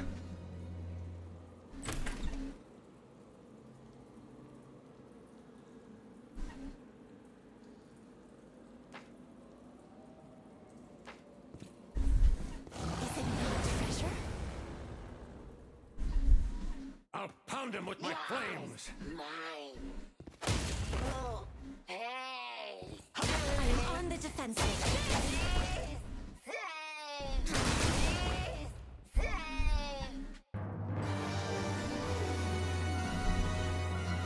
Do as you will with what's inside.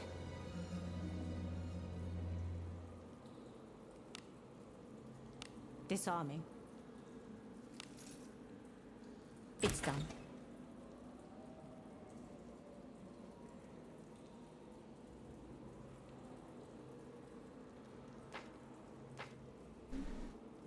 Let us be off.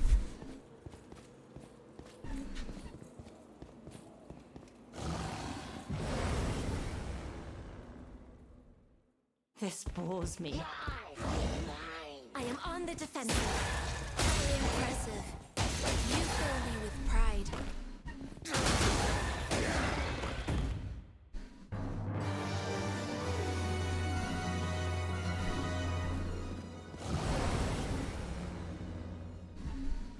Please leave this to me. You need not set. I am on the defensive. How impressive. Hello. You're back again, are you? Gonna behave well this time? No? What do you think is in it?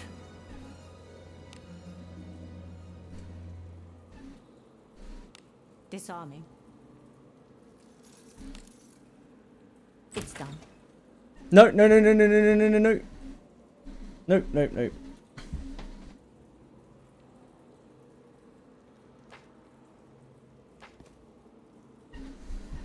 Let us be off. Guess you're not. Yep, you guys are right. She had no interest in cooperating in any way, shape or form. How impressive. I am on the defensive.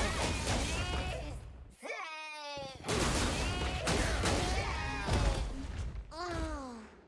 You're pretty good. Except for me, of course. Blood as much as I. Do as you will with what's inside. Disarming. It's done.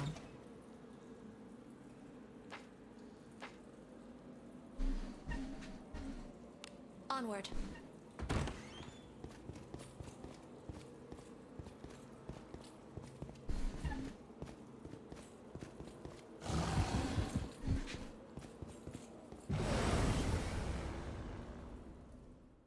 Opportunity.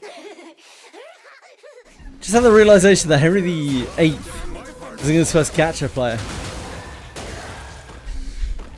In terms of his wives? It's a hell of a stretch, Penguins. I have your back. What more is? Blazing hammer! I am on the defensive.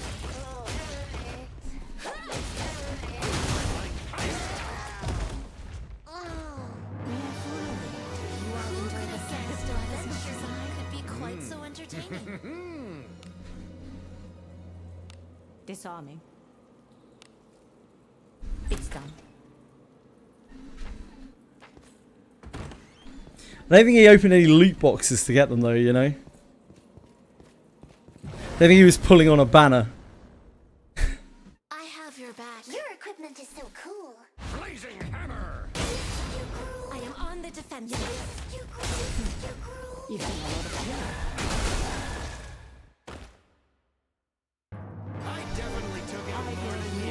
Henry VIII was just a Korean incel ahead of his time.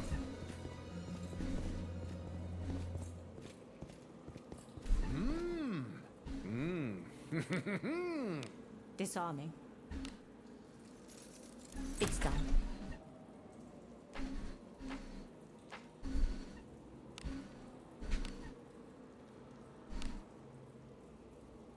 Onward.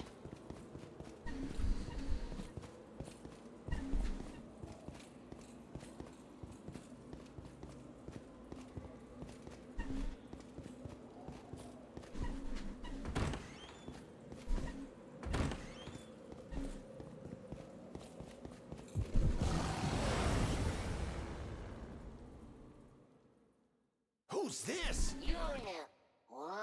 I am on the defensive. How impressive.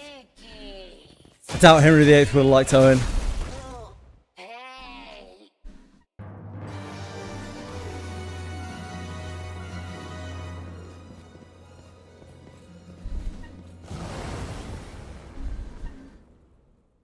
What? I am on the defensive. How impressive.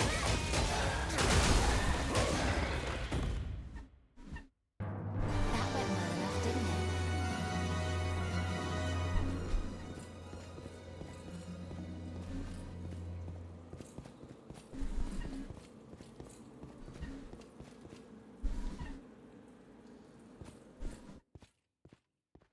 I look forward to our return to town.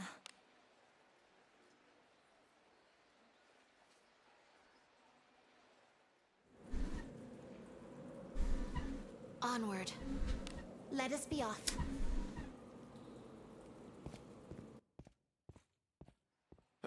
Easy as that.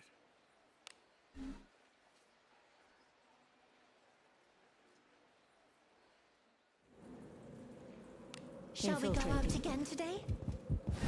Everything alright? What do you mean, sir? How can I help? Praise be to Agora's impressive. Oh, the Haximon scream. What are you suggesting, sir? He's suggesting I'm pleasuring myself.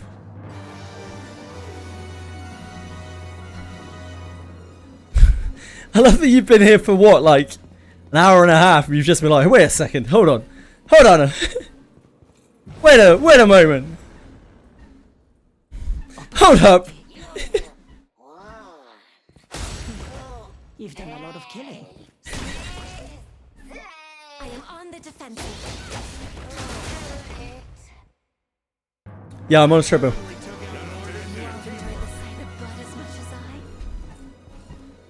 Is it not treasure? What do you think is in it?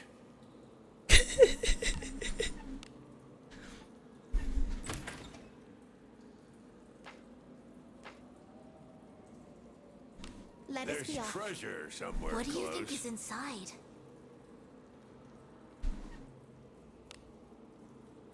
Disarming. It's done. My arms were longer than my legs, but you walk with, I'd still hop along on my cock like I'm doing right now, penguins.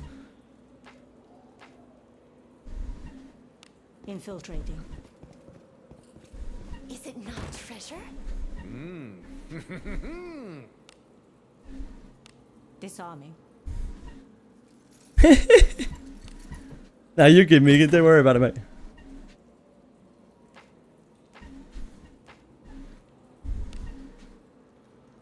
Onward.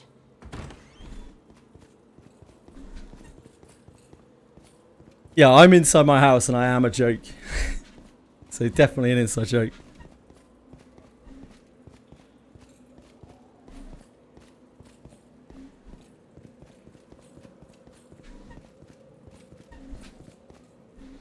Enjoying it. First week, my feet were in agony. Adapting to barefoot movement and, you know, lack of consistent exercise for such a long time. But they are nice and leathery now. Returned back to normal. Last few days, my hip, basically like I don't know which muscle group it is. Muscle like around my coccyx has been really acting up, but it seems to be a lot better today. Just inflamed and swollen.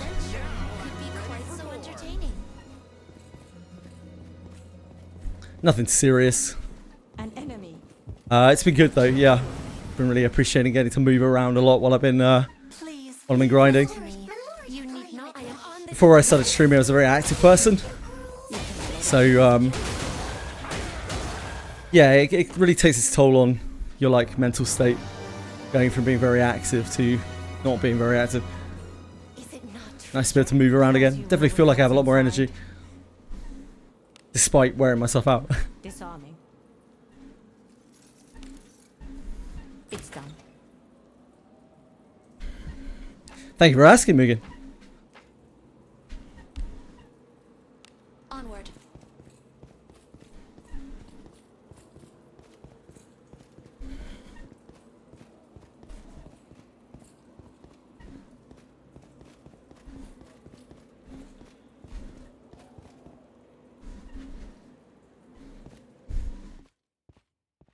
I look forward to our return to town. I don't think it's got much in the original Narcos.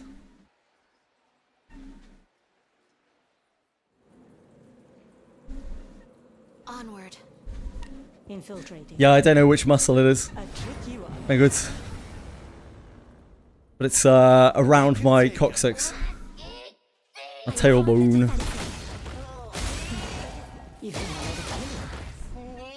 Kirk could tell me. Kirk knows all of those things. Kirk's a fucking Chad. Could be quite so entertaining.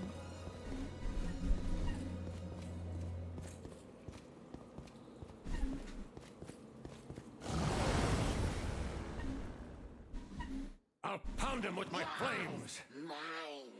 I am on the defensive. I could look it up, but there wouldn't be much fun in that, would there? On the defensive.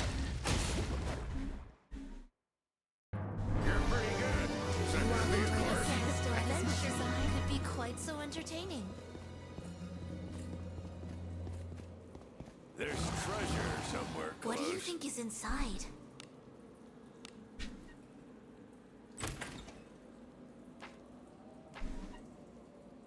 Let us be off. We can take him. I am on the defensive. You've done a lot of killing.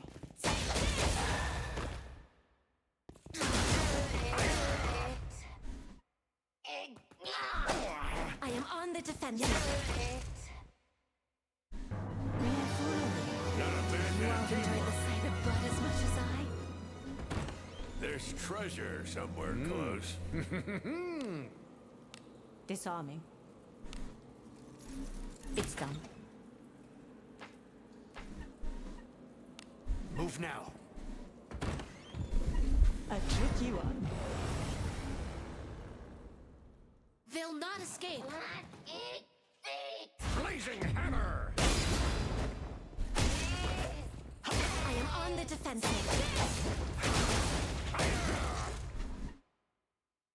I definitely took out more than a bad teamwork.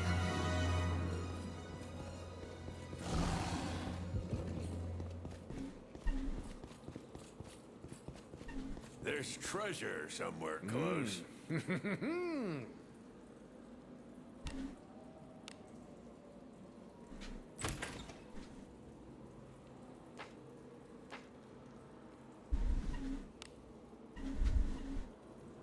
Onward.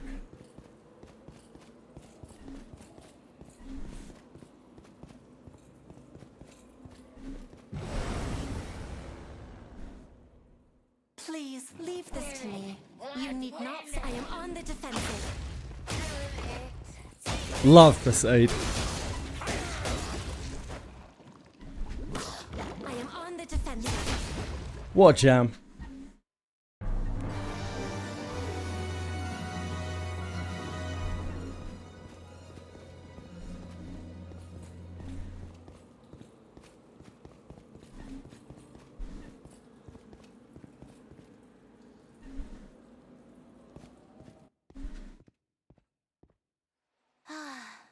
A job well done.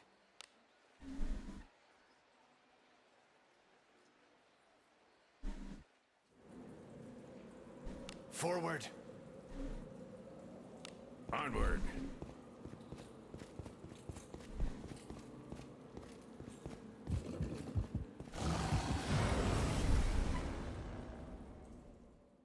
I'll pound him with my flames. I am on the defensive. Sounds like elevator music. Best elevator in the world, mate. What do you think is in it? Disarming. It's done. I want to ride the elevators you're in.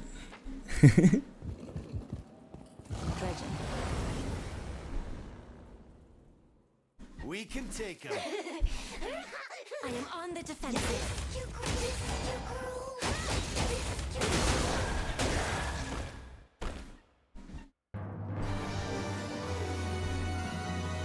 What could be inside? Disarming. It's done. You are truly chaotic for him. Infiltrating. A tricky one. An enemy.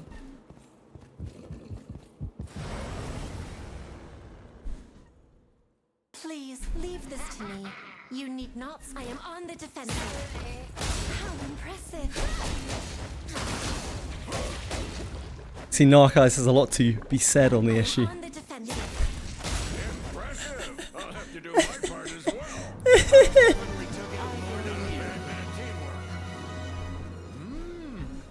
What do you think is in it?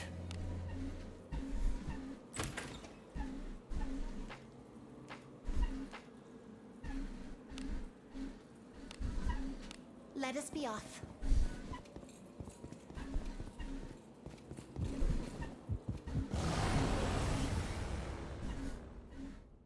Hey, we've got some weaklings to kill.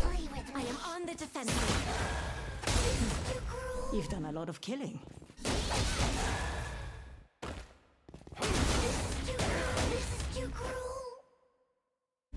Your command never ceases to raise blood as much as I. An enemy. Please leave this to me. You need not. I am on the defensive. How impressive.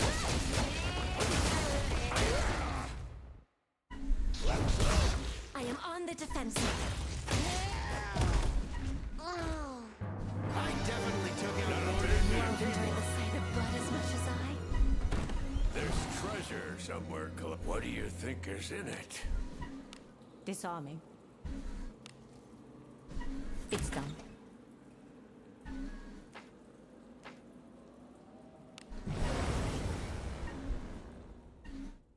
What's this? My lord, play with me.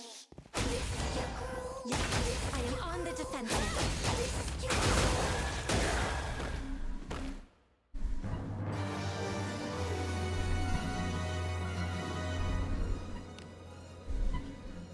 onward.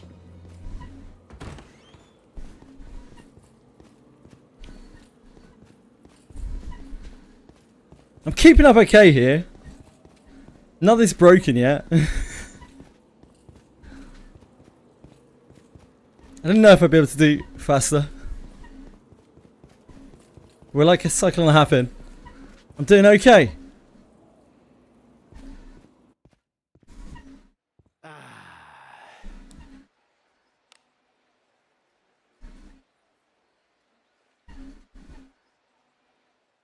Not even that sweaty. Let us sneak in. Onward.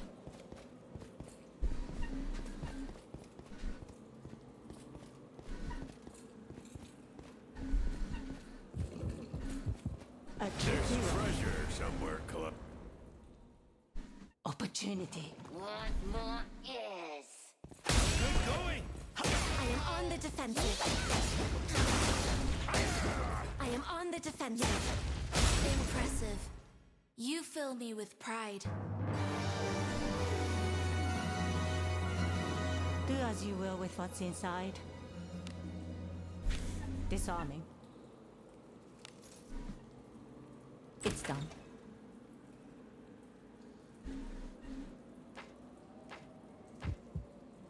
Onward.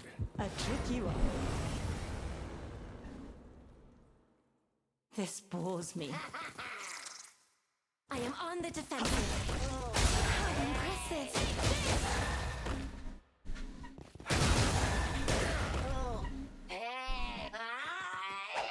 I am on the defensive. Your command never ceases to amaze me. The blood as much as I.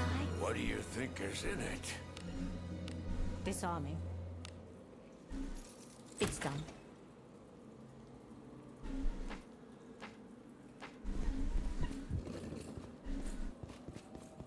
Where are those legs? My legs aren't even feeling it. I'm still not out of speed when my legs feel it. It's a little bit of heat in my feet. It's mostly on my lower back.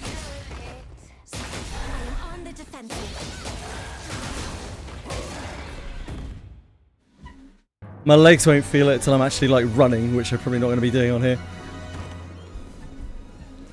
My legs are the only impressive part of me. Certainly on my arms.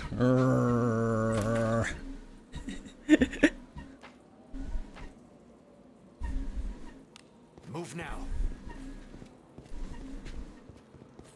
Something's here. Do as you will with what's Treasure, inside. perhaps? Disarming. It's done.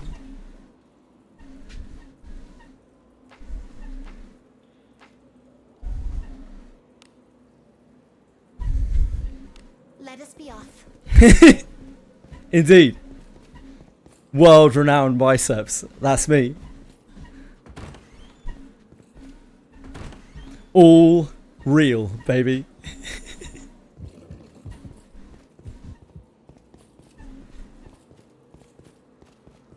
You put both my arms together, it'd probably make like a 3/4 of a regular arm.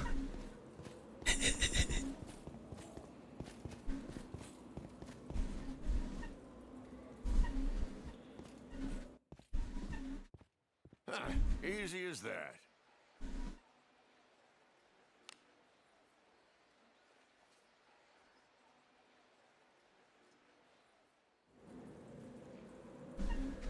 Shall we go out again today? Move now.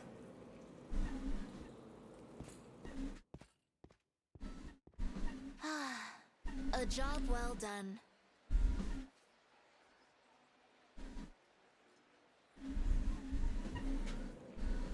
Let us sneak in. Let us be off.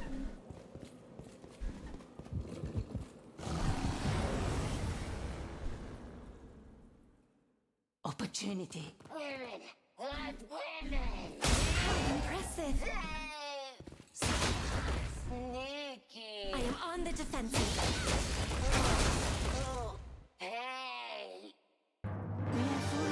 Not a bad bit of teamwork. Now I'm ready for more.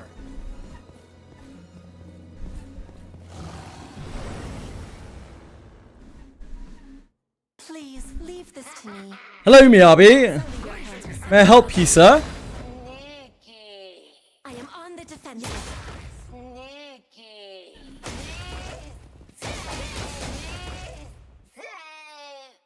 A sound victory, just as expected. Treasure. What do you Lily. think is inside? Disarm him.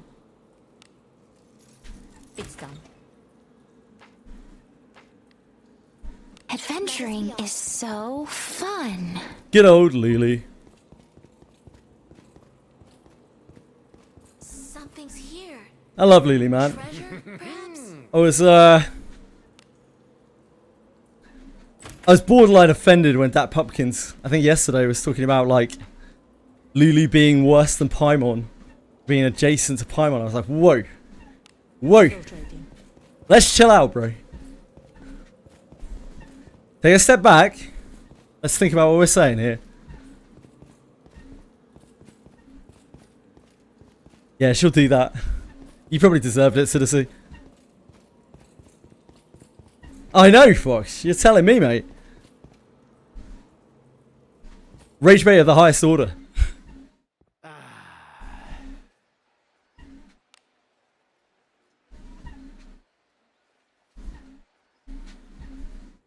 Oh hell yeah, Adventure is so fun. Move now.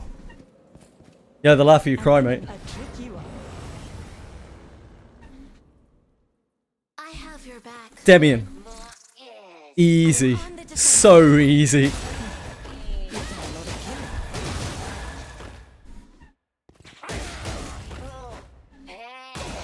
I am on the defensive.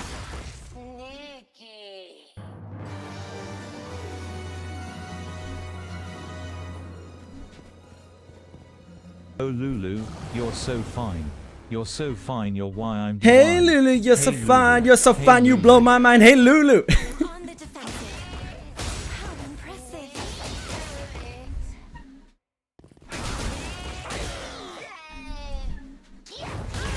I am on the defensive.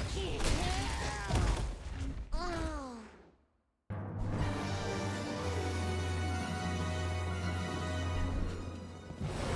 You're why I'm dying. That's true. You do often die because of Lily.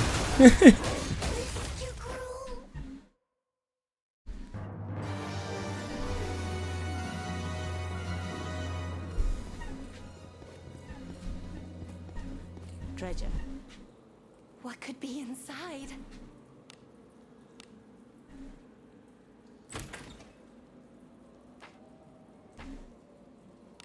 Move now. Something's here. What do you think is inside? Wow. Fox bringing in the big insults. Move now.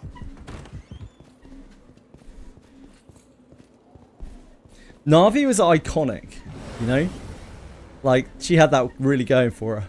Please leave this to me. You need. Hey, listen. On the defensive. It's generation. It's starting fun. Probably not, but I haven't done it myself. I am on the defensive. When I do, I'll let you know. You've done a lot of killing. Your command never ceases to amaze me. Treasure. Do as you will with what's inside.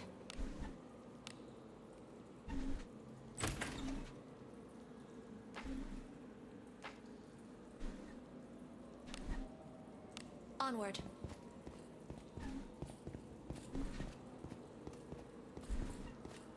Yeah, Na'vi was the OG. OG, baby! I have your back. I am on the defensive. Impressive. I'll have to do my part as well. I am on the defensive. How impressive. You're pretty good. Is that gonna be hard? Alabaster, the true blood is Maybe you only get to do it once, Citizen. I happen to be built differently.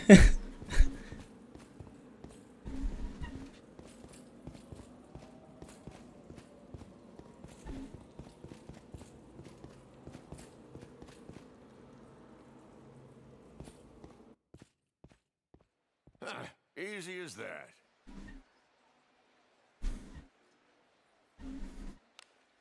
Well, life's dangerous, you know.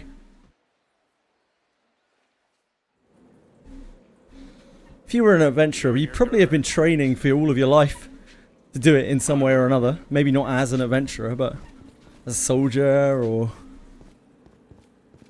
simply just training with swords, some kind of militaristic training. An enemy. Or you would have studied magic. Disarming. Like, nobodies can't really be adventurers, right? It's done. My Verizon is down. Since I have to use 2FA to log into my school account to do homework, I can't do anything since there's an issue with networking at Verizon. Shit. This bores me. Get data with your mobile provider, your cell phone provider. Use it as a modem.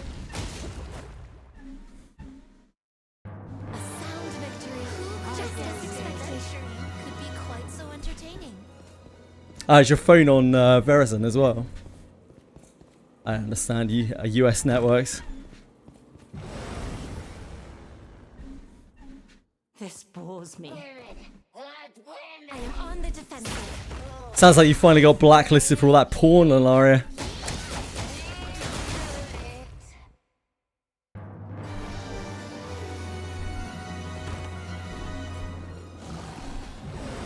Mint, mate. Foxy's mint, mate.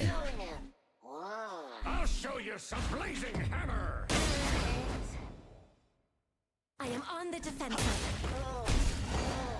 Michelle Net, thank you so much. It's very kind of you to follow. I appreciate it a great deal. You're having a wonderful day.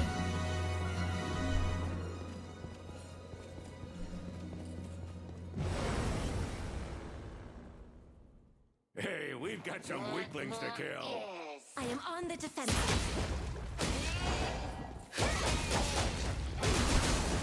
Narcos is on the premium model. Lalaria must be on the peasant Verizon. What do you think is inside? Disarming. It's done. Guess you're gonna have to grind whiz instead of doing homework, Lalaria. Fuck. There's treasure somewhere close.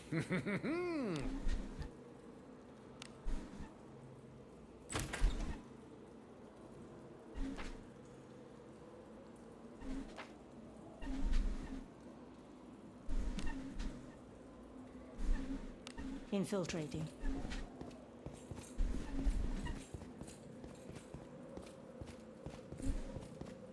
The peasant plan. Oh. Ugh. I don't meddle with such things.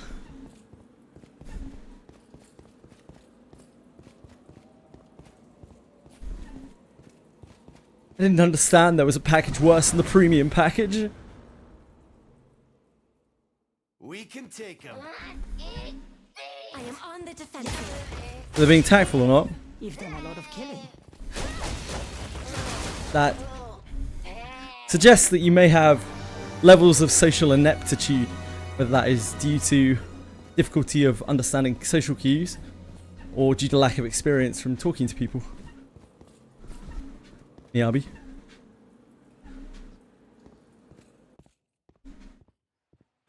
Easy as that.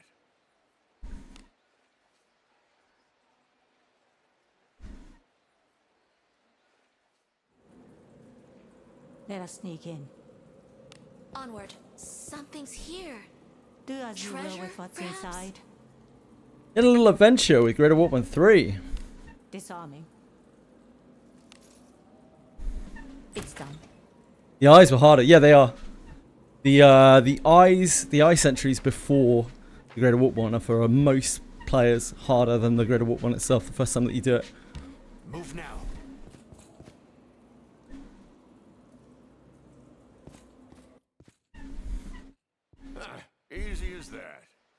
It's not something that has to remain a mystery to you, Miyabi. It might just mean you need to work harder on it than other people do in trying to learn how it works. Forward. Let us be off.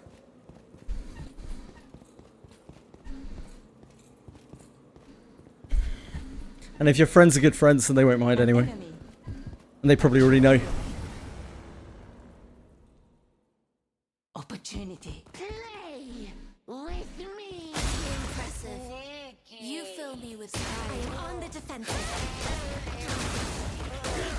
I am on the defensive. Impressive. I'll have to do my part as well. You're pretty good. You probably just blasted it at full corrosion, Citizen. An enemy. There's treasure. I see, Miyabi. What do you think is inside? Disarming. It's done.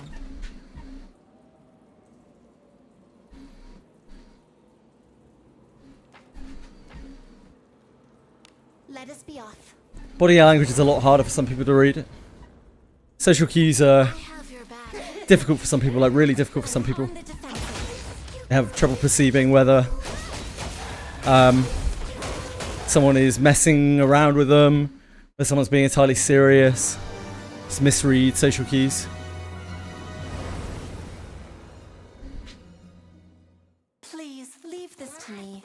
You need not sell the. I am on the defensive. You let people know that they have the right to joke with you. That's probably not a great start on average, Miyabi. That's not really the sort of thing that people tell other people in general.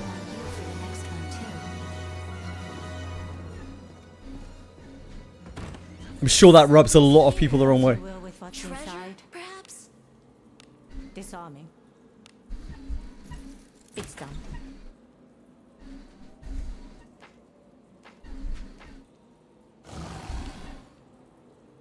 Onward. Alright, share with me. Thanks for letting me know, Fox. I usually wait for a while with people before I joke around with them too much. Till I get to know people more. But I generally don't ask permission. I see how they respond to the things I'm saying. And I adjust my behaviour accordingly. Opportunity. My lord, play with me. Like, there are some people who come through Twitch chat that have been around here forever. And I won't joke with them very much at all because I know they just won't go over their heads or they'll take it the wrong way.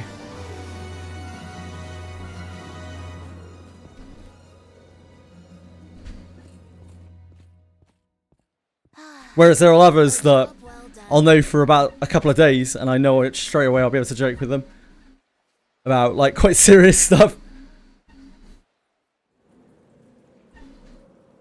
Forward. Infiltrating. And a tricky one. We can take him. I am on the defensive. Good going.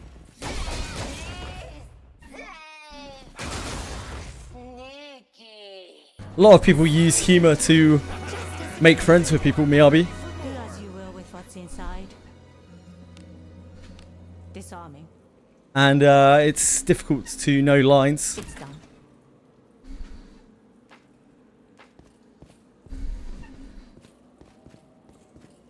An enemy.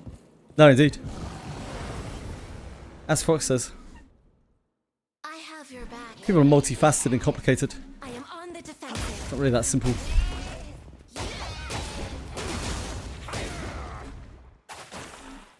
I am on the defensive. Your command never ceases to amaze me as much as I. Ready for more. An enemy. We can take him. Your equipment is so cool. I am on the defensive. Impressive. You fill me with pride. I definitely took out an order. It's not easy for everyone. It's not easy for a lot of people.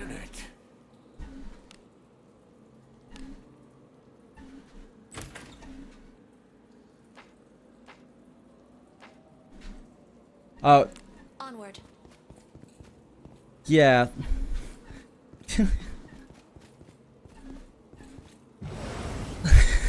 It's not really a very acceptable statement, Miyabi.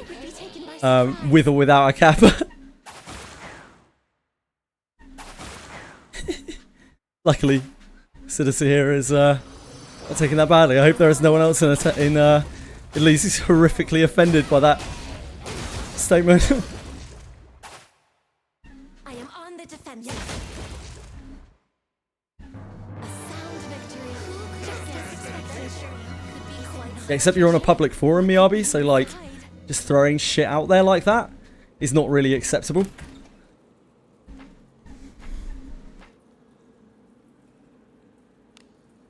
Whether it is just like that or not.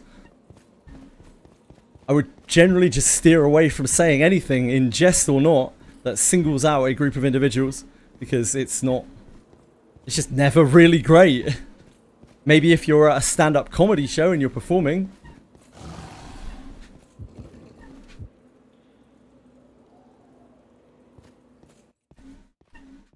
Turn back?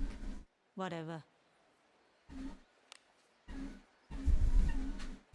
That's not an example of a joke that crosses the line, that's an example of racism.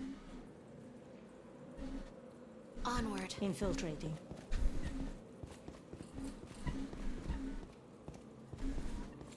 An enemy. They'll not escape. I am on the defensive. I am on the defensive. That went well enough, didn't it? An enemy.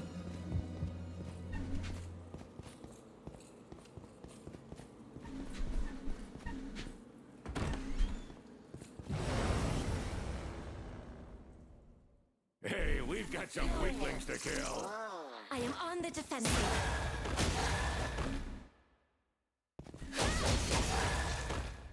Can't tell if you're being sarcastic or honest, I believe it. I am on the defensive.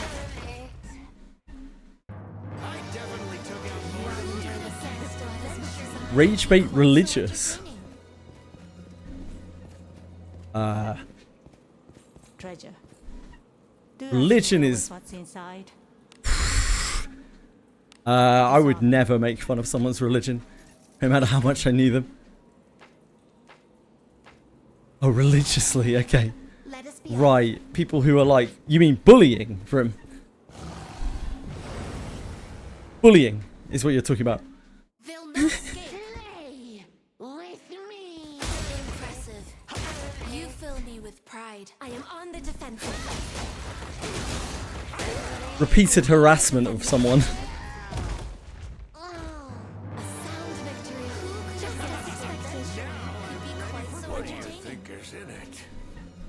Being kind is common sense. Disarming. It's done. Not really. Being kind when it benefits both you and the individual is common sense. Treasure. Do as you will with what's inside. Being kind when you have nothing to gain is actually not common sense at all. It's done.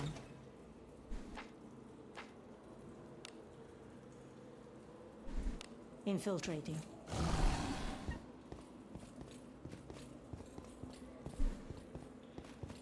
Pretty much, Kevin. Being kind makes things easier? No, being kind makes things so much fucking harder, generally.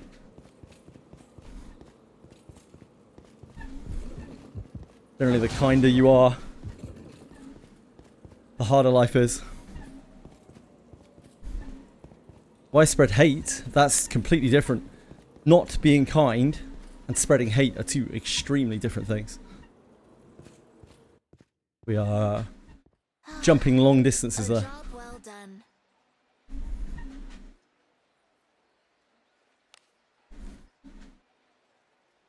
Elevator operator on site straight up abusing. I have heard some bad horror stories from my tradesman friends about their circles, about how, you know, there are a lot of macho antics, especially amongst the older guys, that cross a lot of boundaries that apprentices have to deal with. And honestly, like it's very ingrained into the business, but like, holy shit, dude. It's like actual harassment, like real harassment.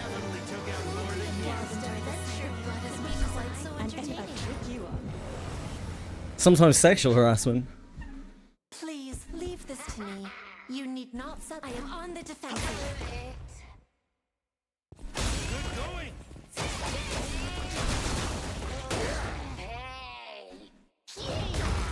Kindness is complicated as well. Like, is it truly kind to be nice to someone who you don't get along with? To pretend that you like someone when you don't? Is that actually truly kind? Or is that manipulative? Either spreading hate or being kind. Nope. Nope.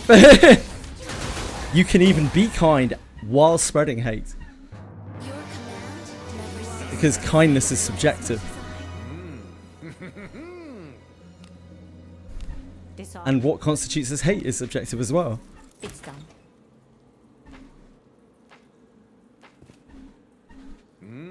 You're speaking a lot of absolutes, Miyabi.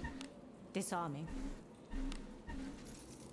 Absolutes are rarely a thing in life. Spreading hate is a better alternative than what? Infiltrating. I don't understand. Please leave this to me. You need not. I am on the defensive. Can you define what you mean by spreading hate for a start, please, so we're on the same page? I am on the defensive. You've done a lot of killing. What do you think is in it? Politicians generally speak in absolutes, Megan. It's done. Just being toxic in general. Can you define being toxic, please? So we're on the same page. There's treasure somewhere Do close. as you will with what's inside. Disarming. It's done. No, they speak in absolutes when it suits them, and vagueness when it suits them. Onward. They skirt around issues when they don't want to directly address them. And when they're telling people what they want to hear, they speak in absolute absolutes. This is the right choice. You should vote for me. There is no doubt that this is the right avenue for our country. Easy as that. I'm not certain I remember saying that. I don't believe that was a direct quote. I believe I've been misquoted there. I'm afraid I must be somewhere else. Be on your guard. Move now.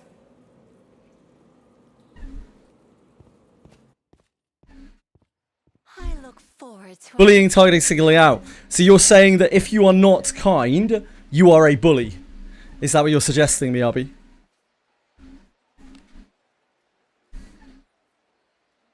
I am on a treadmill. That is an absolute. Well, I mean, it isn't necessarily an absolute, right? You can't see the treadmill. I could just be like feigning this. Just jerking it frantically.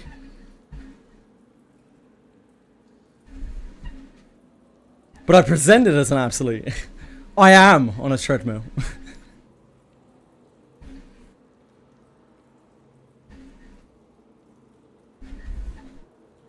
Whether you choose to believe me or not. Depends on how much influence I have over you.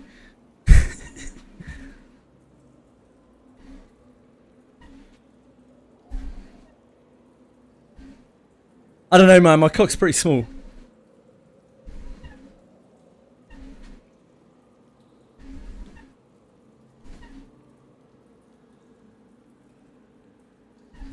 I don't need too much shoulder movement.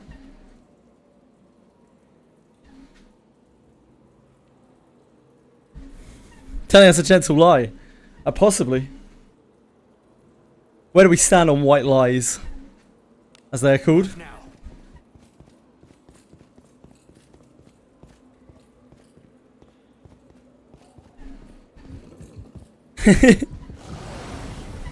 No. It's point of socializing if you're going to go out of your way to make people miserable. Just because you're not being overly kind to people doesn't mean that you're making people miserable. A lot of people don't want you to be kind to them either. I am on the defensive. It's not two sides of a coin here. Like, emotions and socialization is a vast spectrum of emotions and actions. It's not black and white. It's not yes or no. And it's different for every single person. Everyone wants different things out of social engagement. Good and evil exists, yeah, and they're completely subjective. Every single person has their own definition of good and evil, and it's completely different to everyone else's. But yes, the definitions exist. It's just they're entirely subjective. Disarming. It's done.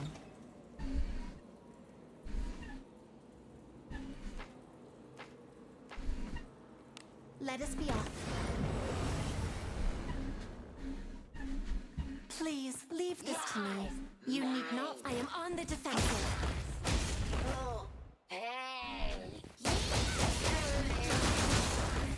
Humans are very multifaceted creatures. We're not simple animals. Someone's getting mugged. Would that not be evil? Dunno, is Robin Hood evil?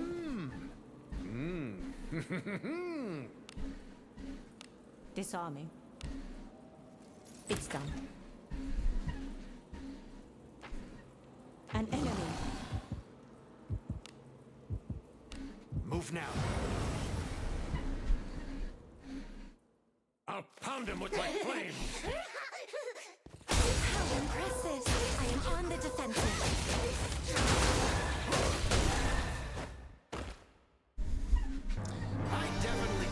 The murderer is coming after you. Is that not evil? What did you do to the person? Why is the person trying to murder you?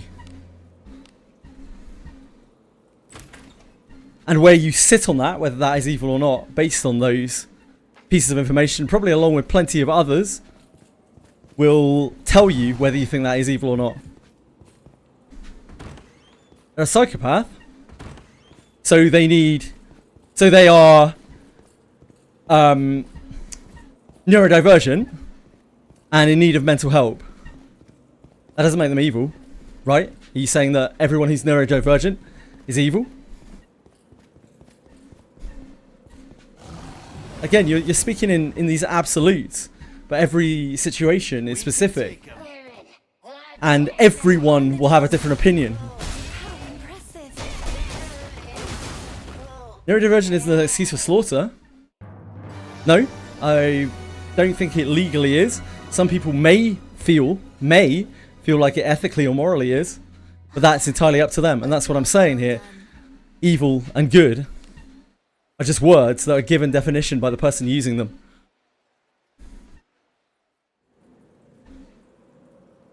Forward. Let us be off.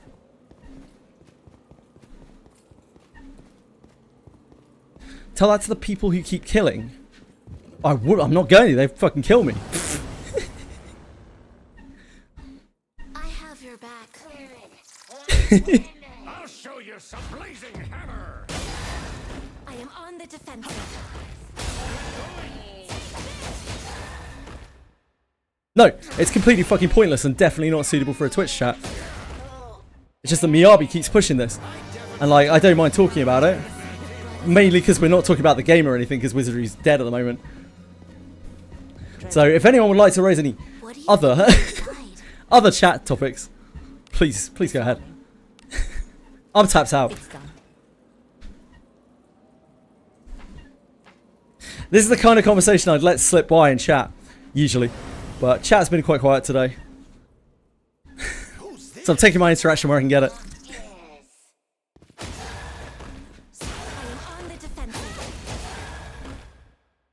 We kill animals constantly, Miyabi. I am on the defensive. Is everyone who kills an animal evil? Do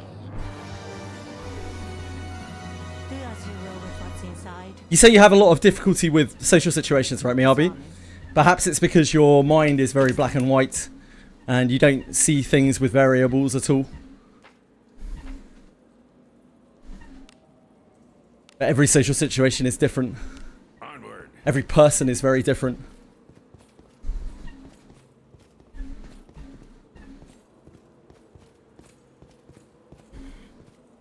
I don't have the right to say whether murder is okay or not, because the situation is not. Because I am not in a position to be able to do anything about it. A job well done. And I don't know the situation in which the murder takes place. Are we talking about legal murder? Are we talking about moral murder? Shall we go out again today? Again, you're speaking in these just absolutes, my man. Treasure. What do you think is in it? Like, are we saying that murder is something that has been legally proven as murder and the person has gone to jail and presumably been prosecuted for it? Are we talking about the legal definition of murder? Poor woman getting murdered. Then it is entirely up to everyone who is out there to decide whether that person is evil or not. Most people, I think, would probably say that it was evil. But that doesn't necessarily make it evil. It just means that the general consensus is that it's evil.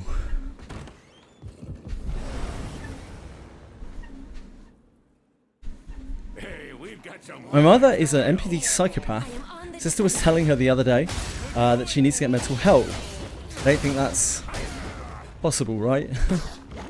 Not easily, other than sectioning her away. My sister still doesn't get that there's no medical technology that can cure your mother's biochemistry, The most they can really do for Disarming. actual medical psychopaths is keep them away from people. A trick you are.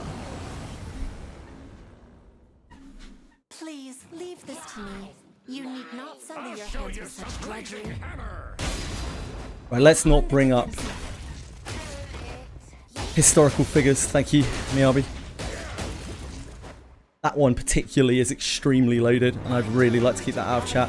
I don't mind having a really pointless little philosophical back and forth with you, but like, some things potentially like really upset people, perhaps people with certain heritages. We can take him. I am on the defensive. Ah, sorry Narcos, I missed your note, but yeah, please keep that one out of chat. Should probably be on Nightbot, to be honest. That's on me. Hold on. I am on the defensive.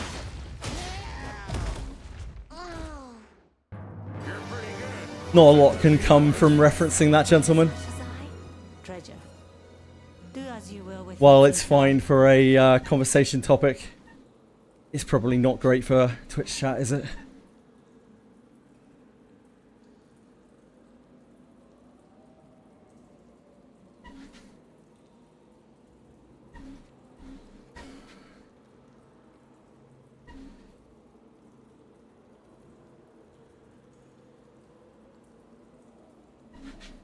I hate philosophy, by the way. I think it's fucking pointless.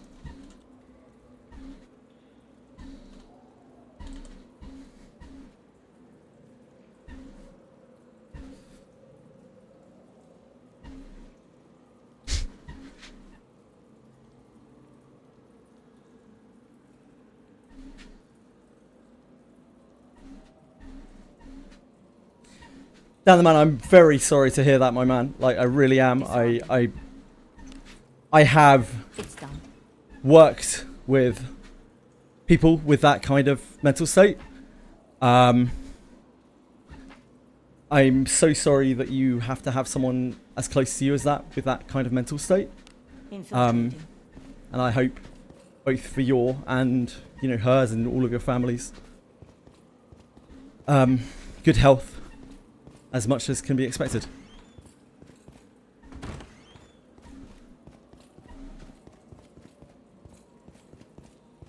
Everything is subjective, absolute morality doesn't exist. Can all at least agree on shared reality at a base level, like avoidance of unnecessary suffering is bad. I would personally say that, I don't know. I'm not sure that I would personally agree with that.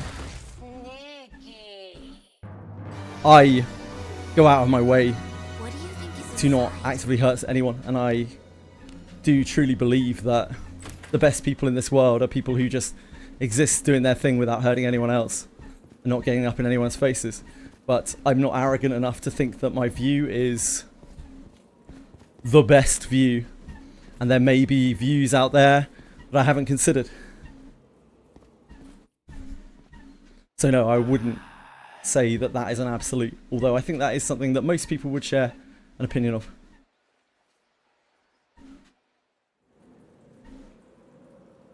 Be on your guard. Onward.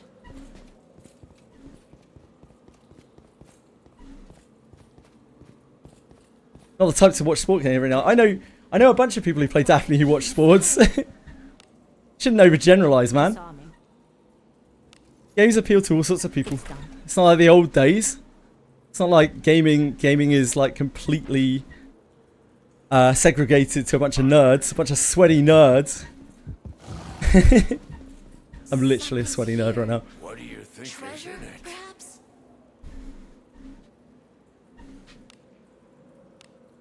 To be honest, a philosophy degree isn't exactly less useful than mine. It's done.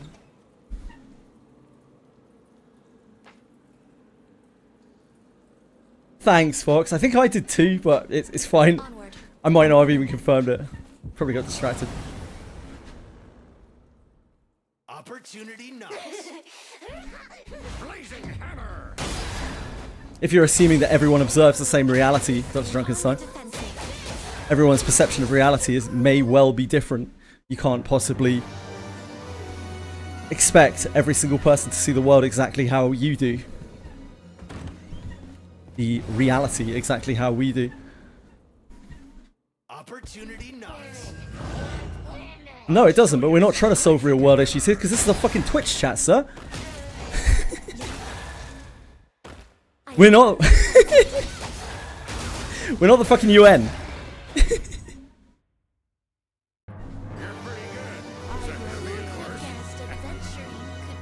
Do you think it's okay to have autism? Yeah, of course it is. Who am I to fucking say whether it's alright to have autism or not? But at least in my opinion. I'm not a global authority on it, but at least in my opinion, yeah, it's okay to have autism.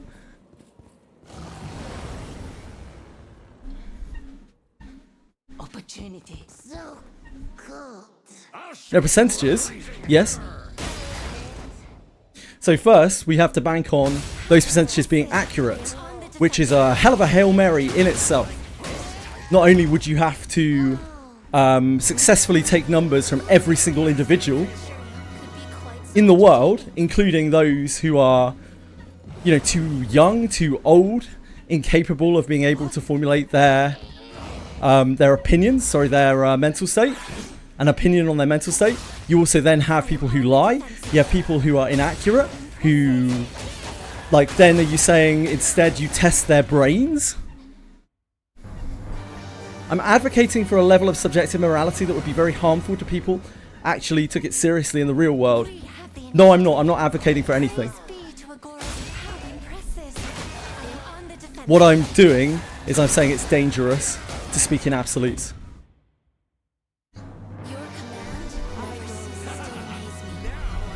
You have assumed that I am, and I apologise if it's come across that way. That was not my intention. Please forgive me. I'm not advocating for anything. I'm not a political, social figure. I am no one of any importance at all.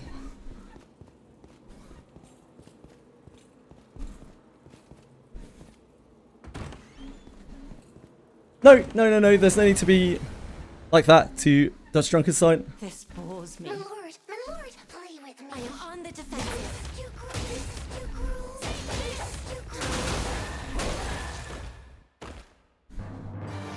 You You would agree that there is utility in absolutes, even if you don't philosophically agree. Philosophically, I couldn't give the slightest of fucks, to be honest with you, Dr. Drunkenstein, because I think philosophy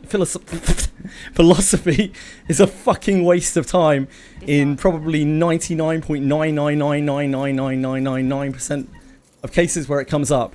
It's only useful for people with actual power in important decision-making processes, which I'm never a part of because I'm an insignificant nobody. I personally do not believe that absolutes really exist in life because everyone is different.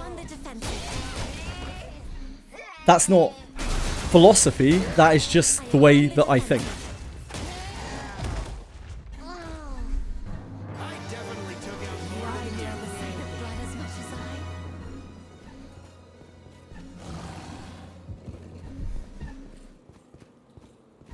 There's no air in space. I don't know. I couldn't actually tell you. If someone told me straight up that there was air in space, I wouldn't be able to 100% tell them that I wasn't. Like, I've never been to space. I have no fucking idea. For all I know, it could be a paradise up there. I have very little real understanding of anything outside of my own tiny little bubble. Let us sneak in. Move now. An enemy. Brings us to a very different topic, which is, you know, how much can you believe of what you're told? And that's going to differ again from person to person.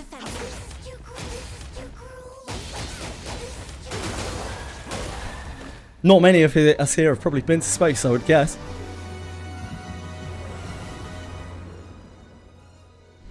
We have the initiative. Praise be to Agora's blessing. I'm dodging the question. What is the question, Dutch Drunken Sign? Can you repeat the question for me, please, sir?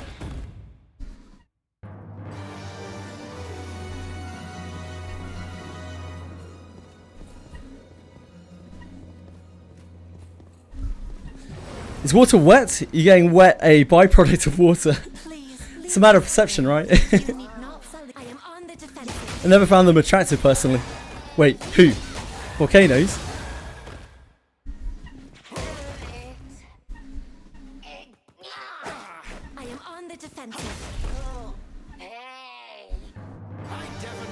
Do you think there is utility in some absolutes?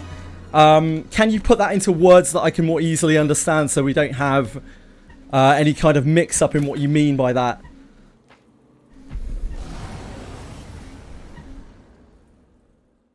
Because I don't want you to feel like I'm dodging your question again. And I clearly do not have the brain power to understand exactly what it is that you mean by that.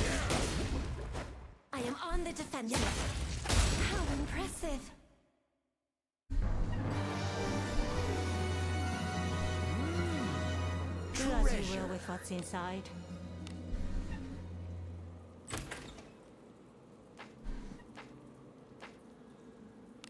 Move now.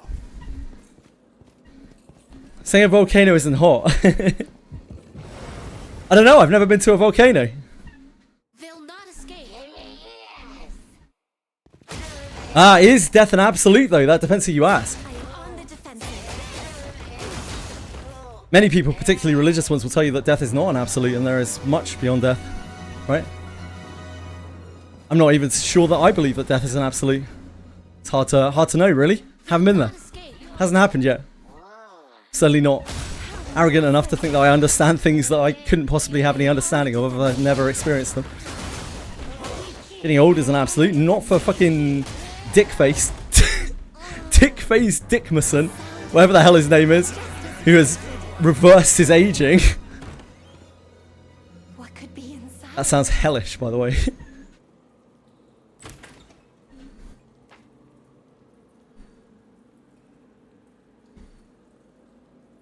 That rich guy.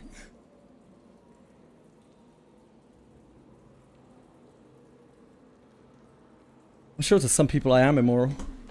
Just because I stream gacha games, I'm sure to some people that I am immoral. Infiltrating. That alone. Sometimes I feel immoral for streaming gacha games. Is it bad to kill people for fun? If it's purely for fun, purely simply for their own entertainment, then yes. But is it for fun for sure? Like, do you know that? What if it is to fulfill a primal urge that they can't control? it's still morally bad, and they shouldn't really be doing it, especially legally and morally. But like, they might not be able to help it. Treasure. What could be inside?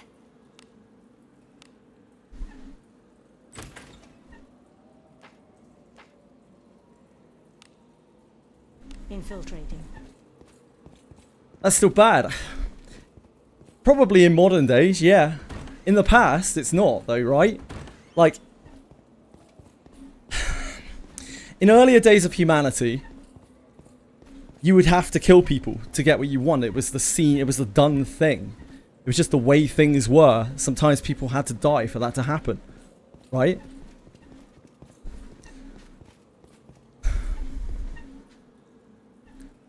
Now times have changed, but we haven't necessarily genetically caught up.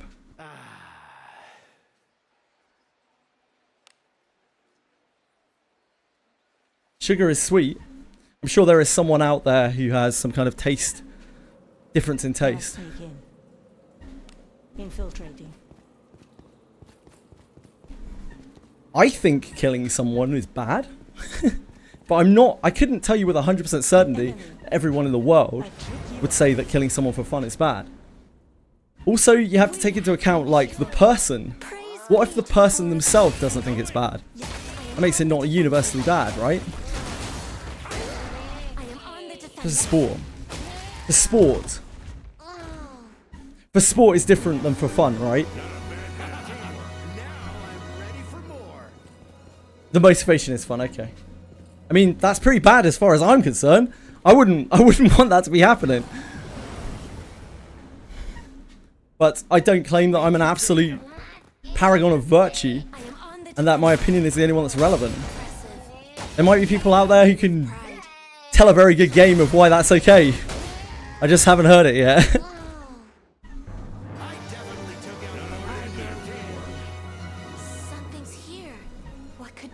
Lack of conviction for anything. Well, I'm trying to speak from an objective perspective, so I'm not speaking from my own perspective.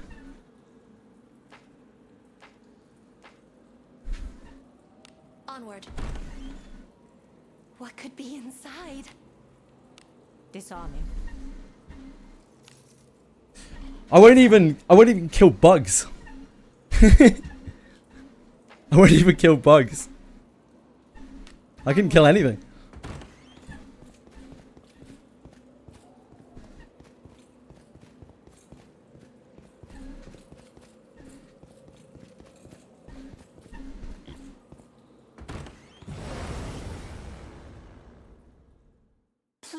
Objectivity is difficult. Generally, you need numbers for objectivity. But then the numbers for the objectivity need to be objective themselves and reliable.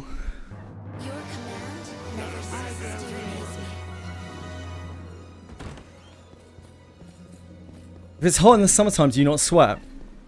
Depends on the heat, depends on the person. Some people are also incapable of sweating.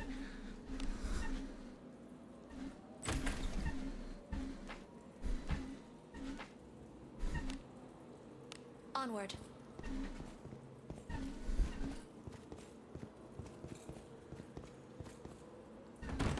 I think a good absolute is probably we need to breathe to live.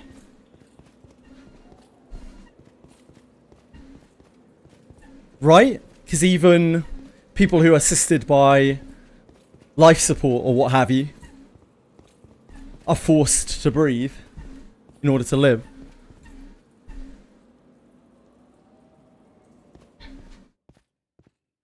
Turn back? Whatever. Yeah, philosophy is mental masturbation. That's why I'm not a huge fan of it. Not sweating from using the treadmill. Yeah, I am. Be on your guard. Onward. An enemy. But would I sweat every single time I use a treadmill? Not necessarily. Right? Would someone who was doing the similar amount of exercise be sweating in my position? Not necessarily.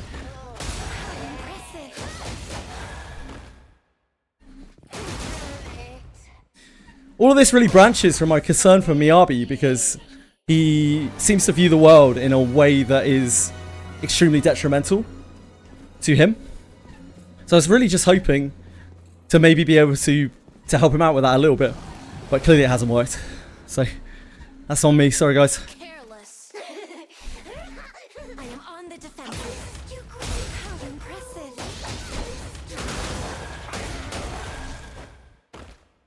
No facts for anything. Most facts in the world are based on non-negotiable numbers.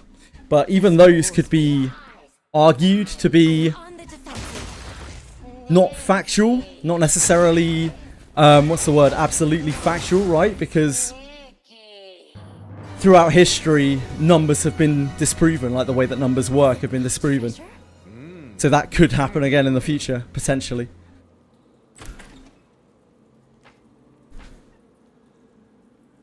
Let us be off. What do you think is in it? There's no truth in anything. I mean, Disarming. It's done.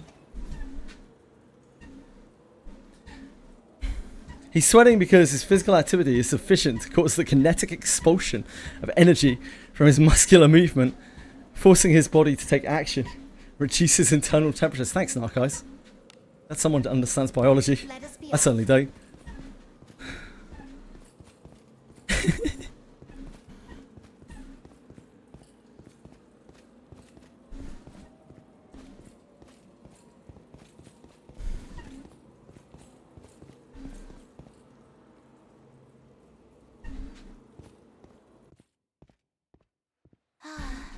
A job well done. History holds truths. Can we be sure that those things happened? Shall we go out again today?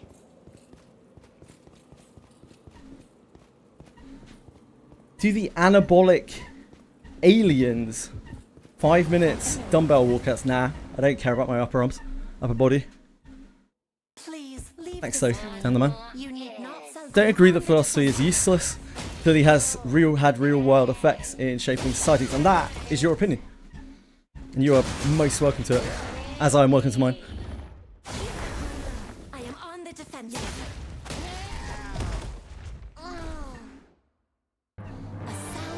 It's a very old quote.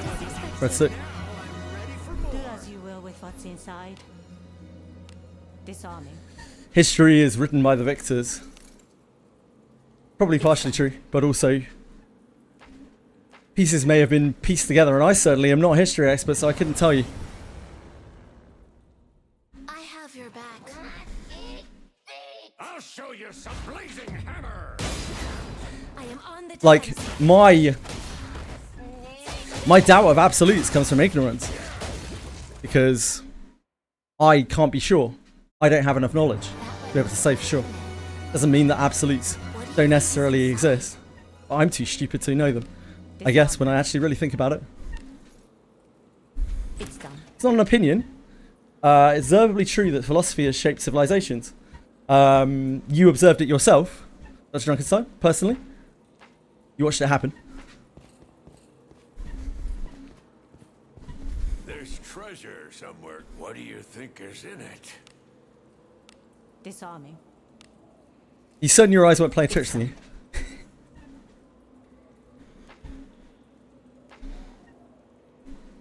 Infiltrating.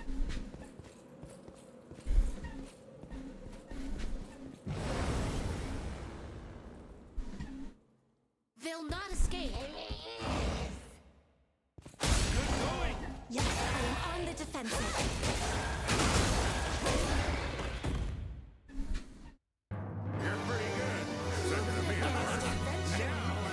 I am probably an AI, as we talked about before. Who's this? I am on the defensive.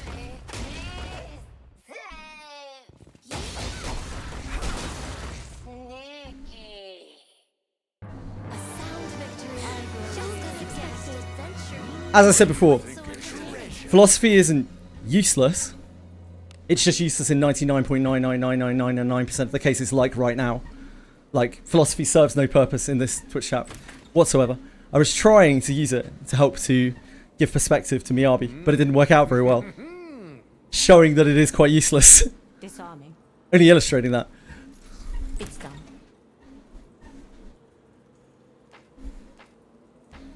Philosophy isn't opening any minds here. Philosophy, if anything, is probably just rubbing people the wrong way.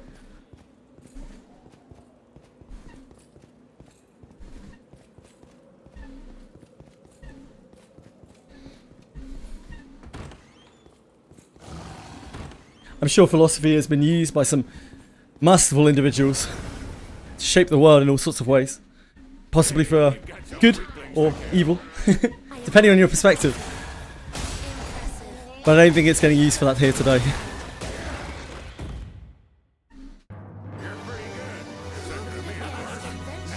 Yeah, it is hard for me to understand because I haven't died. I don't know anyone who has come back from being dead who's told me either way.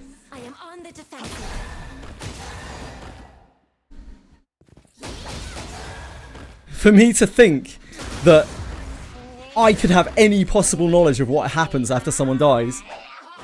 Someone who has no knowledge. I mean, I stream on Twitch 12 hours a day on a fucking treadmill playing Wizardry Daphne. Like, how the fuck could I know?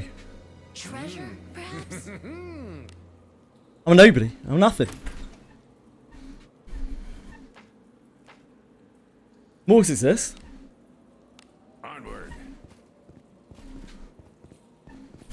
Yep, corpses exist.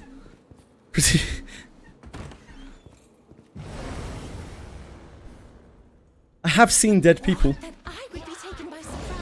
I would say that corpses probably do exist. Probably.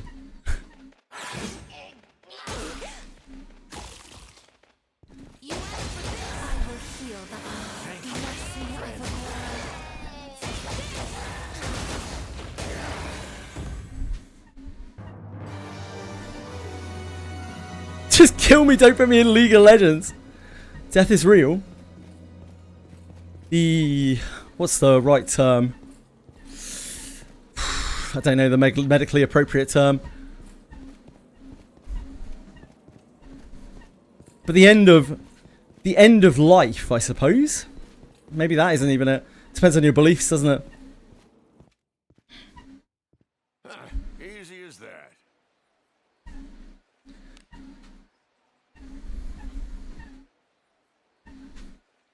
I've seen dead people, yeah.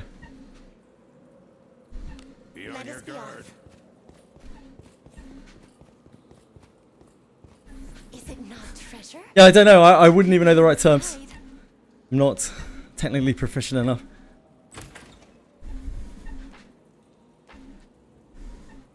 But like, does Onward.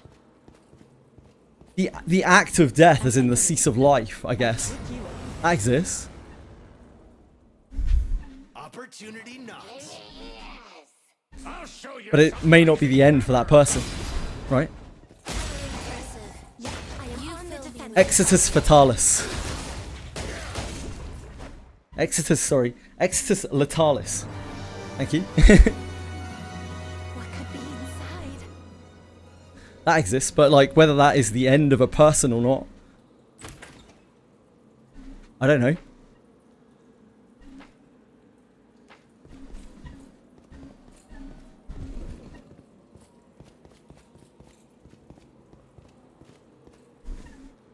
I'm sure there are some people in chat who could say for sure that atoms do exist. I couldn't, because I've never seen an atom.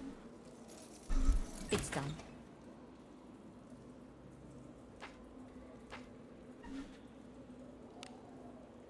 An enemy.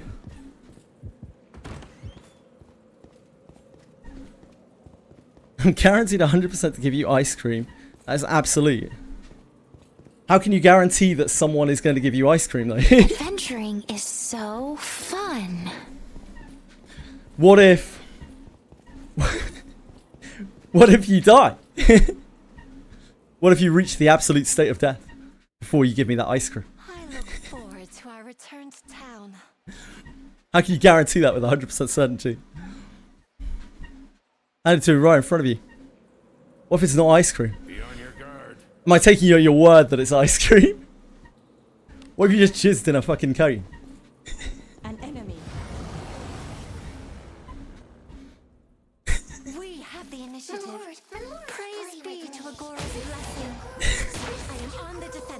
This is the most pointless conversation I've ever had in Twitch chat. But you know what? This is where.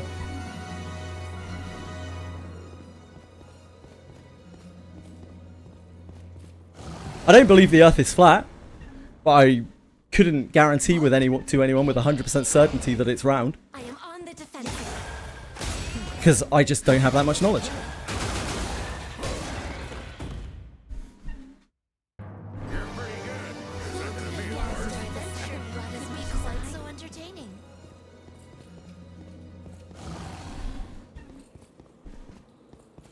I could be in the fucking Truman Show for all I know.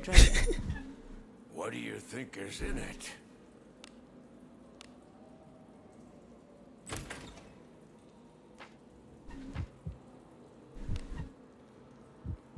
Let us be off. A tricky one. I was gonna roll when. I feel like with the new bones.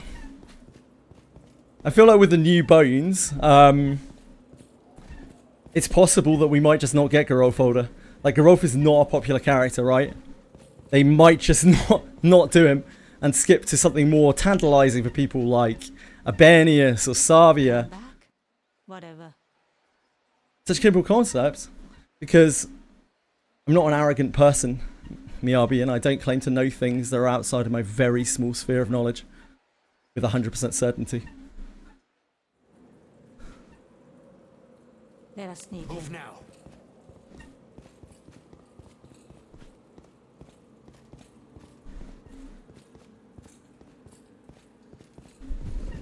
A tricky one. An enemy. I'm educated. How do you know that? What are you assuming that by? I have your back. Blazing hammer. I am on the defensive. My education, for reference, I was taught at home by my dad for the first 5 years of my life. Oh, sorry, first 10 years of my life. I went to a secondary school where I performed very poorly, got incredibly depressed. Only did a handful of exams. Eventually, when I was 21, I took an access course at a college, a just basic community kind of college, to go to university, which I passed. Went to university, got really fucking depressed again. Came out with a 2-1, so nothing very special, in clinical psychology, which is pretty meaningless. Most important thing that I did there was I did a bunch of work experience, which taught me a lot more about psychology than the actual education did. I worked for a little while after that in psychology, and that is my entire education. I am on the defensive. Immaculate intellect? Fuck off. Treasure. Psychology isn't fun. It's a lot of statistics. Disarming. It's done. So no, I'm nothing particularly special. I'm not very smart.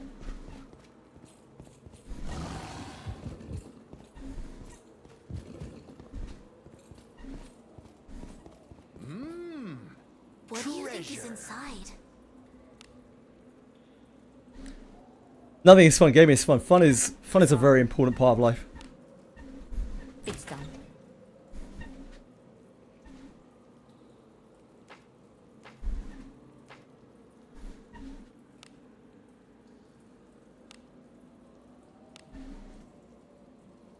Onward.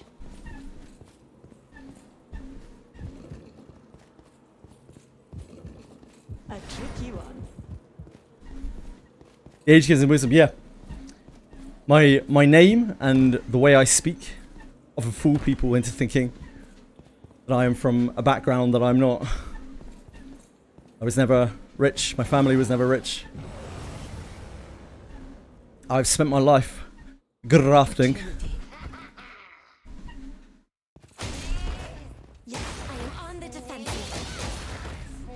But not as hard as other people have. I know that for a fact. Edie has done a lot more in her life than I have, even just very close to home. She's worked a lot harder than I have in my life, by a ton, in my opinion.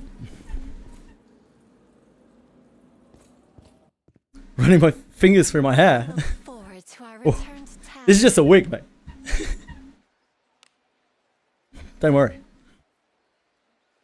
Being bold makes you ahead in life charismatically, maybe. Onward. I know some very charismatic bold people. I don't think being bold is necessarily indicative of being charismatic, or vice versa. We can take him. A lot of women love a bold head. I'm sure some do. Not all.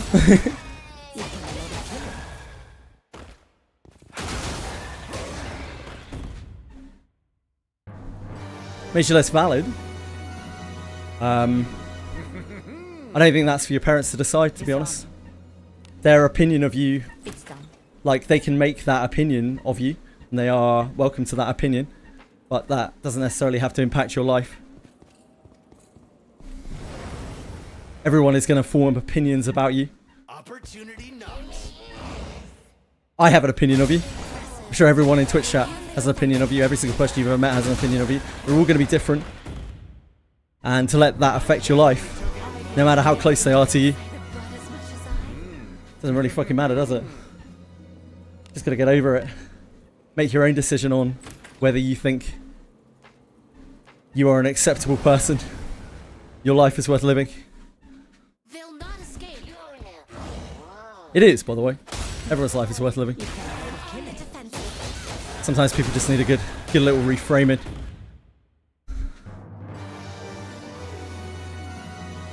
Evil guy that's hiding everything really well.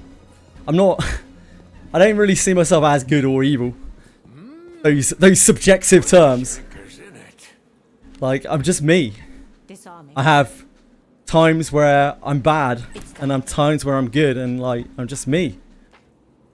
That's what makes humans interesting. We're all fucking different all the time. We change depending on situations. Change depending on the things that happen to us. We're malleable. Ephemeral sometimes even.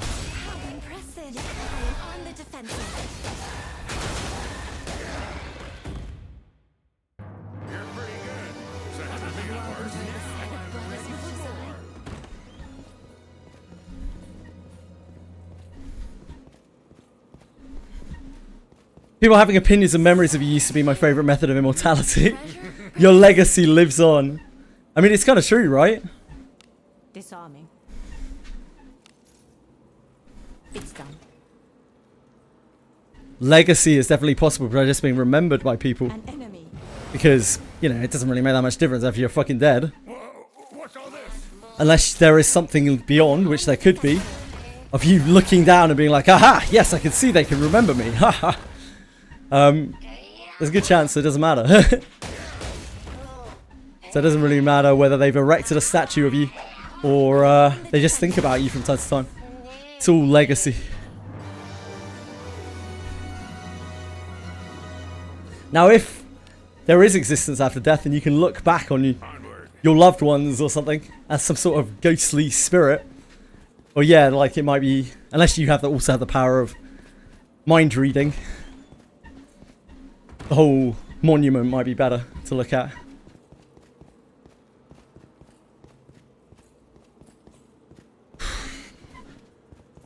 That's just the way it is, isn't it, Prog?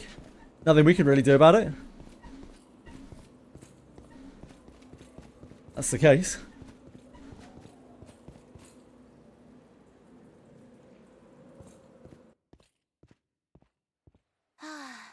A job well. It's not a good lie, Miyabi. I think that you are possibly a quite sheltered individual.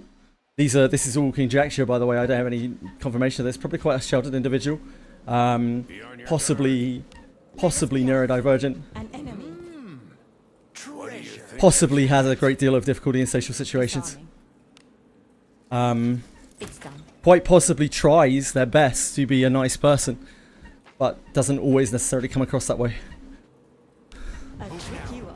Because other people's perception is different. Hey, we've got some weaklings to kill.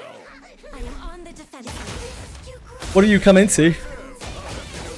That's what I asked myself last night after I spent a night with Narc Eyes.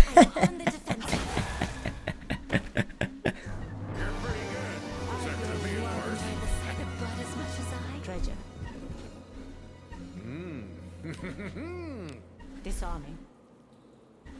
Fuck. Fuck. It's done.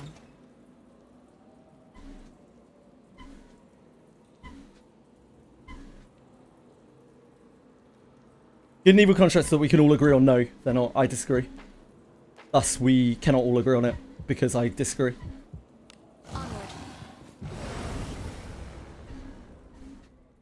They'll not escape. If you show me a dictionary definition of it, then I will agree that that is the dictionary definition of it. However, I am on the defensive. the way that different people will interpret that dictionary definition is different.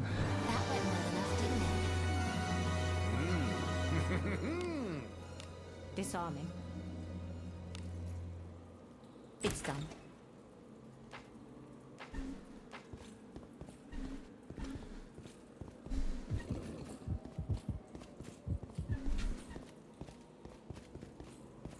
An enemy.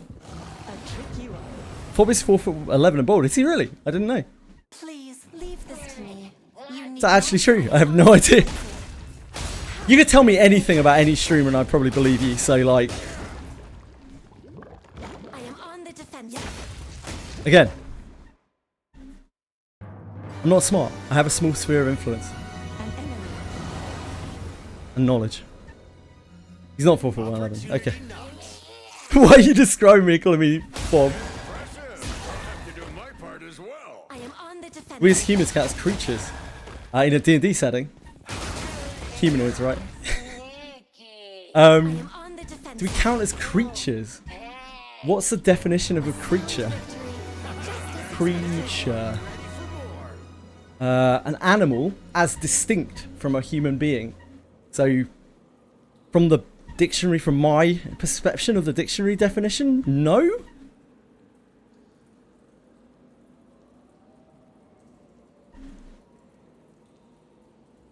Not in that term, at least. A person or organisation considered to be under the complete control of another.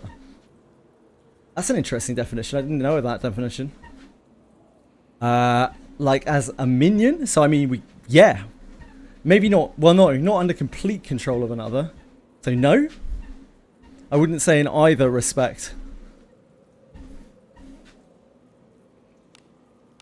Disarming.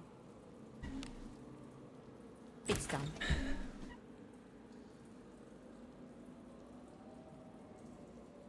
Just really short. Who gives a fuck? A tricky one. I don't know anything about Fobmaster. I assume he's a pretty nice guy though. So you thought it'd be funny? What? Whether humans are creatures? I mean, it wasn't funny, but it wasn't offensive. It's a question, wasn't it? Nihilistic liner thought it's troublesome if a majority held this belief. What could be inside? In your opinion, it is. Right? Disarming. I don't like. Why is it so important for you to be right here, Dr. Drunken Design? What are you trying to accomplish here? Let's talk about that.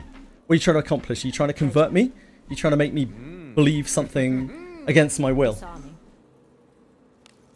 What's your end goal here? It's done. Is it to counteract the evil that I'm spreading through Twitch chat with my beliefs? Move now. So I apologise.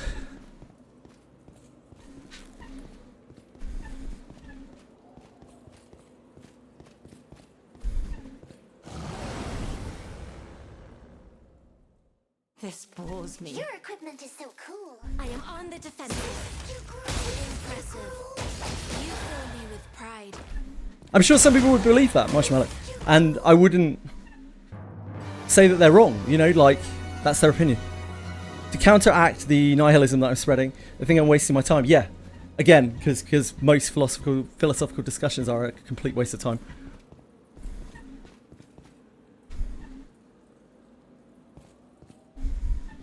I'm sorry, we just do not have beliefs that align here. That's Drunkenstein. I apologise.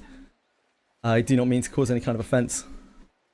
I certainly don't want you to think that I'm a terrible person, but unfortunately sometimes in life I have grown to understand that some people take a dislike to you.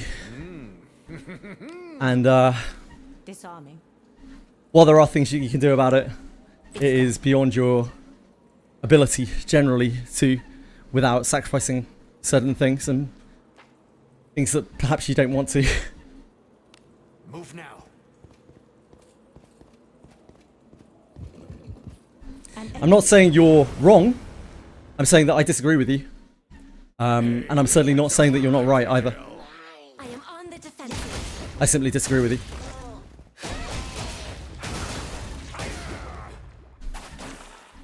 I am on the defensive.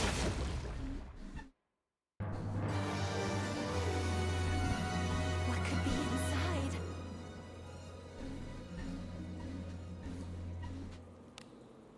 Disarming. But clearly it didn't work, Narcos. It's done. And it's my fault for engaging in the discussion in the first place, so I can only really blame myself. A tricky one. Treasure. Do as you will with what's inside. But these wizardry times are bleak, man.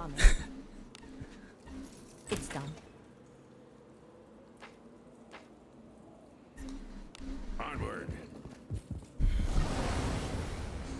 Just because you do your best at something doesn't necessarily mean that you should have been doing it in the first place.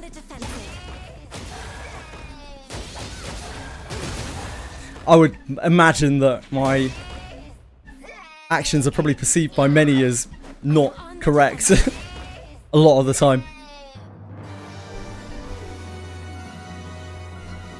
Is it not treasure? Do as you will with Need more what's gold. inside. You're not getting any gold out of me, mate. Disarming. It's done.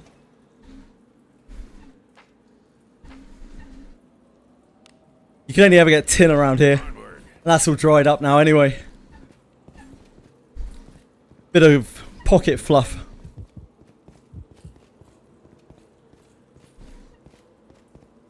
You meant wizardry, ah. Well, you're not getting any gold from me in wizardry either. Fortunately, I can't trade that shit. I'd love to. I got too much. I'll be handing it off. I look forward to our return to town.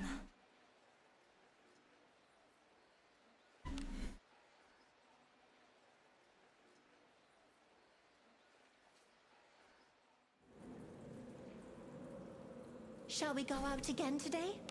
Move now. Treasure.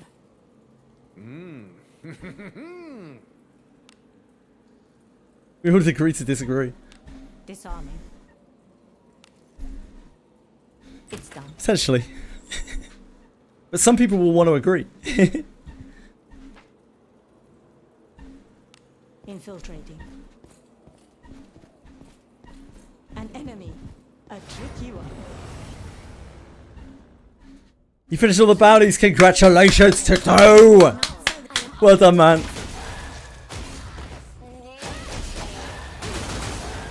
Shit. That's tough, Melby.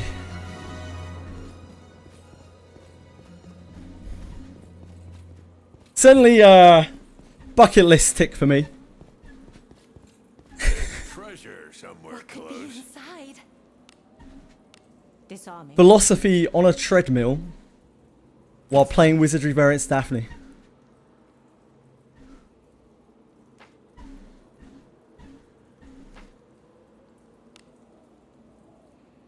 I'm just not smart enough to make decisions on these things.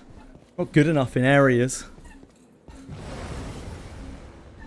I need to be a lot more sure to be sure of basically anything.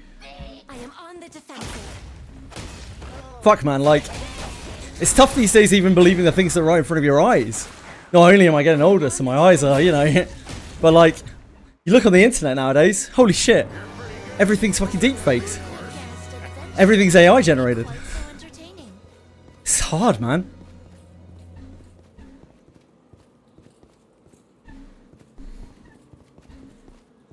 Belief is getting harder than disbelief. How do I farm gold officially in Wizardry variants Daphne? Find a good farm spot that gives you gold. The first one is going to be ship 2. Ship floor 2. on Abyss 2, Miyabi. Onward. Move now.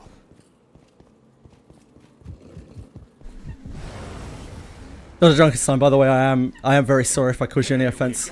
It's definitely not my intention. I am on the defensive. I'm really not here to upset people. No matter your beliefs. I am on the defensive. So if I did, it's unintentional, but that doesn't make it not real, and I apologise. That's good. That seems fine. Unfortunately, I can't easily change those. Disarming. Or I could, but like... It's done. I feel like I'd then be offending other people. Infiltrating. Can't win, eh? Something's here. Funny thing about beliefs. It's always people with different ones. Disarming. It's done. Hey, Asay! What's up, sexy?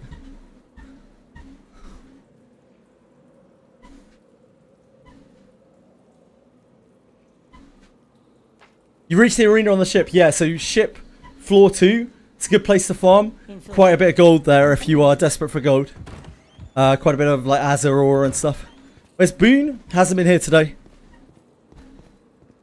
Working, yeah, no doubt. I imagine Boone works very hard when he is actually working. It's done. They like being inside the ship. The enemies are oppressive. Sure. Unfortunately, until you are strong enough to fight those ship enemies, that is going to be the best farm spot if you can get up to being that strong. If you're not there yet...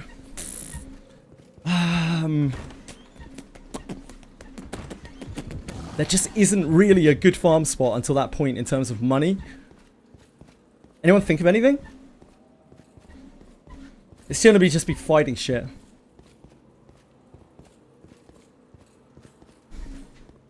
They're like killing your mage because you're... finding your charm. That's your fault for bringing fighters, you idiot. Why bring things that can get charmed? Mages can't get charmed, can they? But no one ever brings that up. No one ever brings that up when people are like, oh, mages are shit. Everyone forgets that they don't kill your party when they're confused or charmed. Shall we go out again today? Wait, what was that? You got timed out? Why have we timed out Narcais? As long as we can all agree that Final Fantasy 13 is a bad game. That is an absolute, yep, 100%. And anyone who tells you otherwise is wrong. Narcais.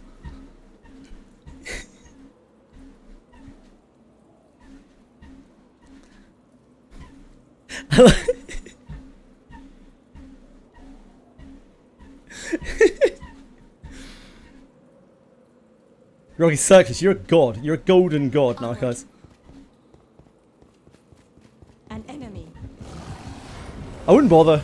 As I say, not because the opinions aren't worth reading, but because the discussion as a whole was not a particularly successful discussion. It didn't really accomplish anything. And feel free to read through it for your own entertainment, but there isn't really too much to be garnered from it. Especially since you can't read my messages, because they were all voice, unless you go back and watch the VOD.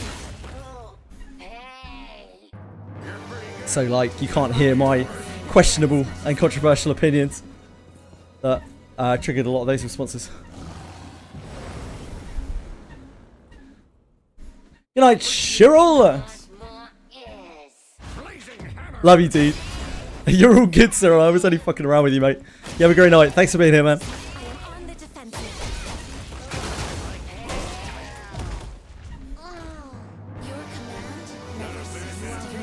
Stuck a fork over a light socket as a kid and never got over it. Treasure. Everyone was fine. No one was offensive in the slightest. I was probably more offensive than anyone else. It's done. Everyone kept it very civil. It was very reasonable. Onward.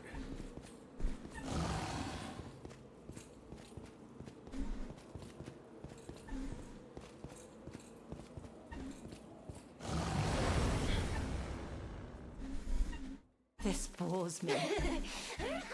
I am on the defensive. You grow. How impressive. A repeat offender of what? I'm sure I have committed atrocities in some people's eyes more than once. I stream gachas every day. Disarming. What kind of repeat offender are we talking about? Pete offender, I just don't get on with people called Pete. Everyone called Peter is an asshole.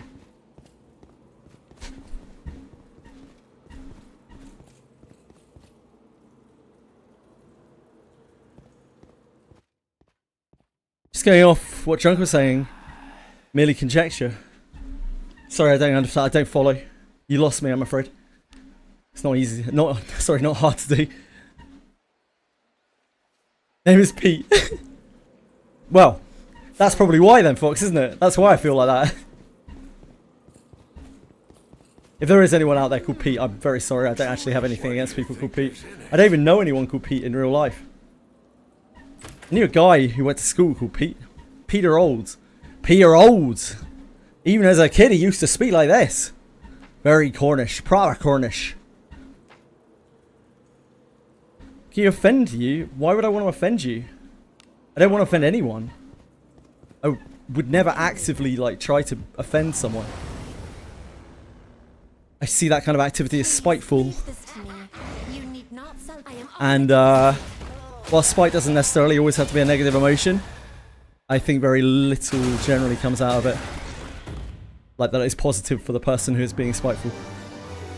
That's because I am such a selfish individual. I try not to be spiteful. Why would I want to hurt myself? Treasure. Do as you will with what's inside. I feel bad. Disarming. I feel terrible after I upset someone. Or antagonize someone by accident.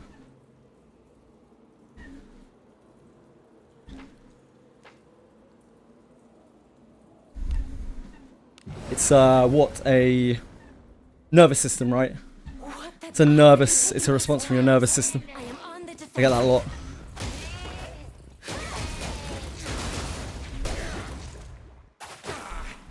I am on the defensive. Impressive! I'll have to do my part as well. You're pretty good. Send me, of course. As much as For no reason. Saying that someone gets offended for no reason is a horrible overgeneralization. A lot of people get offended. Like, just because you don't believe that the reason that they've got offended is just, doesn't mean that the reason that they were offended isn't just. You might not have intrinsic knowledge of the situation. I am on the defensive. So let's just chill with that, yeah? I am on the defensive. You've done a lot of killing. There's treasure somewhere, Club. What do you think is in it?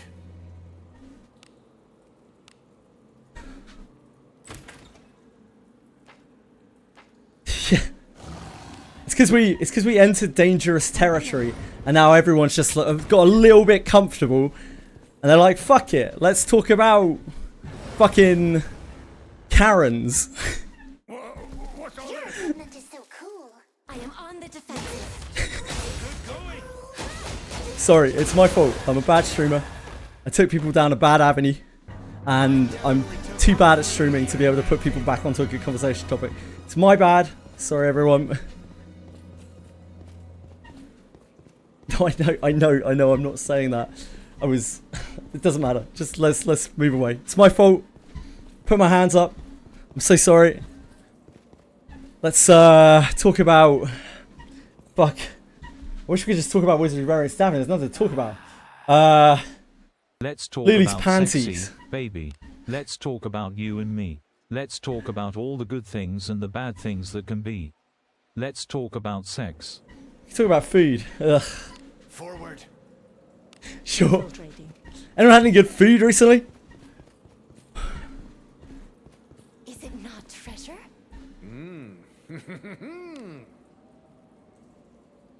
Who is she?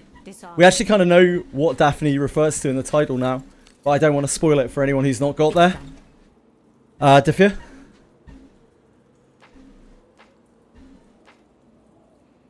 Onward. An enemy. Do I like cookies? I don't eat biscuits or cookies. I've never really liked them that much. Definitely not my favourite. Who is Daphne? I'm not going to say because it's a spoiler. Again, we kind of know who or what it is now.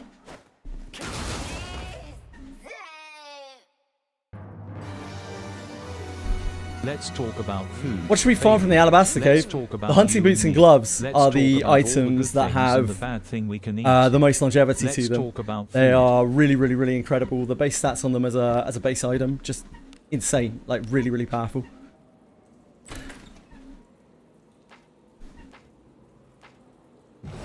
They'll last you a really long time. So the reason to farm Alabaster is for longevity. Like, getting good pieces of hunting will last you all of this Abyss, certainly. Probably some of next Abyss. Maybe all of next Abyss. Maybe longer, who knows. They're pretty crazy. I am on the defensive. A big step up from anything we've really seen before. The amount of raw stats on them in very, very critical stats as well. They're immense. Disarming. What makes a role-playing game a role-playing game? Features does it have to genre? I'm a bit of a purist in that sense, I suppose, you could say. I believe that in order for a role-playing game to be a role-playing game, you have to take the shoes of someone else and play their role. It's done.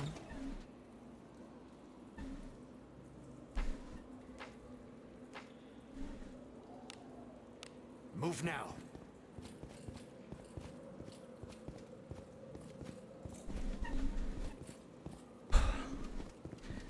Daphne is the red-headed girl in Scooby-Doo. Yes, true.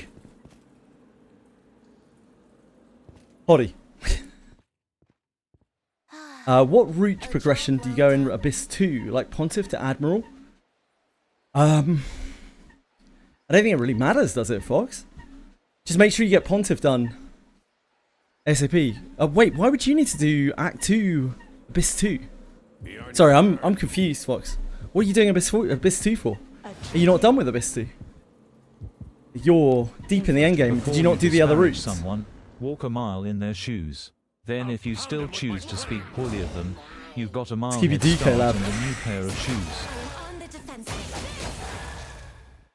Probably doesn't quite fit the aesthetic. If an RPG uses action combat, is it still an RPG? If you are putting yourself in the shoes of another character, Disarming. and you are playing the role of that character, then it is an RPG, right? Onward.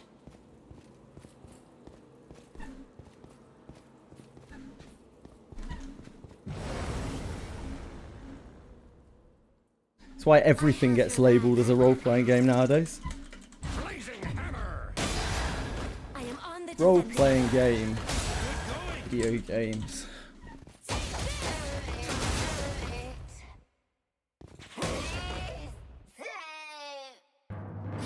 Wikipedia says feature combat as a defining feature. Traditionally used turn-based combat, however modern role-playing games commonly feature real-time action combat. So for me, if the game doesn't give me any information about, like, continued throughout the game about who I am and what I'm doing and why I'm there, then I struggle to see it as a role-playing game, but I'm sure that'll be different for other people. Praise be to Agora's blessing. I am on the defensive. It's just one of those things that, I mean, look at the Game Awards, right? We were talking about that at the end of last year, how the categories of the Game Awards are so completely balked because everything's so vague. Like, what is a AAA game? To dress as a different person or occupation than yourself while getting intimate with What your is a partner. AAA game these days? What is an indie game these days? Clearly the meanings have shifted and nobody can really agree on it.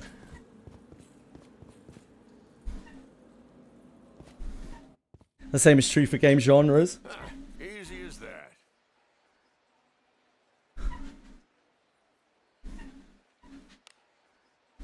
I mean, that is a role-playing game.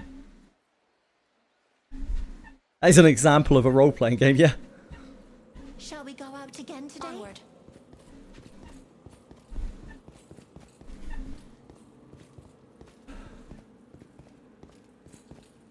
An enemy. A tricky one. Hey, we've got some weaklings to kill. Which class do you think is best for Rene, Thief or Ninja?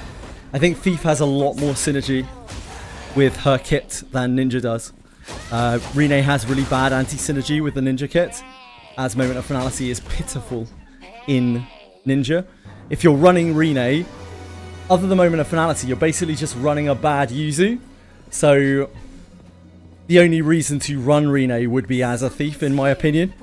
Unless you just have Rene and you don't have Yuzu. Or you want to run double Ninja. Rene is in almost every way just a bad Yuzu as a Ninja. As she doesn't really get any mileage out of her special ability. She has more surety. That's about it. What? My lord, play with me. Within game genres there are sub-genres? I don't know enough about it. Miyabi.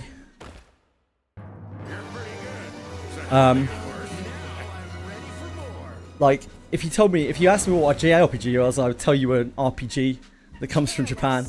If you then asked me to extrapolate on what an RPG is, I'm just like, a game with story where you take the role of somebody else.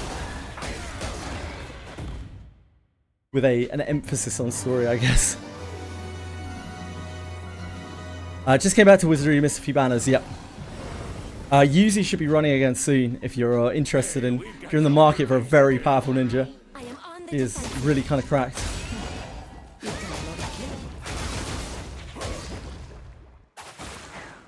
I am on the defensive. I definitely took out an order. You all enjoyed the sight of blood as much as I.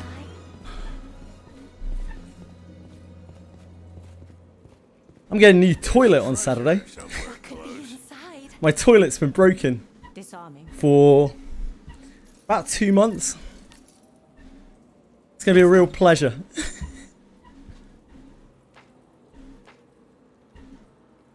Onward. An enemy. Opportunity. Impressive. I'll have to do my part. We just talk past each other, yeah. I am on the defensive. Most discussions don't really pan out too well. What could be inside? Disarming. It's done. Fox, I wish you could, mate. I wish you could. An enemy.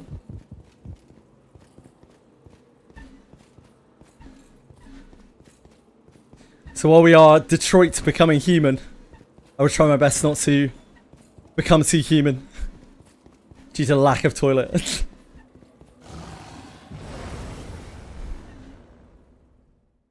They'll not escape. I am on the defensive. Being human sucks, yes. Fucking tell me about it, dude. So complicated.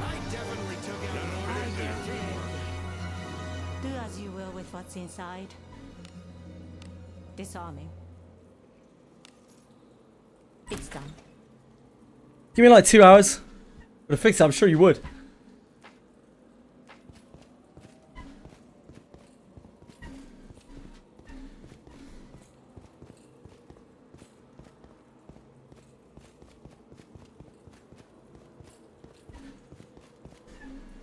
I don't think I have any right to say any game that labels itself as an RPG isn't one.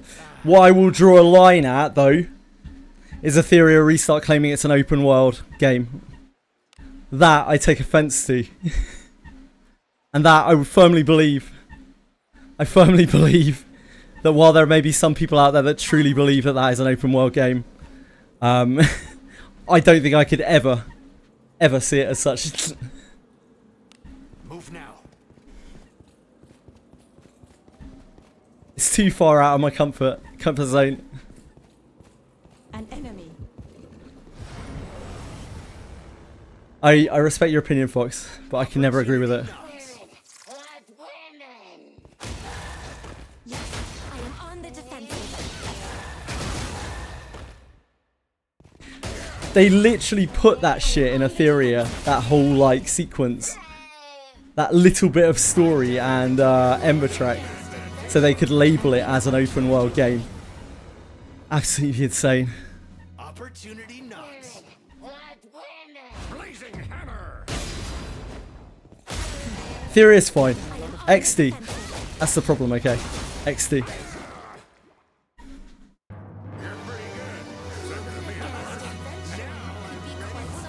XD.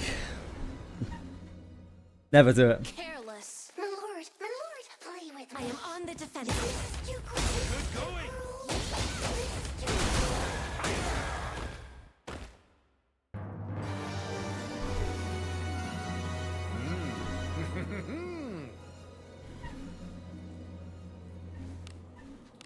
Yeah, confidence is arrogance to a lot of people and vice versa. Right?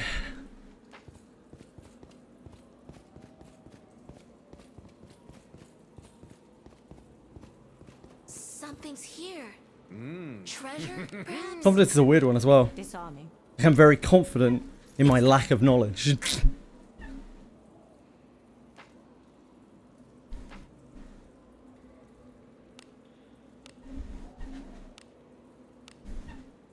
Onward.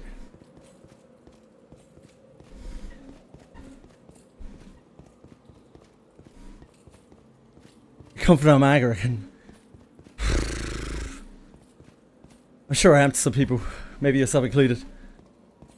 I don't intend to be, but I don't have perfect control over myself, so maybe.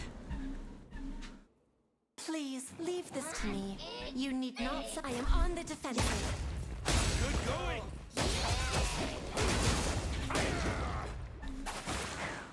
I am on the defensive. Good going. I'm certainly not perfect, that's for sure. Could be quite so entertaining.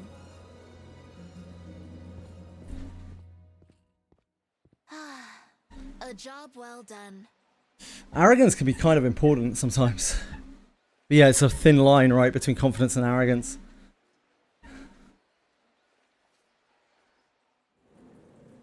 Depending on how charismatic you are as well, you can get away with more before you reach that arrogance level. People will nod along. Rather than being like, what a prick. Please leave this to me. You need not. Oh my god, he's so confident.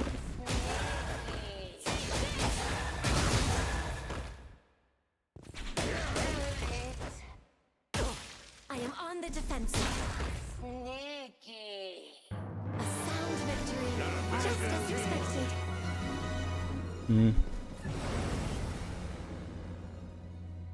Opportunity. I'll take your word for it, Miyabi. I am on the defensive.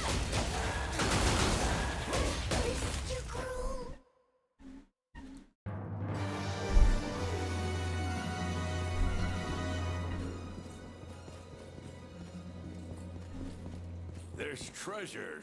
What do you think is in it? Disarming.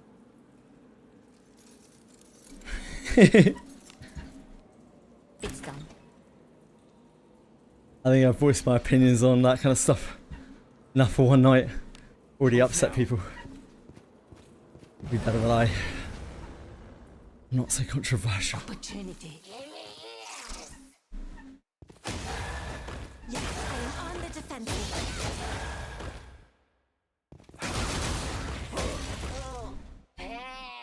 I am on the defensive. You're pretty good. Could be quite so entertaining. Do as you will with what's inside.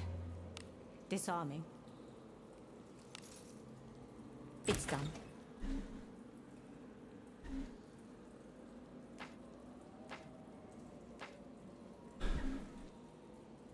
Onward. I did say a top. A top?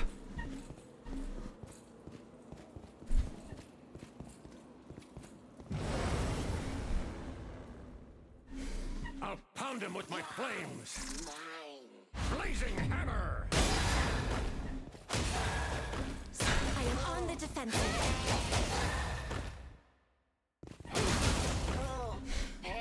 That's why things are complicated, isn't it? So come full circle here to Miyabi talking about him giving permission to people to joke with him. Treasure. What could be inside? Like it's difficult to know Disarm. where those lines are because every person's tolerance for that kind of thing is very different.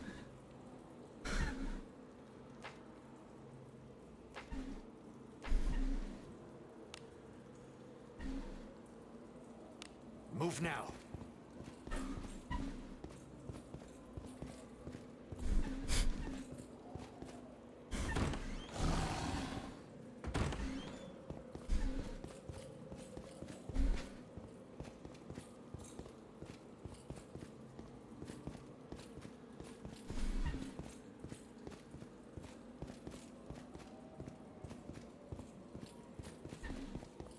How many lines can I draw?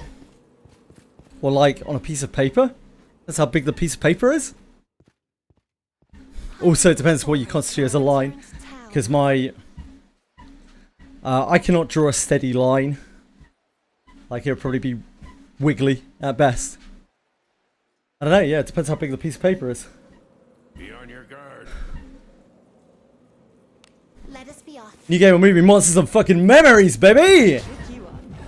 It's a little way away.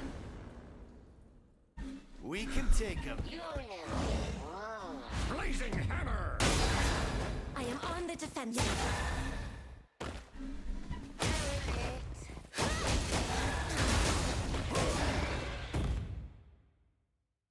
Your command never ceases to amaze blood as much as I. Do as you will with what's inside. Disarming.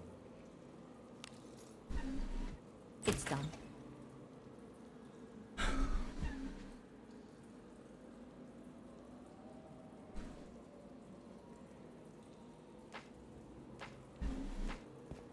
Every time I play Reverse 99, I see a word that I did not know before. As someone who worked in editing for 6 years. That game loves some obscure fucking verbiage.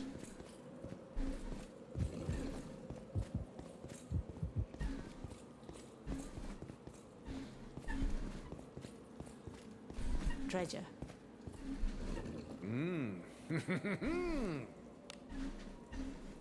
Disarming.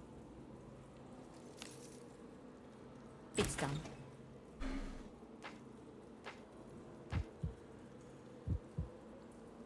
Yeah, exactly, now guys.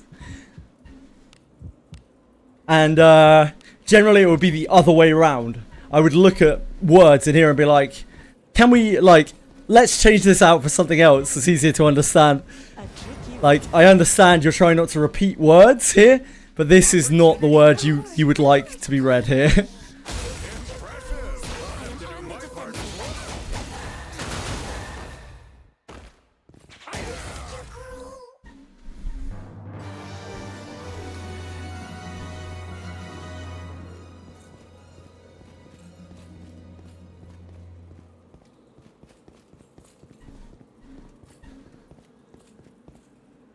Origin of anime, no idea, anyone know? How did I lose 3 flames and 1 character to fortitude on ship 2 in a span of 2 hours? Skill issue, I think they say, 3fuss.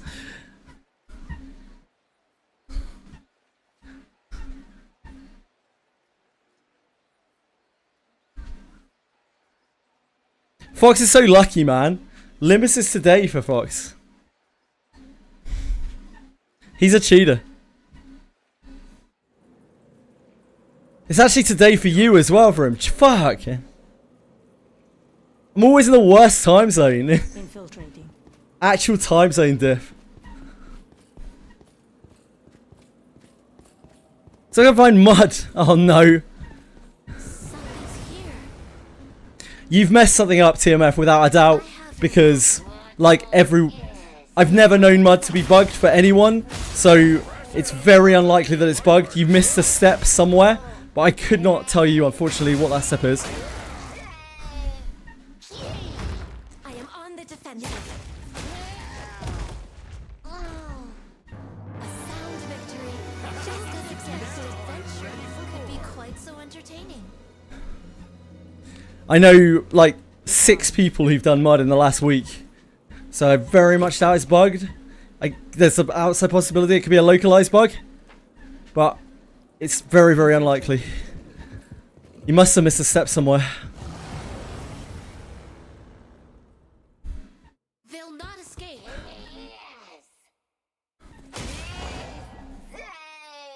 I am on the defensive.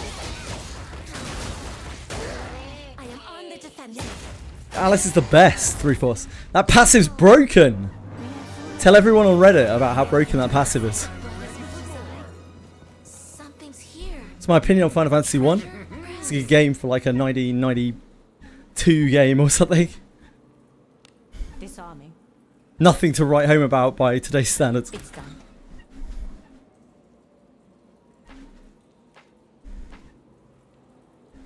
I much prefer the Phantasy Star, like Phantasy Star 1 to Final Fantasy 1. An enemy. By a huge margin. I think the diff between those games is so unbelievably huge. Having played both at the same time.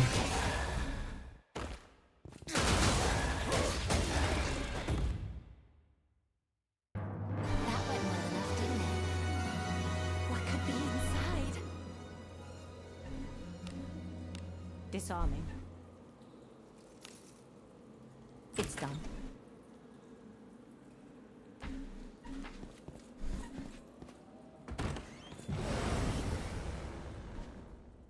Opportunity. Kill an entire party of poison 10 times and refund 2 mana once. Yeah, sounds good.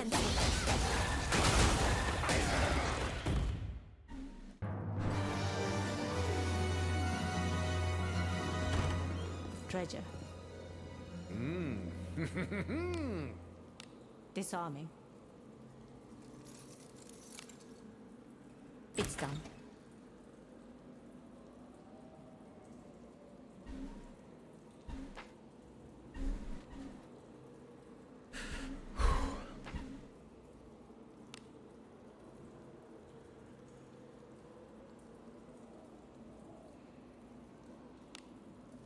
Onward. I think it would be fun and luxurious to live in the world of Wizardry and Daphne. No. People in this world seem to be treated as garbage. Like, what? Unless you are a noble, you are treated as like actual waste. Your human life isn't even registered by people above the peasantry class, presuming that the city works a similar function to like medieval cities with like peasants, serfs and citizens. I don't know where the line is there. It might be that there's a sort of more middle ground rank for citizens where they are respected licensed members of the public, but certainly every depiction of everyone like peasant based has just been treated like nothing, as if their lives don't matter. So no, I don't think it would be that great. Be on your guard. The alternative is to be a noble, where you have no concept of human life, which probably isn't great either.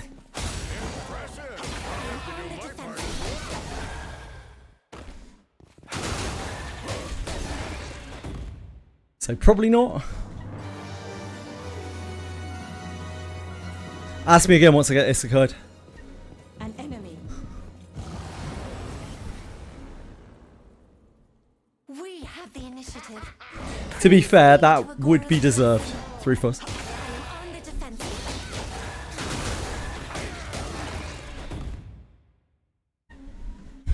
You're pretty good. Second me apart. Ready for more.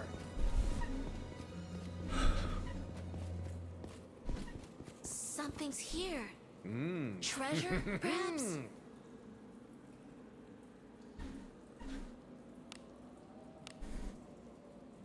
Yeah, but she's the princess, Miyabi. And that's kind of the way it works, the way the world works. To the nobles, like, they are nobles, and you are not, thus you are nothing. To the princess, she's the princess. Nobody else is, thus they are nothing. That's why it's probably not a great place to live in. I am on the defensive. I definitely took out more than you. Do as you will with what's inside. I have a double-barreled surname. That basically makes me nobility, guys. That's why I'm always talking down to people. Onward. Treating them like shit. Sorry about that.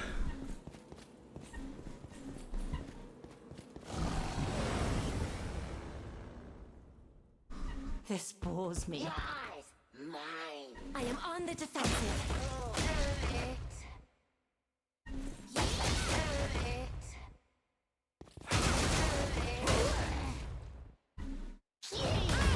I am on the defensive. Your command never ceases to amaze me. There are a lot of problems with the world. There always are. Please leave this to me. You need not. I am on the defensive.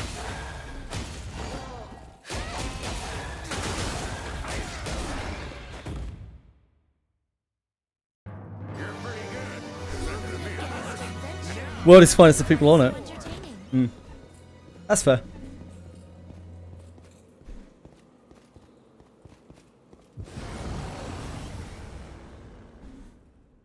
Opportunity. Maybe so, Narcos.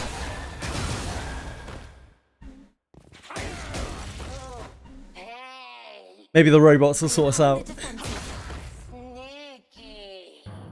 Or the dolphins.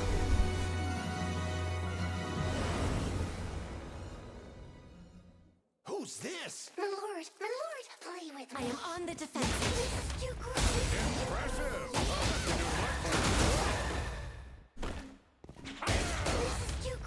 Box, thank you so much for helping out TMF. I just don't remember the details of mud at all.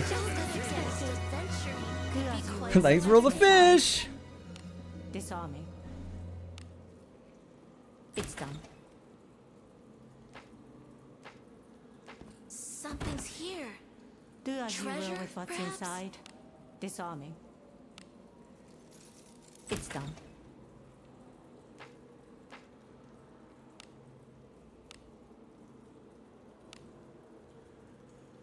Onward. Yeah, they're just standing there and she got flat. I mean, in fairness, what's she gonna do, mate? She's a ghost.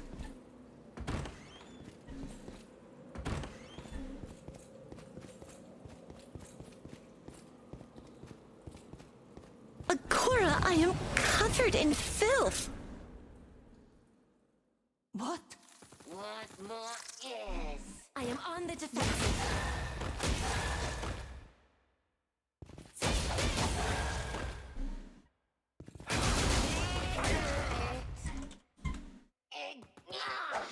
I am on the defensive.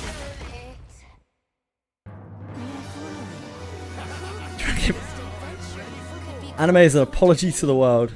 Ring gave comedy. Italy gives food. Wonder what the US is going to export as an apology. They get our shit straightened out. Don't know. I'm sure American culture has brought plenty of good things. I can't name them, but that's probably because I'm ignorant. Every culture has its good and bad sides, right?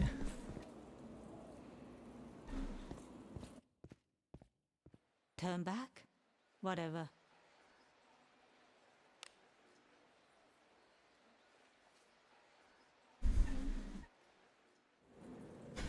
I think Britain, if you're taking us historically, Britain has done a lot of fucking bad. What do you think is inside? Disarming. Especially since we won. We won in a lot of cases, and we wrote those history books, and we still look like arseholes. It's not a good sign, is it? Probably not a great history.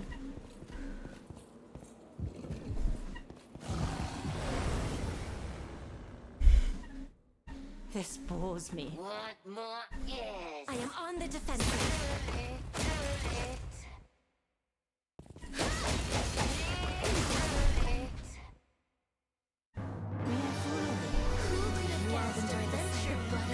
Ah, yes, TMF, you probably have a different tile format than Faster Thoughts does, because the maps are 9 pieces, like 9 map pieces that get shuffled around when you reset them. So there can be several different formats of the floor. There's treasure somewhere close.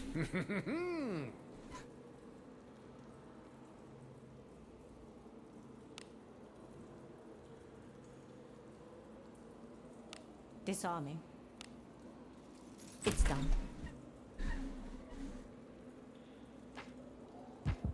So the area of country that I live in right now in Archives, Cornwall, when the Romans came to colonize us,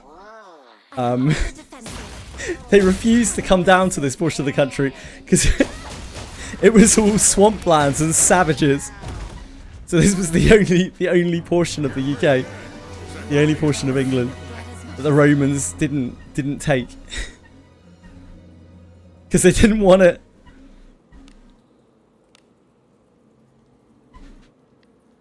Infiltrating.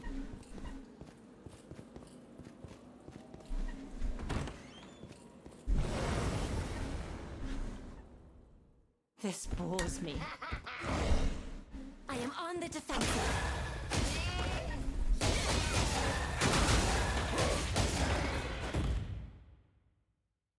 The square mode is on the same, yeah, on that tile set.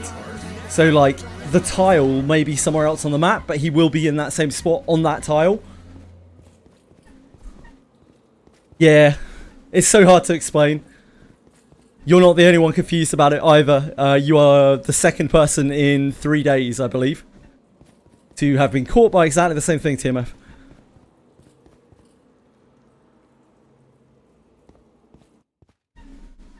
Yep. I didn't want to call anyone out by name, 3-4s.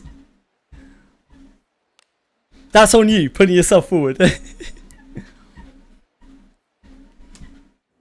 In fact, it might have been 3 people, actually, now that I'm thinking about it. Let us be off. A lot of mud doers this last week. An enemy is there.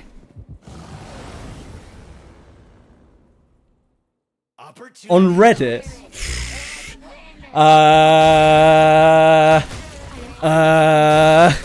TMF, what is the golden rule of Wizardry variant Daphne? The first golden rule of Wizardry variant Daphne.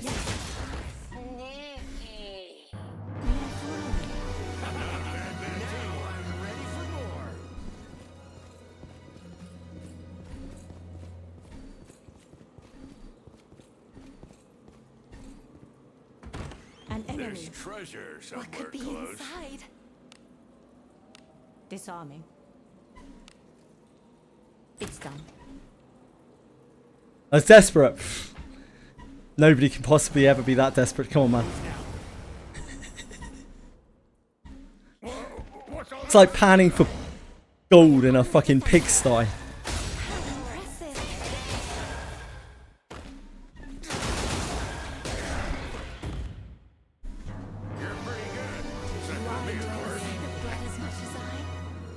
Do as you will with what's Uh-oh. inside.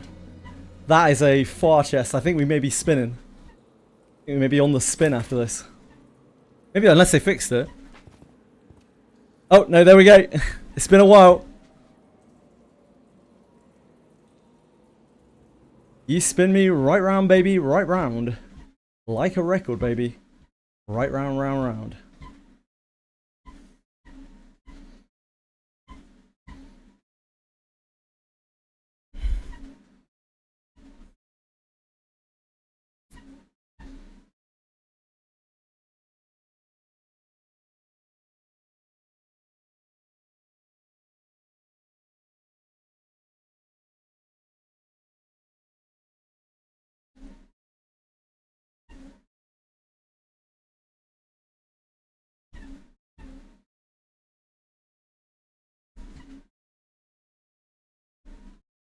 Farmers on the bomb mates will be a hassle. Yeah, some of them are really, really rough and probably not worth it.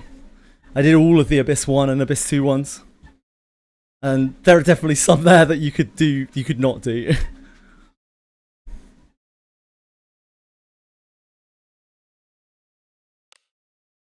Oh, my capture has stopped capturing my game. How annoying.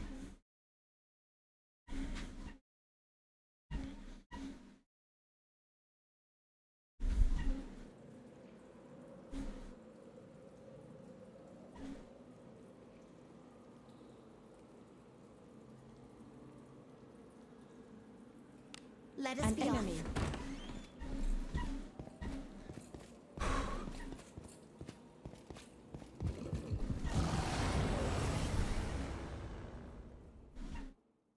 This bores me.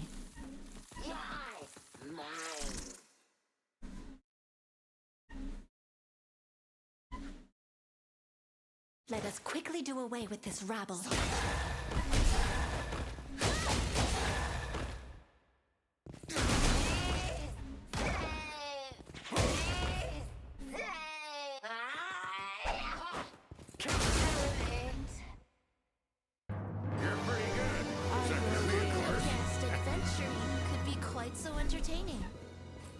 You know them made the dungeons and know how to set traps. I presume it's something to do with the Abyss. Or they didn't think that hard about it. Something's here. What do you think is Treasure, in it? perhaps? Disarming. It's done.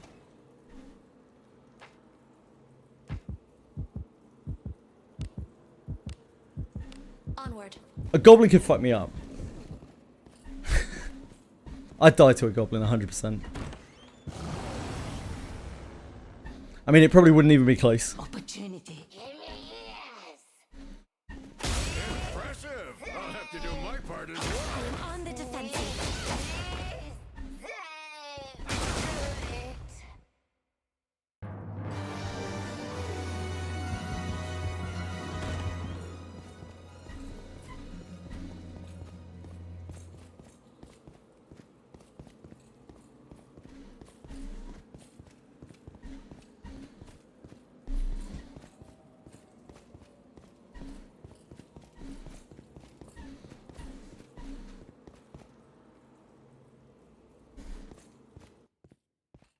You found him, Timo. Forward to our return to town. Trying to dodge and lock my back into die. Like, I can just imagine a goblin probably gets a jump on me. Because, like, they're little shits, right? Maybe not even using a weapon. Razor sharp claws. Like, razor sharp nails.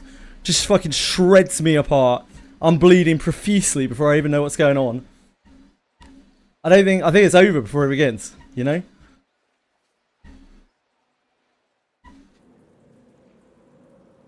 Onward. Let us be off. I trick you up. We can take him. I am on the defensive.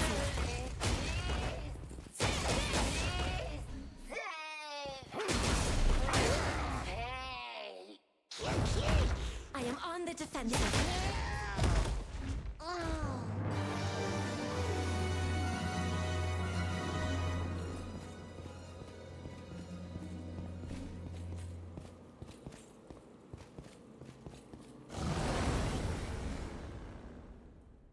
We can take him.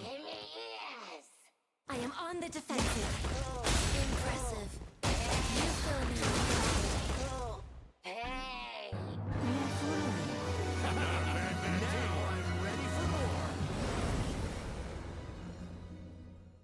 Please leave this to me. You need not sully your hands with such drudgery. Let's try to beat the Abyss 2 boss.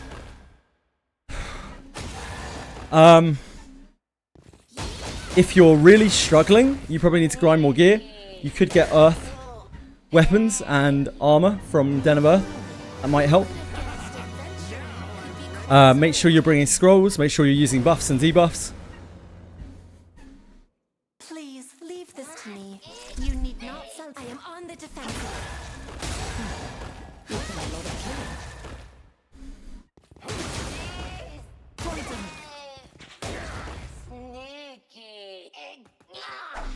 I am on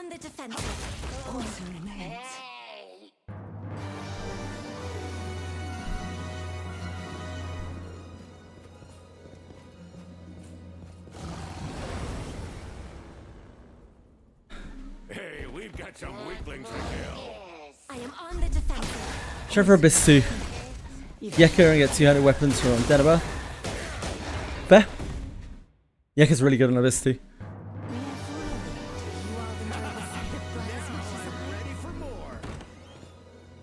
What do you think is inside? Disarming. It's done.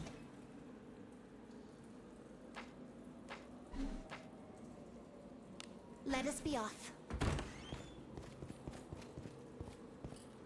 An enemy.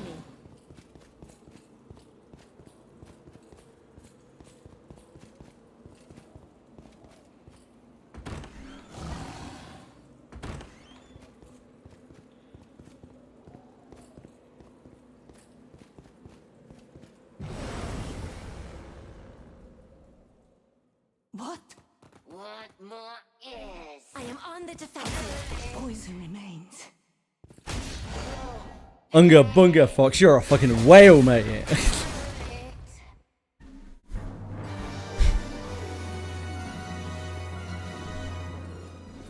Treasure.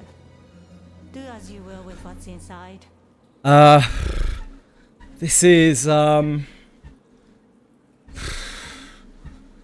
of the Legend of Heroes games.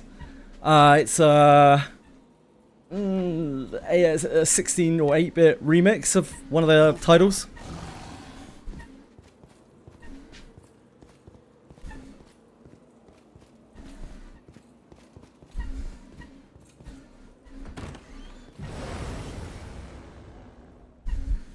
Congrats, Narcos.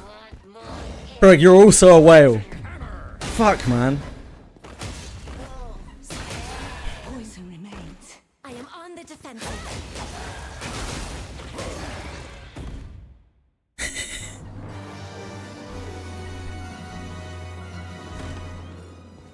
There's not a whale at that time.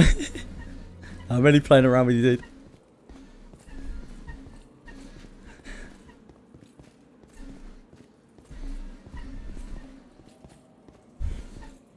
Oh, you are a high value. Well, I'm sorry, sir. I didn't realise your account value was so high.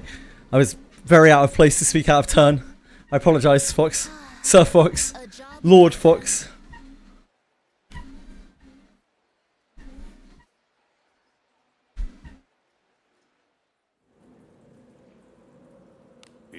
As long as you're enjoying what you get out of the money you spend, it doesn't really matter.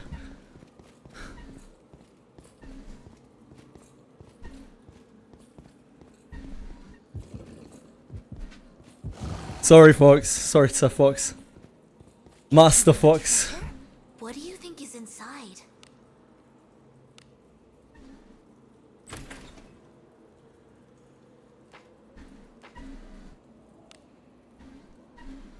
Move now.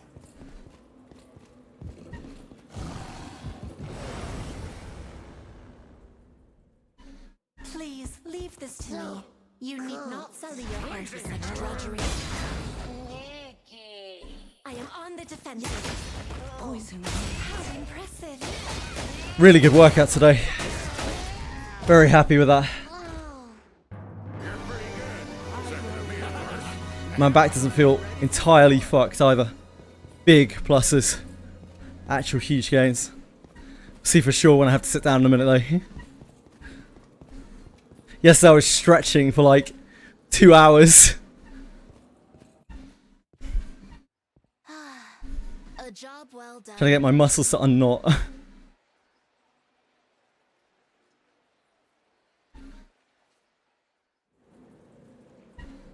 Onward. Lord Fox. And now you're a real Lord Fox, Narcos. Meow. There's treasure somewhere What could close. be inside? Disarming. It's done.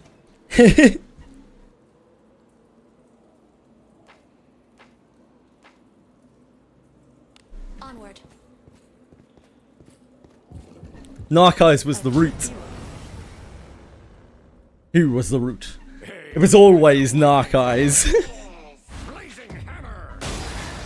I am on the defensive.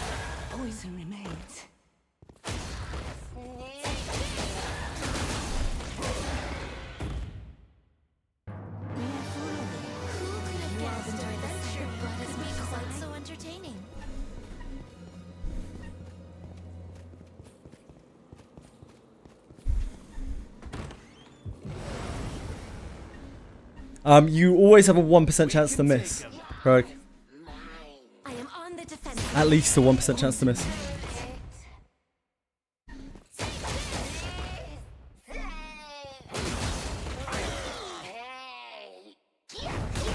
I am on the defense. Poison. 5 times rarer than 5 are true. I think when you pull, you should have a 1% chance to not get anything. Do I hear any yays? Opportunity. You've done a lot of killing. I am on the defensive. I am on the defensive. Poison. Impressive. You fill me If you think about it, in Ho-Yo, you have a 99.4% chance to get nothing. An enemy. A tricky one. So it's good. It's good rates, really, when you think about it. I am on the defensive. Poison.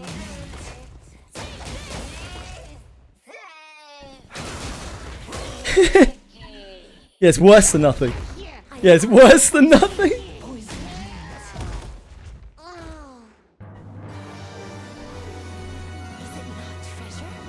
What do you think is in it? Disarming. It's done.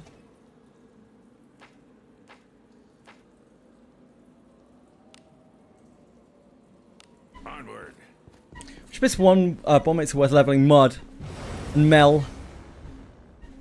The others I wouldn't really worry about too much. You need Boss Goblin. Boss Goblin's probably the best of the rest. Albano's a good one to farm a memory instance off every week because he's so easy to get a memory instance from, as is Mel. Jack's a little bit, takes a little bit longer, but it's also very easy to get a memory instance from every week.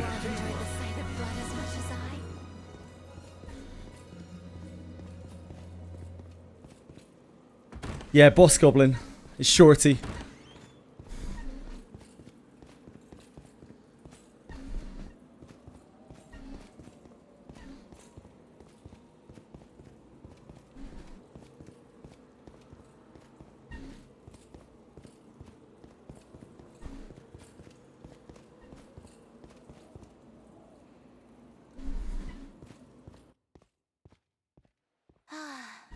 A job well done.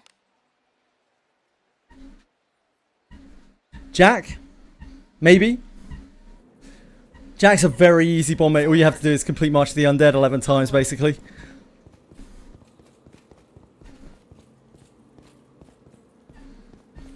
Treasure. Yeah, you do have to do Goblin Cave for the surety bomb mate. Yeah, he's also HP, which is a decent stat. Albano's the first run of Albano is annoying if you haven't done it already. But the subsequent ones are so easy. It's literally wheeling twice. That's all you have to do. You wheel back and then wheel forward to go to edge of town and you're done. Disarming. It's done. Yeah, Goblin Cave might be a bit too rough for you. Put your low level. Onward.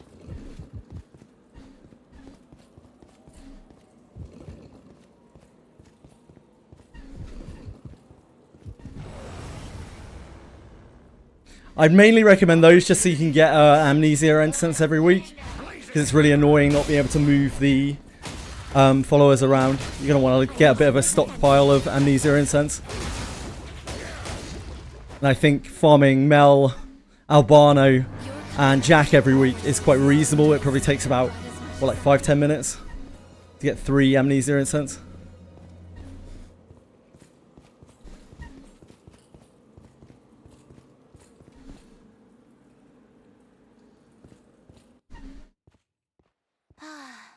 A job well done.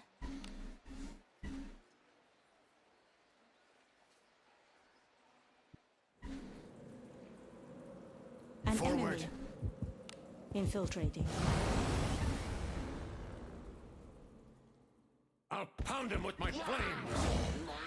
I'll show you some blazing hammer. I really need a drink. Impressive. You found the defensive.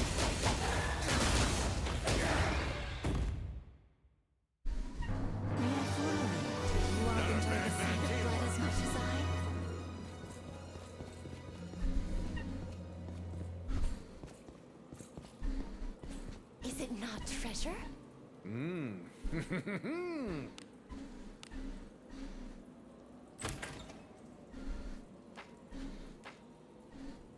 An enemy. A tricky one.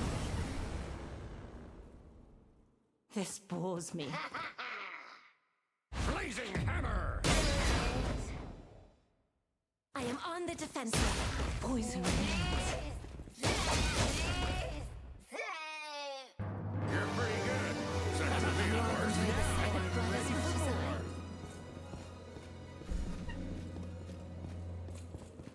You probably don't even need him, Lara, do you? An enemy. We have the initiative. Praise be to Agora's impressive. You on the defensive. Maybe? I don't know. I am on the defensive. Yeah. I'm counting on you for the next one, too.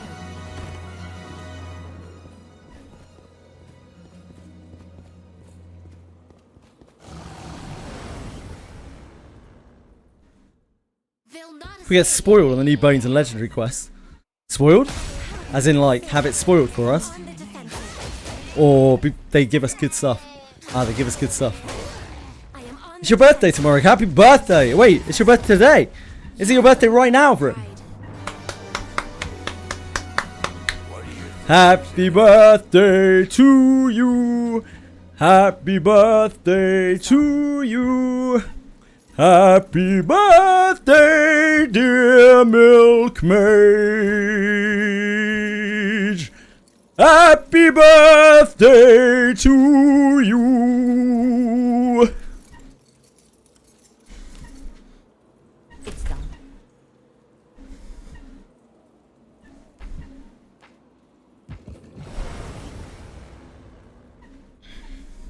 They'll not escape.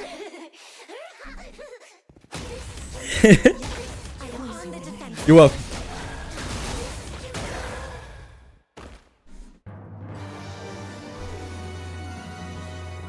There's treasure somewhere Do close. as you will with what's inside. You're welcome, Knuckles.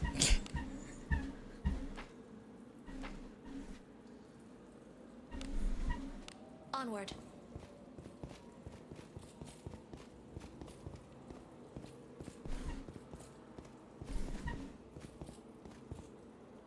Oh, I've just randomly deleted Vava's message. Sorry about that, Vava. No idea how I managed to do that. Just clicking wildly. Apologise. Nothing personal. Okay.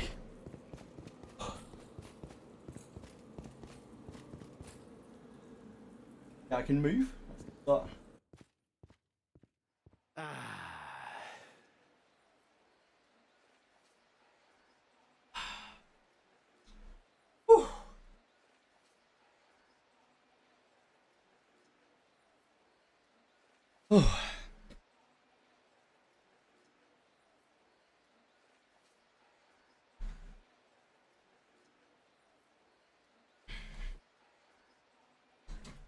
we have sat down. This is great work.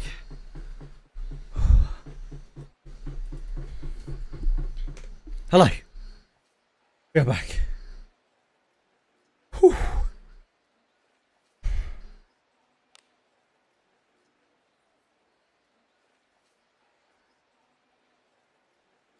Scale SU3 Fuzz.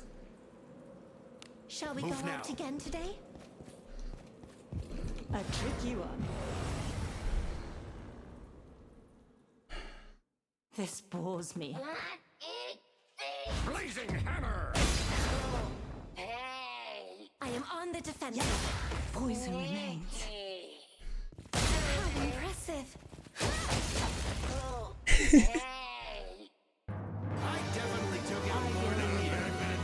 Hope you have a wonderful day, Brim. Even if you're working.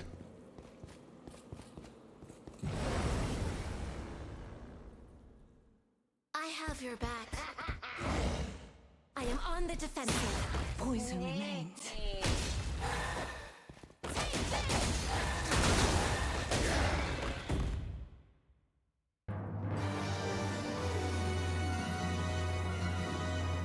You gotta keep giving it up for these sweet succubi.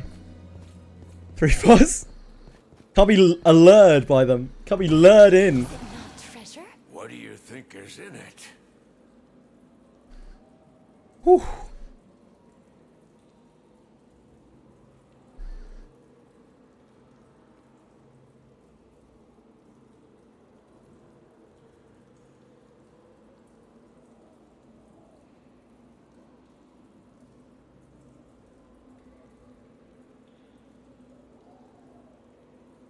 Aren't we all?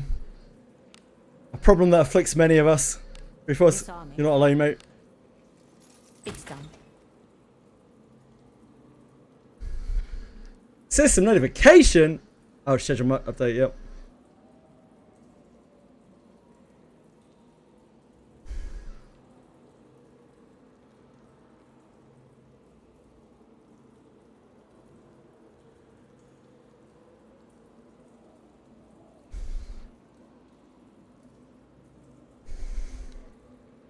Oh, they nerfed Fey Lantern by the looks of these.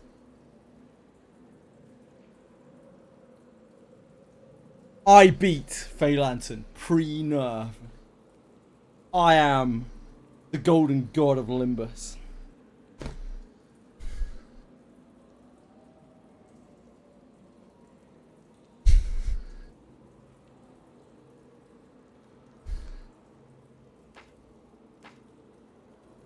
Infiltrate.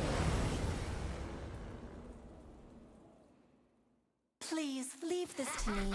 You need not sell the. I am on the defensive. Poison. Hello, Chili.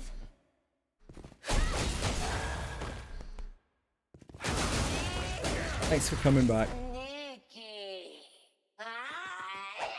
I am on the defensive. Poison remains. A sound victory. Just as expected. Adventuring could be quite. Nah, no deaths today. I only had a half day on Wizardry, to be fair. We spent more than half the day on Reverse 99. I am on the defensive. So maybe that's why. Poison remains. I think we only have one bunny ambush today.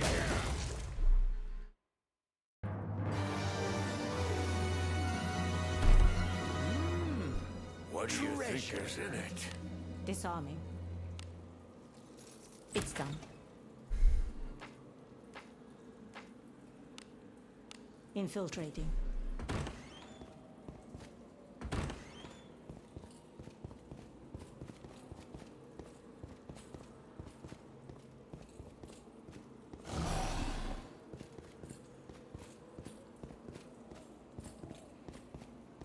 Don't look at me like that. Don't give me a look of shame. It's because I'm old. My back doesn't work properly. Jesus.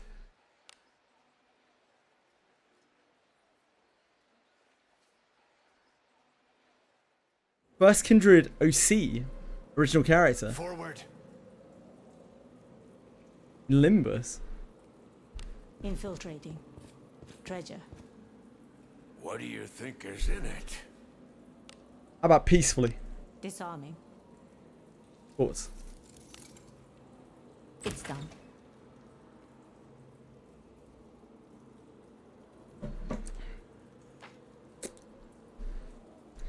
Peacefully, because I can find a nice wife. Let us be off.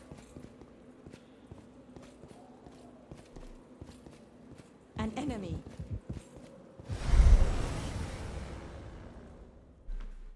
This bores me. I am on the defensive. Poison.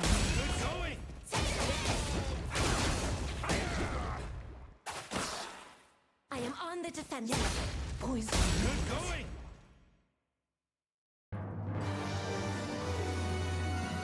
A tricky one.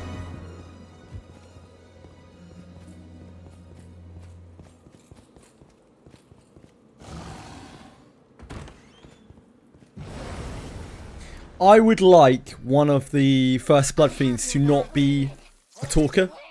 As in, like, they are just a fucking feral monster. That is what I would like.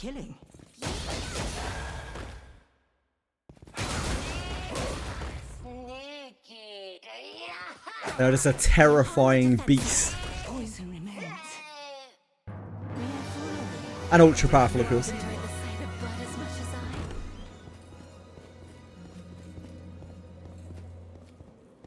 Ultra powerful, obviously.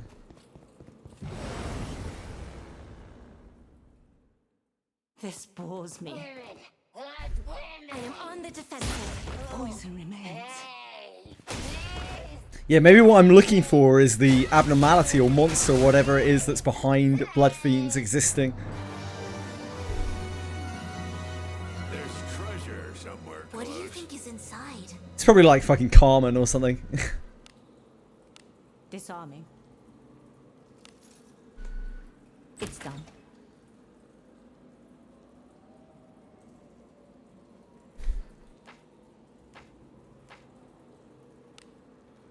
Onward.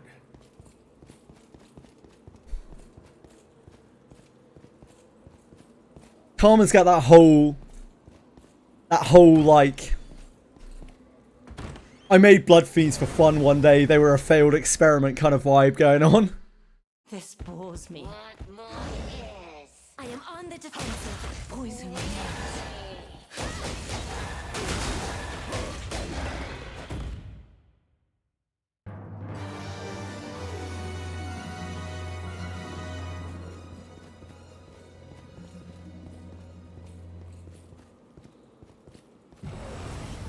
I was actually kind of disappointed that Robusco wasn't a real vampire in Reverse 99. I think it was fine, and like I still like the character. Yeah, I was a little bit disappointed. Because I thought the concept of you know, a vampire... I thought like Reverse 99 might not shy away from the idea that a character might get like changed that early into their life. Which is obviously very traumatic. And not a particularly nice thing. Do as you will with what's inside.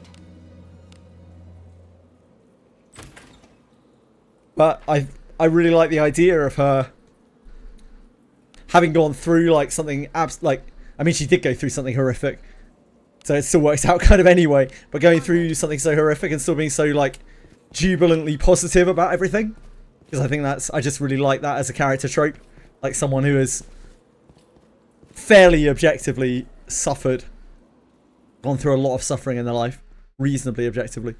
They've gone through a lot of suffering in their life and still does their best to be a positive influence on everyone around them. Yeah. It's one of my favourite tropes. Be on your guard. There's treasure somewhere close. What could be inside?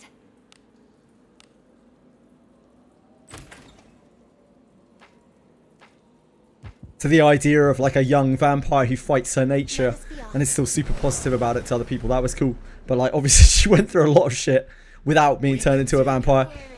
I am on the defensive. Poison. We got some chicken. I hope it's delicious, Fox. I am on the defensive. Maybe that's Fox's way of saying like he's going to pick up a girl. He's like, yeah, some chicken. Fox is actually a huge player. He's out on the hunt for something else. I could see Fox being a Chad. Blazing hammer. Impressive. I'll have to do my part as well. I am on the defensive.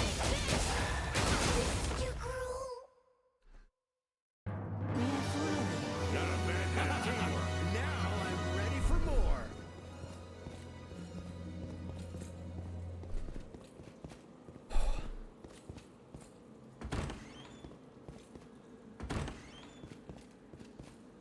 I need to get some kind of like reed diffuser or something going on in here. I can smell myself. What's all Your this? equipment is so cool. I'm gonna be getting a sweat on the treadmill. Oh, close. Oh, what a liver.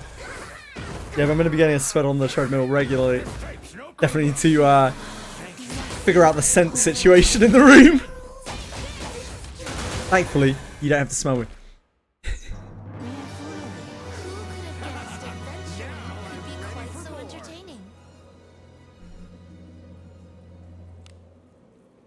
Disarming. It's done.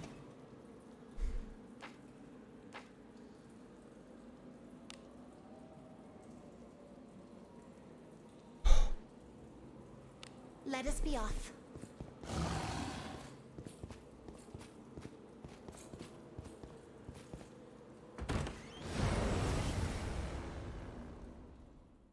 Opportunity knocks. What women? Impressive! I'll have to do my part as well. I am on the defensive. Poison remains. I definitely took out more than you. The adventure could be quite so entertaining. An enemy.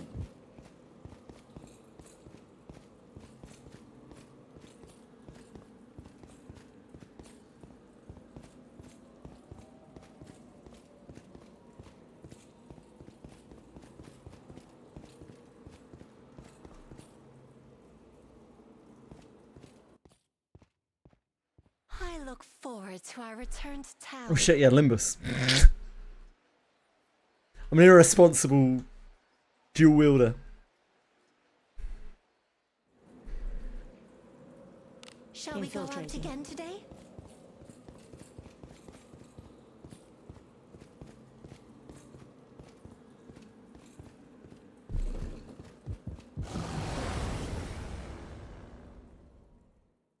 This bores me.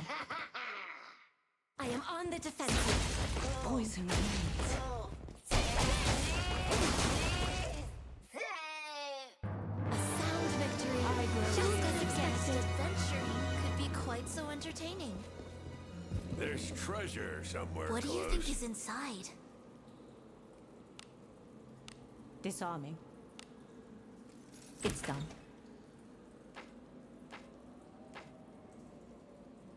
Onward. An enemy. A tricky one. They'll not escape. A vampire wizardry character would be so cool. I'd be there for it 100%. I am on the defensive.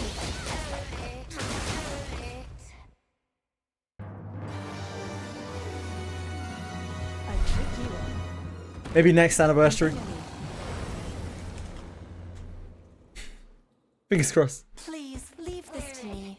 You need not. I am on the defensive. Poison remains. You've done a lot of power.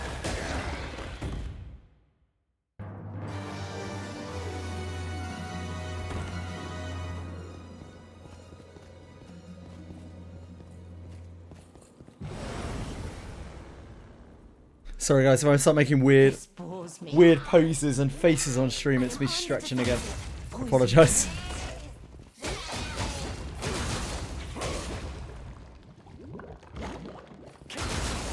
I am on the defensive. Poison remains.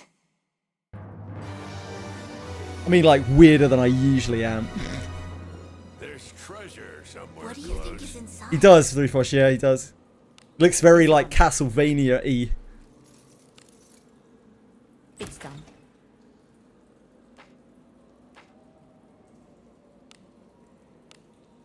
Let us be off.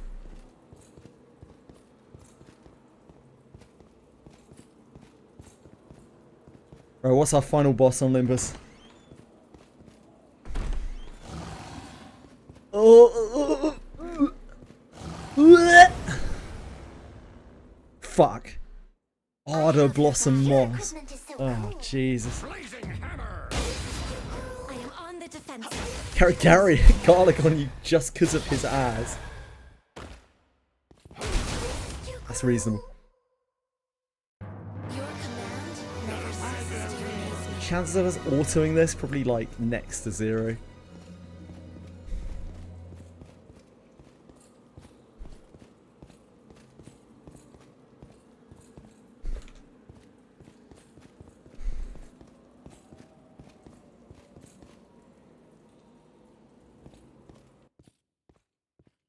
Turn back? Whatever. That's not happening, is it?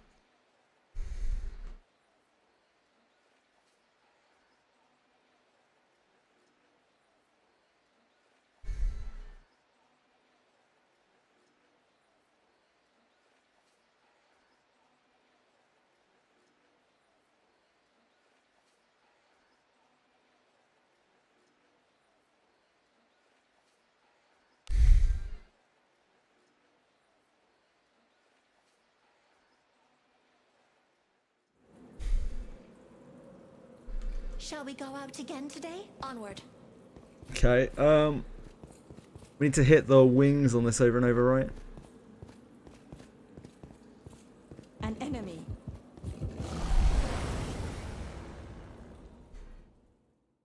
They'll not escape. Good going. I am on the defensive. I'm counting on you for the next one, too.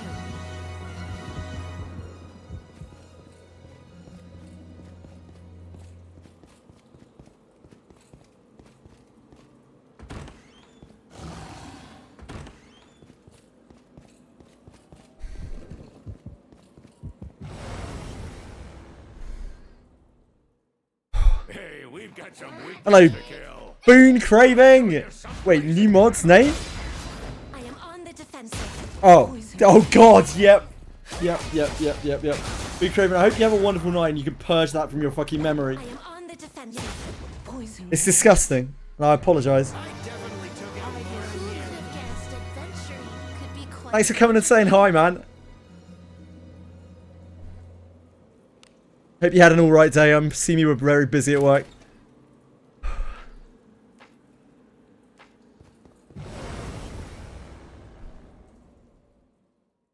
Opportunity knocks. I'll show you some blazing hammer. Impressive. You fell on the defensive. A sound victory, just as expected. Ready for more. What do you think is inside?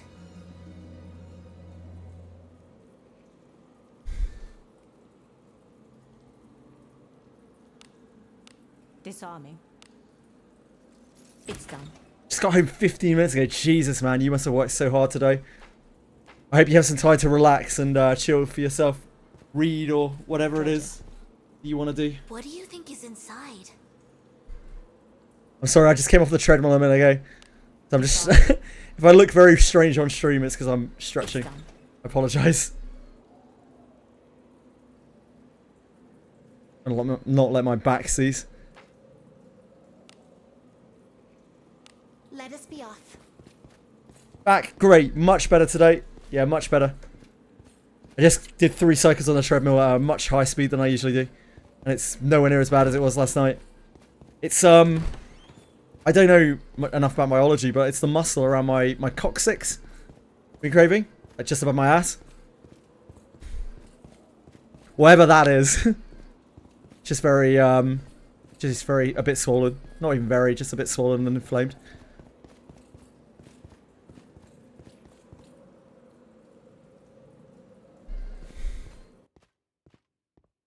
Nah.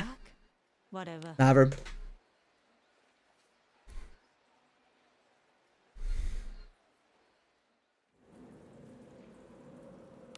Let us sneak in. An enemy. A tricky one. Hello, increased voltage. Hello, darling. Poison.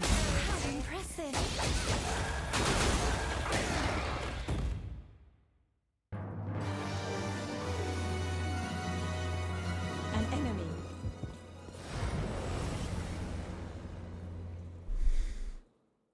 I'll pound him with my flames. So cool.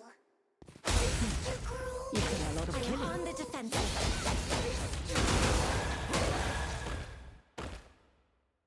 You're pretty good. Is that gonna be a course? Guest adventure could be quite so entertaining. Hey, we've got some weaklings to kill. I am on the defensive. Poison.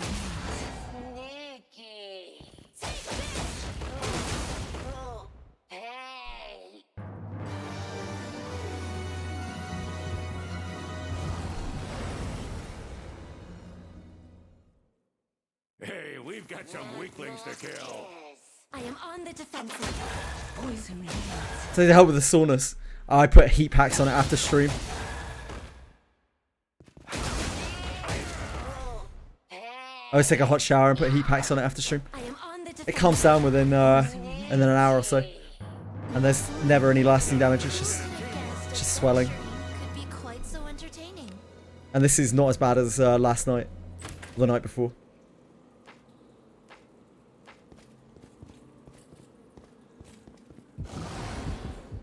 Something's here. Thank you though, I appreciate the concern, I really do. What's inside? Disarming. It's done. Just gotta slowly condition my body parts again. Unfortunately, the only way to do that is a little bit of pain. Not too much though, hopefully. Sure, it's all from that treadmill, eh, Tiger? Yes, it is. Especially when I was fucking it. I am on the defensive. I am on the defensive.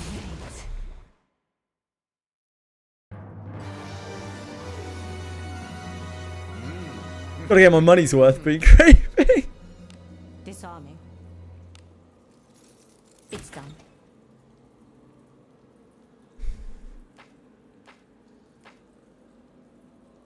Onward.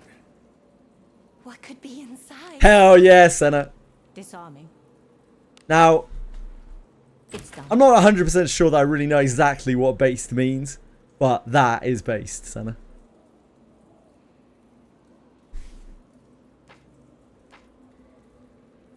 Oh, it's so huge, Boone. It's so huge.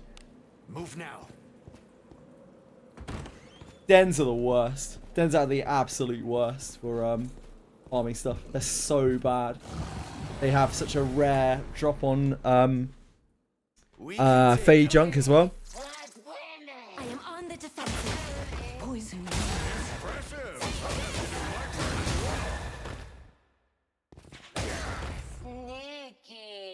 I remember farming Den of Light for 2 days at one point on stream, and I didn't get a single Fey junk. To the point where, like, I was convinced for a while that they didn't exist. But then somebody got some. And I was like, oh.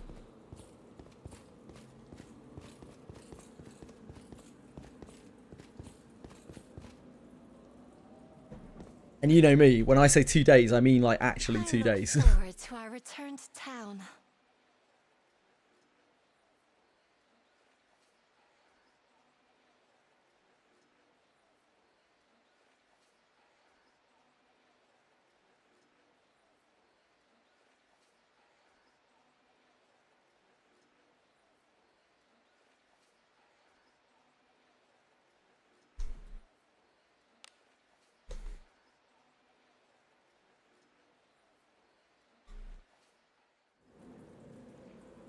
Nine Fey!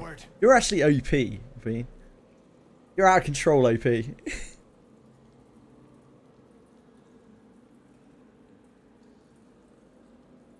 Boy, those are not good odds for us.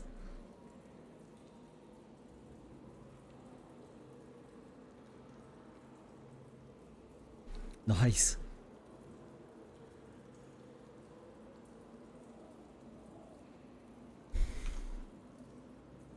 Infiltrating.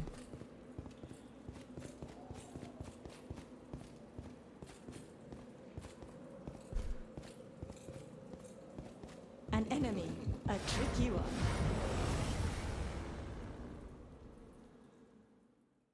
We can take him. I am on the defensive. Damn fleeing for that.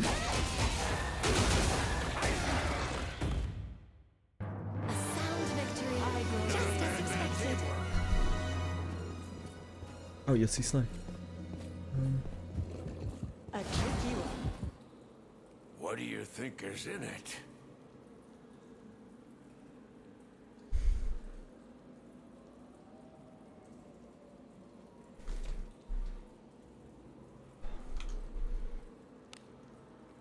Disarming. It's done. Gotta do that stupid boss tomorrow. Which one? Oh, this boss. You'll be fine. Smash through this thing, dude.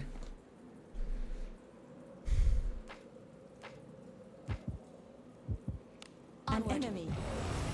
Yeah, this one. This bores me. I am on the defensive. Poison. I might not though. I am on the defensive. Poison. This thing's horrible.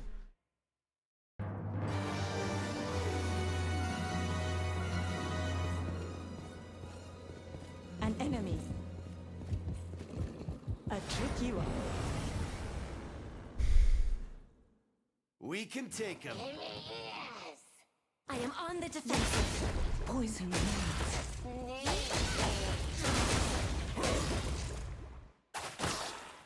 I am on the defensive. Poison remains. Is it not treasure? What do you think is inside?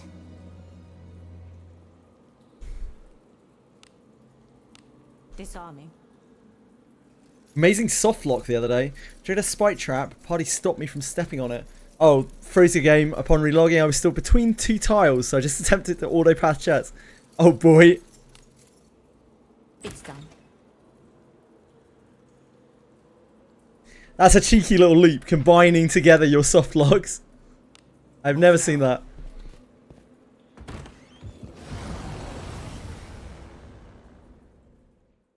Opportunity. Impressive. I'll have to do my part as well. I am on the defensive. Sneaky.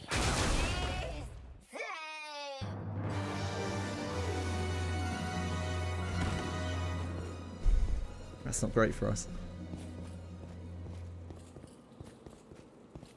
Something's here. What do you think is in Treasure, it? perhaps?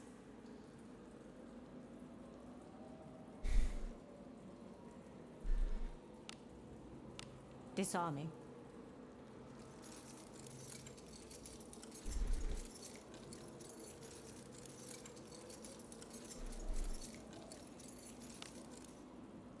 It's done.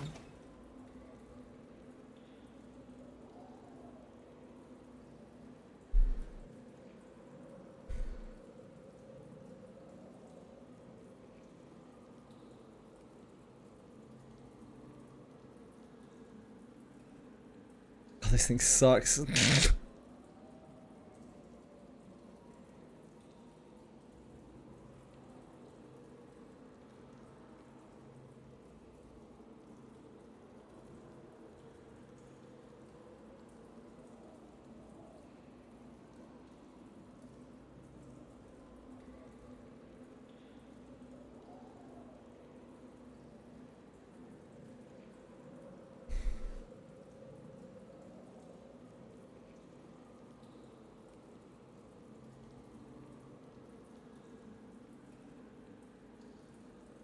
Is something significant coming tomorrow for Wizardry? Any news for tomorrow's patch? Yes. There are bones tomorrow. We're getting new bones tomorrow. We don't know what that means, really. But we are getting new bones tomorrow.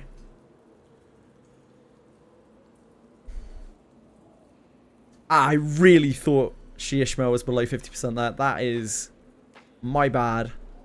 Fuck. Move now.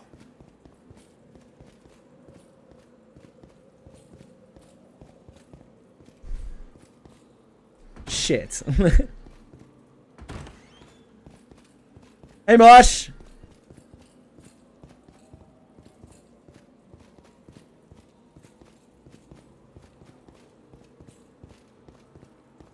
Yeah, tomorrow is new bones, whatever that means.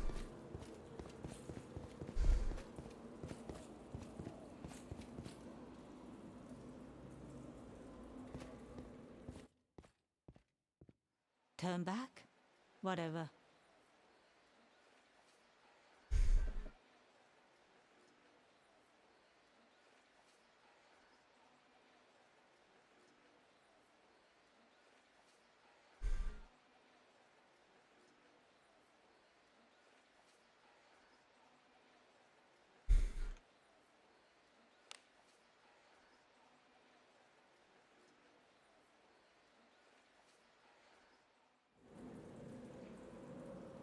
Let us sneak in.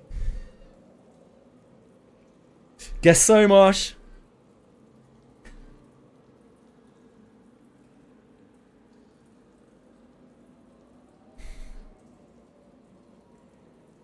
Don't take them away. Yeah, I really don't know how it's going to work. I don't know if they're going to swap them over. Anyone's guess, really.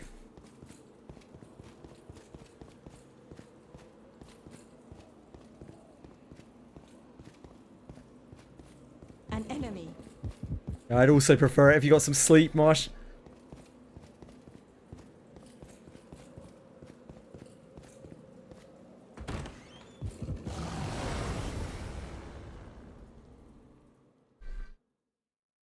This isn't looking very good, is it? You need not sully your hands with such drudgery. I am on the defensive. Poison remains.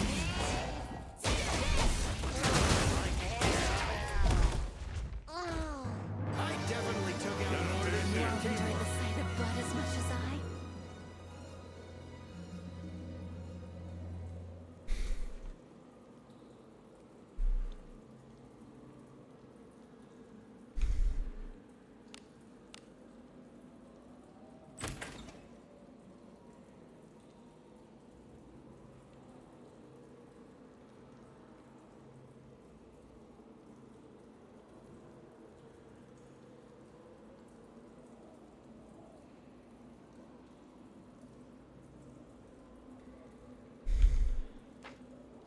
Sleep well, Boone. Thank you for dropping by again.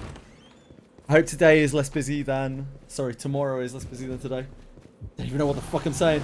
Thank you, man. Have a great night. Who's this? Your equipment is so cool.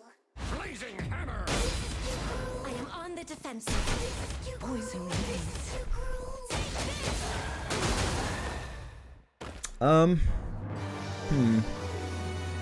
I might not be able to do this.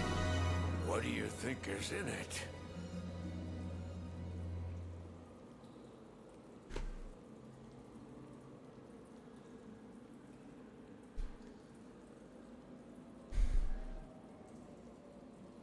It just heals for too much.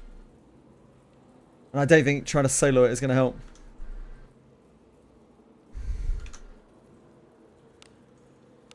Fucking Ardor Blossom Moth.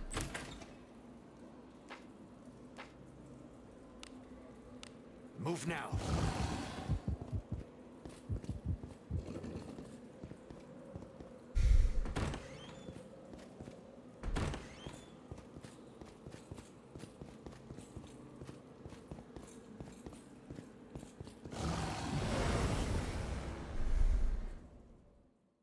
I have your back. I am on the defensive. Poison remains.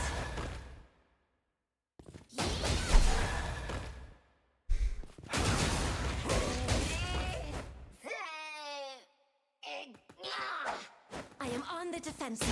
Poison remains.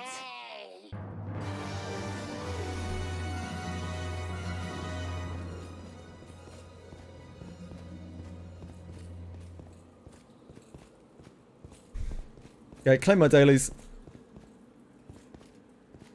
Less bounce. Love claiming my dailies on Limbus Company. I'd never forget to do that.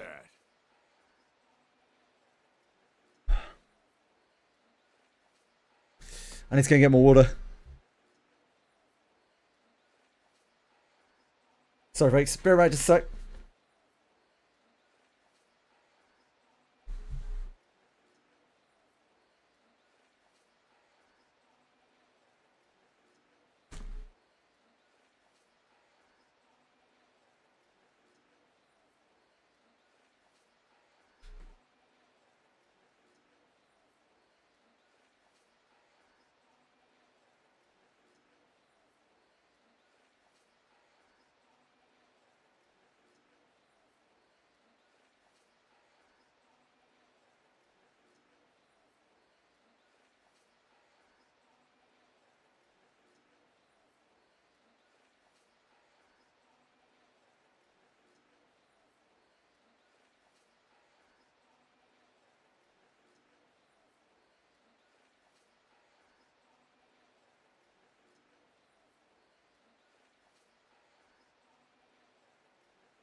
Oh, darlings.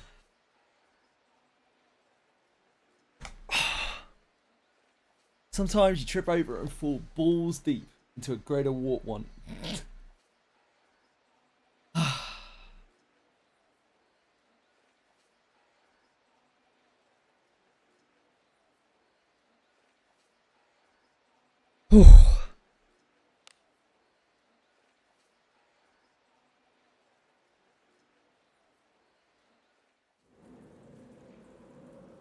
Onward. Let us be off.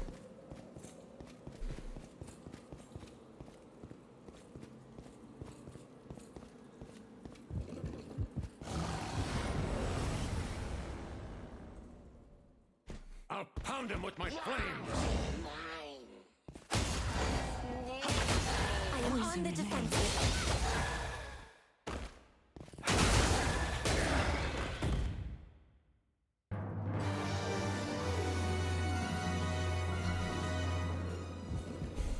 There's treasure Do somewhere as you will close. with what's inside. Disarming. It's done.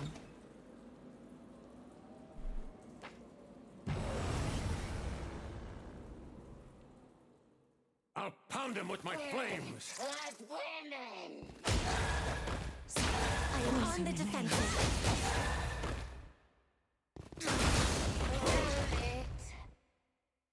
I am on the defensive. Poison remains. Your command never ceases to amaze me. I'm ready for more. Move now.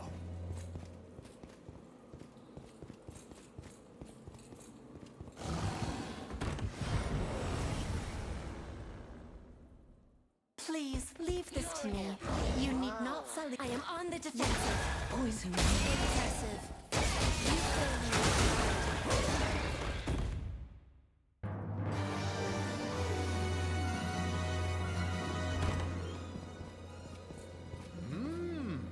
Do as you will with what's inside. Disarming. It's done. Let us be off.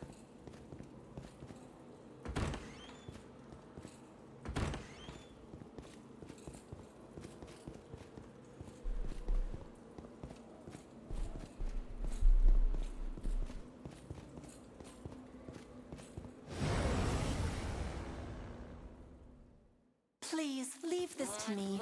You need not sully. I am on the defensive. Poison. Impressive. You fill me with pride.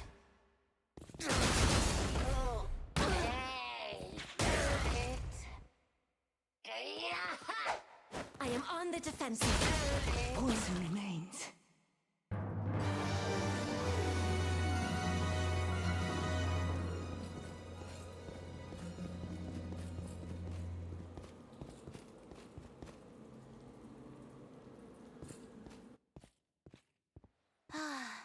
A job well done.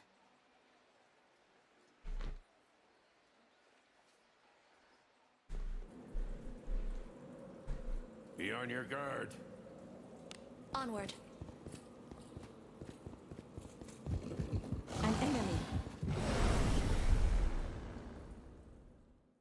We have the initiative. Praise be to Agora's blessing. Yeah. I am on the defensive.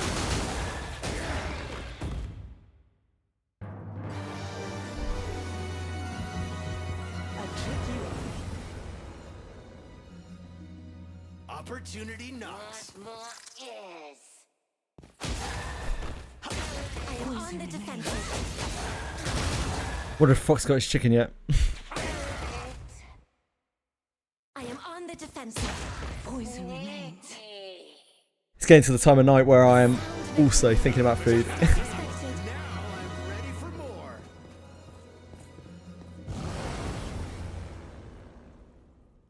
Opportunity knocks. Blazing hammer. Anyone out there eating right now? I'll have to do my part as well. Talk me through what you're going through. I'm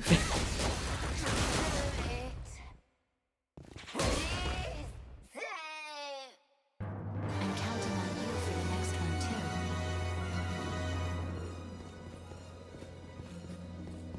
Treasure. What could be inside? Disarming. It's done.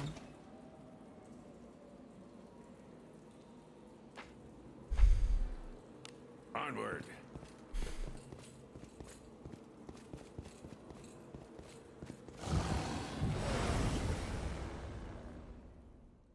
What? I am on the defensive. Poison. How impressive. Sneaky. I'm counting on you for the next one, too.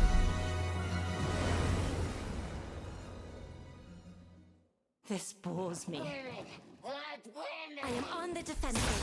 Poison. How impressive. I am on the defensive. Poison. Impressive. You fill me with pride. You're pretty good. Second to me, of course. Against adventure could be quite so entertaining. Treasure.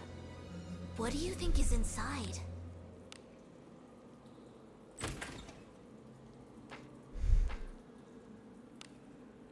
Onward.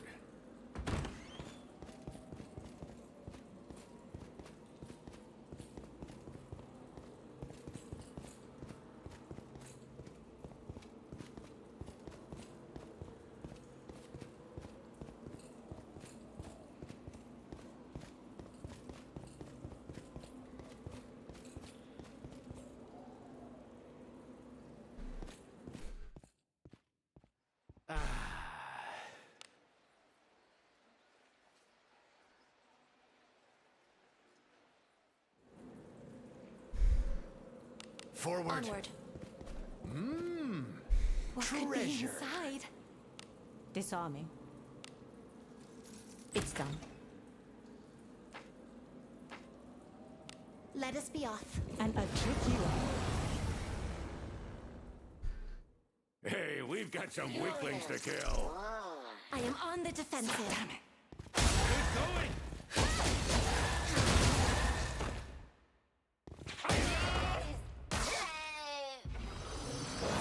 I am on the defensive. Poison remains.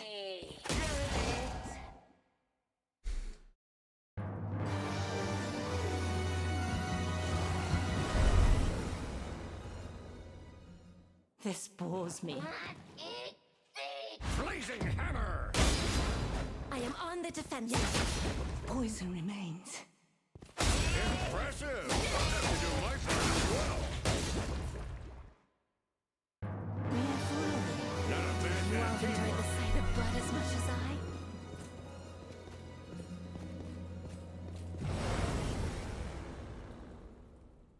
I'll pound him with my flames. How impressive! I am on the defensive.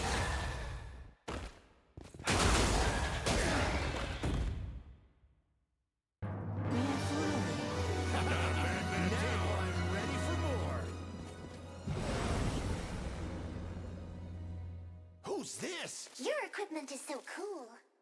This is your girls. I am on the defensive.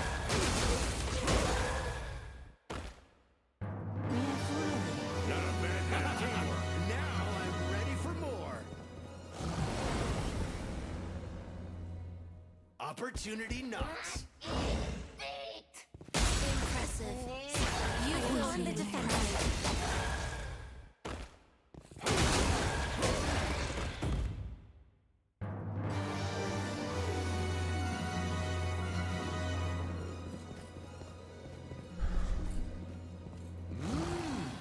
What do you think is inside? Disarming. It's done.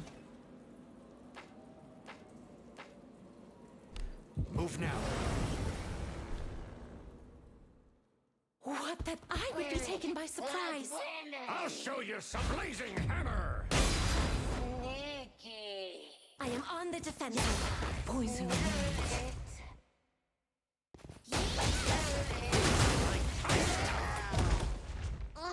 You're pretty good. Second to me, of course. Now Could be Who quite does so you with entertaining. what's inside?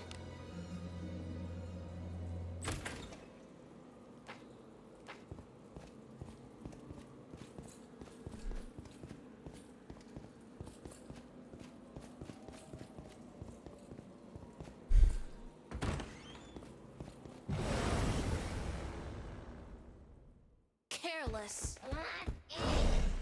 I am on the defensive. Poison. You feel a lot of pain.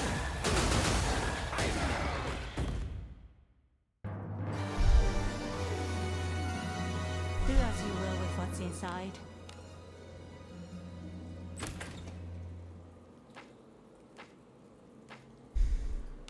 Move now.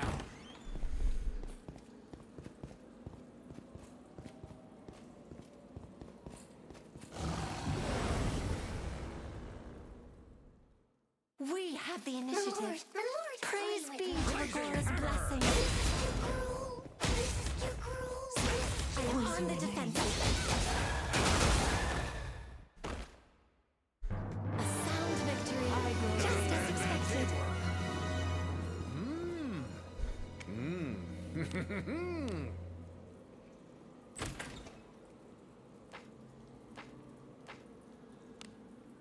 Let us be off.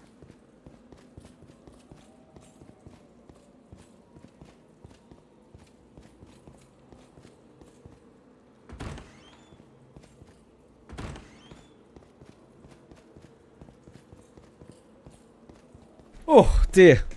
Got any 4-star purple silvers yet? Yeah, a couple. Not very many. The bow that I've got on Rene. The spear that I've got on Garov. I think that's it.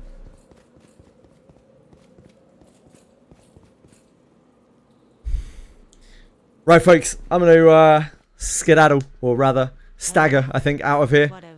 I'm clearly not very entertaining in this state. I'm sorry for being a poor conversationalist today. Yeah. I'm bad. I'll see you guys tomorrow. Thank you for being here. I appreciate it. Everyone who's stuck through it. Yeah, thanks for being here. Tomorrow is Kanto 9 and Limbus patch. Sorry. Kanto 9 and Wizardry patch. I'll be on in the morning probably for Wizardry, like immediately. But I'll probably just go through the patch notes and like maybe log in and have a little look around, and then I'll go on to Kanto 9. So hopefully see some of you then. Thanks again for being here. I appreciate it. I hope you all have an absolutely wonderful night. Good luck with wherever you're up to. And I will see